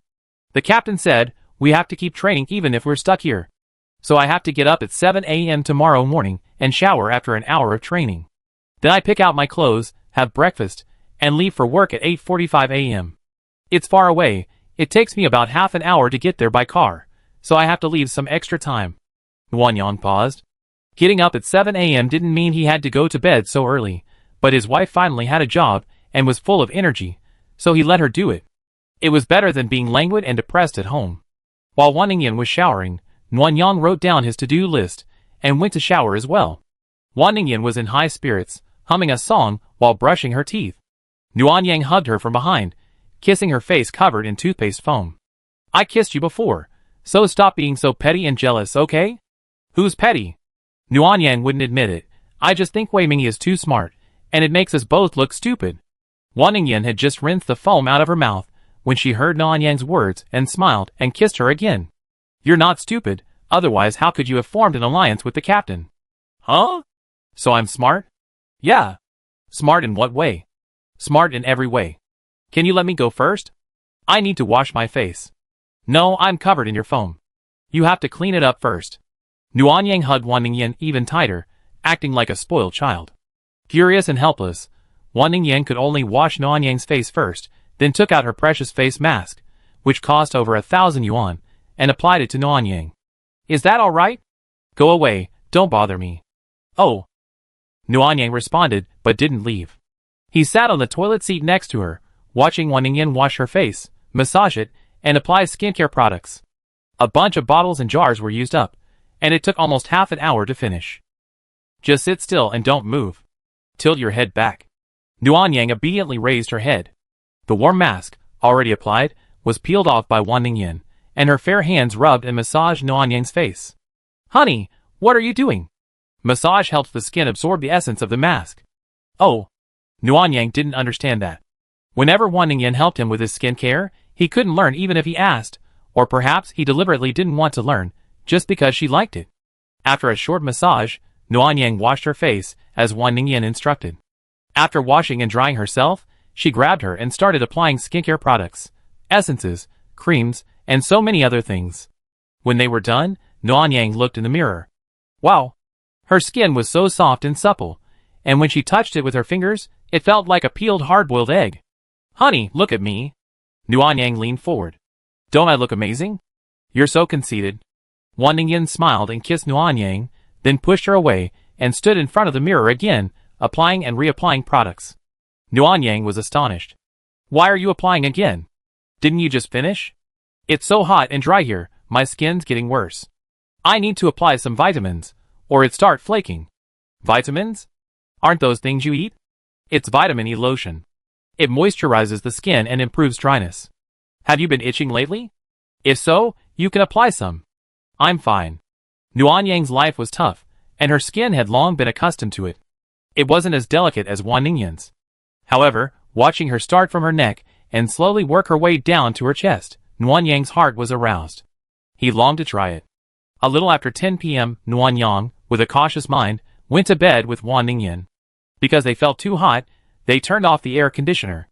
Wan Ningyan lay half-lying in Nuanyang's arms, her right hand only separated from her back by a thin layer of pajamas. Honey, are you sleepy? No, but I have to get up early tomorrow, so even if I can't sleep, I have to try. Oh. It wasn't easy to make a move now. Nuanyang waited patiently until the woman in his arms stopped moving and her breathing became steady, then he quietly took off her pajamas.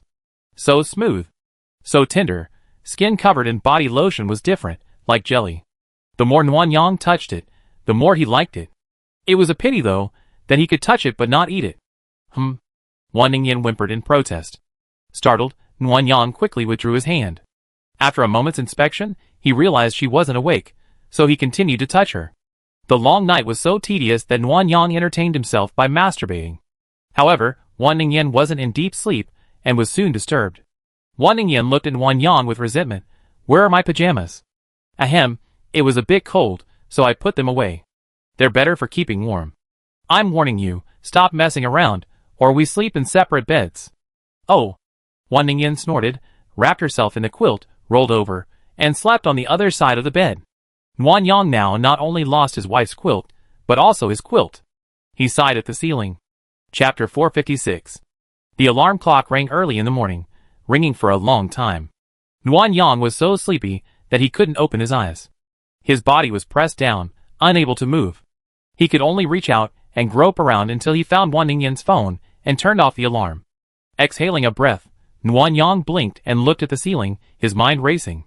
I don't know how I fell asleep last night, but I remember pulling out a blanket to cover myself before going to bed.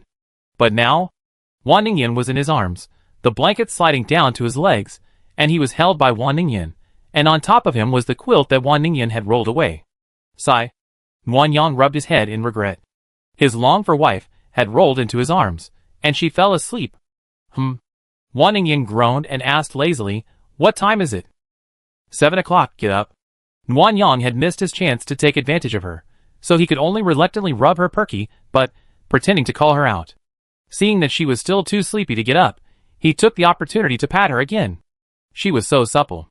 Don't bully me. Wan Ningyan struggled to her feet, removed Nuanyang's hand, and pinched her cheek in retaliation before getting out of bed, changing clothes, and beginning training.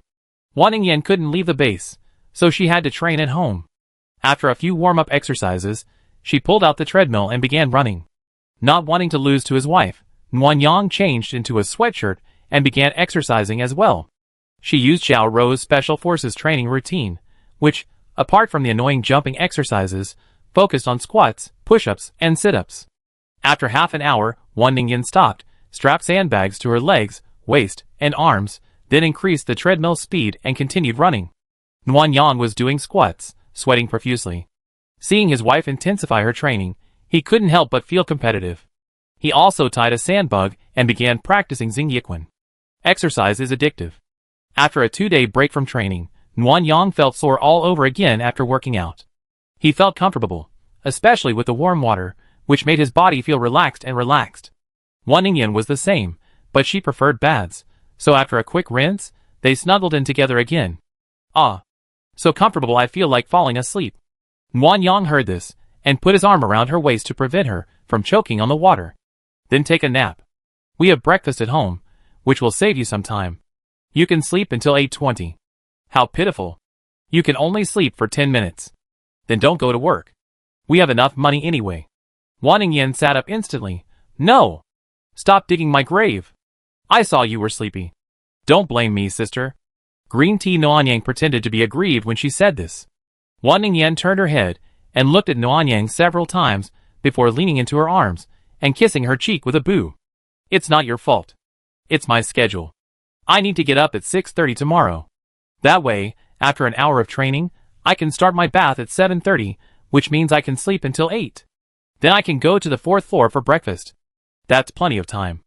Noanyang's heart sank. 6:30? So what time are you going to bed? 9:30. I slept a little late last night. Wan Ningyan glared at Noanyang. And you're teasing me. How could I be so sleepy today? Noanyang pursed his lips and said nothing, looking away guiltily. He knew he wouldn't get scolded if he didn't say anything or respond. He quietly calculated that his wife got off work at 5:30, and the bays had few elevators, making the commute long. She'd probably be home after 6 o'clock. She eat, shower, take care of her skin, chat. If she could get to bed by 8:30, that would only be an hour of fun time. Really tight. Wan Ningyan liked Noanyang's oral sex, and Noanyang liked fingertips. One session each, an hour would barely be enough, and that didn't even include the time to clean up afterward. Ah, it was so boring. Sanyang Mountain was still better. Noanyang deeply missed his carefree days in Sanyang Mountain. Wan Ningyan was free and happy, and he wasn't too busy. There were delicious meals at home, and the children were well behaved. He and his wife didn't have much to worry about, and they could be intimate whenever they wanted. How happy. And Noah's Ark, seemingly an advanced base, was plagued by infighting, laziness, oppression, busyness, and conspiracy. It was so depressing. Mimi, what's wrong? I was just saying that. I don't really blame you. Don't be sad. No, I just want to complete the mission quickly and take you back to Sanyang Mountain. Wan Ningyan smiled and kissed Noanyang. You can do it. My wife is the best. Come on. Noanyang appreciated Wan Ningyan's encouragement and was filled with energy.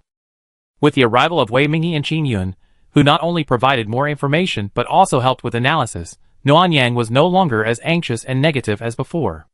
After breakfast and escorting Wan Ningyan to the elevator, Noanyang returned home. He first sent a message to Wen Yunshu, telling her that he would be out looking for supplies tomorrow, and then began to make his bed and bathroom. Noanyang only mentioned supplies because he was worried that the local area network wasn't secure and their communications could be snooped on by higher-ups, which would expose them directly. Wen Yunshu was so smart, Noanyang was sure she'd understand his point. After finishing her work, Noanyang didn't receive a reply from Wen Yunshu. Instead, Zhao Wanning messaged, asking if she was home and wanting to discuss something. After Noanyang replied, he began tidying up the sofa and mopping the floor, while also putting the treadmill and the communicator on the doorframe into storage. Zhao Wanning wanted to talk, and Noanyang guessed she might be delivering a message for Wen Yunshu. That wouldn't be convenient at the door. She had to invite him inside. 10 minutes later, Zhao Wanning arrived. She wasn't wearing her military uniform, but a simple gray casual outfit. Her short hair was tied in a ponytail, giving her a surprisingly pure and breezy look. Sister Ning, come in and talk. Okay. Zhao Wanning didn't refuse. After entering, she sat on the sofa with Noanyang. Out of courtesy, Noanyang offered Zhao Wanning a choice of milk, coffee, juice, and mineral water. Zhao Wanning glanced at them, thanked them, and then got down to business, not touching any of the drinks. The lieutenant said you're going out to look for supplies tomorrow? Are you looking for munitions? Yes, the Northeast is an old industrial area and a major military hub. I plan to go over there and look for what I think the lieutenant is looking for. Okay, I go back and prepare. I form a team and go with you tomorrow. Together? Noanyang quickly declined. No need. I can go by myself. Zhao Wanning looked at Noanyang with a scrutinizing look. It's dangerous for you, a space-based person, to go out alone. It's safer to come with us. You have someone to protect you. I have a car, weapons, and decent skills. If you hadn't kidnapped my wife when we first met, the 5 of you wouldn't have been a match for me. Besides, I'm just looking for a location to mark supplies, not going in alone to search. I don't need your protection at this level." Zhao Wanning was silent for a moment, not agreeing outright. Then I asked the lieutenant for permission. "If he approves, you can go alone." "Okay. Also, the rewards for this mission have been calculated. You receive a 280,000 bonus, and a bottle of ability awakening fluid." Zhao Wanning took a sealed small glass bottle from his pocket, and placed it on the coffee table. "The lieutenant has also applied for access to levels 8 through 10 for you. If you need something to eat that's not available on level 4, you can go upstairs and see the corresponding supervisor to apply. Once your application is approved, someone will deliver the prepared food to your home, and you can pay according to the bill." "Access granted. Then, can I go visit my wife at work?" "Yes, but don't disturb her at work. If the inspection team finds out, your performance will be deducted, and in serious cases, you could lose your job." "Understood." Nguyen agreed with a smile, then asked, "Have you given me my bonus? If not, can you give it all to my wife's ID card? She's running low, and I don't know how to top it up." Zhao Wanning hesitated. "Give it all to your wife?" "Yes. 280,000 yuan in total. You won't keep a penny?" "No." "Okay, I take care of it. The bonus will be deposited into your wife's card around noon. You can check it when you buy something." "Yes, thank you, Sister Ning." With the bonus, the awakening fluid, and the privileges, Nguyen felt happier than ever since entering Noah's Arkansas. After seeing Zhao Wanning off, he immediately contacted Wei Mingyi, intending to find a way to get the awakening fluid to them. This thing is not very useful for people who have already awakened their special powers, but it can provide support for Wei Mingyi and others. People in the civilian area have to rely on the awakening liquid to cross the class. With this, they have a guarantee whether they are gathering information or protecting themselves. Chapter 457. Nguyen couldn't interact directly with Wei Mingyi and Qin Yun, so she could only go to the 4th floor under the pretext of having lunch, and then find an opportunity to give them the ability awakening fluid. Qin Yun said she had a plan, but Nguyen didn't know what it was, so she could only wander around the food court. "Nguyen, just find a stall to eat. Qin Yun will come to you later." Nguyen was stunned. "Qin Yun came directly to me? How bold." But Wei Mingyi didn't think it was inappropriate, so Nguyen suppressed her doubts. She glanced around and chose a stir-fry stall. She ordered a plate of soy sauce and ham-fried rice, a plate of pickles, and a bowl of tomato and egg soup. "Girl, pork is on sale late. Would you like to try some? This is not enough." "No, that's all." Nguyen didn't order much. She had breakfast a little late, and finished off Wan Ningyan's leftovers. She wasn't hungry right now, so a couple of bites would be enough. After sitting at the stall and waiting for a while, Nguyen still didn't see Qin Yun. Instead, she spotted someone who seemed to be watching her.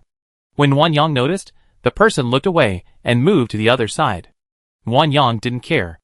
It would be strange if when Yunshu didn't have someone watching her. Qin Yun still hadn't appeared, so Nguyen slowly ate her fried rice. Halfway through her meal, she suddenly heard the cries of a flower vendor. She looked up and saw Qin Yun, carrying a small bamboo basket filled with artificial flowers. Dressed in a rather androgynous style, she was walking around the food court stalls, asking questions. Fake flowers aren't meant to be eaten, just for display, so few people would buy them. However, some men, seeing that Qin Yun was a woman, tried to tease her. Qin Yun would put one foot on a chair and raise one hand, pretending to slap them. Seeing her aggressive demeanor, the men gave up. Nguyen couldn't help but laugh. Only Qin Yun could come up with such a plan. Besides, she wanted to pick up Wan Ningyan from get off work, so buying flowers made perfect sense.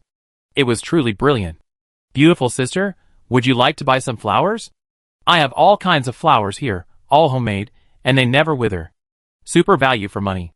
Nguyen looked at the basket of flowers, and thought for a few seconds. "I want to buy a bouquet for my wife. Can you wrap it nicely?" "Of course. For my wife." Qin Yun placed the small basket in front of Nguyen. "These are the roses of different colors. Which one do you like?" Nguyen picked them up, picking up a yellow rose and a red one. While picking up the flowers, she dropped the awakening fluid into the basket. Finally, she picked out 3 roses, pink, red, and blue. Qin Yun immediately pulled out wrapping paper and scissors from her backpack and helped Nguyen wrap the roses. Nguyen was curious at her professionalism. "How do you know all this? Did you run a flower shop?" "I'm still a college student. I learned this as an elective. I never thought it would come in handy. Qin Yun explained as he busied himself, quickly wrapping the flowers. After packing up his things, he pulled out the card reader. Beautiful lady, the total is 388 yuan. Please pay with your card. 388? Nuan Yang's eyes widened in shock. You're selling me 3 fake flowers for 388? Well, flowers that never fade, 100 yuan each, and 88 for the package. What a bargain, beautiful lady, you're not going to buy a queen of flowers, are you? The people eating nearby and the vendors stared in Nuan Yang like they were eating melons. Some were even chuckling, looking at her as if she were being wronged.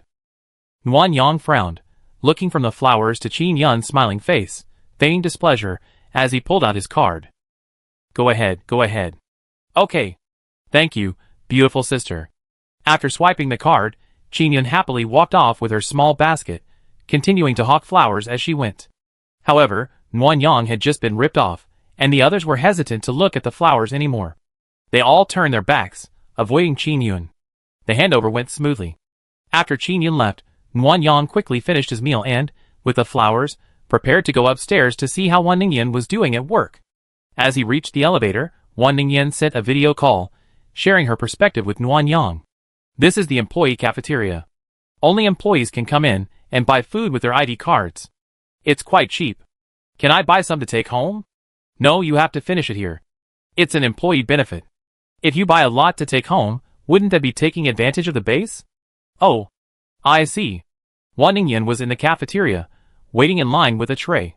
The person she was talking to seemed to be a colleague from the pig farm, patiently explaining the cafeteria to her.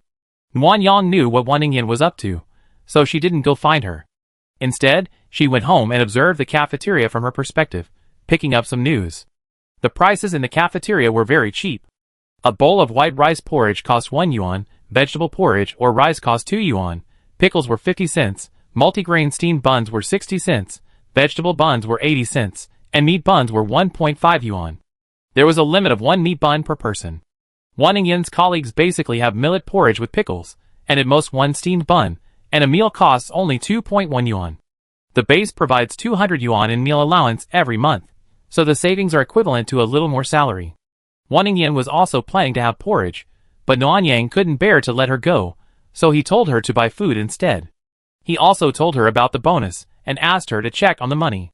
The line at the cafeteria's food area was noticeably shorter, and the dishes were clearly marked, looking quite cheap, vegetables for 2 yuan, meat for 5 yuan, and soup for 1 yuan.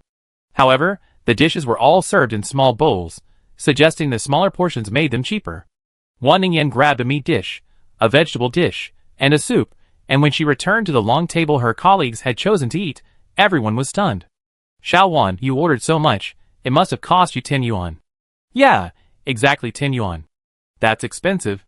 The woman sitting opposite looked distressed. You young people really don't know how to live. 10 yuan can buy a lot of food to cook, and this is just a little more? You might not even be full. Listen to me, from now on, just a porridge for lunch. In the evening, go to the vegetable market to buy discounted vegetables, and then go to the butcher to buy a small pork bone. For 7 or 8 yuan, you have a full and nutritious meal. Got it. I won't buy that anymore. Aunt Zhao, please eat quickly, the porridge is getting cold. After Wan Ningyan's advice, Aunt Zhao fell silent, and the others began sharing their money-saving strategies. You can buy some soy products and vegetables that can't be kept overnight at the food stalls that are about to close. If you're lucky, you can buy some leftover mincemeat at the butcher for a few yuan to stir-fry. Slaughterhouses sometimes sell meat that's about to go bad at a low price. Nuan Yang listened along with Wan Ningyan, and did pick up some information. The employees here are not recruited from the civilian area. They are all recruited from the families of soldiers, or families of people with special abilities, who come to the base. Even the shop owners on the 4th floor give priority to these family members. Only a few artisans, craftsmen, and those with specialized trades were selected from applicants in the civilian area. They were allowed to live on floors 5 through 7, purely to enrich the diversity of the shops on the 4th floor. Even this group, which holds the majority of the benefits, still needs to save money on food. It's quite sad. After Wan Ningyan returned to work, Nuan Yang turned off the video and took out a notebook, intending to write down the information he had just received and share it with Wei Mingyi and the others next time. The contact list suddenly buzzed, and Nuan Yang saw it was a message from Zhao Wanning. The lieutenant has agreed. You can search for supplies on your own. Let me know if you need any supplies, such as gas, food, or weapons. Nuanyang breathed a sigh of relief. Good thing it's agreed. This way, returning to Sanyang Mountain wouldn't be stressful. As for the supplies, well, they wouldn't go unnecessarily. Barely 2 hours later, while Nuanyang was still jogging, Zhao Wanning and his men arrived with supplies. 5 barrels of gasoline, 2 boxes of vegetables, half a pig, 10 cans of fruit, a bag of rice, a box of instant noodles, a marching tent, a submachine gun, a pistol, 2 boxes of ammunition, and a box of grenades. It was a sincere gesture. Sister Ning, isn't that a bit too much? Not much. I applied for it based on a weekly schedule. The Northeast is vast and sparsely populated, so finding supplies might take a long time. If you exceed the time limit, you could apply for additional subsidies when you return. Okay, thank you, Sister Ning. Nuanyang smiled inwardly. It truly was Noah's Ark, rich and powerful. Chapter 458. At 5 o'clock in the afternoon, Nuanyang went upstairs with roses to wait for Wan Ningyan to get off work. As soon as she reached the 10th floor, she encountered a group of people coming downstairs, all talking and arguing. Nuanyang walked slowly to the left, flowers in hand, listening intently. They were heading to the right, to see the protected animals. She heard something about tickets, but before she could listen, they got into the elevator. Nuanyang had originally planned to wait for Wan Ningyan at the left door. She didn't like the smell inside the farm and really didn't want to go in. But then she overheard the conversation, and went to the right to take a look. An elephant cried out loudly, and Nuanyang saw it heading towards the fence, where 3 staff members were pushing a cart of fruit and grass. Nuanyang wanted to take another look, but was stopped by a man in security uniform. Hello, ma'am. Are you here for the official business, or just for a visit? I want to visit. May I come in? The security guard immediately pulled out a card reader. You're a little late today. We give you a 6 yuan discount. The normal admission price is 10 yuan for 5 hours, 15 yuan for the whole day. Opens at 9 a.m., closes at 7 p.m. Would you like to buy a ticket, ma'am? No, I don't have enough time. Maybe next time. Nuanyang hurried back to the left door. This base was truly amazing. They were protecting biodiversity, while also running a profitable zoo. They were really trying to squeeze every possible advantage. It was still a while before 5:30 a.m., and Nuanyang saw people in work clothes arriving in the elevator. They were probably the night shift. At 5:30 a.m., the tightly closed door slowly opened, and a group of sheep farmers emerged, smiling. They were surprised and puzzled when they saw Nuanyang. A moment later, a woman claiming to be their supervisor approached Nuanyang. Hello, Mississippi. I'm the sheep farm supervisor. My last name is Lee. Are you here to place an order? Hello, Manager Lee. I'm just here to wait for someone, not to place an order. Manager Lee smiled easily. I was so scared. I thought it was the boss coming to place an order, and I was being ignored. Manager? Nuanyang, having overheard some unknown news, continued talking to Manager Lee. I'm sorry, Manager Lee. I just wanted to avoid the stench, so I waited outside. I didn't expect you to misunderstand me. It smells bad inside, but you get used to it. Many long-time employees don't wear masks. Next time, come inside and wait. There's a small lounge at the entrance where you can sit and wait. Okay, I wait inside next time. Nuanyang asked with a smile, but are there serious consequences for neglecting a boss's order? Manager Lee looked at Nuanyang suspiciously. You don't know? I don't know. I only been at the base for a short time, and I'm curious about everything, so I asked you. Is that so? Manager Lee let down his guard and began to talk to Nuanyang. Sure, let me tell you, those who can place orders directly with us are generally high-ranking military officials with high incomes, otherwise, they couldn't afford to buy whole lambs or pigs. I'm just a small sheep farm supervisor. I wouldn't dare offend even the lowest-ranking second lieutenant, let alone a high-ranking officer. It's stressful, isn't it? If I neglect this, and the officers don't get fresh lamb in time, it will affect everyone from the slaughterhouse to the sheep farm, and they could lose their jobs. So, to place orders here, you have to be a second lieutenant or higher. How could that be possible? You have to be at least a major. Lower ranks mean lower pay. With that little salary, I can only afford a chicken or rabbit for a quick snack. Most of the time, I'm running errands, buying meat for my superiors. Buying for the boss? Don't they have to come in person to order? Manager Lee was delighted. Officers at the rank of colonel or major general, asking them to come in person is like being tired of living. That makes sense. Nguyen Yang chatted with Manager Lee for a while at the gate, and then Manager Lee left for home. Nguyen Yang could only continue to wait for Wan Ningyan.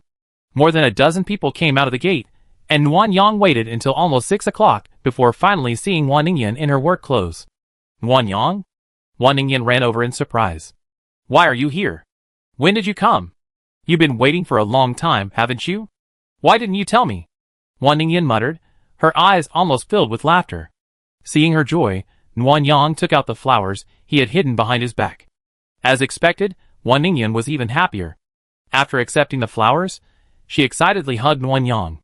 Both of them were in high spirits at the moment, and just as they were about to say something, a voice rang out from nearby. Xiao Wan, is this your wife? The colleagues who had come out with Wan Ningyan all stopped to watch. Some, eager to see the excitement, asked, their voices so loud they seemed to shout, causing those waiting for the elevator to turn and look.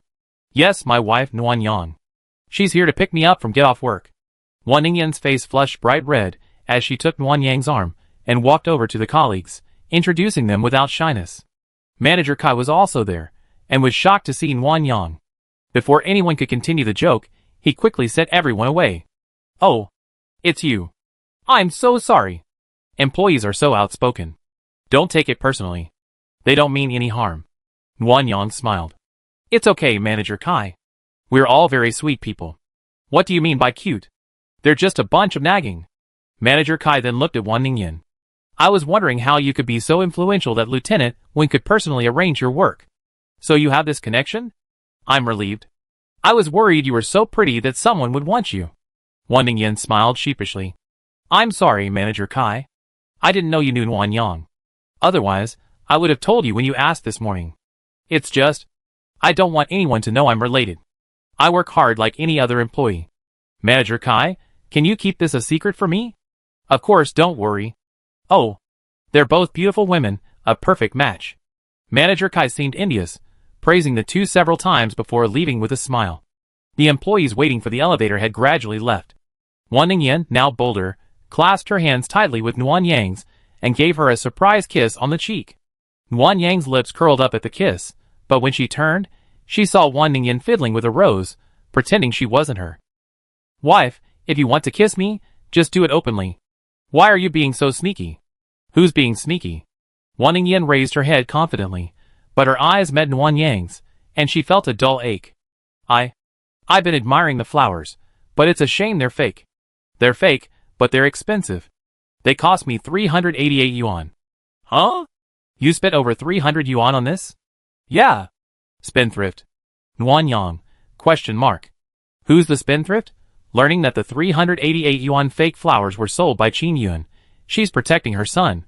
Wan Ningyan immediately changed her story, saying things like Qin Yuan worked hard and acting had to be convincing. She even blamed Nguyen Yang for the price, saying she didn't consider Qin Yuan a teammate. How despicable. Nguyen Yang had just closed the door after arriving home when a cauldron hit her, completely dazed. Honey, I was just complaining about the price, not saying Qin Yuan was overdoing anything. Why are you making up stories about me? Who made up stories about you? Wan Ningyan's voice suddenly softened. She trotted over to Nguyen Yang and hugged her, saying delicately, Mimi, I was just worried you think bad of Qin Yuan. That girl nearly got killed by the dragon capture team for her teammates and supplies. She's definitely not a bad person. I know. Don't worry. I have absolute faith in the Rose team. Do you smell anything? Smell? Nguyen Yang sniffed curiously, detecting a faint odor. Wan Ningyan pouted and clung closer to Nguyen Yang. I smell like a pig farm. It's stinky. Can you take a bath with me? Then let's go to the 4th floor for dinner. Otherwise, I'm going to be disgusted with myself. Smelly, taking a bath. Nguyen Yang finally understood why Wan Ningyan had suddenly started acting like a spoiled child. It turned out she wanted to be his cushion. What could his wife do? Nguyen Yang simply used this opportunity to get a kiss, then took a bath with his wife, willingly serving as her human cushion. Huh? You have to be a major or higher to afford this. I remember your captain's pay was 10,000 yuan a month. Isn't that enough to order supplies? It's partially enough, but I don't have to pay rent or utilities. After deducting those, the others only have 7,000 or 8,000 yuan left.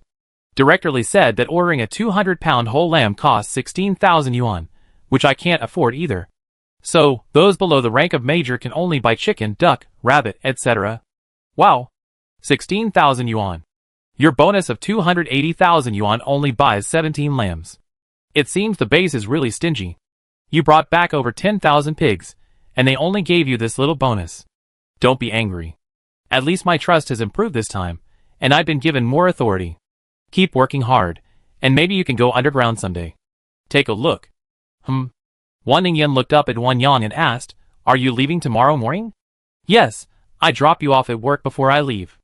I plan to visit Sanyang Mountain first, then head to the northeast to find a supply point." "How long will you be gone then? What if I miss you?"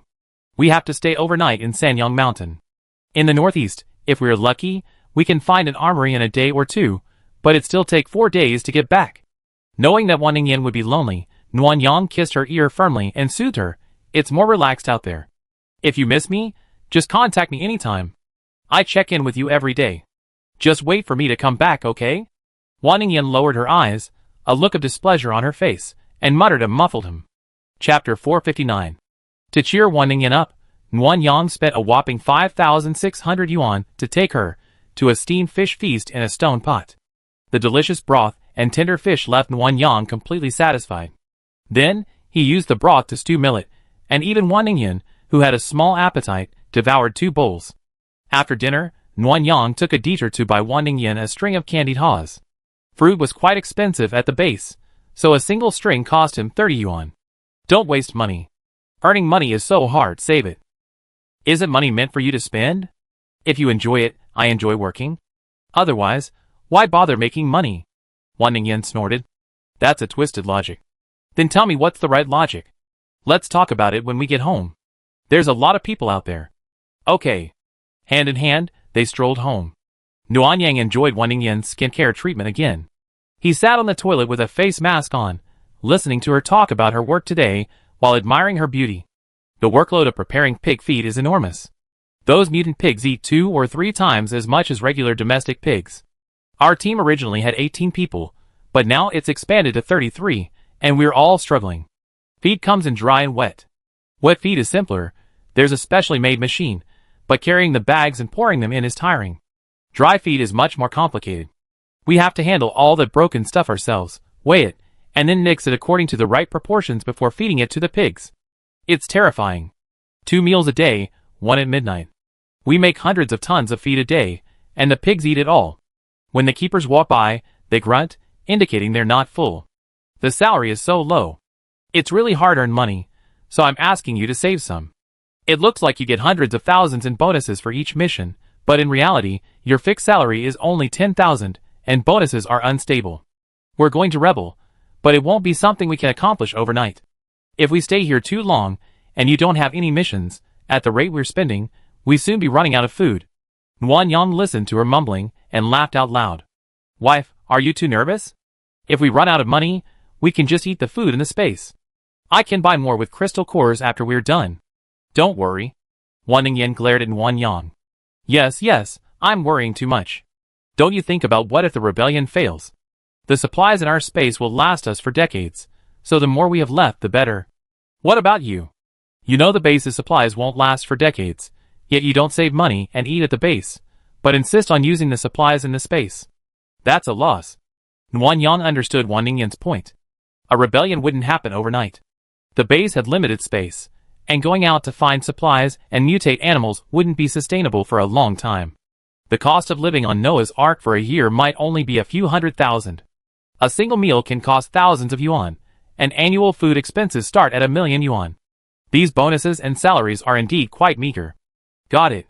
We be more frugal from now on, but being frugal doesn't mean we compromise ourselves. Nutrition needs to be up to par. Don't follow your colleagues and just have porridge and pickles for lunch. Feeding pigs is physically demanding, and they need to eat a full meal, otherwise they starve.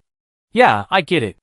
I try to come up with an excuse these next couple of days, so my colleagues won't get suspicious if I eat meat every day. The next day, both of them had things to do, so they went to bed early. Nuan Yang, remembering Wan Ningyan's hard work, didn't bother her and cuddled her to sleep. After just a moment of dozing off, the person who had once disliked Nuan Yang's noises took off his clothes and lay on Nuan Yang's chest, looking at her. Why aren't you sleeping? I can't sleep. Are you so tired from work that your body aches?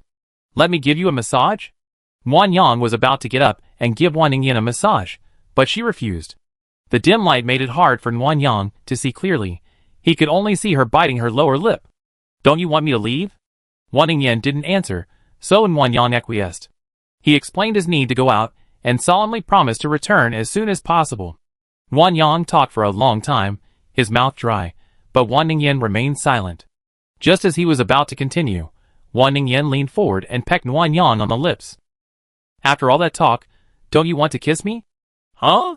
We've taken off our clothes, and you haven't made a move yet. Are you really stupid, or are you just trying to embarrass me, hoping I take the initiative? Wan Yang finally came to his senses and explained awkwardly, you said you were tired from work today, and I didn't want to make you work any harder. Wan Yang, forget it. Humph. I want it, I want it. How can you refuse a delicious treat right in front of you? Wan Yang coaxed the slightly annoyed Wan Ningyan, then pinched her, easily winning her over. The next day, Zhao Wanning came to see Wan Yang off, and took her through the formalities of leaving the house. Wan Yang and Wan Ningyan lingered at the elevator entrance, reiterating the same instructions they repeated the previous night. Zhao Wanning seemed like a villain, determined to separate lovers. After Wan Ningyan got on the elevator to work on the 10th floor, Zhao Wanning turned and walked over to Wan Yang, his expression slightly uneasy. You two have such a wonderful relationship. Sorry, Sister Ning. Xiaoyan's a bit clingy, so I kept you waiting. It's okay, I understand. Wan Yang followed Zhao Wanning to the basement level, and then took a small car west. Most of the area looked like a parking lot, but there was an office area with several rooms to the west. Zhao Wanning took Wan Yang to the mission reporting room. The lieutenant has approved your mission, and the relevant report has been made in the mission system. But that doesn't mean you can go out on a mission at any time. You need to register here before going out. Register? Wan Yang took the paper Zhao Wanning handed her. I understand. You need to come here to sign, and get this pass before going out, and then you can use the pass to go out, right? Yes, we go out through the military-only passage, and you need a pass. Without it, you can only use the civilian passage, and you can't apply for supplies or additional allowances. I understand. Wan Yang signed her name, and handed the pass to the staff for review and stamping. The staff would change Wan Yang's mission status from pending to in progress in the system. When Wan Yang returned, it would be changed to completed.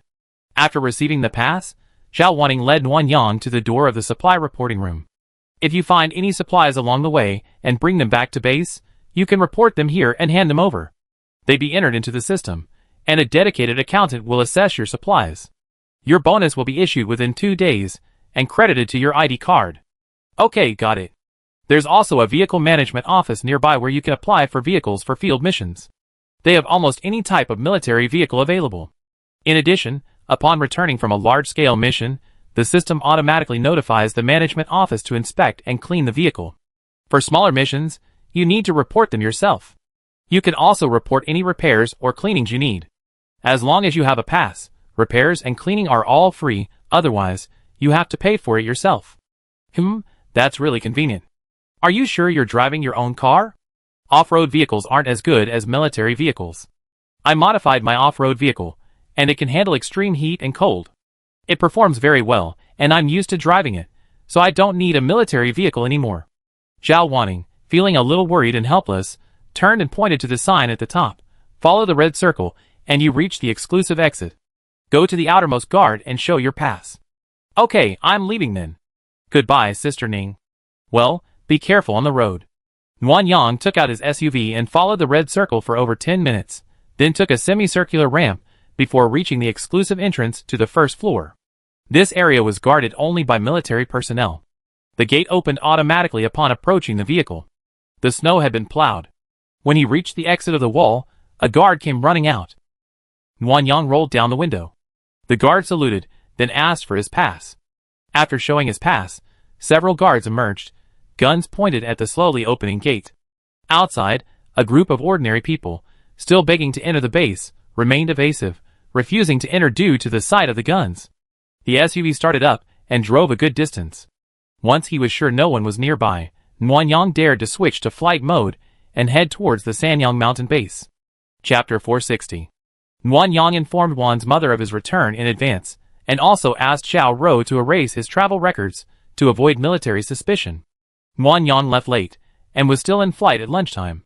Juan's mother said she had prepared something delicious for her return, so Nguyen Yang skipped lunch and used a meat bun as a snack. Worried that Wan Ningyan would be eating porridge with her colleagues at noon, Nguyen Yang approached her and asked to see what they had. Wan Ningyan's responses were hesitant, and her requests for perspective sharing were repeatedly rejected. Ningyan, accept perspective sharing. If you refuse again, I'd be angry. The communicator might be broken. I didn't refuse you. I can have manager Kai ask your colleagues. Can you hide it from me? After a while, Wan Ningyan finally accepted perspective sharing. Nguyen Yang saw a half-finished bowl of rice porridge in front of her, with the rest consisting of pickles and 2 steamed buns. The pickles were almost finished, and the 2 buns were clearly freshly bought, since the cafeteria put 1 bun per bowl. Wan Ningyan couldn't possibly finish half her porridge without eating a single bun. Feeling guilty, Wan Ningyan deliberately picked up a bun, ripped it in half, and found it was a meat bun. She then placed it in the porridge and began to eat. Didn't we agree to ensure proper nutrition? Work is so strenuous. How can you possibly be full just from porridge?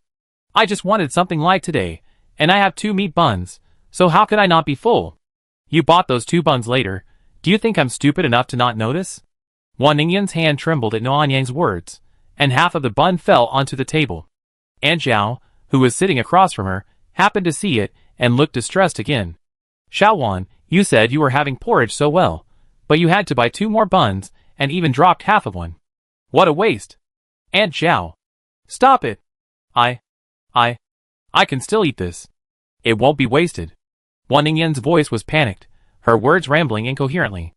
Nguyen Yang was amused and tried to comfort her. Okay, I'm not angry. I'm just worried you starve yourself just to fit in with your colleagues.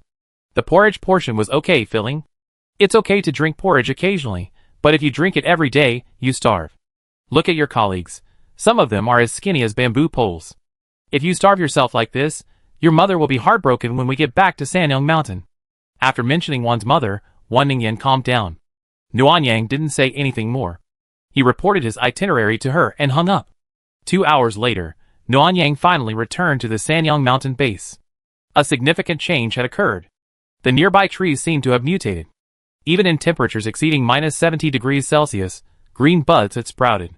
The closer he got to the base gate, the more Nguyen Yang saw groups of people busy working under trees. After driving slowly and watching for a while, he realized they were gathering leaves, some even stuffing them directly into their mouths. Xiao Lu, what's the difference between mutant trees and ordinary trees? Are they more cold-resistant and heat-resistant?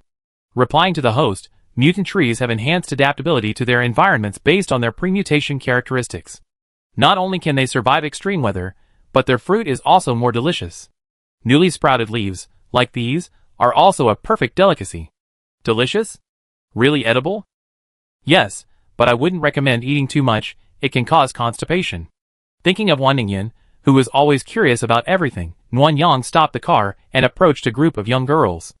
Hello, are you trading these leaves? Trade?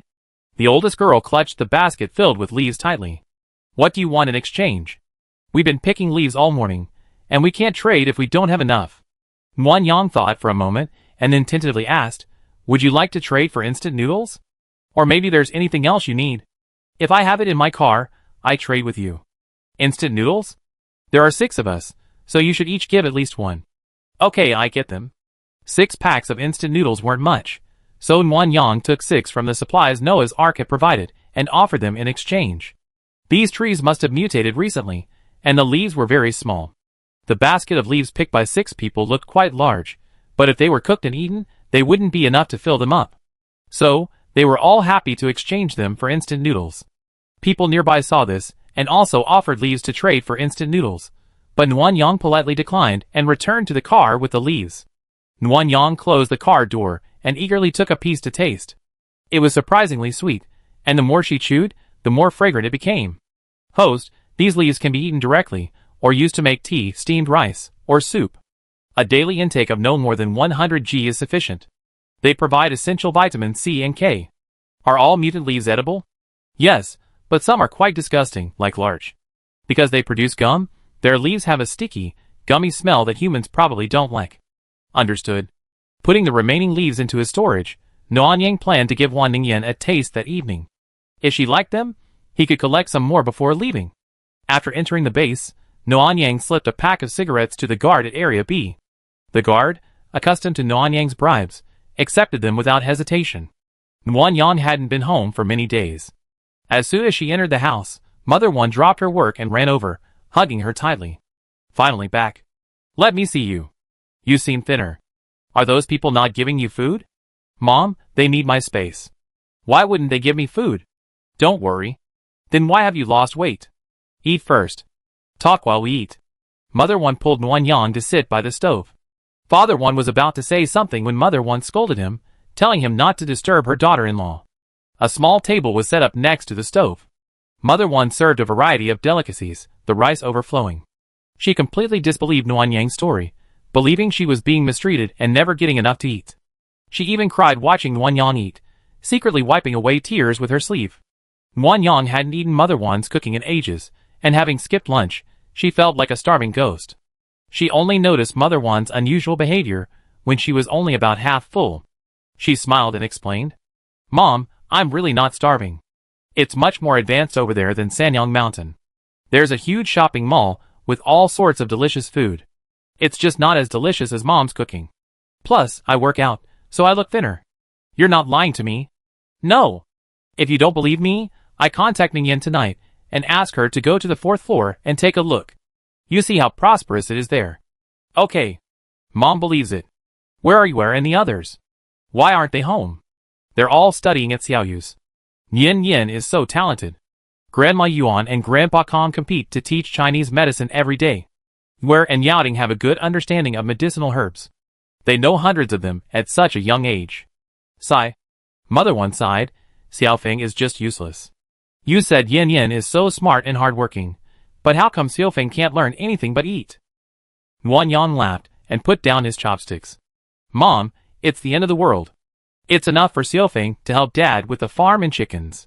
Forget it, forget it. Let's not talk about him. Xiaoyang, how is Yin Yin? Is she okay? Well, Yin Yin just can't leave the base. She can play around and has no worries about food and drink. She recently found a job, so her life is pretty fulfilling. Mother One burst into tears as she listened, holding Noanyang's hand tightly. Xiaoyang, I'm asking you for a favor.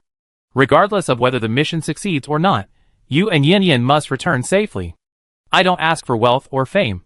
I'm fine with losing my space and my unspeakable secrets. I can endure hardship, but I just hope nothing happens to you. The silent Father One finally spoke up. Just come back safely. I'm still able to work and can help support the family. Noanyang understood what the two elders meant. After earnestly agreeing, he changed the subject to avoid their continued downturn. Mom, the food at the base isn't very good. If you're free these 2 days, please make some for me to take away. I already made it. How long are you staying this time? I go ask Qingjun about the mission schedule later. If there aren't any new missions, I leave tomorrow morning. Upon hearing this, Mother One quickly stood up. You're leaving so quickly. I go cook now. Ask Yin Yin if she wants anything to eat. I make more. Okay, thanks, Mom. Father One coughed. We harvested a few crops. Do you want to take some? We also have chickens, ducks, and rabbits. They all fattened up. I kill any you like.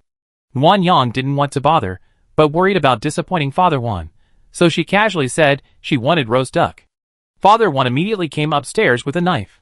When Noanyang was full, she saw Father One coming downstairs with 7 or 8 fat ducks, all of which had been chopped open. Dad, this is too much. How can it be too much? This little isn't even enough for Yin Yin. I kill a few more later. Okay, Dad, take it easy. Don't kill all the ducks. Wan Yin really enjoyed roast duck, so Noanyang didn't stop her. It didn't matter how many she killed, she could just fill up before leaving. Chapter 461. After a hearty meal, Noanyang first stocked the refrigerator at home. Since he didn't know when he'd be back, he tried to give as much as possible. Then he drove out in his SUV, exploring various places until he finally found Qingjun at the power plant. Miss Nguyen, what brings you here? It's been cold lately, so you better avoid going out. Don't get sick from the cold. It's cold, and I don't want to go out, so I came to ask Captain Chen if we have any other missions out there soon? Then there's no need to come all the way here. Qingjun pointed to the left. Let's talk over there. It's crowded, and there's a lot of people. Okay.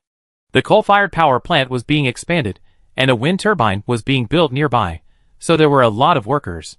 Some of them took a break from their work and glanced at Wan Yang and Qinjun. Then Qinjun took Wan Yang to a more secluded area on the left to talk. Captain Chen, when will the power plant expansion be completed? It probably take another 7 or 8 days. We don't have enough workers. Most of the workers are already working on the sewage treatment plant, and the remaining ones have to work on thickening the insulation for the buildings. It's so frustrating. Wan Yang was puzzled. Why are you in such a hurry? Polar night is coming. According to the Research Institute, it's about 22 days away. Not only will the temperature drop to minus 100 degrees Celsius, but it could last for half a month. That's why we're so anxious.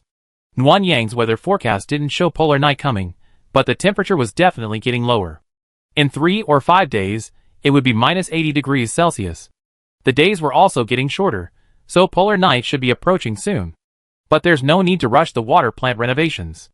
There's snow everywhere now. If we need water, we can just shovel it. Miss Wan, since you live in the villa area, you might not know. Sanitation issues are particularly severe in areas D and E. The toilet pipes are frozen, leaving them in a horrible mess. Some people don't want to go out, but they're afraid of the cold and don't want to walk too far, so they just find a place nearby to relieve themselves, leaving the outside smelly and dirty. The higher-ups are worried that the filth will cause some kind of epidemic, so they issued a strict order that the water plant be renovated as soon as possible. Once the water is turned on before polar night, the toilets must be cleaned for everyone's use. The septic tanks can also be used for composting, so it's a win-win situation. I see. We be going out soon. Mission? Not for now. The higher-ups plan to focus on infrastructure construction. Let's get through the polar night safely first, then we check for any gaps and arrange missions. Okay, then I stay home. I don't feel like going out in this awful weather. Qinjun quickly stepped aside, then Miss Wan, please go home and stay put. I'll let you know if anything urgent happens. Well, Captain Chen, I'm leaving now. After saying goodbye to Qinjun, Wan Yang shivered as she returned to the car. It was truly cold, and even wearing her Noah's Ark warm clothes, she still shivered uncontrollably. She turned on the air conditioning, wrapped herself in a winter warm and summer cool blanket, and took a few sips of a hot drink. Finally, she recovered and slowly drove to Zhao Rou's house. She planned to drop off some food at a few friends' homes, so they wouldn't need her help in the future. Zhao Rou's family was making steamed pastries. They had a lovely, delicate aroma, reminiscent of glutinous rice. After asking, I learned that Zhao Rou had also gone to pick the mutant leaves. Because they were delicious, Zhao's mother used them to make some pastries. Xiaoang, you arrived just in time. Take some home and try it. If it's good, I make it for you next time. Thank you, Auntie. I won't hold you back.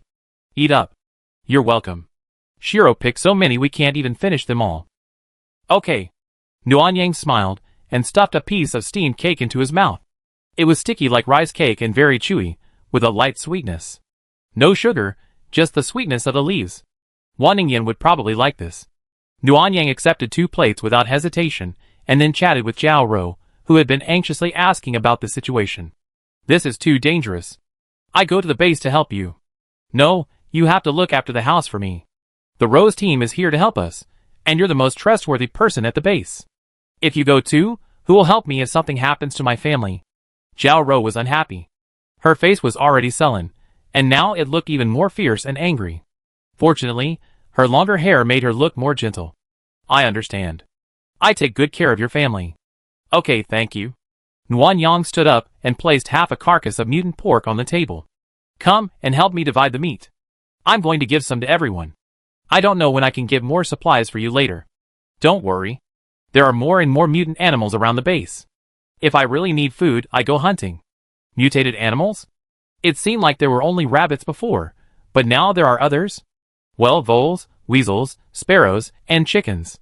People have seen them all, but they run so fast that the only ones we can catch are voles and chickens. That's great. I feel like life is getting more hopeful. Zhao Rou smiled and, with a knife, she and Wan Yang butchered the pig. If the Gao, Su, Yuan Man, and Xiaoyu families divided the meat, there would be nothing left. Wan Yang immediately removed the 2 mutant pigs from the living space, then retrieved them after they died instantly. The 2 adult mutant pigs were so heavy, they nearly collapsed the table. This one's yours, and this one's a backup. If anyone needs help, send some over. Let's bleed them first. Zhao Rou hesitated for a few seconds before going to the kitchen to fetch 2 large basins, and asking Zhao's mother to wash a few buckets for later use. The mutant pigs were not only large, but also had a lot of blood. 7 or 8 buckets filled the space, exhausting Nuanyang and Zhao Rou. They were lazy when it came to butchering the pork, dividing it into larger portions. After resting for a long time on the sofa, Nuanyang finally regained his strength. He took 2 portions of pork to Gao and Xiaoyu's homes, while Zhao Rou delivered to Su's family and Yuan Manman. Gao Huilan had a keen business sense. Her abilities earned her a job as a price setter in the cafeteria. She no longer had to compete for work in the mission hall, and her family's life improved. Because of this, Nuanyang received an IOU for the gifts she sent. Gao Huilan didn't want to accept the kindness for free, but since the children were truly in need of nutrition, she wrote the IOU, feeling a bit like a debt is always a burden. When they arrived at Xiaoyu's house, the children had just finished school and were all excitedly surrounding Nuanyang. However, they suppressed their emotions, fearing others would know she had been away for so long. Nuanyang saw their sincere eyes and smiled, nodded, letting them go home first. Then she gave the pork to Xiaoyu. Sister Nuanyang, I can't accept your gifts. Why? Because you can't accept gifts without merit. Take it.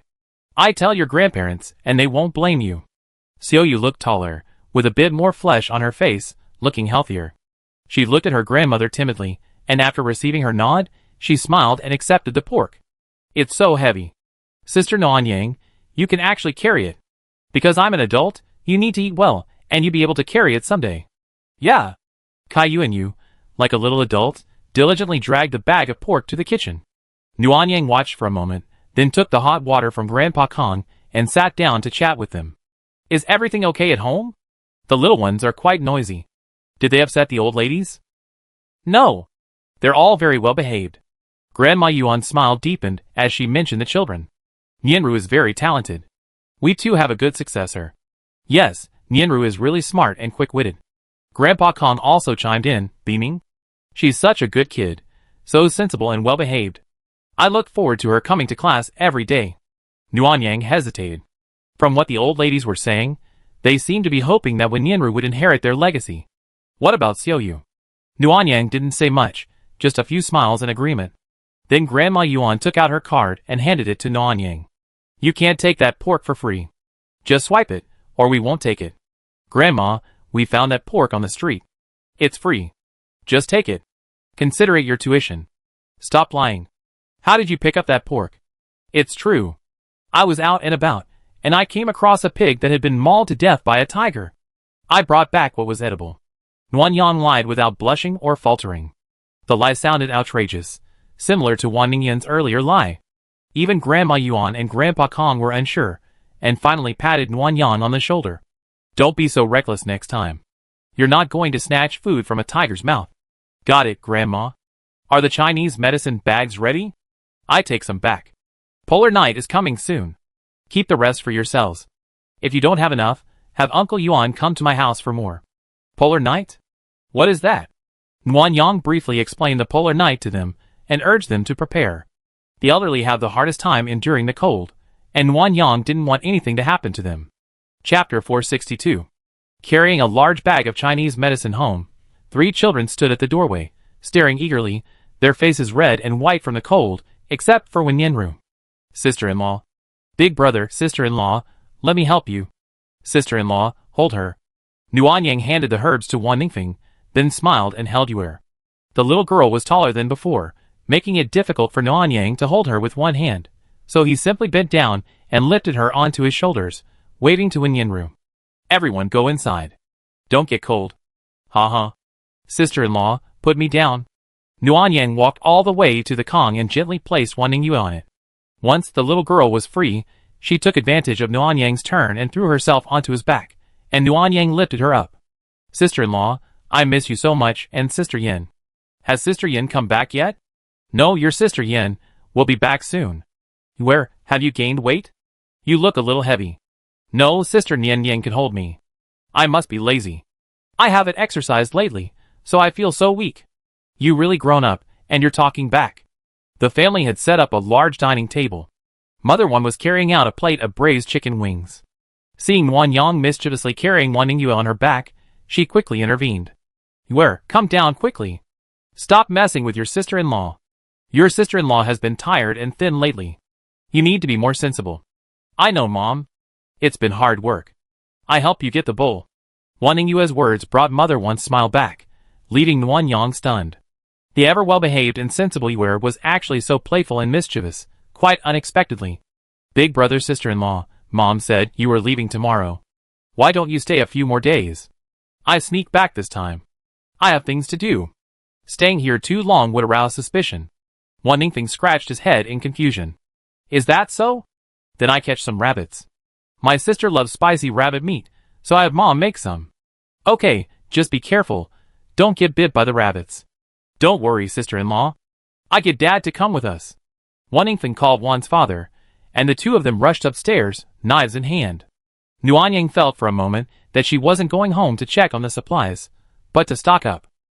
When Yenru, who had been standing nearby, saw that she finally had a moment and darted in front of Nguyen Yang, her eyes firm yet pleading. Sister-in-law, I want to help you. Take me with you. I can control Xiaofen and won't let her get away. Wan Ningyan had mentioned Wen Yenru's desire to come to Noah's Ark to help before. It seemed she was still resentful of Wan Ningyan's refusal, and now she was using herself as a leverage point. Nguyen Yang guessed Wen Yenru's thoughts, and wasn't surprised. Although Wen Yenru appeared gentle and weak, she was actually quite opinionated. She'd probably known she'd be returning home, and had already considered this matter. Yen, I'm touched that you want to help, but you're not suitable. I have a mutant. You said they were powerful. I also learned to control Xiaofen. I can kill zombies and humans. Why wouldn't I be suitable? Why did I force you to grow up? Wen Yenru thought for a moment and said, Sister and I will grow old one day. I hope I can grow up and protect our family. Have you grown up? Wen Yenru hesitated and felt aggrieved. Have I not grown up? I gave me a combat uniform as a reward. Isn't that a testament to my worth? If you truly grown up, you stay, not just go and help. Why? You already given me the answer. Think about it. Don't put too much pressure on yourself. Sister-in-law will go home with your sister Yin. Nguyen Yang and Wan Ningyan agreed on this matter. Not only was Wen Yenru unsuitable for the unpredictable Noah's Ark, but the Sanyang mountain base wasn't a safe place either. If anything were to happen, the family wouldn't be able to survive without a pillar of support, and Wen Yenru was the perfect choice. Mother Wan cooked a plethora of dishes, filling the table to the brim. Seeing it was almost 6 p.m., Nguyen Yang contacted Wan Ningyan. Firstly, to video chat with her family and reassure them, and secondly, with so many dishes, if Wan Ningyan wanted anything, Nguyen Yang could bring it to her through the spaceship. Can this space allow Yin Yin to eat the food I cook? Yes, Mom, Ningyan will be home in a few minutes. Give her an extra bowl of rice, and I give it to her.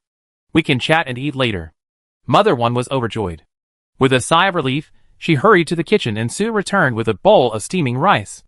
Nguyen Yang was delighted. Mom, don't give Ningyan so much. Ningyan can't finish it. Why can't she? Yin Yin can, said Mother Wan, then denied herself.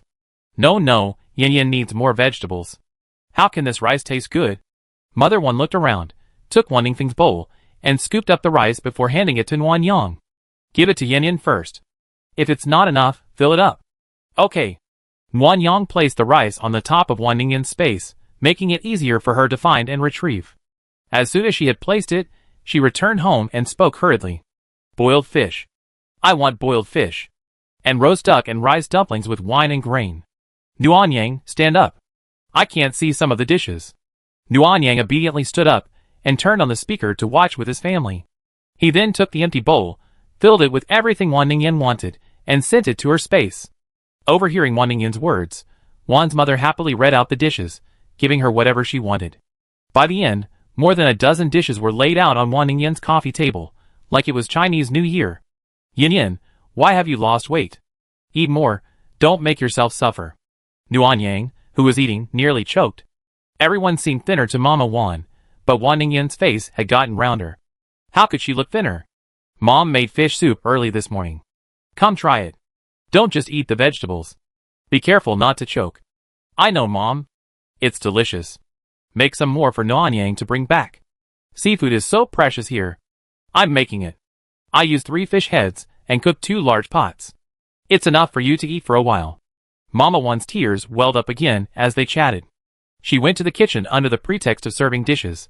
Nguyen Yang found an excuse to follow her, and saw Mama One wiping away tears. Mom, Mother One quickly wiped her eyes and turned with a smile. Xiaoang, do you want more rice? No. Nuan Yang leaned forward and gently hugged Mother One. Mom, I will bring Ningyan back safely. Trust me. I do, but when I think of you guys there, my heart starts to race. I understand. We keep in touch. The old lady's wish was simple, to be together as a family, even if times were hard. Nuan Yang understood, but hard times were indeed difficult. She should try to rebel if she had the chance, otherwise she would suffer even more in the future. After comforting one's mother, Nuan Yang helped carry the fruit out. The three children were reporting to Wan Ningyan about their studies and exercise. Nuan Yang listened for a moment, then found the right moment to interrupt and begin sharing news about the polar night. -100 degrees? Wouldn't that person freeze to death if they went outside? Yes, so you have to be prepared during this period. You have to stay home when the time comes. I already stocked up on food, and I add some to the animals upstairs later. You should start making their nests warmer. Nuan Yang took out a notebook and wrote as he spoke, these are ordinary animals, not cold resistant. You can turn up the air conditioning. Remember to check the door cracks to keep the cold air out. The mutant animals are too large to keep more than a few of them, and some are quite dangerous, so I won't give them to you. Xiao Feng, the breeding area is now in your hands. Be sure to take good care of it every day, otherwise they freeze to death, and the meat at home won't last long. I understand, big boss, don't worry, sister-in-law. Everyone should stay on the first floor and focus on heating the Kong. Don't plant dad's fields when polar night arrives. Remember to move a month's supply of vegetables and grain downstairs in advance. Upstairs isn't well insulated, so don't get sick from all the running around. If anything really happens, have Xiaofeng or Nianyan go. Nuan Yang paused, then looked at Wenyanru. Nianyan, you're the only one in the family who's not afraid of the cold. If you need to go out during polar night, please go and remember to disguise yourself. Wenyanru nodded vigorously. I know. I protect the family, don't worry, sister-in-law. Wenyanru specifically mentioned protect the family, and Nuan Yang knew she had understood. She smiled approvingly at her and continued. After finishing her instructions, Nuan Yang took out one exotic beast pill and one taming pill, placed them in 2 small bottles, explained their uses, and handed them to Wenyanru. Lucky is almost adulthood. If you can agree to use it, I won't be taking it into the space. I feel more at ease with a mutant tiger at home. Sister-in-law, do mutant tigers eat a lot? Yes, but they're also more resistant to hunger and cold. Nuan Yang glanced at Lucky, who was happily gnawing on a bone, and said, if we run out of meat at home, just starve it for a few meals. It gained weight. Lucky raised his head, looking at Nuan Yang with clear eyes, tilting his head in confusion. Chapter 463. The happy dinner came to an abrupt end when Mother One brought out Ingbao's special bowl. The Wan family was unaware of Ingbao's death. After preparing mill-puff pork for Lucky, Mother One remembered Ingbao and cut him some strips of his favorite mutant beef, sprinkled with calcium powder to promote bone growth. Father One also mentioned the bird perch. He had enlarged Ingbao's nest, filling it with goose and duck down, and asked Nuan Yang to take it to the base for Ingbao to sleep in. Wan Ningyan was drinking fish soup when she heard someone say something was wrong. After a moment of silence, she said she was tired and quickly hung up. At this moment, even the youngest, Wan Ningyue, noticed something was wrong. The family looked at Nuan Yang quietly, their eyes filled with questions. Nuan Yang sighed and took the bowl from Wan's mother. Mom, Ingbao can't eat anymore. Don't prepare anything for him anymore.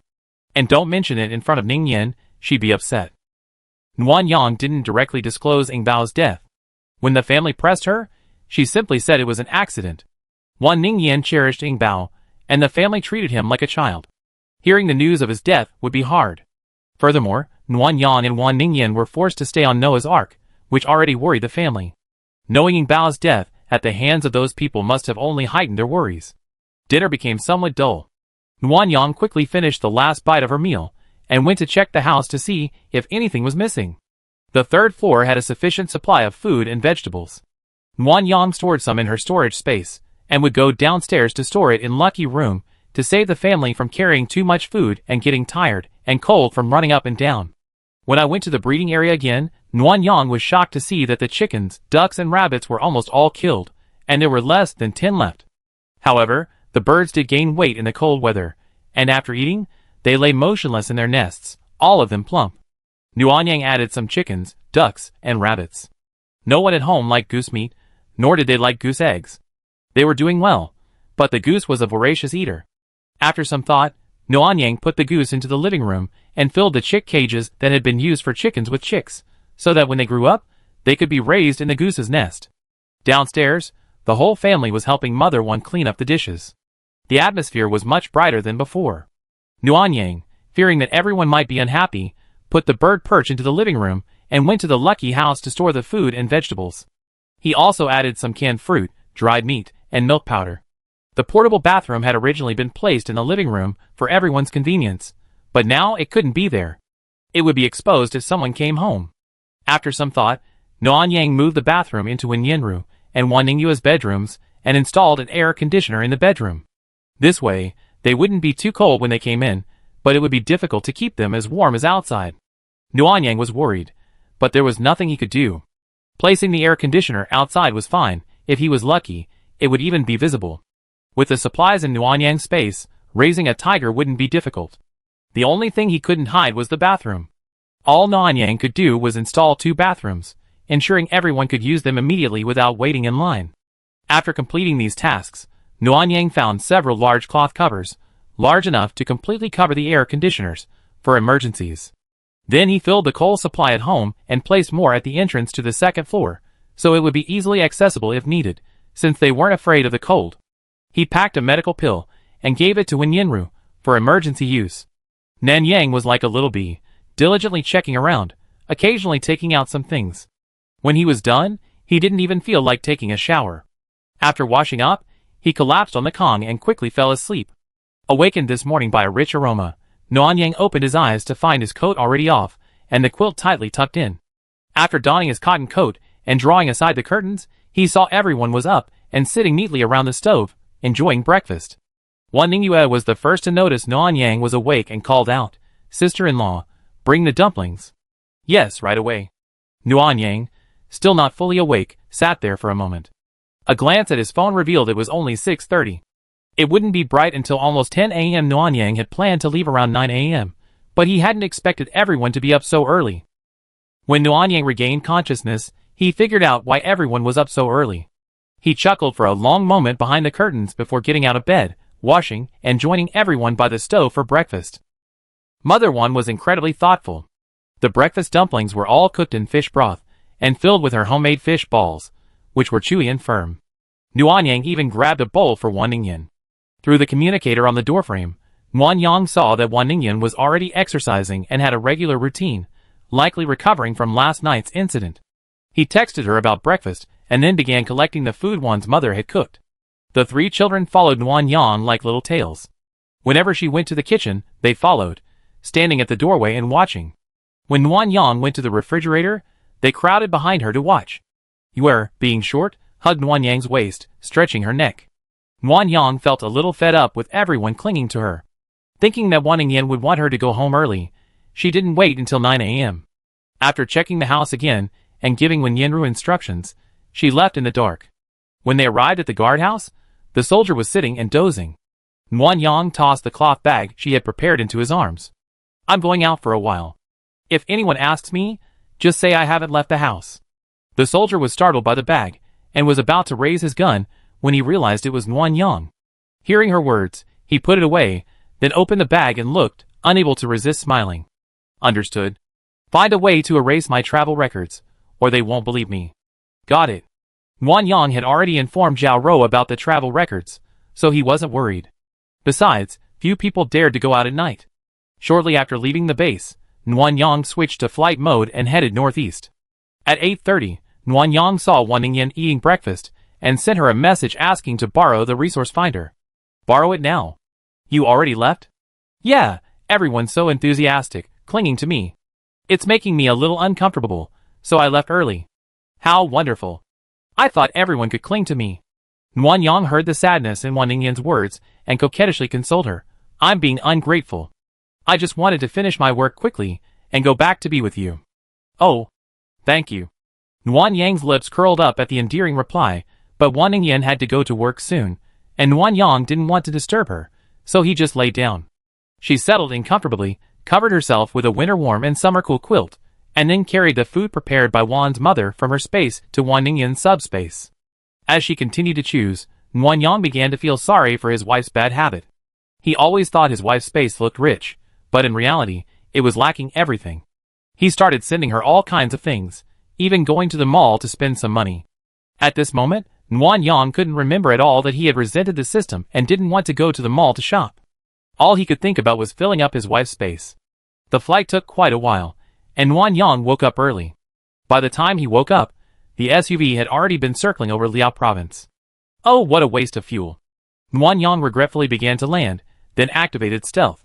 As he headed north, he opened the resource finder, hoping to stumble upon a well-stocked arsenal and complete the mission. The Northeast was truly a resource-rich province. Looking at the finder's display, Nguyen Yang's heart itched. Not only were there non-renewable resources like oil and coal, but there were even mutated corn, potatoes, and other plants. Further along, Nguyen Yang even encountered a herd of mutant Sika deer and sables. The abundance of supplies was far greater than in the southern cities. Remembering that the munitions couldn't be leaked during this mission, Nguyen Yang decided to bring back some mutant plants and animals for the occasion, marking the location as a buffer. The SUV was in stealth mode, and the electric car mode was also relatively quiet. Nguyen Yang took advantage of this, and quietly approached the herd of mutant Sika deer. This herd of Sika deer wasn't as slender as they had been before the apocalypse. Each one was plump and robust, yet their legs were still very long, allowing them to leap several meters in a single bound. Nguyen Yang calculated the distance, pulled out his mutant animal catching gun, and just as he loaded it, he heard a faint roar, and instantly, the Sika deer froze in their tracks. Just as Nguyen Yang was puzzled, the herd suddenly scattered, desperately fleeing. Strange. Wasn't I standing still? Nguyen Yang thought he'd been exposed, but then he felt something was wrong. How could he be detected while cloaked and parked? He checked the surveillance system, and saw a mutant brown bear approaching. Chapter 464. The mutant brown bear, unable to see Nguyen Yang's car, roared, scaring off the mutant Sika deer. Then, with its massive body, it stalked to where the deer had gathered. It plopped down, began to pull the corn stalks with its paws, deftly peeling back the husks, and began to gnaw. Nguyen Yang found this curious and searched online. She discovered that both Sika deer and brown bears can survive on corn. No wonder this brown bear was coming to seize their territory. Capturing a mutant brown bear is simple. Simply aim with a sniper rifle and capture it alive. Unfortunately, Nguyen Yang had no interest in brown bears. Although their fur can be used for clothing, their meat can be eaten, and their ba can be used as medicine, their numbers were already scarce before the apocalypse, and becoming a mutant afterward was even rarer. Nguyen Yang had no worries about food and clothing, so there was no need to hunt such a rare animal. It was better to preserve it to complete the food chain. As the car slowly started, the mutant brown bear's round ears twitched, as if it had noticed something. It stared blankly around a corn stalk, but seeing nothing, it resumed its nibbling. The cornfield had been taken over by bears, so Nguyen Yang unmarked it and drove further afield, finding a field full of mutant potatoes. Because the potatoes were buried in the soil, only the stems and leaves had been eaten by the animals, leaving all the potatoes intact. After marking the field, Nguyen Yang got out of the car, scooped up some potatoes with a shovel, and stored them in a storage space. Then, with gritted teeth, he returned to the car. It was cold. So cold. The Northeast is even colder than Sanyang Mountain, already minus 81 degrees Celsius. It took Nguyen Yang a while to recover from the cold, his face covered in water stains left by the thawed frost, and it was wet. Nguyen Yang wiped it with a wet wipe, and found his skin a little sore. Looking in the mirror, he saw that his left cheek looked chapped and slightly red. Is this really that exaggerated? Nguyen Yang was shocked to see her skin frostbitten in just a few minutes. She deeply regretted not eating the energy-boosting fat. Why had she saved that little bit? It wasn't that expensive to begin with, and now it had ruined her appearance. Nguyen Yang regretfully picked up her phone and searched for a solution. She was told to apply some moisturizing skincare, so she ran to her wife's subspace and browsed through the cosmetics pile. After a long comparison, she finally picked up a moisturizer that looked expensive. After reporting to Wan Ningyan and getting permission, Nguyen Yang dared open it and use it. The skin on her left cheek hurt when she touched it with her fingers. Strangely enough, using moisturizer always brought a sense of relief. For the first time, Nguyen Yang truly realized the benefits of cosmetics. It wasn't just a gimmick, it actually worked. Baby, she had to screw the moisturizer cap back on, and put it somewhere conspicuous in her subspace. To help her skin heal faster, she had to apply it every 4 or 5 hours. Wan Yang also cherished beauty. She didn't want to return with a disfigured face, but she also felt it was a good thing. Given Wan Ningyan's personality, she would surely care deeply while gently applying makeup. Wan Yang continued onward amidst this dilemma, marking any resource-rich locations she passed by. The next time she and Wen Yunshu went out to collect ammunition, she could bring back these supplies as cover. When Wan Yang regained consciousness, she suddenly realized that she had considered Wen Yunshu an ally, and was even worrying about covering up for her. Frowning, she decided to stop marking, not wanting to give this sinister woman too much free money. The freezing cold sky darkened faster and faster. It was just after 3 p.m., but it was already dark. By 4 p.m., only a few stars remained, and Wan Yang had to use the headlights to see the road clearly. It was a little after 6 in the evening, and a light snow began to fall again. Wan Yang immediately activated the snow-assisted driving mode. This mode didn't require the use of headlights, making it safer for Wan Yang, as bright lights in the dark could easily attract strange creatures. Having circled the edges of 2 cities, Wan Yang began circling the third. Logically, military bases or arsenals should be far from cities, but Wan Yang hadn't found any, and he was beginning to doubt his judgment. While pondering this, Wan Ningyan sent a video call.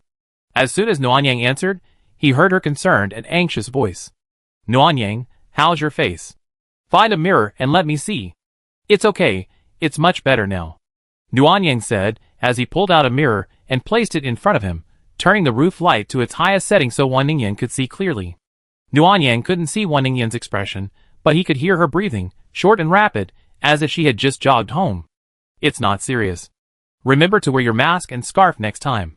It's dry and cold in the northeast, and the lower the temperature, the more likely you are to get frostbite. I know. Why are you so out of breath? Did you run home?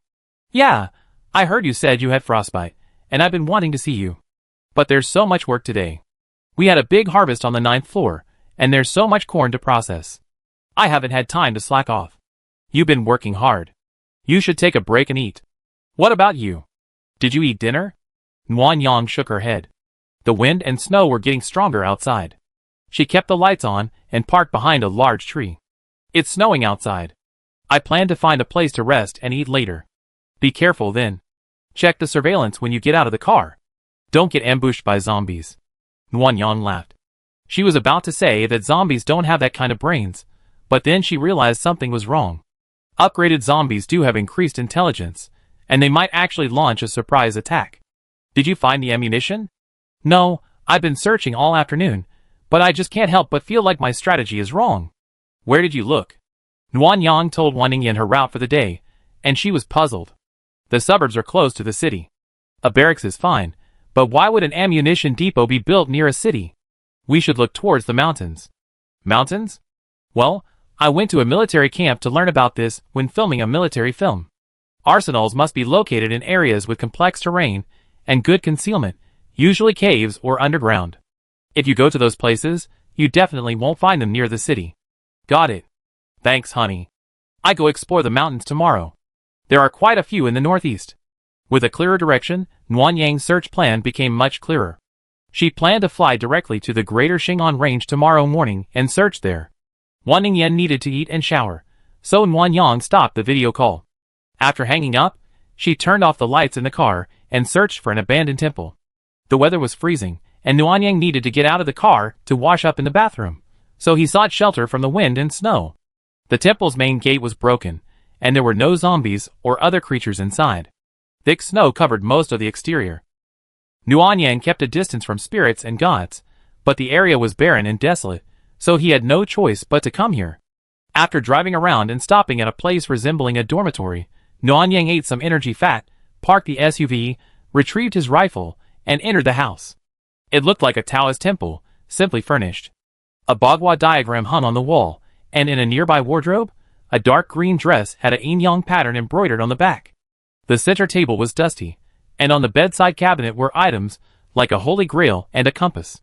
Wan Yang quite liked this simple room. It was easy to pack up. He quickly cleared it out, sealed the door with a metal lock, and reinforced the windows. Then he took out the bathroom and the SUV. He first lowered the SUV's rear seats and made a bed, then turned on the heater. He checked the surveillance system and confirmed that everything was clear before he took out his food and began to eat. Afterward, he went to wash up. Everything seemed peaceful. When Nuan Yang finished washing up and came out, he glanced at the window. The snow had intensified again, approaching the kind of blizzard expected during extreme cold. The wind whistled through the window. The weather forecast indicated that the temperature would drop to minus 88 degrees Celsius tonight. Tomorrow, the wind and snow would subside, and the temperature would return to minus 82 to minus 85 degrees Celsius. Sigh. I wonder how many people will freeze to death. Nuan Yang lay in bed, chatting with Wan Ningyan about the drop in temperature. After a while, Wan Ningyan fell asleep. Thinking of her hard day, Nuan Yang hung up the phone and didn't bother her anymore. He pulled out his phone and randomly selected a movie, intending to use it to help him sleep. Unfortunately, Nuan Yang chose a comedy, which made her feel more alert the more she watched, laughing out loud from time to time, completely refusing to sleep. It was still early, so Nuan Yang sat up to watch the movie, but suddenly she noticed the car shaking. Nuan Yang immediately paused, and the shaking stopped. She half doubted she had misheard it, but a moment later, the shaking returned. Cautiously, she slid into the driver's seat and activated the surveillance camera. Warning! A large number of zombie animals are approaching. Chapter 465. Warning! A large number of zombie animals are approaching. A warning message flashed in red letters, and a red frame on the SUV's screen. Nuan Yang felt the vibrations underground becoming more frequent. Nervously, she locked the windows, turned off all the lights, and switched to stealth mode. Fastening her seatbelt, Nuan Yang kept her eyes alert to changes in her surroundings, glancing down at the monitoring system from time to time. The dense swarm of zombie animals looked like a vast army, and she had no idea what they were. Boom! The sound was so loud that Nuan Yang could hear it even from inside the SUV. The ground began to shake violently, and Nuan Yang unconsciously leaned back against the seat back, gripping the roof rail with her left hand. Logically, an SUV is an enclosed space. Even if they encountered zombie animals, they wouldn't attack the vehicle because they couldn't smell human presence. This was Nuan Yang's plan. She didn't know what kind of animals they were, nor was she sure if there were other creatures lurking at night. If she drove out rashly, even if she managed to avoid the swarm of zombies, she would have to find another place to rest. It would be a waste of time. As for a head-on kill, Nuan Yang wasn't keen. She was actually a bit apprehensive. Having already found it difficult to deal with a single zombie cat, there were so many zombies here. If one was cunning, it would be easy to fall prey. Nuan Yang currently had no shortage of crystal cores. Food and drink depended entirely on money, and the average psychic's consumption was only 5 per day, more than enough. There was no need to kill them. Boom! Dong dong dong. The outermost wall of the Taoist temple cracked, and the bricks slid down like tofu. Nuan Yang felt the chair tremble, with a numbness and a sinking sensation. Host! I detected a swarm of zombie rats. Zombie rats? Isn't that a bit exaggerated? I feel like the ground is sinking. Zombie rats have enhanced their rat characteristics. Their steel-like fangs are very handy for digging the ground. There are probably over 7,000 of them here, so it's normal for them to make a lot of noise as they pass through the underground. As the system spoke, a girl's voice suddenly began to flatter it with admiration. But for a host with exceptional strength and talent, destroying this swarm of zombie rats is as easy as crushing ants. In this tense atmosphere, Nuan Yang couldn't bear the praise. It seemed like irony. Over 7,000 steel-toothed zombie rats. Without the help of incredible equipment from the mall, she wouldn't dare to take them down alone. The car body was slowly sinking, and a new warning popped up on the screen. Half of the tire was now buried in the ground. Seeing the zombie rat swarm moving north, Nuan Yang ignored the warning and continued to wait. After about 2 minutes, the tremors throughout the temple gradually subsided, and soon quiet returned. Only the shattered walls, fallen plaster, and cracked ground remained. Nuan Yang checked the surveillance cameras, confirming there were no zombie rats nearby. Then, he gently opened the car door. The bottom of the door scraped against the ground with an unpleasant sizzling sound, and a gust of cold air rushed into the car.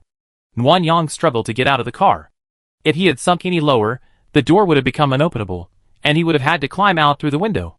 After parking the car, Nuan Yang took out 2 steel plates and laid them on the ground, then placed the SUV on top, and resealed the slightly cracked windows. The door was still sturdy and intact, but the bricks below were broken. Nuan Yang found some clothes from the space and stuffed them under the leak. The room was repaired, and it would be enough for the night. After being disturbed by the zombie rats, Nuan Yang didn't get to rest until after 11 p.m. After the tension subsided, his body relaxed, and he fell asleep easily, falling asleep in just a few seconds. The next morning, Nguyen Yang was awakened by a video call from Wan Ningyan. When the call was connected, he saw the beautiful woman looking at herself in the mirror. Me. Didn't you say you get up at 6 o'clock last night? It's already 7:40. Why haven't you called me? 7:40? Nguyen Yang sat up in shock and pulled out his phone, revealing 3 alarms. Thinking carefully, Nguyen Yang remembered that he had muted his phone last night, fearing the zombie rats would hear him, and had forgotten to turn it back on before bed, resulting in an oversleep. Sorry, honey, my phone was on silent, and I didn't hear the alarm. Oh. It's okay, get up and have breakfast. Be careful, don't freeze again. Yeah, I know. Nguyen Yang opened the car door, shivered from the cold, and quickly closed it again. He ate a piece of fat before daring to get out. It was still dark outside. Nguyen Yang turned on the headlights for some light, quickly washed up, and reopened the sealed door. Outside, there was no light at all. A thin layer of snow covered the collapsed wall, and the zombie rats that had passed through the ground last night seemed to be hidden beneath the snow. But the snow had stopped, which was good news for Nguyen Yang. He retracted the steel plate and drove away immediately. Some zombies had gathered near the temple, attracted by the noise last night. Nguyen Yang killed one of them, then switched to flight mode and flew towards the greater Xing'an range. Although Heilongjiang province and Liaoning province are both in the northeast, it still takes more than an hour to fly from Liaoning province. By the time you arrive at the destination, it is almost dawn, which makes it convenient for Nguyen Yang to find the arsenal. In the car, Nguyen Yang ate steamed buns and drank soy milk while communicating with Wan Ningyan. Wan Ningyan was in a good mood today and went to the 4th floor for breakfast, which was beef sliced noodles. However, she couldn't speak, so she quietly listened to Nguyen Yang's story about the zombie rats last night. The sky gradually brightened, and as Wan Ningyan rode her electric scooter to the pig farm, Nguyen Yang also arrived at her destination. The mountains here were lush and green. There were no zombies, but there were a large number of mutant animals. Nguyen Yang landed in amazement and drove slowly, seeing moose, red deer, snow hares, pheasants, black storks, and others. She didn't recognize any of them, relying on her tactical scope. The only one she recognized was the roe deer, which had grown in size after the mutation and seemed even more intelligent. Even when Nguyen Yang's car wasn't invisible, she slowly drove up to it, and it was startled and fell flat on its back. Nguyen Yang couldn't help laughing at the scene, and she opened the window and threw some soybeans to it as an apology. Driving in the mountains was difficult, so Nguyen Yang first activated the resource finder and then switched to a flying motorcycle. This was more convenient than an off-road vehicle and better suited for mountaineering. The Greater Xing'an Mountains boast an exceptionally healthy ecosystem, with mutant plants teeming with them and numerous birds and animals. Nguyen Yang had to be extremely vigilant while riding the motorcycle to avoid accidentally injuring them. Flying along the mountain range, Nguyen Yang was surprised to discover unfrozen pools of water. Animals flocked there to eat snow and drink, and flocks of mutant ducks nested nearby. Farther ahead, Nguyen Yang encountered another unfrozen pool, around one emitting white smoke. Intrigued, and seeing few mutant animals nearby, Nguyen Yang descended to investigate. As he approached the pool, the water was a turquoise blue, and the surrounding area was devoid of snow. Nguyen Yang suddenly suspected it was a hot spring, so he skipped the caloric intake. After getting off the bike and taking a few steps, he felt a surge of heat, and his face quickly became moisturized. By the time they reached the pool, it was even warmer. Nguyen Yang removed his gloves and touched it. It was indeed warm. I hadn't expected that even in my country's coldest region, such extreme weather, such a well-preserved hot spring could exist. Nguyen Yang was overwhelmed with joy and marked the spot. He planned to bring Wan Ningyan there later, and catch some pheasants and ducks. As for other animals, Nguyen Yang wasn't particularly fond of wild game, he'd just catch one to taste. The Greater Xing'an range is vast, and Nguyen Yang couldn't bear to miss any of the fun and abundant spots. He stopped frequently to mark the path. It wasn't until 3 p.m., with the beginnings of darkness, that he finally found the armory. Chapter 466. The location of the armory was quite hidden, apparently repurposed from an existing cave. Half-human-high weeds grew at the main entrance, but clearing them revealed a military green metal door. Its edges were covered in mutated green ivy and a thin layer of snow. With such natural camouflage, Nguyen Yang wouldn't have noticed it if he hadn't had the resource finder. After taking a photo as proof, Nguyen Yang tidied the weeds back and covered the main door. Then, he returned on his motorcycle, rushing to the nearest marked hot spring before complete darkness. Finding the armory within 3 days of leaving was a bit too much. Driving from the base to the Greater Xing'an range, round trip, without stopping, would take a day and a half. With zombies now rampant and the roads unmaintained, even 2 days of driving without sleep would be considered fast. Adding the time spent searching for the armory along the way, it would take at least 4 days to return. When Yunshu was a man of great urgency, so Nuanyang decided to stay for a day, leaving the day after tomorrow at noon. He arrived back at the base before dark that afternoon, handing over the supplies and picking up his wife after get off work. After Wan Ningyan got off work, Nuanyang told her his plan. He had prepared words of comfort, but surprisingly, they didn't come to fruition. Is that so? Then I request a shift change tomorrow. The day after tomorrow is a day off, so I switch with the day after that, so we can spend the whole day together. A day off? Yes, 1 day off a week. I have Saturdays off. Nuanyang glanced at the calendar on his phone, then recalled Zhou Qijuan's job description and understood. Then you switch shifts. I won't go anywhere on Sunday and spend time with you. Okay, remember to take more videos for me and mark the locations. When I'm free, I want to go to the hot springs too. Nuanyang smiled, pursing his lips. He turned on the lights and built a small bonfire not far from the SUV. Then he sat on the hood, letting Wan Ningyan admire the beautiful scenery. Wisps of white smoke continuously billowed from the circular hot spring, reflecting off the car lights, emitting a rainbow-like glow. A nearby bonfire, its thin red tongue licking the night, created a breathtaking spectacle beneath the snow-covered mountains. This beautiful, naturally warm place was enchanting. Nuanyang gazed at it for a moment before lying down. The chirping of unknown birds filled his ears, and the gentle breeze rustled through the leaves. Leaves? Nuanyang suddenly remembered the forgotten mutant leaves, and quickly sent them to Wan Ningyan's space, along with the steamed leaf snacks made by Zhao Rou's mother. Wow! This is delicious. Nuanyang, you have a lot of mutant trees over there, right? Pick some tomorrow, and we can have them as a refreshing snack.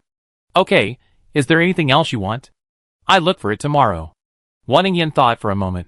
No, this place is nice. Let's try not to spoil it. I come visit when I have time. Okay, I definitely bring you here. Wan Ningyan and Nuanyang had similar ideas. They couldn't bear to destroy this rare fairyland in the apocalypse, so the next day, Nuanyang only picked a few leaves that tasted good and didn't do anything else. Natural hot springs can't be soaked in directly. Besides being too hot, the pH level needs to be adjusted, and there are also impurities and other issues to deal with. Nuanyang felt a little regretful. She couldn't handle all the complicated steps by herself, so she could only take out the bathtub, fill it with hot water, and pretend to soak in the hot spring. It was warmer near the hot springs. Nuanyang often saw mutant animals approaching. Most of them were herbivorous and cautious. They would slowly approach after testing Nuanyang, and then, seeing that Nuanyang was not in danger, would boldly lie down by the hot spring to rest. There are also some thieves who would quietly run behind Nuanyang, grab a handful of afternoon tea that Nuanyang placed on the small cabinet next to him, and run away. Fruits and pastries were all gone. Even the orange juice was snatched up by the squirrels. Nuanyang simply put some nuts on a plate and let them steal. After a comfortable and relaxing day, Nuanyang was refreshed and drove the SUV towards Noah's Ark. Around 3 p.m., Nuanyang returned to the base gate. Most of the survivors gathered there had dwindled, and the newly fallen snow covered the frozen bodies. Nuanyang didn't quite understand why. Since the base wouldn't take him in, he had to beg at the gate, waiting for a chance to enter. It would have been better to search for supplies and weapons than to freeze or starve to death at the gate. After showing the guard his pass, Nuanyang entered the base, drove all the way to the base through the military-only passage, and then went to the supply depot. There were twice as many female staff members as male staff here, but the men were much more lazy, mostly sleeping or leaning back in chairs reading. The women were the ones who acted like professionals. Nuanyang was greeted by a female staff member, who appeared to be in her 20s. With a professional smile, she enthusiastically asked what supplies she wanted to report. I found some seemingly mutated plants along the way. There aren't many, but I think they're quite valuable, so I like to hand them over to the base. Okay, give them to me, along with your ID card, and I register them for you. A male staff member nearby overheard this and uttered TSK. Women are women, trying to cheat you out of any trash they can find. Madam. The female receptionist quickly called out to Nuanyang, come with me. I register you. This was someone else's territory, and Nuanyang didn't want to cause any trouble. With a sullen expression, he followed the receptionist. When they reached her desk, she pulled out her tablet, opened the registration page, and quietly apologized to Nuanyang. 2 older female staff members also came over, one of them rolling her eyes at the man. Ignore those men. They used to be so servile, but now it's the apocalypse. They think men are superior. What a problem. Nguyen Yang responded, thinking back to what happened on level 4, the encouragement of childbearing for women in the civilian area, and the insult Song Yinha had leveled at a woman of Wenyunshu status. He vaguely felt that the hostility of men towards women in this base seemed to be tacitly approved by the higher-ups. Otherwise, men who slack off on their work and look down on women should have been reported and dealt with, not acted so recklessly. Ma'am, where are your supplies? Bring them here. Nguyen Yang immediately pulled out potatoes and sweet potatoes. These 2 plants were easy to grow and delicious before the apocalypse, and their advantages were even more pronounced after the mutation. Even if there were only a few of each, it would be enough to shock a base where even mutant animals were uncommon. Eh? Are you the space user? Yes, it's me, Nguyen Yang. The girl looked envious. That's great. No need to carry things back and forth. So convenient. Nguyen Yang smiled but didn't respond. Just then, another nosy man came over, took one look at the potatoes and sweet potatoes, and frowned in disdain. They looked just like ordinary potatoes and sweet potatoes. Xiaolin, you're right. They're probably here to scam people. Xiaolin, who had previously mocked Nguyen Yang, smirked. Of course. What could a woman bring back from a trip? And it's just a non-lethal spatial ability. She could only pick up things and scam people. Nguyen Yang wasn't one to take offense. She immediately turned around and asked, his name is Xiaolin. What's yours? The man was stunned for a moment, then suddenly let out a lewd laugh and stood up straight. My name is Zhang Fu. Are you asking me your name because you want to meet me, my brother? Nguyen Yang ignored him, took out his contact list, and began to text Zhao Wanning. Zhang Fu waited a moment, then asked again. Only then did Nguyen Yang look up. You don't need to know my name. You just need to know that I submitted your and Xiaolin's names to Lieutenant 1, and also told her about the good things you 2 did and said. Zhang Fu and Xiaolin's expressions changed, but they weren't quite convinced. They asked Nguyen Yang several times if it was true, but Nguyen Yang didn't bother to answer. After the girl registered her supplies, she took the ID card and left. Just as she got back into the car, Nguyen Yang received a message from Zhao Wanning. You're back? Yes, just now. Nguyen Yang was driving towards the elevator when Zhao Wanning sent another message. She assumed it was about the supplies registration office, so she didn't rush to read it. But Zhao Wanning's constant messages seemed a bit strange, so she stopped the car to check. Miss Wan's in trouble. Come directly to the 10th floor. I pick you up there. Come quickly. Forget about anything else. Did you get the message? I'm already waiting for you on the 10th floor. Nguyen Yang was stunned when he saw the message. What happened to Wan Ningyan? He quickly replied, got it, and sped towards the elevator. Chapter 467. While riding the elevator, Nguyen Yang tried to contact Wan Ningyan, but the communicator remained unanswered, and she grew worried. When they reached the 10th floor, Nguyen Yang immediately went out to ask Zhao Wanning what was going on. Zhao Wanning was too anxious to speak, and quickly dragged her to another elevator. After scanning her face and verifying her ID card twice, Zhao Wanning pressed 13. 13th floor? Nguyen Yang was puzzled. Didn't they say Ningyan was in trouble? What's going on here? This afternoon, Miss Wan was encountered by Song Yinha and his men in the cafeteria. Then, for some unknown reason, Miss Wan set fire to Song Yinha and injured him. Li Yong and Su Bing happened to be there, so they arrested Miss Wan and charged her with assault. Lieutenant Wan immediately went to the commander to demand her release, but Song Qian refused and wanted to put her in solitary confinement. Li Yong even accused Miss Wan of seducing him, and now he's pissed off and causing a huge row in the conference room. Zhao Wanning paused, looking at Nguyen Yang. Just go in and prove Miss Wan isn't a fickle person. Don't get angry. Suddenly, things get ugly, and no one will be in a good situation. Nguyen Yang received the message, a little skeptical. Are you saying that Song Yinha met Ning Yin in the cafeteria? Isn't that the staff cafeteria? Why would a major general like him eat there? Why were Li Yong and Su Bing there too? He was taken to the police station.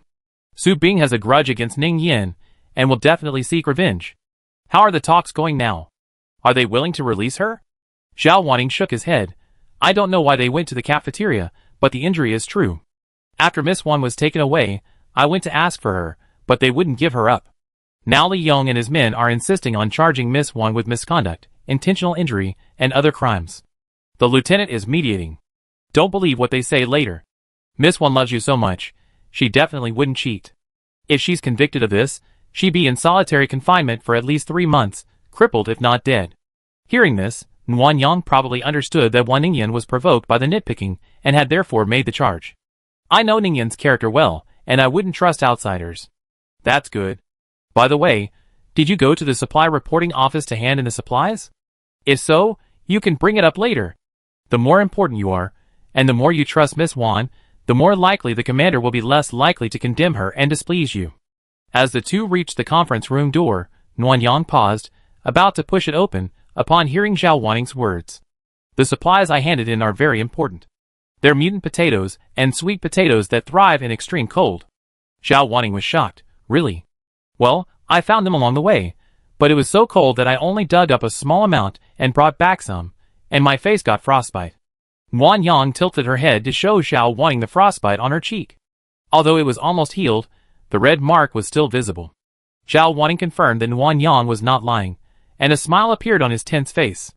Great. Then I go to the reporting office. With this, our chances of victory will be much better.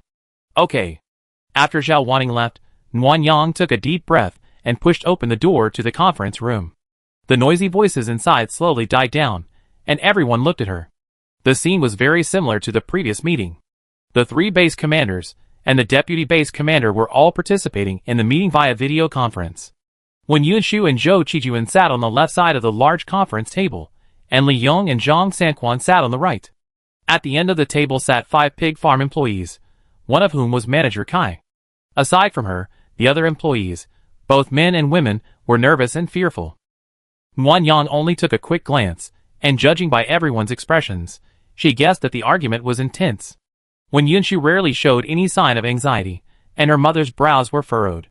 Song Qian, standing next to her, looked extremely excited, his face flushed. It's Nguyen Yang. Ha! You're just in time. Song Qian asked, do you know what your wife did? Nguyen Yang closed the door, and walked to a seat behind Zhou Qijuan.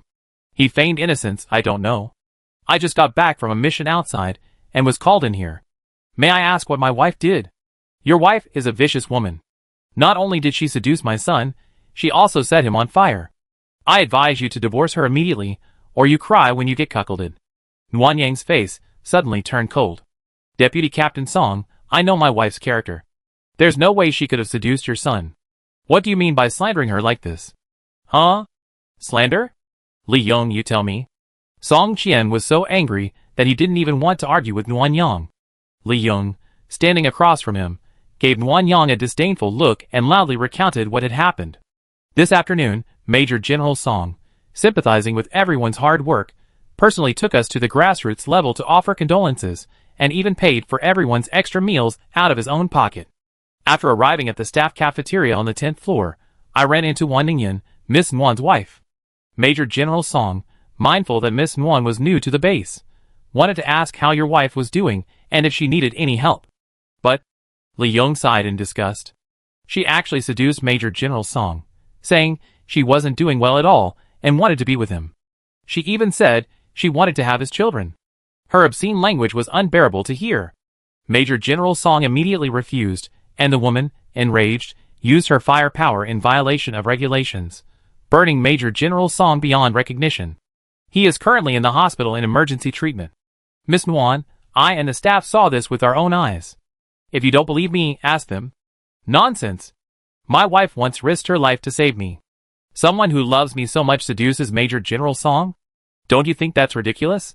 Besides, she's never met Major General Song before, and we don't even know if he's married.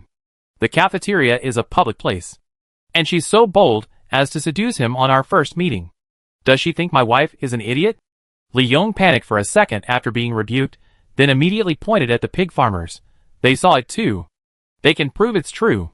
As for open seduction, actresses are big-breasted and brainless. Seeing that our base is not only safe, but also well-stocked, it's perfectly normal for them to want to have a child with Major General Song, in exchange for a life of ease and comfort. Huh, saw it? Seeing isn't always believing. Nguyen Yang turned to the pig farmers and asked, did any of you hear what my wife said? Did she really say those seductive words? Before they could reply, Zhou Qijuan cursed, bullshit. They only saw Wan Ningyan talking to Major General Song, and then Wan Ningyan used her fire ability. No one heard anything at all. Nguyen frowned. Since no one heard it, why didn't you call my wife and ask her? Are you just taking their one-sided story? Besides, Su Bing's broken arm was caused by my wife and me, and Su Bing is one of their men, so their story is even less reliable. Who knows if they're taking advantage of Major General Song's injury to frame my wife? When Yunshu, who had been silent for a long time, echoed, yes, we've been arguing for so long, and it's all Li Yong's one-sided story. These workers can only prove that Wan Ningyan violated the rules by using her ability. Li Yong, why don't you hand over Wan Ningyan? Wouldn't we just ask her and find out? Li Yong snorted and sat back in his seat. Commander, Wan Ningyan will definitely not admit to her guilt. There's no point in questioning her. Isn't Major General Song still alive? If Wan Ningyan is seriously lying, we know once Major General Song recovers. But you, when Yunshu's eyes gleamed fiercely. Why do you keep blocking our interrogation of Wan Ningyan?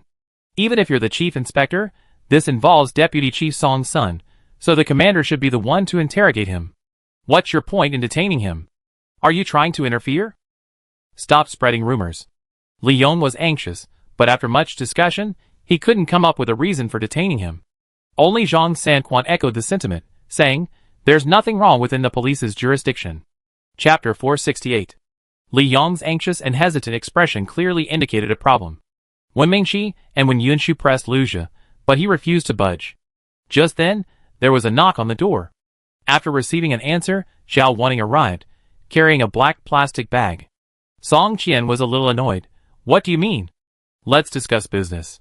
Someone will come in a minute. Wen Yunshu, how do you lead your troops? Are they all so casual and disengaged? Wen Yunshu was unexpectedly firm, not even glancing at Song Qian. I discipline my soldiers. There's no need for Deputy Commander Song to worry. You have no respect for military discipline. Wen Yunshu ignored him completely and waved to Zhao Wanning, who was standing at the door, summoning him. Zhao Wanning leaned over to whisper in her ear. The two exchanged a few private words, and Li Yong seized the opportunity to smack her a few times. However, with Wen Mingxi present, he didn't make a big deal of it. Meanwhile, Nguyen Yang was being held and comforted by Zhou Qijuan. She carefully reminded him not to curse too harshly, stating that resolving the issue and rescuing Wan Ningyan were the top priorities. After a while, when Yunshu stood up and took the contents of the black plastic bag out, potatoes and sweet potatoes. She changed her demeanor, a warm smile, and clapped twice, her official tone resonating. Commander, this is truly a cause for celebration. Everyone was puzzled, unsure of what Wen Yunshu was up to. Luja asked bluntly. Yunshu, what are you so happy about? Commander, please look. Wen Yunshu pointed to the potatoes and sweet potatoes. These are the mutant plants Nguyen Yang brought back today. They can grow in extremely cold weather and have a remarkable yield. A normal sweet potato vine produces 6 to 10 potatoes, but this mutant has produced 23. They're also cold resistant and have high yields. If we bring back more, we can reduce energy consumption in the growing area and increase the harvest, reducing costs and increasing efficiency. A huge boon for the base. What? Luja's eyes widened in shock, and he leaned closer to the screen. It's minus 80 degrees Celsius outside, and plants are still growing and bearing fruit? Of course, these are what Nguyen Yang brought back from outside today. Even now, the skins are still ice cold. And after carefully examining them, they're larger than we usually eat, and the fruits are firmer. This wouldn't be the case if it weren't for the extreme cold. Okay, Nguyen Yang, tell me where you found these. Are there a lot? Nguyen Yang understood Wen Yunshu's intention and stood up respectfully. Commander, I found them in the northeast. I originally wanted to see if there were any large mutant animal herds, but I unexpectedly found something unexpected. There are a lot of potatoes and sweet potatoes. Because they're buried underground, they haven't been eaten by animals. I marked them all. There's probably more than 10 acres. There's also mutant corn, which has been taken over by sika deer and brown bears. They've eaten a lot of it. If there's any left, we can bring some back. Well done, Yunshu. You're truly worthy of bringing someone back. Not only are you efficient, but you're also meticulous. I feel much more at ease with you at the base. Luja's words startled Song Qian and Li Yong. They couldn't contain their expressions, and their expressions were quite unpleasant. However, Song Qian was very good at assessing the situation. Seeing Luja's happiness, he actually asked for a reward for Nguyen Yang. Old Song is right. Nguyen Yang did a great job, and she deserves a reward. Yunshu, she's yours. Make a list of rewards later, and I approve it for you. As for Wan Ningyan's matter, Luja, the old fox, feigned hesitation as he looked at Song Qian and Wen Mingxi.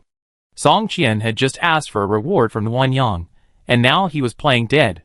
In the end, it was Wen Mingxi who intervened to smooth things over. I think it would be better to release her first, investigate what happened, and then, once Xiao He recovers, we can verify her statement. If it's a misunderstanding, Xiao He was injured, and Miss Wan was detained, so it's fair. But if one party is at fault, it's due to youthful impatience. A few days of solitary confinement will suffice as a minor punishment. They're both pillars of the base, and we can't let them down. Wen Mingxi's handling of the situation was too lenient, and it sounded like there would be punishment. In reality, no matter who was at fault, it would ultimately be a misunderstanding. Nuan Yang, anxious to rescue Wan Ningyan, agreed immediately. Li Yong and the others had no way to object, so they listened to Luja's nonsense for a few more minutes, and the meeting quickly ended. As soon as the video ended, Nuan Yang was about to find Li Yong and ask him to take her to the police station when she heard Wen Yunshu call out Xiao Ning. Then the conference room door opened, and dozens of female soldiers with guns surrounded it. Li Yong and Zhang Sanquan were startled and cursed. Wen Yunshu, you're just a lieutenant. How dare you call soldiers in? What are you trying to do? Rebellion? Wen Yunshu's smile had long since faded. As she stood up, her fierce eyes were intimidating. She pulled out a silver pistol and reloaded it as she spoke coldly. Wan Ningyan is Nuan Yang's wife, Nuan Yang is my soldier, and Wan Ningyan is naturally mine too. I followed the base commander's orders, and personally led the troops to retrieve my people. How can this be considered rebellion? You are quite strange. You didn't immediately carry out the order and dragged your feet. Have you had enough of the chief inspector? Or have you had enough of being a captain? Just give me a shout, and I can use the excuse of disobeying military orders to send you off. With the bullets loaded, and Wen Yunshu raising his gun, Zhang Sanquan collapsed to the ground in fear, backing away hastily. Don't be impulsive. Don't be impulsive. I don't care about the police. This has nothing to do with me. Li Yong cursed softly and quickly raised his hands. Lieutenant Wen, I let him go now.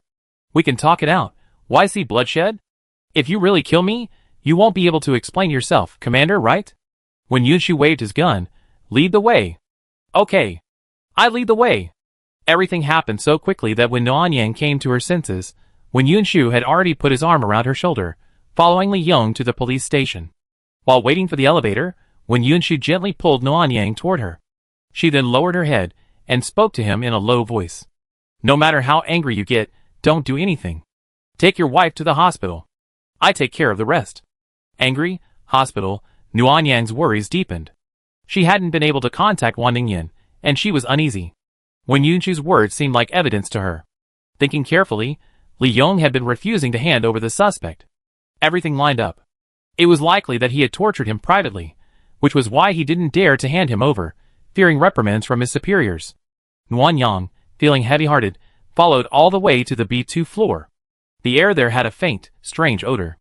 Through his tactical scope, he saw some people on the right, seemingly carrying things.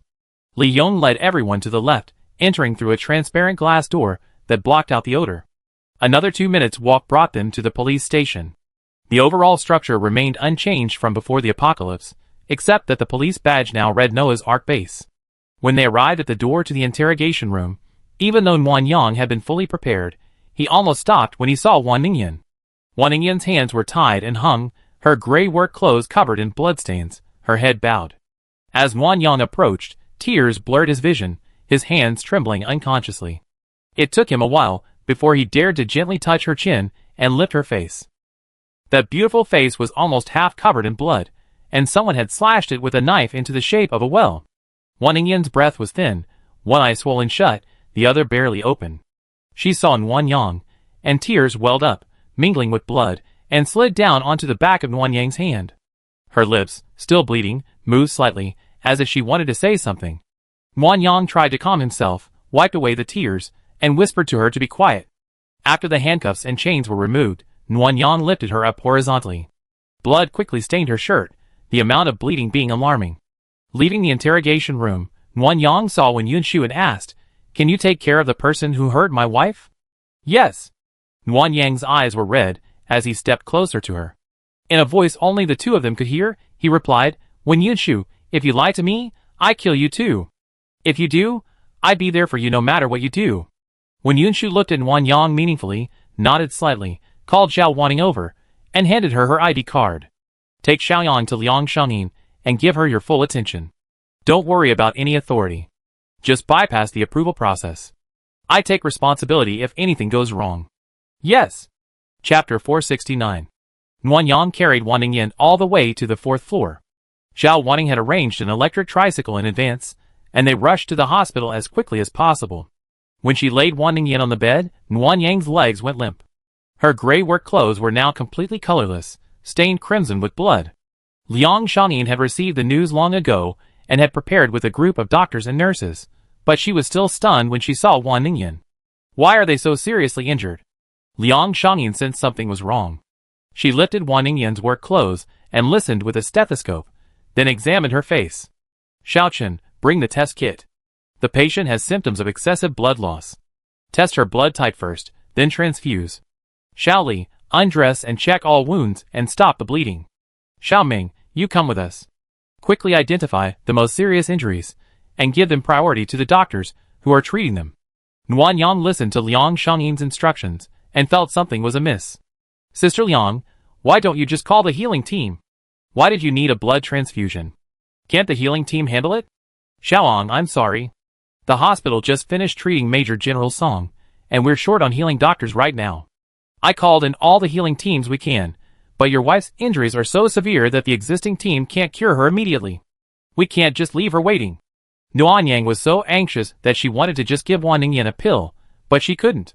She could only urge Liang Shangyin to treat her as soon as possible. After removing her work clothes, revealing her blood-stained arms, Nuanyang realized that both of Wan Ningyan's arms were completely dislocated. No wonder Su Bing wasn't there just now. Wan Ningyan hadn't used her supernatural powers to save herself. They were completely useless. She unbuttoned her thin shirt, revealing no fatal wounds, but rather long, thin wounds, like those made by a blunt knife. Xiao Wanning explained that the whip was wrapped with a sharp weapon, so each blow ripped through her skin.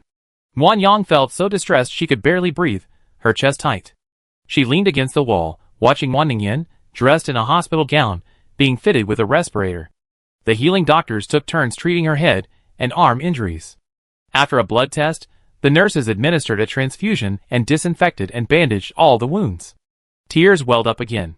Wan Yang felt miserable and helpless, unable to do anything but cry. She couldn't understand why the internal strife among the top brass had to involve Wan Ningyan. If there was anything, they could just come to her. Why did they have to hurt Wan Ningyan? Nuanyang, let's wait outside. Don't disturb the doctors. Yeah, there's no point in you staying here. Liang Shangyin, taking a moment's leisure, waved at Xiao Wanning. Xiaoning, take her out. If we keep watching, I'm afraid she'd faint from excessive grief, and that would only cause more trouble. I understand, Sister Liang. Xiao Wanning half-carried Nuanyang to a chair in the corridor, outside. Nuanyang's upper body was covered in blood, smeared on his hands and face. He looked creepy, and several passers-by were startled and avoided him. Xiao Wanning went to the vending machine in front, and bought a bottle of mineral water. He brought it to Nuanyang, who simply glanced at him without reacting. Nuanyang, Sister Liang said her vital signs have stabilized. Don't worry too much. Drink some water. If you collapse, I'd be the only one who can take care of Miss Wan. I'm fine, but you two have such a close relationship, I think Miss Wan would rather have you by her side. Nuanyang understood the logic, but it was difficult for her to pretend nothing was wrong. The last time Wan Ningyan was injured, she was already terribly worried, and this time, she couldn't remain calm. Even now, her legs were shaking uncontrollably, and her arms were numb. Nuanyang couldn't imagine the pain Wan Ningyan must have endured. The thought brought tears to her eyes, and she felt so useless. With such a powerful system, she could still allow Wan Ningyan to get hurt again and again. Sigh. Xiao Wanning sighed, took the bottle of mineral water back, and held it in his hand. Don't worry, I take good care of Miss Wan if you fall. No need. Nuanyang didn't want anyone else to take care of his wife, so he forced himself to take the bottle, unscrewed it, and drank most of it. Xiao Wanning pulled a handkerchief out of his pocket and handed it to her. Turn left and go straight ahead. There's a bathroom. Wash the blood off your face and hands. Don't scare Miss Wan when she wakes up. Nuanyang took out a mirror and looked at herself. It was indeed a bit scary. Without Xiao Wanning's handkerchief, she got up and went to the bathroom to wash. Since her coat was no longer useful, Nuanyang changed into a darker one. After washing her hands and face, she silently used her supernatural power to give herself an ice-cold face wash to clear her mind. Today's events were incredibly suspicious. Nguyen Yang wiped the water off her face and hurried back to Zhao Wanning. Sister Ning, why was Ning Yin captured? Deputy Chief Wen is in charge of supplies. Logically, the 10th floor is the Wen family's territory. You even had someone watching her. Why did you let Li Yong take her away? Did you do it on purpose?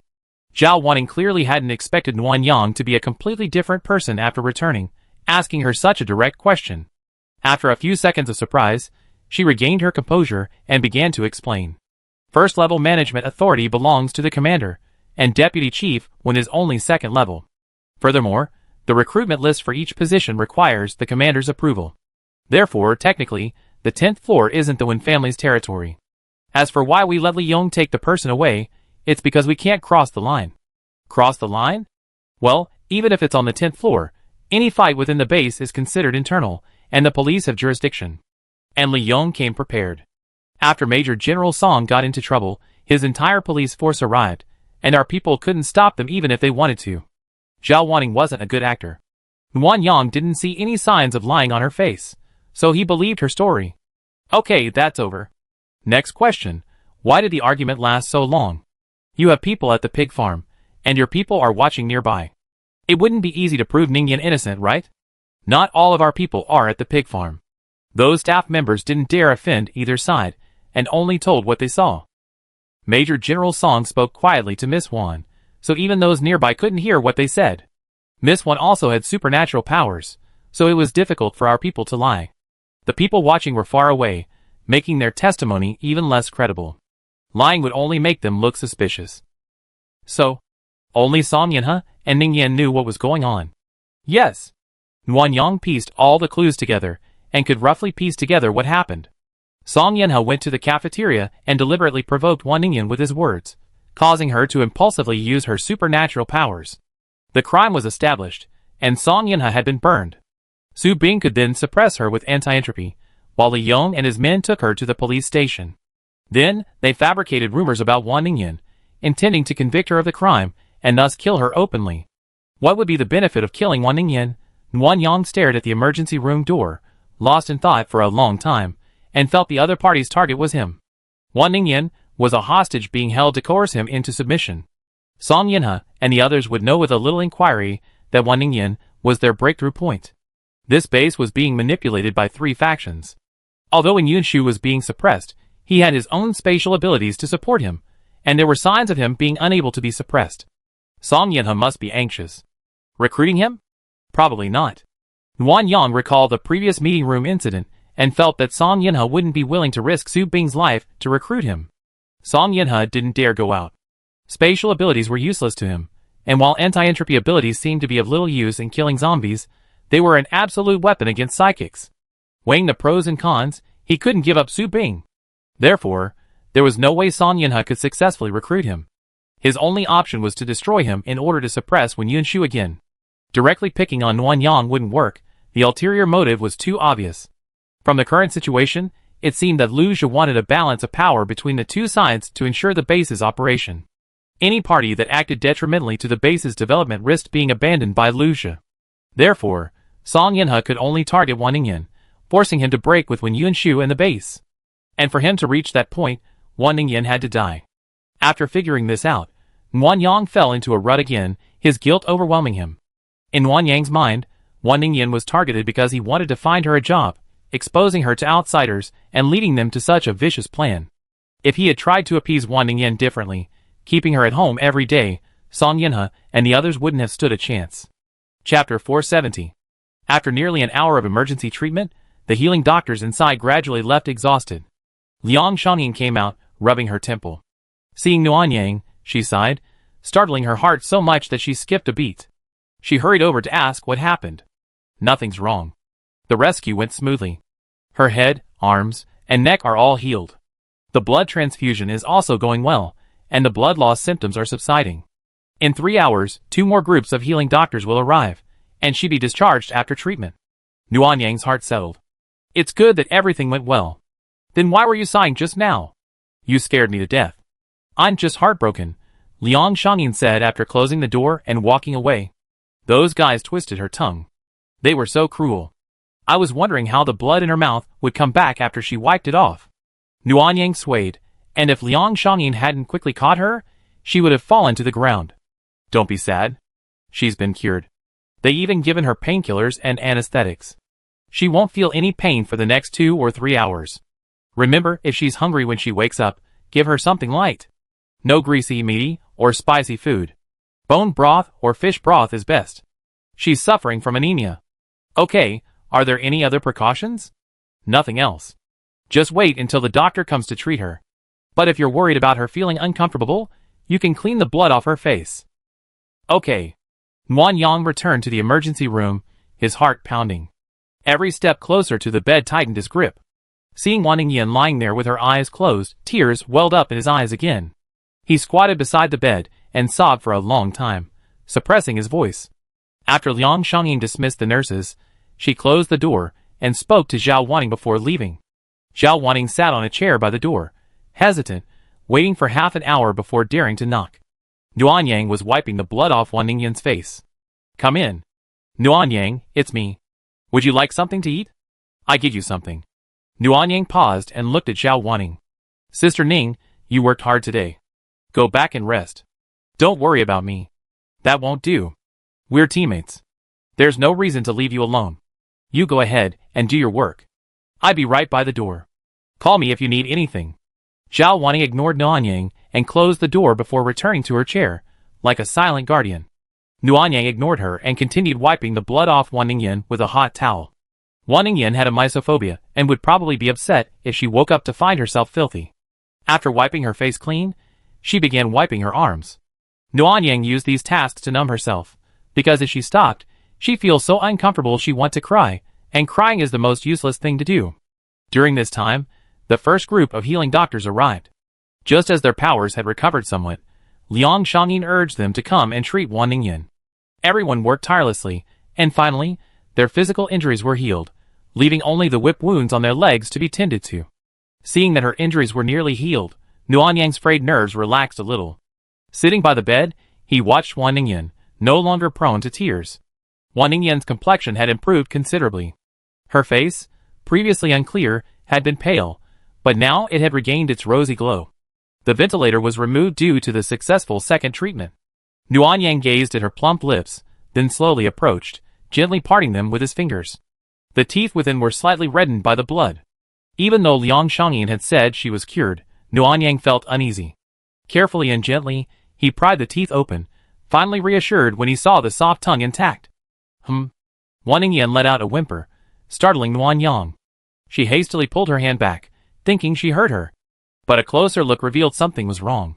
Wan Ningyan wasn't in pain, but the anesthetic was wearing off, and she was regaining consciousness. Ningyan, are you awake? Wan Ningyan squinted, adjusting to the light, and turned to find the source of the voice. Nuan. Yang? It's me. I'm here. How are you? Are you feeling any discomfort? Wan Ningyan's eyes seemed to be out of focus, unable to discern Nuanyang's direction, searching for her.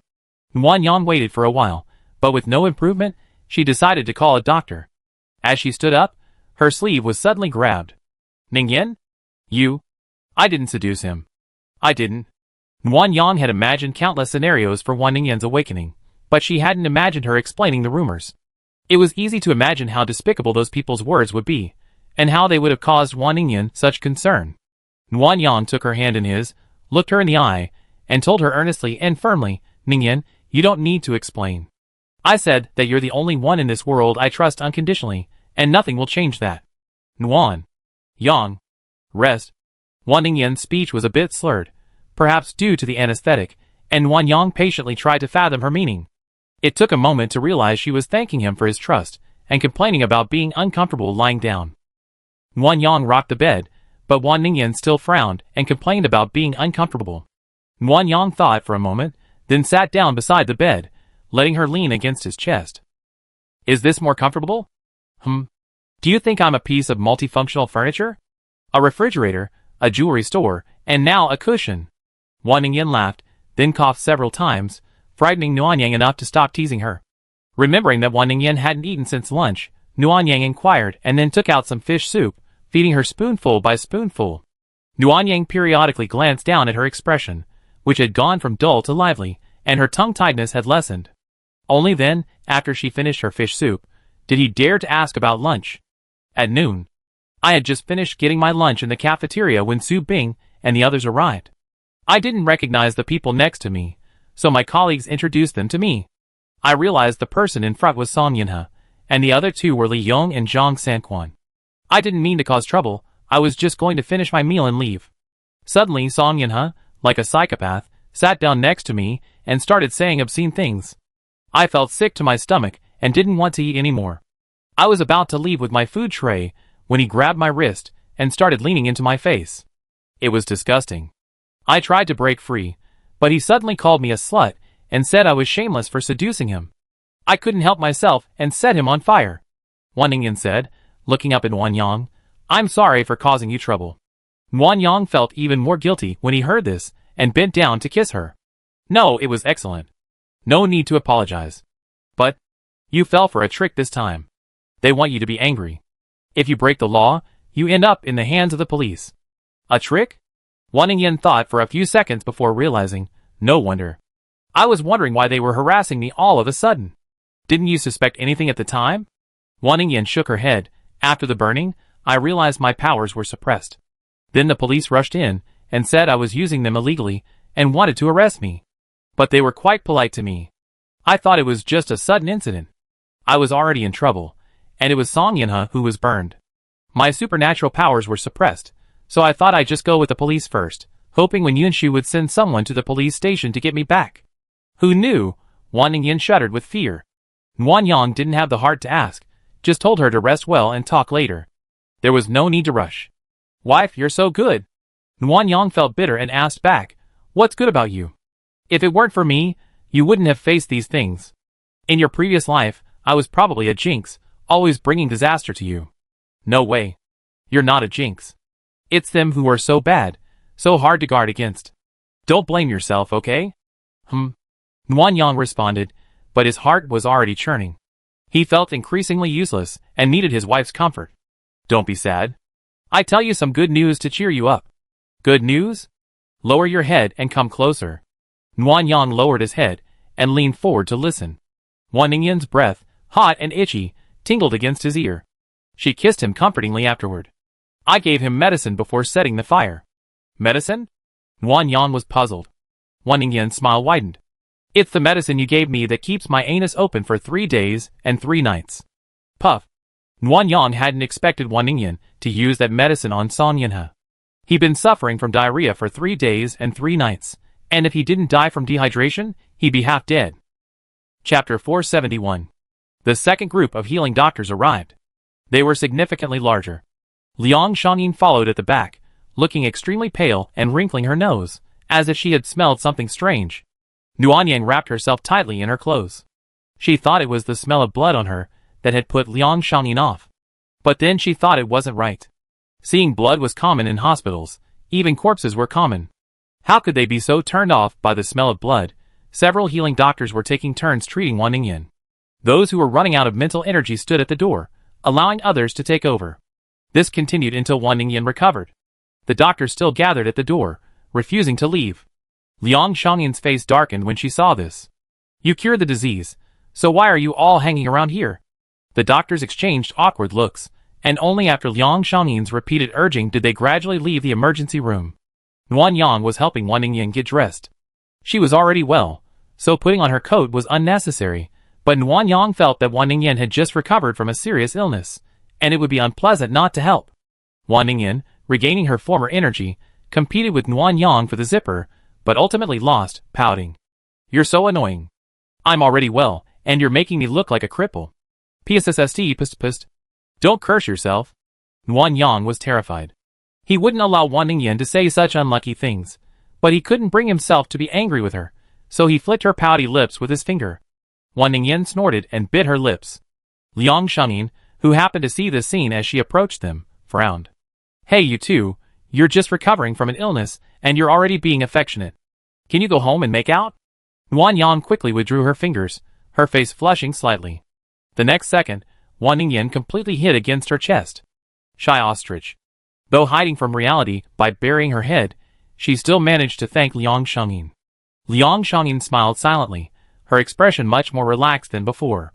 Wan Yang saw this, and dared to ask Liang Shengyin why she looked so down. Liang Shengyin's face immediately turned gloomy, and with a sigh, she sat down on the bed and began to complain. It's all that Songyin's fault. I don't know what he ate, but he kept having diarrhea during treatment. The emergency room was stinking and disgusting, and we had to clean up his feces. We finally cured him, but he's still having diarrhea. We've seen everyone from psychics to Chinese and Western doctors, and there's nothing wrong. He just can't stop having diarrhea. You know, it's so bizarre, even the diarrhea medicine doesn't work. Afraid he'd get dehydrated, the doctors had to go into the bathroom to give him N4. It's so dirty there, and every doctor who went in refused to go back, so we had to take turns watching. Those doctors just now were just trying to hide here because they were afraid they have to go back for their shifts. Nuan Yang knew why, but he couldn't smile. He could only keep a straight face and frown in puzzlement. I'm afraid it's retribution for all the bad things you've done. Who knows?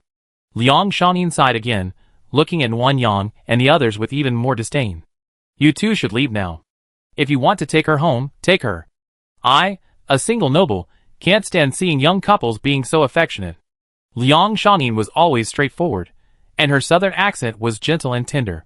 Nuan Yang felt embarrassed after hearing this, and quickly left, hand in hand with Wan Ningyan. At the door, Zhao Wanning was still sitting on the bench. Nuan Yang and Wan Ningyan thanked him, and the three of them left together. The fourth floor was still brightly lit in the middle of the night, and night owls were everywhere. However, many shops were closed, so the hallways were quiet. Only the entertainment and leisure establishments were bustling with activity. On the way, the three of them chatted idly, studiously avoiding today's events. The lieutenant texted me, saying they reassigned Miss Wan a new job. She could work clerically with Sister Zhou, registering and coordinating applications, or she could work in the pharmacy department with Sister Liang, managing drug supply and dispensing. Let's not choose for now. Ningyan's illness has just healed, so let her rest for a couple of days before we decide. Nuan Yang didn't give Wan Ningyan a chance to choose. She knew this decision was a bit dictatorial, but after such a terrible experience, she didn't want to, and didn't dare, let anyone go out to work again. After returning home, as soon as the door closed, Nuan Yang immediately hugged Wan Ningyan tightly, and Wan Ningyan quickly hugged Nuan Yang back. In a silent embrace, feeling each other's warmth and scent, Nuan Yang longed to rub Wan Ningyan into his body, to soothe the fear within him. The two held each other silently for a long moment, until Wan Ningyan struggled slightly, and Nuan Yang finally released her.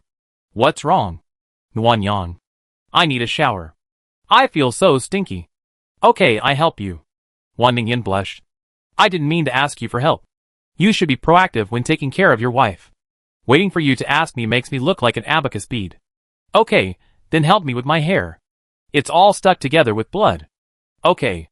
Hair is the most difficult part to manage. Nuan Yang first washed Wan Ningyan's hair, loosening the blood stains. Then, he rubbed it with shampoo 3 or 4 times before daring to comb it. Wan Ningyan's hair was fine, thick and dense, soft and smooth to the touch, making it a real struggle to style. Nuan Yang spent nearly half an hour combing it completely. Wan Ningyan had dozed off after the long shower. Nuan Yang carefully carried her to a sitting position on the toilet lid and began to fill the tub with hot water, dropping a few flower petals in. Later, while he was bathing Wan Ningyan, she drowsily woke several times, only to fall back asleep again due to the overwhelming comfort of the bath. Nuan Yang was left alone to scrub away the bloodstains, changing the water and rebathing to prevent the bloody smell from lingering. After finally bathing Wan Ningyan and drying her hair, Nuan Yang felt a slight ache in his back and a growl of hunger. After changing her into pajamas and carrying her to bed, he finally had time to eat, then wash himself, pick up the dirty clothes, and clean the tub. Ah! Nuan Yang let out a long sigh as he laid down on the bed. After a moment's rest, he pulled Wan Ningyan into his arms. Although tired and sleepy, Nuan Yang now felt no need to sleep. He stared blankly at Wan Ningyan's face. After Wan Ningyan was rescued from the brink of death, Nuan Yang's mind became clearer. She kept thinking about what had happened today, vaguely sensing something strange, but unable to figure out what it was. The more she thought about it, the more sleep became impossible. She simply wrote down the details of what she knew to Wei Mingyi and Qin Yun, hoping they would shed some light on her confusion. Coincidentally, Wei Mingyi was still awake, so Nuan Yang started chatting with her on text. Did you mention before that Zhou Qijuan was a Ningyan fan? Yes, after finishing my work, I took a photo with my wife. I have a hypothesis. Would you like to hear it? Nuan Yang replied without hesitation, yes. I suspect Wen Yunshu was behind this. She clearly had the ability to assign Ningyan to a clerical position with Zhou Qijuan or Liang Shengyin, so why did she send her to the pig farm? How could the junior supervisor there protect Ningyan? Secondly, fan stories can be faked. When Yunshu specifically introduced you to Zhou Qijuan and Liang Shengyin, since she knew your wife was one Ningyan, why didn't she admit she was a fan? She didn't mention it until after the job was assigned. It's strange in itself. My sister is also a fan of your wife. You know how she behaves. How could a true fan keep it to herself? Nuan Yang was indeed puzzled when he heard this. He had first met the two of them on Wen Yunshu's territory, and they were both very open and honest. If Zhou Qijuan was truly a fan of his wife, he should have brought it up to strengthen their relationship. The rage within him suddenly boiled over, but he was afraid of disturbing Wan Ningyan's sleep, so he suppressed it, clutching the bed sheets tightly to vent his anger. So Zhou Qijuan took the photo that day on purpose. She's in charge of coordination, so she might have come into contact with Song Yin as people. A photo would have helped push Ningyan into their sight and caught their attention. Well, while Song Yin's target was inevitable, this move is quite risky. If you don't save Ningyan, you and the base will be doomed.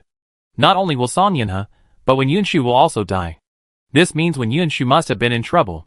She can't wait any longer, so she's anxiously luring Song Yin into action, forcing me to side with her. Well, if I'm not mistaken, she come to you tomorrow. You can ask her directly. Nuan Yang was puzzled. Ask directly? You want me to break up with her? Your wife almost died.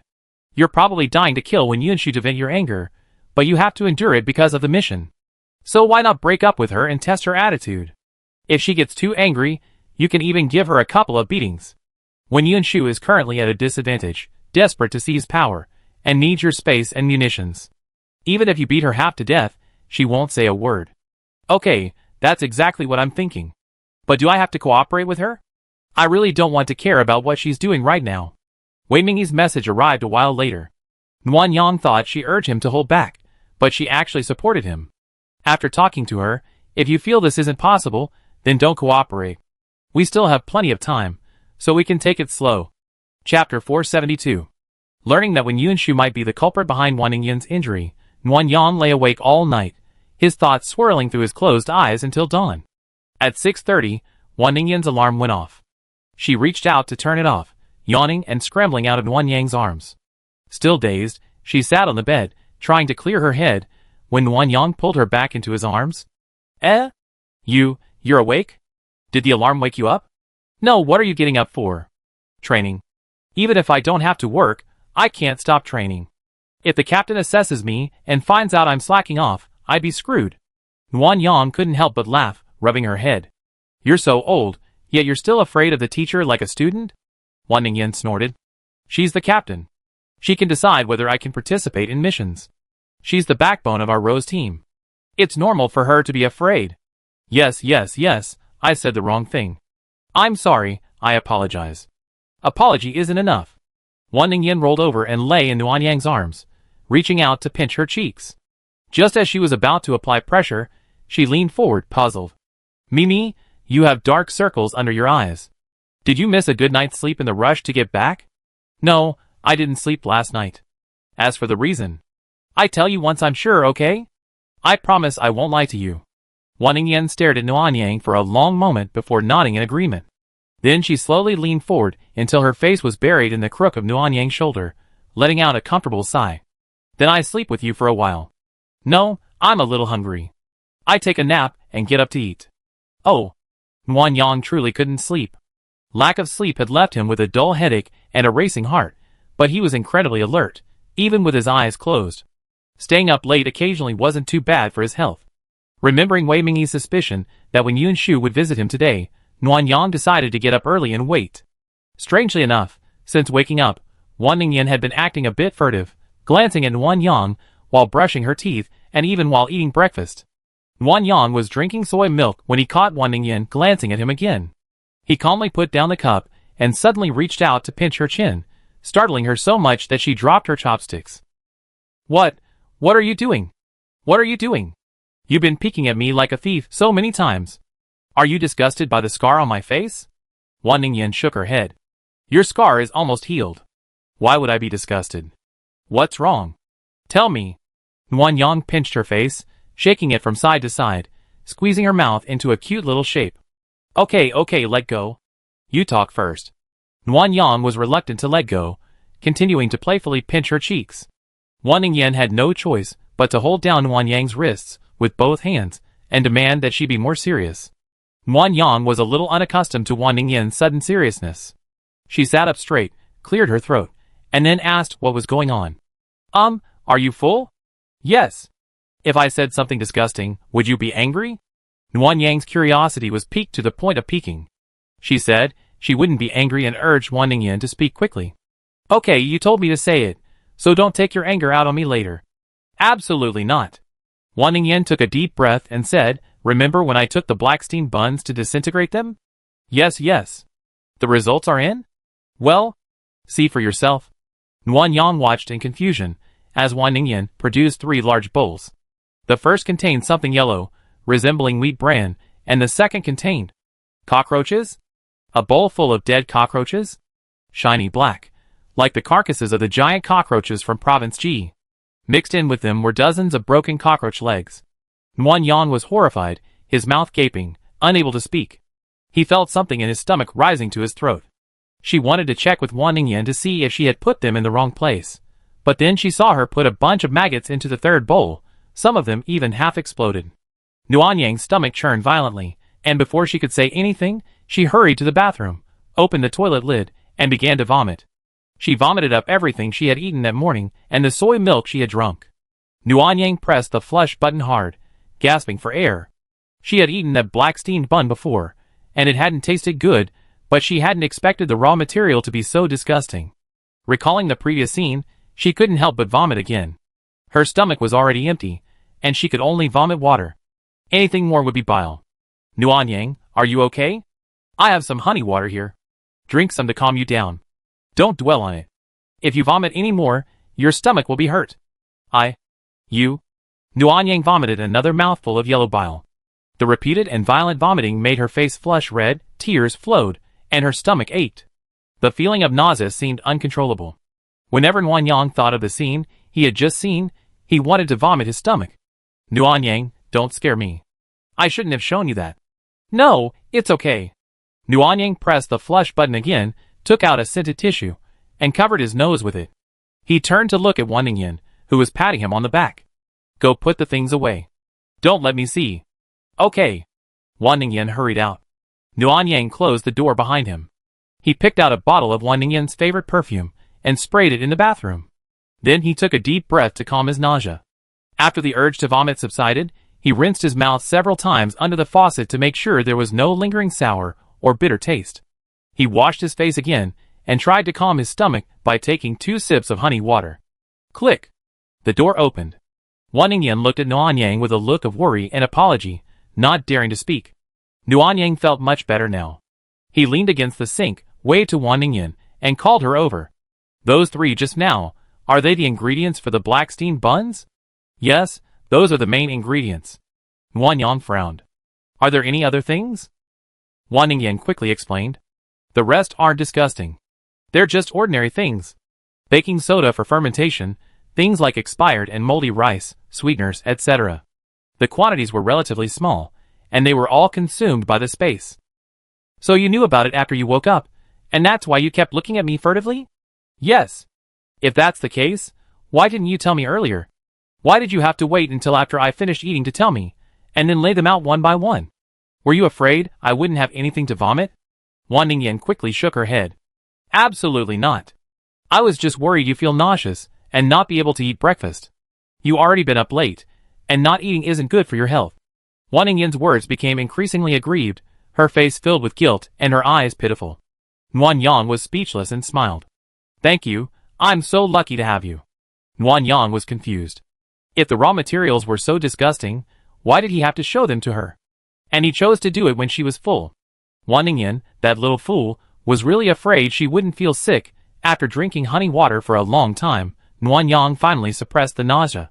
Her stomach even started to growl. Thinking about the scene just now, Nuanyang didn't want to eat noodles anymore. She grabbed 2 boiled eggs from the space for breakfast. Chapter 473. An hour had passed when Nuanyang returned to the living room.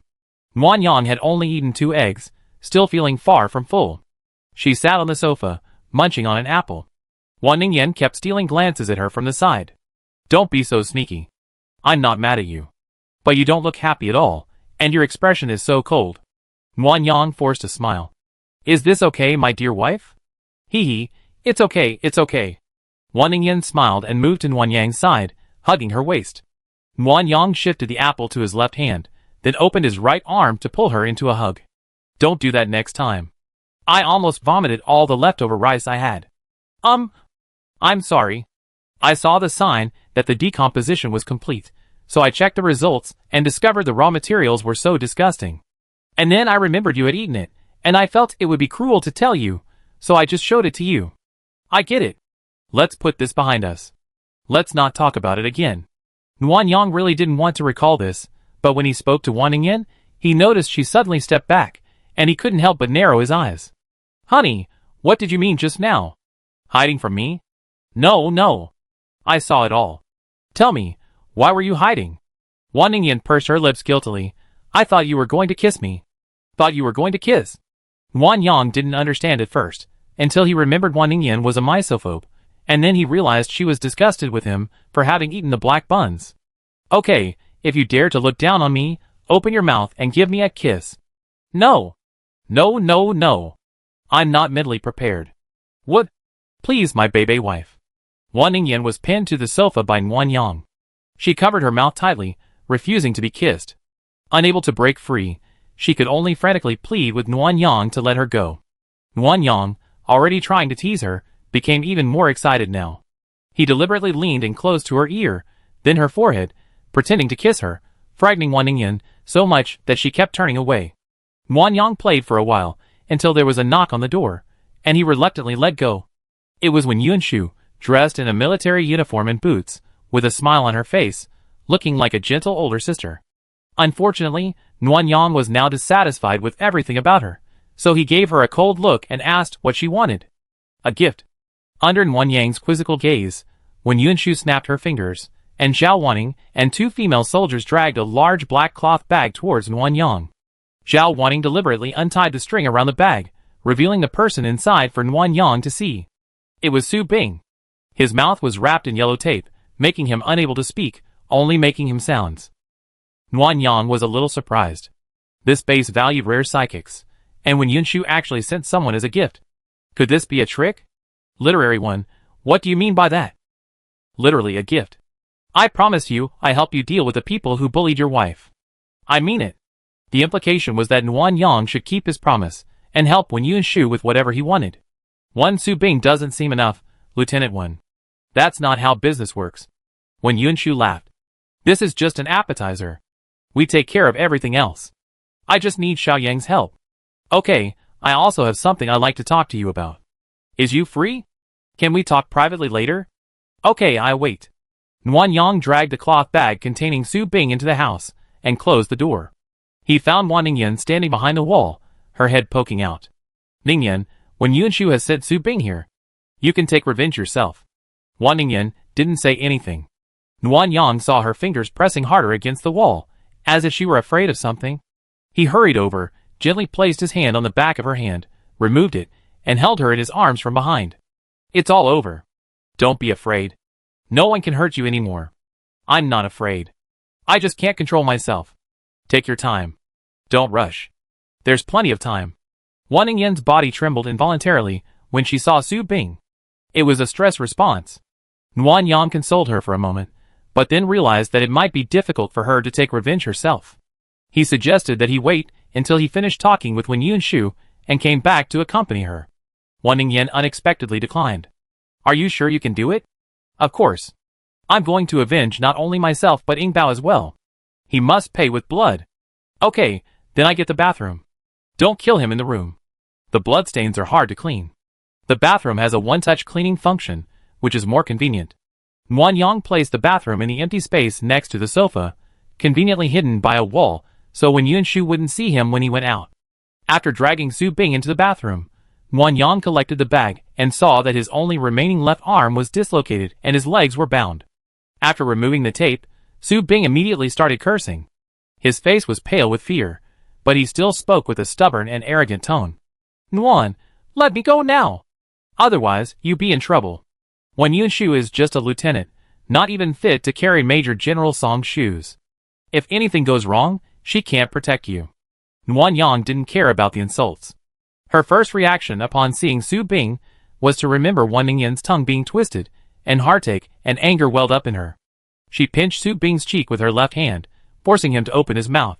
Then, with her right hand, she reached inside, grabbed his tongue, and dug it hard, until her index finger pierced through it. Using the hole, she grasped his entire tongue and pulled it out, ripping it completely apart. Su Bing whimpered in pain, screaming and crying, blood pouring from his mouth. Fearing he might bleed to death too quickly, Nguyen Yang stuffed a medical bandage into his mouth. Wan Ningyan was watching from behind. Nguyen Yang stood up, threw the tongue fragment at Su Bing, opened the lemon cap, washed her hands, and then walked over to Wan Ningyan. I just took a healing pill and put it in your space. It will quickly heal any wounds within an hour. If you're worried he died too soon, you can give him one. Wan Ningyan glared at Nguyen Yang with disdain. This kind of person isn't worth wasting pills on. You decide. Remember to take the plundering pill before you kill him. I'm leaving now. I need to talk to Wen Yunshu about something. Okay, be careful. Wan Ningyan said, kissing Nguyen Yang on the corner of his mouth. Nguyen Yang thought she had gotten over it and wanted to kiss her goodbye, but she immediately blocked it with her hand. Let's go. Wen Yunshu is waiting for you. Oh. Nguyen Yang didn't leave immediately. Instead, she went to the sink and washed her hands thoroughly several times with soap and hand sanitizer. Nguyen Yang felt a mixture of disgust and hatred for Su Bing, a physical dislike. She waited until the smell of blood disappeared from her hands before she dried them, and went to see Wen Yunshu. Outside the door, only Wen Yunshu remained. She didn't seem anxious to wait for anyone, and smiled as she led Nguyen Yang to the elevator.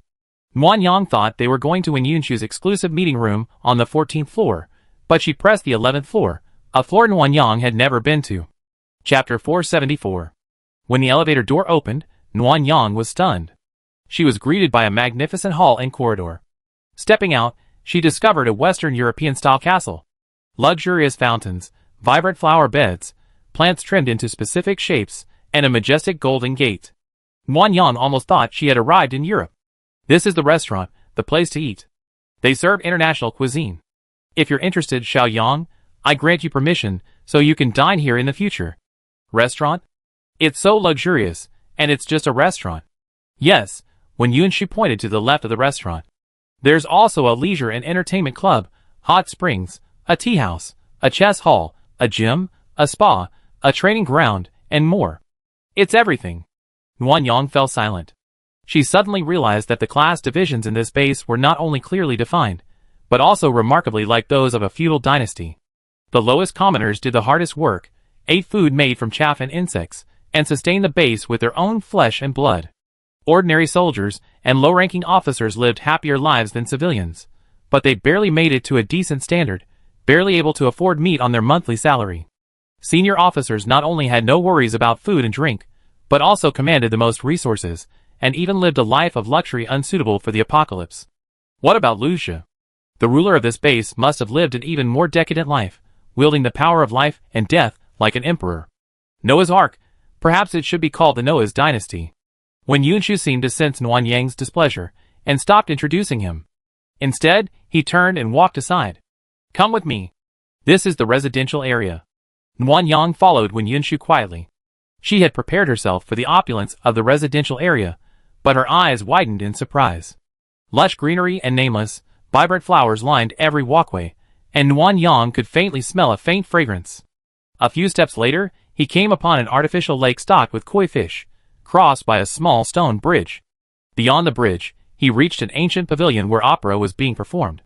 The ceiling simulated the sky, a brilliant blue. An artificial sun hung in the center, its light shone on his face, and Nguyen Yang could feel the rising temperature. Occasionally, a breeze blew, bringing with it a chorus of bird calls. Nguyen Yang searched for a moment, and discovered that many yellow orioles lived in the distant woods. Ahead, Scattered single-family villas stretched out, each surrounded by a hollow fence. 2/3 of the interior was a private garden. As Nuanyang passed by, he saw people dressed as servants watering and sweeping the grounds. This place was no different from the wealthy neighborhoods before the apocalypse, a harmonious atmosphere. Even those walking their dogs would greet them with a smile, just as they had before the apocalypse. Nuanyang observed all this with a cold gaze as she walked. She felt no envy, only discomfort. In the apocalypse, the emergence of local tyrants, and the existence of classes and privileges within the base were commonplace. After all, people could be treated like animals, even as food. Seeing the drastic disparity between people firsthand, Nuanyang couldn't take it calmly. If it were a base where supplies were scarce and survival was difficult, it would be fine. But this base clearly had a vast underground storage of supplies, and 15 floors above ground, suitable for farming and breeding. The conditions were far better than those at the Sanyang mountain base, yet they exploited and oppressed the lower classes so harshly. Nuanyang couldn't understand how they could be so cruel, enjoying a luxurious life while ignoring the suffering of the lower classes, and having the nerve to complain about insufficient supplies. Was it because they were running low on supplies, or were they afraid their extravagant lifestyle would be affected? The answer was obvious. These people were veritable bloodsuckers. We're here. It's a bit quiet, so feel free. Yes. Nuanyang entered Wen Yunshu's home with a cold expression. Her villa was unlike others. The private garden was a mess, untended, and the gravel path was covered with fallen leaves. The house was even more ordinary. For such a large villa, there were surprisingly few pieces of furniture. The large living room only had a wooden sofa and a wooden coffee table, with a carton of mineral water on top. Sit down.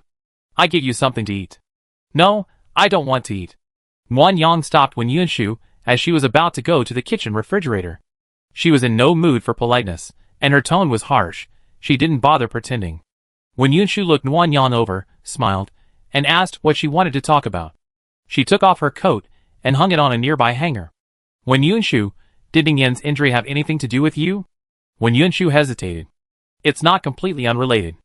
Song Yin and the others did this to break you off from the base and me, and to use you to kill me. Use me to kill you?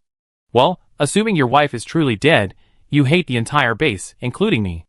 If I hadn't taken your wife hostage, you wouldn't have come to the base. So, I have to avenge your wife's death. Back then, Wen Yunshu leaned against the wall and chuckled.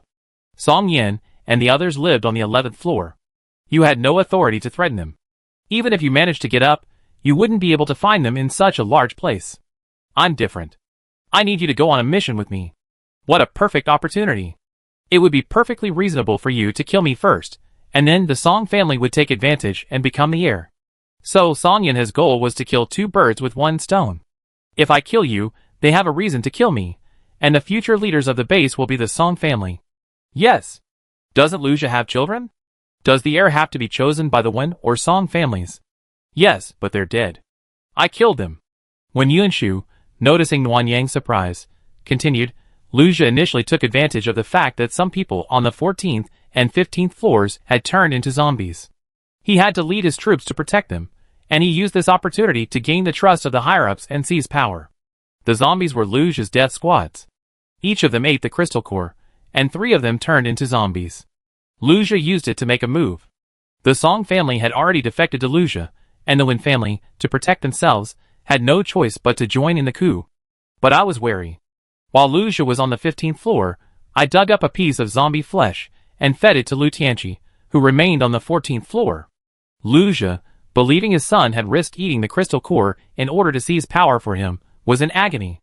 Nuanyang gasped. Wen Yunshu's methods and schemes were truly ruthless. With Lu Tianqi dead, even if Luja held supreme control of the base, the Lu family regime would only survive for a few decades, leaving the Wen family with a chance of becoming the next in line. If Lu Tianqi had lived, not only would the base have become the Lu family's legacy, but the Wen and Song families would likely have been gradually undermined by the Lu family, ultimately being abandoned. After thinking through the pros and cons, and considering Wan Ningyan's situation, Nuanyang felt something was amiss. It doesn't make sense. If Song Yin wanted to kill 2 birds with 1 stone, why didn't he just let Li Yong kill Ningyan instead of torturing her? Because Li Yong wouldn't dare. When Yunshu walked over to Nuanyang, Li Yong isn't stupid. If he kills Wan Ningyan without a conviction, Song Yinhe will be the injured victim, so he has nothing to do with it, and Zhang Sanquan has even less to do with it. Ultimately, Li Yong will bear the blame, and he won't risk his life to help Song Yinhe. What if? I have people stationed at the police station. If anything goes wrong, they stop it. Nguyen Yang reached out and grabbed Wen Yunshu's wrist tightly. Wen Yunshu, didn't you say this had nothing to do with you? Why did the police station deploy someone ahead of time? You knew Ningyan would get into trouble, right? I could guess. Oh, so you assigned Ningyan to the pig farm intentionally? Wen Yunshu stared at Nguyen Yang for a long moment, his expression slightly grim. You seem to have gotten smarter. Before, you couldn't even understand my bribery hints. It seems someone's helping you. Stop talking nonsense. I'm asking you, were you plotting against Ningyan from the moment you assigned her the job? Were you deliberately trying to draw Song Yin and the others' attention to her? Yes. Asshole. His rationality snapped, and Nguyen Yang punched Wen Yunshu with all his might, knocking him to the ground. Chapter 475. Wen Yunshu. You bastard. Nguyen Yang pinned Wen Yunshu to the ground as she tried to get up, punching her repeatedly. Soon, half her face was covered in blood. Wen Yunshu didn't fight back, letting Nguyen Yang vent his anger. When Nguyen Yang grew tired of beating her, she turned her head and spat out a large mouthful of blood. 2 of her teeth fell to the ground in the blood. Why didn't you fight back? Aren't you afraid I beat you to death? You wouldn't? Nguyen Yang tugged at her collar. Are you so sure? With or without me, Song Yinhe would have targeted Wan Ningyan to achieve his goal, Wen Yunshu said, then laughed. Xiao Yang, you won't let Song Yinhe go, right? Nonsense. I can help you avenge Song Yinhe, Li Yong, Zhang Sanquan, even Song Qian and Lu Jie. I'm not the mastermind, but I can help you. Why would you kill me? Besides, what good would it do to kill me? With you and your friends, how could you possibly stand up to Lu Jie and Song Qian? Compete? Wen Yunshu was right, and this infuriated Nguyen Yang. She really hated being seen through by Wen Yunshu, especially when she acted like she was so strategizing, willing to do anything to achieve her goals. How despicable. Heck, you think you're so powerful, don't you? Haha. Of course I am. If I weren't powerful, I'd be dead long ago. Did you expect today to be your death? Wen Yunshu laughed even louder. Alright, come and kill me, Xiaoyang. Let me see what you can do. You damn fool. Nguyen Yang pulled a short arrow from her spaceship and plunged it directly into Wen Yunshu's right eye. Look! I show you. You beast. Who allowed you to plot against Ningyan? Hiss. Wen Yunshu's facial muscles twitched in pain, yet she still smiled. Nguyen Yang, is that all you can do? Tickling? Nguyen Yang was already on the verge of losing control. Wen Yunshu's words provoked her, and she pulled out a dagger from her space, slashing and stabbing it back and forth in her mouth. Blood continued to flow from her mouth, and only stopped when Wen Yunshu couldn't help but reach out and grab Nguyen Yang's wrist. The next second, the dagger swung, severing Wen Yunshu's wrist, freeing her from the restraints. Nguyen Yang grabbed her hand with her backhand and twisted it hard, snapping it abruptly. Axe, machete, steel needle. Nguyen Yang retaliated frantically, seeking revenge on Wen Yunshu, wanting her to experience the same pain Wan Ningyan had endured. All her heartache and guilt for Wan Ningyan was vented on Wen Yunshu. By the time Nguyen Yang regained composure, Wen Yunshu was already dying. Only then did she realize she had gone too far. He reached out to check for breath, finding almost none. He pressed his finger against her carotid artery, and her heartbeat was incredibly weak. If her left pupil hadn't dilated, Nguyen Yang would have suspected she was dead. It wasn't clear if it would be too late to find a cure. After a brief moment of deliberation, Nguyen Yang decided to save her life first. Wen Yunshu held high authority, had a ready-made army, and was more familiar with the base. Cooperating with her would greatly increase the chances of a successful rebellion. She couldn't let herself die yet. And, as Wen Yunshu had said, since Song Yinhe was vying for power and wouldn't consider recruiting Nguyen Yang, it was only a matter of time before he targeted Wan Ningyan. Wen Yunshu's scheming wouldn't change that, she was merely the catalyst. Furthermore, Nguyen Yang calmed down and recalled Wen Yunshu's words, if I weren't powerful, I'd be dead long ago.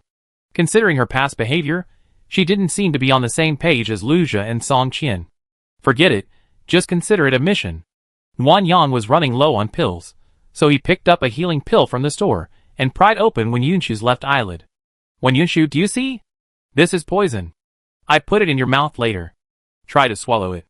Die soon and be reborn sooner rather than later, sparing you further suffering. Wen Yunshu's eyes fluttered, and Nguyen Yang took it as a sign of agreement. He pried open her bloody mouth and shoved the healing pill directly down her throat, forcing her to swallow. Seeing the subtle swallowing movement, Nguyen Yang felt relieved. He laid her back on the ground, removed the short arrow, and sat down to wait for her to recover. Nguyen Yang had been furious, and because when Yunshu hadn't resisted at all, he punched her like a piece of cotton, feeling no effect anywhere, so he struck her with extreme ruthlessness. Because of this, when Yunshu, who was nearly dismembered, took over half an hour to mend under the effects of the pill. When Yunshu's clothes were soaked with blood. As she slowly sat up, she looked at herself for a long moment, then suddenly raised her head and smiled at Nguyen Yang. I knew you wouldn't want to kill me. You deserve a beating. Nguyen Yang raised her foot and kicked, sending Wen Yunshu caressing several meters before finally crashing into a wall, leaving a long trail of blood on the ground. Wen Yunshu clutched her chest and coughed several times. Then, using the wall as a support, she slowly stood up, walked over to the sofa, and asked Nguyen Yang if she wanted a bottle of mineral water. When Nguyen Yang didn't, she opened it and drank, gulping down bottle after bottle until she finished her third. You were pretty ruthless. Why didn't you just slice me up? Oh, how about mincing me? I have a meat grinder. Wen Yunshu smiled and didn't respond. Have you vented enough? Can we have a proper chat now? Nguyen Yang sat down on the other side, his face sullen, facing Wen Yunshu. He took out a wet wipe and began to wipe the blood off his hands, not intending to speak. Have you found the armory? Yes. The polar night is approaching. Accompany me before it arrives. Bring back everything, including those mutant vegetables. This is my military order. Otherwise, I won't spare Su Bing's life. Nguyen Yang paused. Did you exchange Su Bing for the military order? Yes, those mutant vegetables have been supplied to Lucia. I heard they're tastier than regular ones. Lucia wanted more, so he hoped I could go out and find more to bring back to base. I used the excuse that it was too cold to go out, and after some arguing, I saved Su Bing's life. The base doesn't prioritize mutants. A powerful one? How could Lucia agree? Su Bing's superpowers are a threat to Lucia. With him around, if Song Qian and his son try to rebel, Lucia's superpowered guards will be useless. He's been looking for an opportunity to eliminate Su Bing for a long time. With my help, and your wife's incident being such a big deal, he agreed to it so you could work for the base without worrying about it, and put pressure on me along the way. Work for him. Nguyen Yang scoffed, he doesn't deserve it. Of course he doesn't, so. When Yunshu smiled wickedly, want to join forces with me? Kill him? Nguyen Yang wasn't surprised. No wonder you're looking for the armory. You're definitely planning a rebellion. Why not? Only those at the highest level of power are safest, especially women. Without power, you become mere reproductive machines, tools for men to vent their lust. I won't allow that to happen. Nguyen Yang paused completely. She looked up at Wen Yunshu, a bloody figure, her expression serious and her eyes sinister. Her words didn't seem meant for her, yet she felt strange. With your abilities, even if the power grab fails, you can still survive outside. You wouldn't have fallen to that level, would you? Xiaoong, I can take my troops and flee, but what about the women at the base? What do you mean? You're rebelling because of the women at the base? That's one of the reasons. Heh, Wen Yunshu, that's so fake. Aren't you rebelling for the Wen family, for power, for survival? You're just trying to become the supreme leader. Don't say these things to flatter yourself. Nguyen Yang didn't believe Wen Yunshu's nonsense. If he really meant it for all the women at the base, how could the Wen family, who were in charge of supplies, come up with such a disgusting idea as feeding civilians black steamed buns? And how could they so easily beat and scold their own female subordinates, even disregarding their lives? For women? That's ridiculous. To use Wan Ningyan, a fellow woman, as a bargaining chip and a calculation just for women? Hypocrisy. Chapter 476. Wen Yunshu laughed several times. With her face mostly covered in blood, she looked a bit eerie. Nguyen Yang angrily scolded her. What are you laughing at? You're so good at judging people, I didn't fool you. Of course, I wouldn't do such a thing. Please, it's the end of the world. Are you crazy? Saving others when you can't even save yourself. I knew it. Wen Yunshu sighed. So my mom is a psychopath, insisting I get involved in this mess. What can my mom do? I just do my best. Deputy Commander 1? Well, she said the world is already terrible, and as soldiers, we should try to help other women if we have the ability. Failure doesn't matter, the outcomes are limited. But if we succeed, at least there will be a safe place for women in this filthy world. Oh, how naive. She didn't know if it was Nguyen Yang's imagination, but she felt that Wen Yunshu, after being severely tortured, was now talking to her without her usual pretense and deepness. She seemed relaxed, even humorous. But Nuan Yang still couldn't tell whether she was acting or serious. Risking a rebellion and seizing power just for her mother's words? It was ridiculous. Then I'm curious. Since your family wants the women on the base to live a normal life, why do you use bugs to make black buns? Aren't you in charge of supplies? How could you do such a wicked thing? When Yunshu raised an eyebrow. You're truly extraordinary. You even know that the black buns are made of bugs. Let me guess. You and your wife haven't had any contact with anyone in the workshop. It's definitely not leaked by anyone. It's impossible for the people in the civilian area to know, otherwise they would have rioted long ago. Then change your approach. You have equipment that can retrieve supplies, pills that quickly heal the body, spatial abilities that are immune to anti-entropic suppression, and the ability to discover that the raw material for the black buns is insects. Do you have clairvoyance? Did you see it during the visit? I'm asking you, don't change the subject. Nuan Yang retorted irritably. When Yunshu's mind was too active. Wei Mingyi had told her to break up, but it was so painful. She felt like she hadn't gotten anything out of him, and she was about to be seen through. Okay, I answer. Don't be so impatient, it's easy to get angry. Will you tell me? Alas, we didn't do this. My mother tried to stop it, but it was useless. Lu Zhi insisted, and Song Qian seconded her. We couldn't do anything. Their idea? Just to save food? That's not the case. The base's food reserves are enough to last for hundreds of years. Lu Zhi did this because he adhered to the political view in the book of Lord Shang, which states that a strong country means a weak people. That's why, after seizing power, he devised a series of detrimental tactics to weaken the people. Providing free black steamed buns makes them think the base's policies are good, but adults who want them have to work in the power plant in exchange. Power plant work is essentially physical labor, which is detrimental to the body over time. The black steamed buns are only available in limited quantities, and the nutritional value is limited, so even the strongest people will become weak over time. As for base missions, the pay is extremely low, and prices are high, which is intended to impoverish the people. The civilians are weak and poor, and they're busy making ends meet. Naturally, they have no time to worry about other things. Even if a riot breaks out, it's easier to suppress it.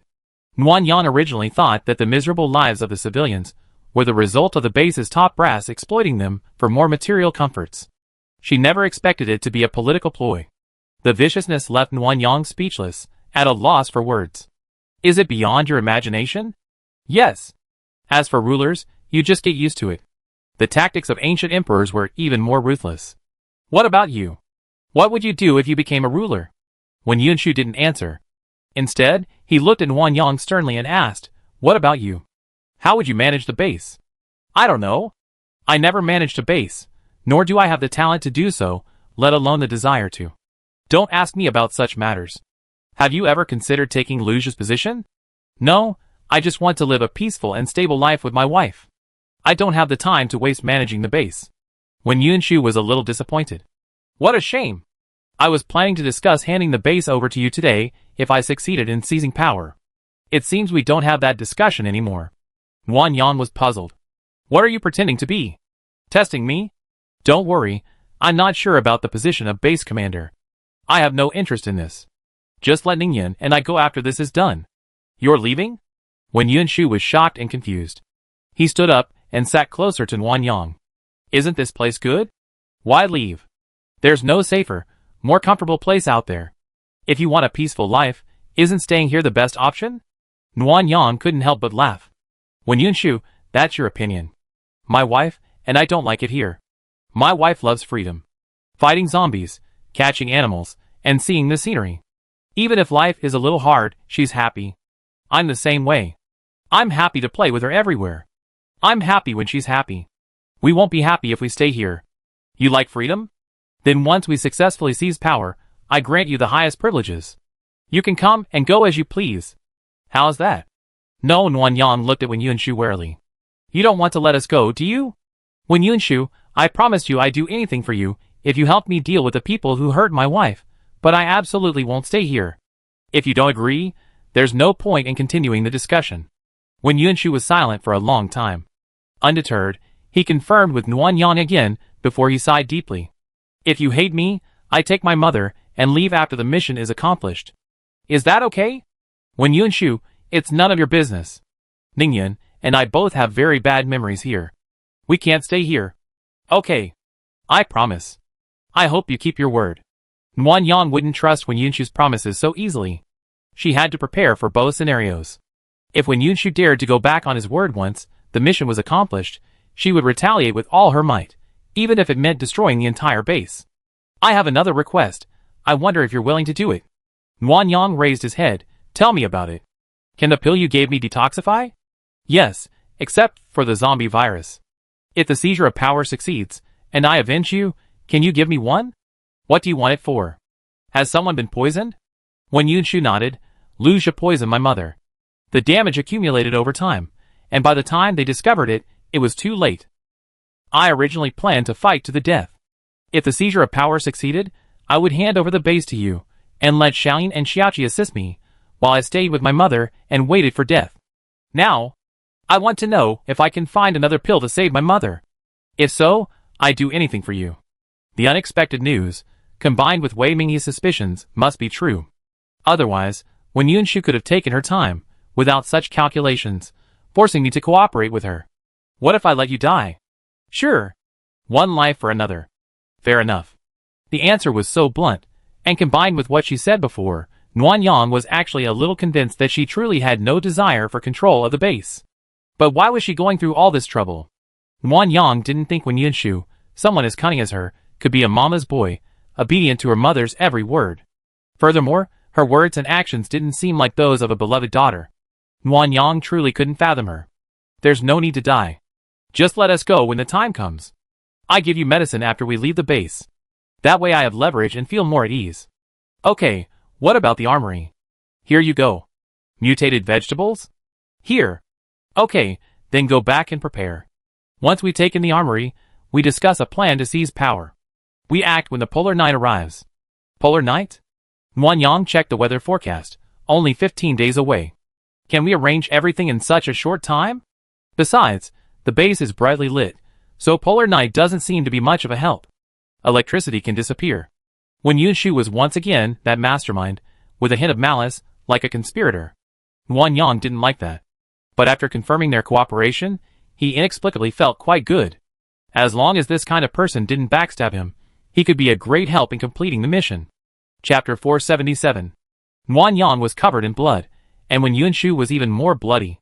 They both cleaned themselves and changed into clean clothes before leaving. That friend behind you is quite clever. Why not bring her along to discuss plans next time? Nguyen Yang thought for a moment and declined. The lieutenant is here, so there's no need to bother her. As expected, there's a military advisor. Nguyen Yang really wanted to curse herself. She should have been wary of Wei Mingyi's tricks the previous time, but when Yunshu used the same trick to get her information out of her again. It's true that one learns from one's mistakes. The more she thought about it, the angrier she got. Unable to bear it any longer, Nguyen Yang decided to get revenge. No! Nguyen Yang stopped. You're trying to trick me.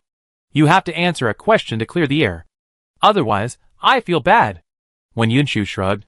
Okay, ask. The two had just left and were still in Wen Yunshu's garden. No one was around, so there was nothing to worry about.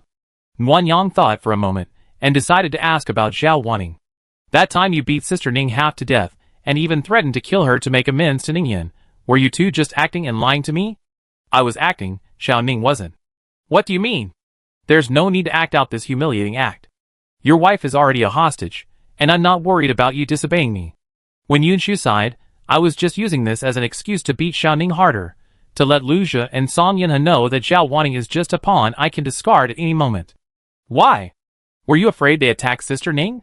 Well, I saved Xiao Ning twice, so she's loyal to me. But outsiders see this favor as something more than pure. They keep saying we're in love. Xiao Ning is a stubborn person. She doesn't care what others say, and no matter how harsh I am towards her, she's completely loyal to me. I can't drive them away, and I'm afraid they do something shady. This is the only way. No wonder. Nguyen Yang finally understood why the man who had shot Zhao Wanning without hesitation would go and visit her right afterward. It turned out Wen Yunshu had been acting the entire time. Wen Yunshu walked Nguyen Yang to the elevator and then left. When they reached the door, Nguyen Yang sprayed some perfume before entering, fearing that the smell of blood on her would offend Wan Ningyan. Once inside, the stench of blood was so strong that even the perfume couldn't mask it. Strangely enough, Nguyen Yang locked the door and went to look for Wan Ningyin. She wasn't anywhere in the house, leaving only the bathroom. Nguyen Yang quietly opened the door and vaguely saw Wan Ningyin. Yin seemed to be sitting on the ground. The stench of blood and the smell of burning flesh and clothes was overwhelming. Nguyen Yang opened the exhaust and cautiously entered the bathroom. Wan Ningyin, with her back to Nguyen Yang, knelt motionless at the bathroom door, blood all around her. Nguyen Yang had initially assumed Wan Ningyin hadn't finished killing, but a glance inside revealed Su Bing's body, already dead in a pool of blood. Aside from his head, the rest of his body was unrecognizable, as if chopped into a pulp. The odor was so awful that Nguyen Yang, who had recently been experiencing a sore throat, nearly vomited. He quickly closed the bathroom door and squatted down. Ningyin, I'm back. Wan Ningyin's body was stained with blood, her eyes glazed over, and 2 tear marks streaked her face. At Nguyen Yang's voice, she turned woodenly, tears welling up again. Nguyen Yang felt heartbroken. What's wrong? Still not satisfied with the killing? Wait a little longer, and Song Yinhe, Zhang Sanquan, and the others will capture you and avenge you. Wan Ningyin shook her head slightly. Nguyen Yang, I feel bad. Bad? Are you feeling unwell somewhere? Woo-woo. Wan Ningyin suddenly burst into tears. Nguyen Yang immediately pulled her into his arms, stroking her back, hoping she would feel better. After a while, Wan Ningyin grew tired of crying, and her sobs subsided into soft whimpers, her eyes red from crying. Nguyen Yang felt increasingly distressed as he watched her. He asked if she wanted to rest for a while, but she said she felt dirty and wanted a bath. So Nguyen Yang got to work, first carrying the body outside to sit, then collecting the body, cleaning it with a single click, getting the tub, filling it with water, and adding fragrance. By the time it was time for the bath, Wan Ningyin had stopped crying and obediently stood under Lemon Head to wash herself. Nguyen Yang had only briefly washed the blood at Wen Yunshu's house, so she washed along with Wan Ningyin. It was then that she noticed something was wrong with her. She had been rubbing her skin vigorously, turning it red, and even showing red spots in some places, almost breaking it. Ningyin, stop rubbing. Let me help you. Thankfully, she was obedient. Nguyen Yang soaked a towel and gently wiped away the blood stains. Then he rubbed it with soap twice, rinsed it, and let her smell the fragrance. Is this okay? Do you want some cleansing milk? Yes, it's dirty. Well, his blood is quite dirty. How about we take a flower petal bath afterward, okay? Okay. Nguyen Yang regretted leaving Wan Ningyin home alone, even though he noticed she wasn't feeling well before leaving. He wanted to slap himself. But it's no use regretting it anymore. I can only try my best to take care of Wan Ningyin's emotions, and hope that she can recover her former vitality as soon as possible. Even during the bath, Wan Ningyin was very quiet. She would only speak when Nguyen Yang asked her questions, and remain silent if she wasn't asked. Nguyen Yang was extremely anxious, but he couldn't show it on his face, fearing that something he said would upset Wan Ningyin. As they lay in bed to rest, Wan Ningyin suddenly turned and faced Nguyen Yang. Why are you just looking at me, and not saying anything? Hold me. Nguyen Yang was already holding her, and upon hearing her words, he held her tighter. Nguyen Yang. I'm here. I'm so sad. I know. Why can't Su Bing's life be exchanged for Ying Bao? Nguyen Yang couldn't answer. A life for a life was just self-consolation. Even if Su Bing died 1,000 times, it wouldn't be as good as Ying Bao's life. Soon, the fabric on his chest became wet. Nguyen Yang sighed, pulled the silently crying Wan Ningyin out of his arms, and wiped her tears. Ningyin, it's not that I hate you crying, but you've been crying for so long. What if you keep crying, and your eyes get damaged? I'm sorry. I'm not asking you to apologize, Nguyen Yang, who was tongue-tied, was at her wit's end. Comforting people wasn't her forte. After much thought, she could only resort to distraction. Can I tell you about my meeting with Wen Yunshu today? Okay. Nguyen Yang began by describing the luxurious facilities he's seen on the 11th floor, observing Wan Ningyin's expression. If she showed interest, Nguyen Yang would elaborate. If she wasn't, Nguyen Yang would finish quickly. The effect was quite good. Wan Ningyin became increasingly engrossed as she listened, and soon stopped crying. She would even lean on Nguyen Yang, looking curious and thoughtful. From that perspective, the Wen family is quite good. That's just on the surface. Wen Yunshu is a simpleton, with a lot of ulterior motives. I wouldn't trust her completely. But most of what she said is consistent with what the captain suspected, and you've been honest with each other. There's no need for her to keep hiding things from you. Nguyen Yang smiled and rubbed Wan Ningyan's cheek. Why wouldn't she lie to me?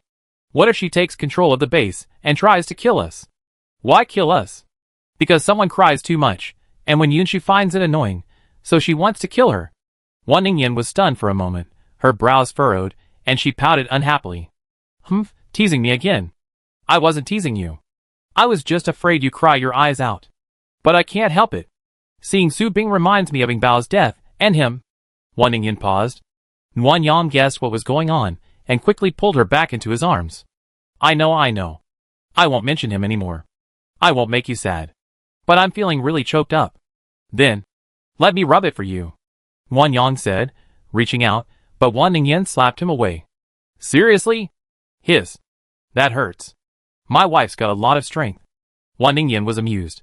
Seeing Nguyen Yang deliberately reaching out again, she continued to smack him. After a few rounds of back and forth, her mood improved considerably. Finally, Wan Ningyan stopped arguing and took Nguyen Yang's hand to rub it. Nguyen Yang, do you want to hear what happened to me at the police station? Well, actually, I can guess most of it from your injuries, so I won't force you. If you want to, tell me. If you don't. I want to tell you. I've been feeling really bad and scared these past few days. Maybe talking it out will make me feel better. Okay, then tell me. I listen. Chapter 478. The person who wanted to talk didn't start right away. Instead, she kneaded the mattress and the quilt like a kitten, finally changing positions in Nguyen Yang's arms before finally stopping. Nguyen Yang watched her, even letting her lie on her side, so her legs could rest on his waist. Hold me tight, or I fall out. Okay. Nguyen Yang obediently hugged her tighter, and tucked the quilt over her, giving Wan Ningyan a sense of security. Mimi, do you think I'm stupid? Why do you say that? I sensed something was wrong on the way to the police station. Although Li Yong was polite the whole time, Su Bing looked at me with clear hostility. I should have tried to escape instead of foolishly following him to the station. Don't blame the victim. You're always on guard against bad guys. You're not stupid at all. Wan Ningyan responded, then raised her head. But if I'm not stupid, why does the captain always say I'm gullible, and ask me to be more careful? Ahem. Nguyen Yang coughed awkwardly. Let's not compare ourselves to Wei Mingyi. She's just like Wen Yunshu, full of cunning. No matter how much you learn, you can't compare to them. Oh. Wan Ningyan lay back in Nguyen Yang's arms, pinching her ear as she continued. They took me to the interrogation room. I was terrified because the moment I entered, I saw torture instruments. But just as I turned to run, my hands were grabbed. It felt like my hands were dislocated, and the pain was so intense I was dizzy. By the time I realized what was happening, I was already hanging up. Neither my dimensional senses nor my supernatural powers were working. Nguyen Yang sighed heavily and asked, Didn't you ever think of contacting me or Wei Mingyi? We find a way to save you. I didn't know they wanted to kill me. Wan Ningyan hid in Nguyen Yang's arms, her voice tinged with tears. At first, I thought Wen Yunshu would definitely send someone to save me. I could just hold on for a while. I didn't want to trouble you and the captain. I was afraid you rush back and get into trouble. But then, I fainted from the pain several times, and Wen Yunshu never showed up. I thought I was dying, and I didn't have the energy to answer your calls. I was so scared. Oh. Nguyen Yang could only sigh helplessly, taking out a handkerchief to wipe her tears. He wanted to say something, but he felt sorry for Wan Ningyan's suffering, and worried she'd cry even harder if he hurt her, so he held it back. I'm sorry, I did it again. Don't keep apologizing. You're the victim. What did you do wrong? Wan Ningyan sniffed, pulled herself up, and looked at Nguyen Yang with a look of grievance. You don't blame me for acting on my own and nearly getting myself killed? Of course I do. Nguyen Yang dared not say anything. He swallowed and nodded vigorously. No. It's Li Yong and those bastards. You did nothing wrong. Whoa. I knew you loved me the most. Wan Ningyan buried herself in Nguyen Yang's shoulder, sobbing uncontrollably. Her chest quickly grew hot and wet, and her shoulders and back trembled with sobs. Nguyen Yang had never imagined that following her wishes could make her cry so much. He struggled to stand up and held Wan Ningyan like a baby, murmuring, Don't cry, while patting her back. It really hurts. He even carved something on my face, so. I thought I was going to die, woo. Such an ugly death, I might as well have turned into a zombie. Luckily you came, but I couldn't speak at the time. I was so miserable, woo. Wan Ningyan's words grew increasingly aggrieved, her sobs growing louder and louder. Nguyen Yang's heart ached, especially when he saw Wan Ningyan's eyes, red and swollen from crying. He wished he could take out Su Bing's corpse and whip it repeatedly. Goo! Wan Ningyan's stomach growled loudly as she sobbed. She froze, her tears fading. She hid under the covers, her face flushed with shame. Nuanyang hadn't realized the sudden turn of events. When she came to, Wan Ningyan had transformed into a small hill under the covers, and she was sitting on the bed, her arms empty, her clothes soaked, and in her hand, she still had the tissue she had just prepared to blow Wan Ningyan's nose. Honey, your stomach's growling. Why don't you eat before you go to sleep? No! How can I starve? I'd be sad if you hurt yourself, and so would Mom. Nuanyang said, touching the small hillock. The hillock immediately moved to the side twice, making a loud noise, as if telling Nuanyang, don't touch me. I'm angry. Nuanyang thought for a moment, opened her phone, found a particularly exaggerated video of a stomach growling, turned down the volume, and played it again. Sure enough, the small hillock next to her started to move. Half of its head popped out from under the covers, its red, swollen eyes looking up and down, and Nuanyang wore an embarrassed expression. Actually, I'm hungry too. Your stomach growls loudly. Well, I'm sorry for disturbing you. The small hillock sat up and shuffled closer to Nuanyang. If you're hungry, go eat. Apologizing won't fill you up. Well, my clothes are wet, so I'm planning on just taking a quick shower and then eating. What about you? Can you eat with me? Wan Ningyan feigned hesitation, replying after 2 or 3 seconds, You're so clingy. Okay, I keep you company. Nuanyang laughed. Thank you, my wife, for understanding. Both of them were exhausted today, so they skipped lunch. Nuanyang, in particular, had vomited breakfast and only ate 2 eggs and an apple. Wan Ningyan's eyes were swollen from crying so much, and she didn't want to go out to eat looking so ugly, so they cuddled up on the sofa and ate the meal Wan's mother had prepared. Mom's cooking is still the best. If it's delicious, eat more. Nuanyang casually picked up another chicken drumstick and put it in Wan Ningyan's bowl. Reinforce your legs. Next time you encounter something like this, you can run faster. Got it. Next time I run on my motorcycle, and no one can catch me. You can also just use heavy weapons, rocket launchers, to attack him. Let's see if his superpowers are stronger, or his firepower. Wan Ningyan raised an eyebrow in surprise. You're so violent now. You're not hiding it anymore. You used to be afraid others would find out your secrets. You've been hiding it so much that you almost lost your wife. It's better not to hide it. Wan Ningyan leaned closer to Nuanyang, holding the bowl. Mimi, are you blaming yourself? Nuanyang replied with a sullen. You're such a twisted person. You told me not to blame the victim, but you keep blaming yourself. You love taking the blame so much, aren't you afraid of getting too depressed? Nuanyang choked and retorted, You're no different. Let's not criticize each other. What's wrong with me? I never get hung up on myself. I'm much more sunny than you.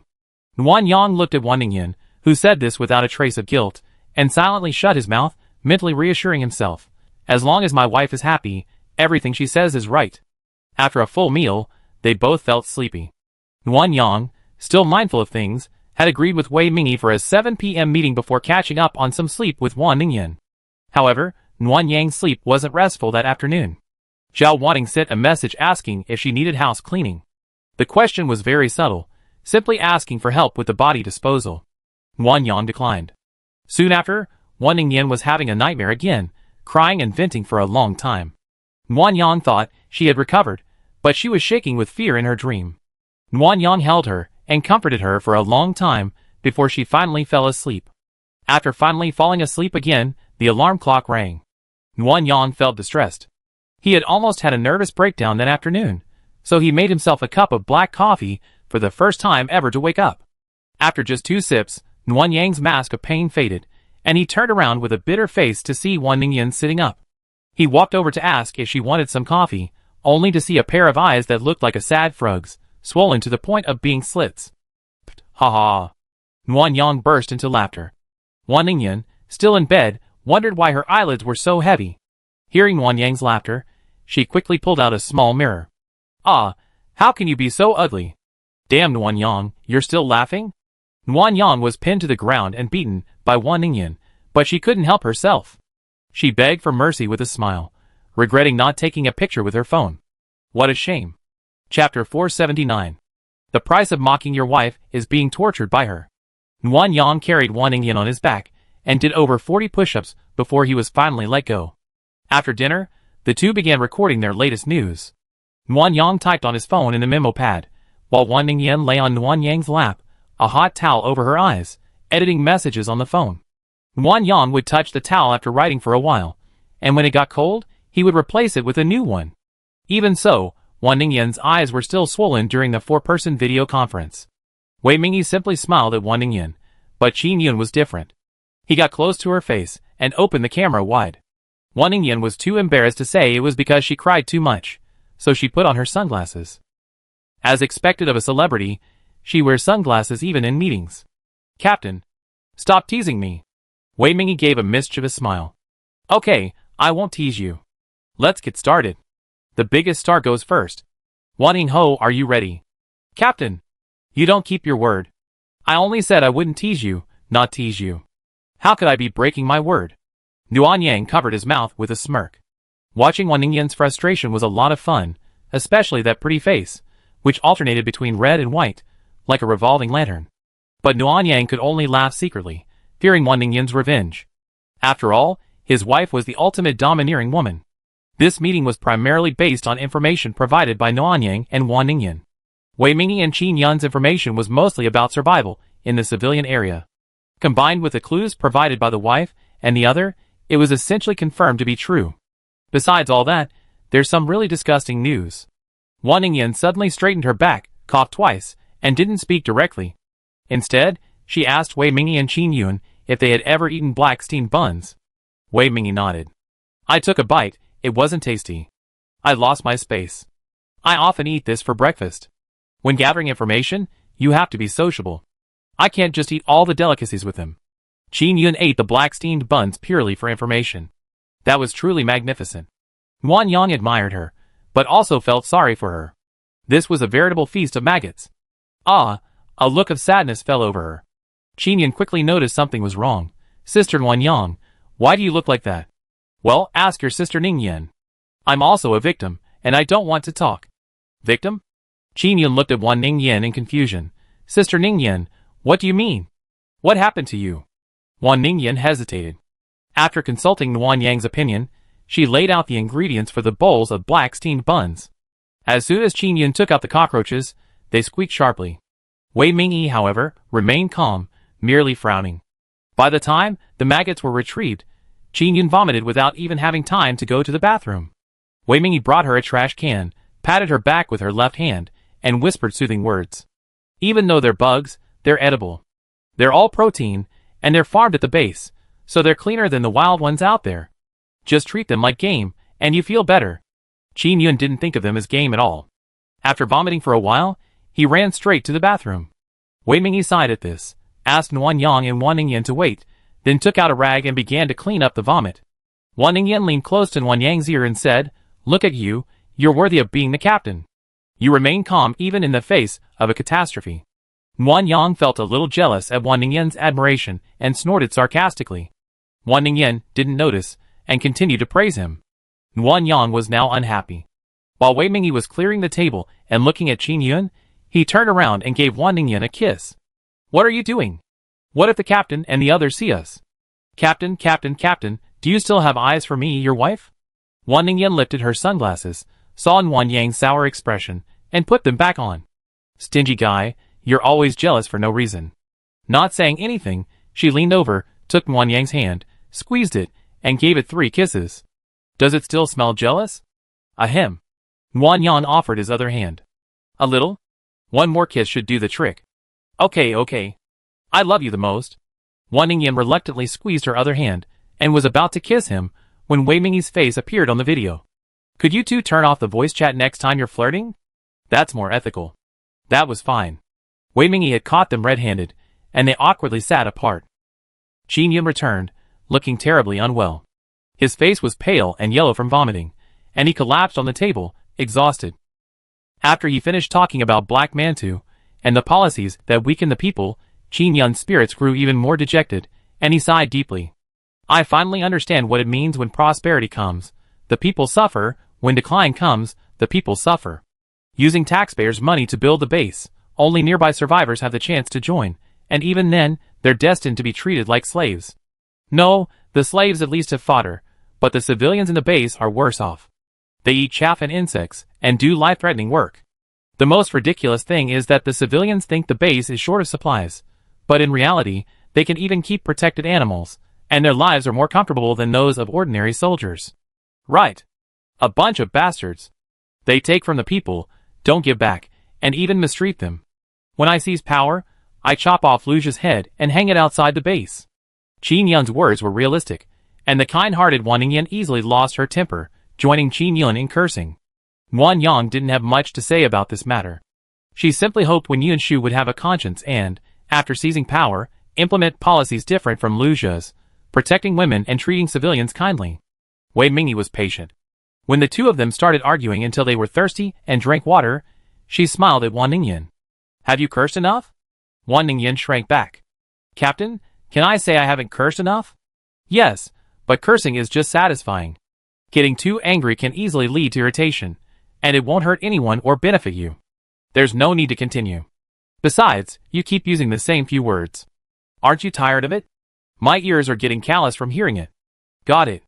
I won't curse anymore then. Okay. Wei Mingyi looked at Qin Yun again. And you, what do I usually teach you? Qin Yun immediately sat up straight. Be a man and do things that are worthy of heaven and earth, and worthy of yourself. Not this. Qin Yun thought for a moment and said, if someone respects me an inch, I will respect them 10 feet.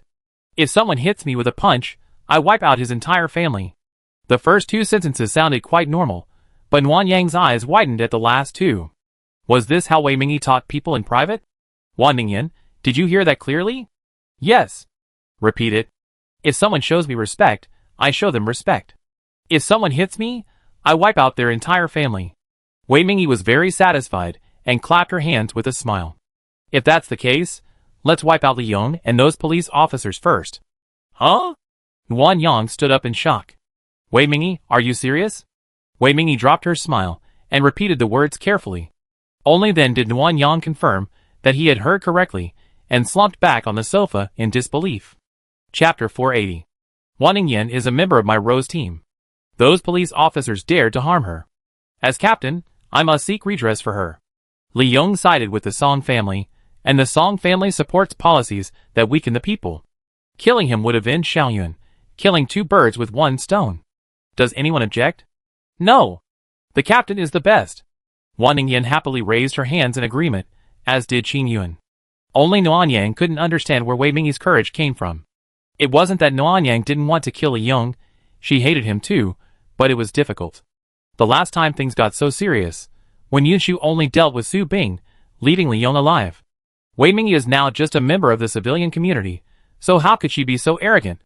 It seems that only Nuanyang objects. After Wei Mingyi finished speaking, Wan Ningyan's death stare met hers, and Nuanyang quickly raised her hand. I don't object, I just think it's too difficult. When Yunshu can't do it now.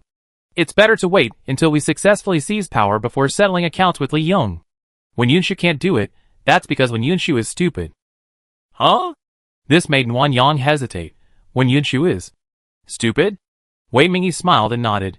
Yes, she tricked you into meeting me today. This is a good opportunity to test her. If she's not smart enough, let alone meeting, we have to put our cooperation on hold. Hearing this, Nuanyang became even more confused. Can this be used to test her? Captain Wei, how about you tell me your plan?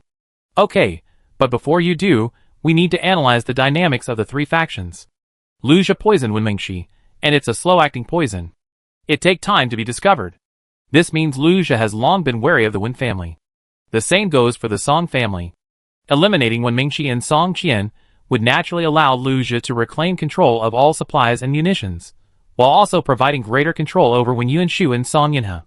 Young people are always no match for veterans, and this gave Luja greater confidence. Now that Wen Yunshu has discovered the poisoning, the Song family must have discovered it too. Otherwise, why would Song Yinhe sacrifice himself to frame Ningyan?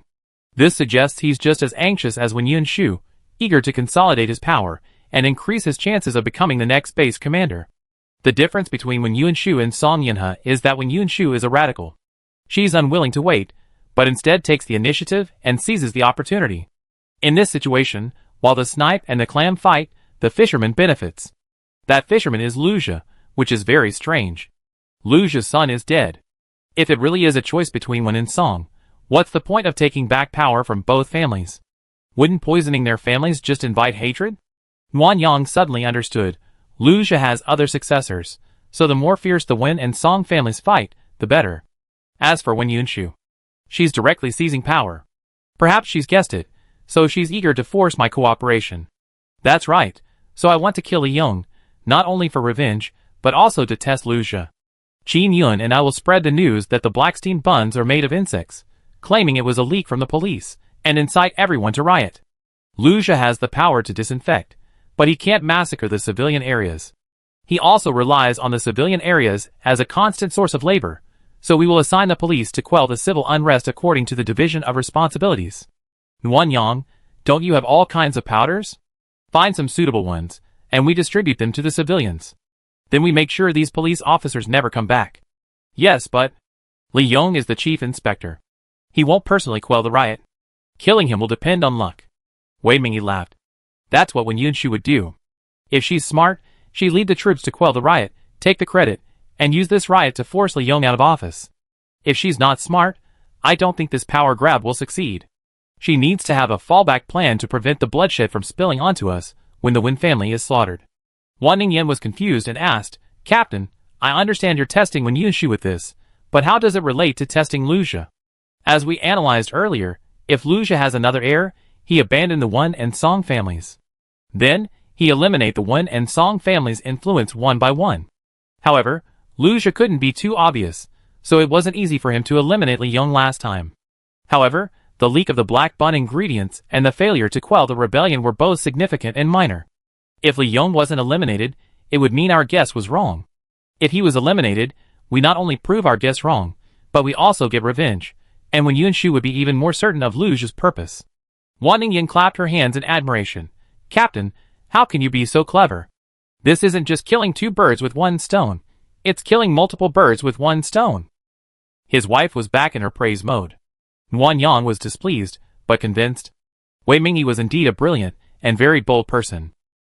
Nuanyang was a bit conservative, while Wei Mingyi took advantage of opportunities, looking for opportunities while advancing. The stark difference in approach touched Nuanyang. She always played it safe, but now it seemed there was something to be said for taking the initiative. After the praise ended, the four of them discussed the details of their plan. Nuanyang picked up a large amount of medicinal powder, planning to give it to Wei Mingyi tomorrow morning. After the meeting, Wei Mingyi specifically warned Nuanyang before hanging up. If Lu Zhi wants to eliminate Li Yong, Wen Yunshu will be next. However, Lu Zhi needs her help now. As soon as you return with the mutant vegetables on your next mission, Lu Zhi will act. I guess that's why Wen Yunshu is so anxious. The longer she delays, the worse it will be for her. So, after you return, it's best to provide some useful information. Before GE takes action, Lu Zhi will be unable to attack you. Otherwise, something bad will happen to the Wen family. Understood? After hanging up, Wan Ningyan sat down next to Nuanyang and asked what she understood and why she didn't understand. Compared to the Song family, the Wen family is more powerful and therefore poses a greater threat. Since Lu Zhi is choosing another heir, the Wen family will undoubtedly be the first to be abandoned. With Li Yong's dismissal, police control will likely be reclaimed, and the Song family will undoubtedly be even more eager to eliminate the Wen family. Therefore, upon our return from our mission, the Wen family will face a dual attack from both Lu Zhi and the Song family. To facilitate the seizure of power, we must neutralize one enemy before the polar night. That can only be Lu Zhi. The Song family will not be subdued. Is that so? Then will the Song family cause trouble while you're away? Wouldn't this time frame be more manageable? No, according to Wei Mingyi's plan, we know Li Yong's fate before we set off. Whether he's eliminated or not, the Song family will have to keep their tails between their legs. Besides, Lu Zhi is waiting for us to bring back the mutant vegetables. He won't attack the Wen family before he gets the supplies. Then I'm relieved, hee. Li Yong is doomed too. It's the captain's skill.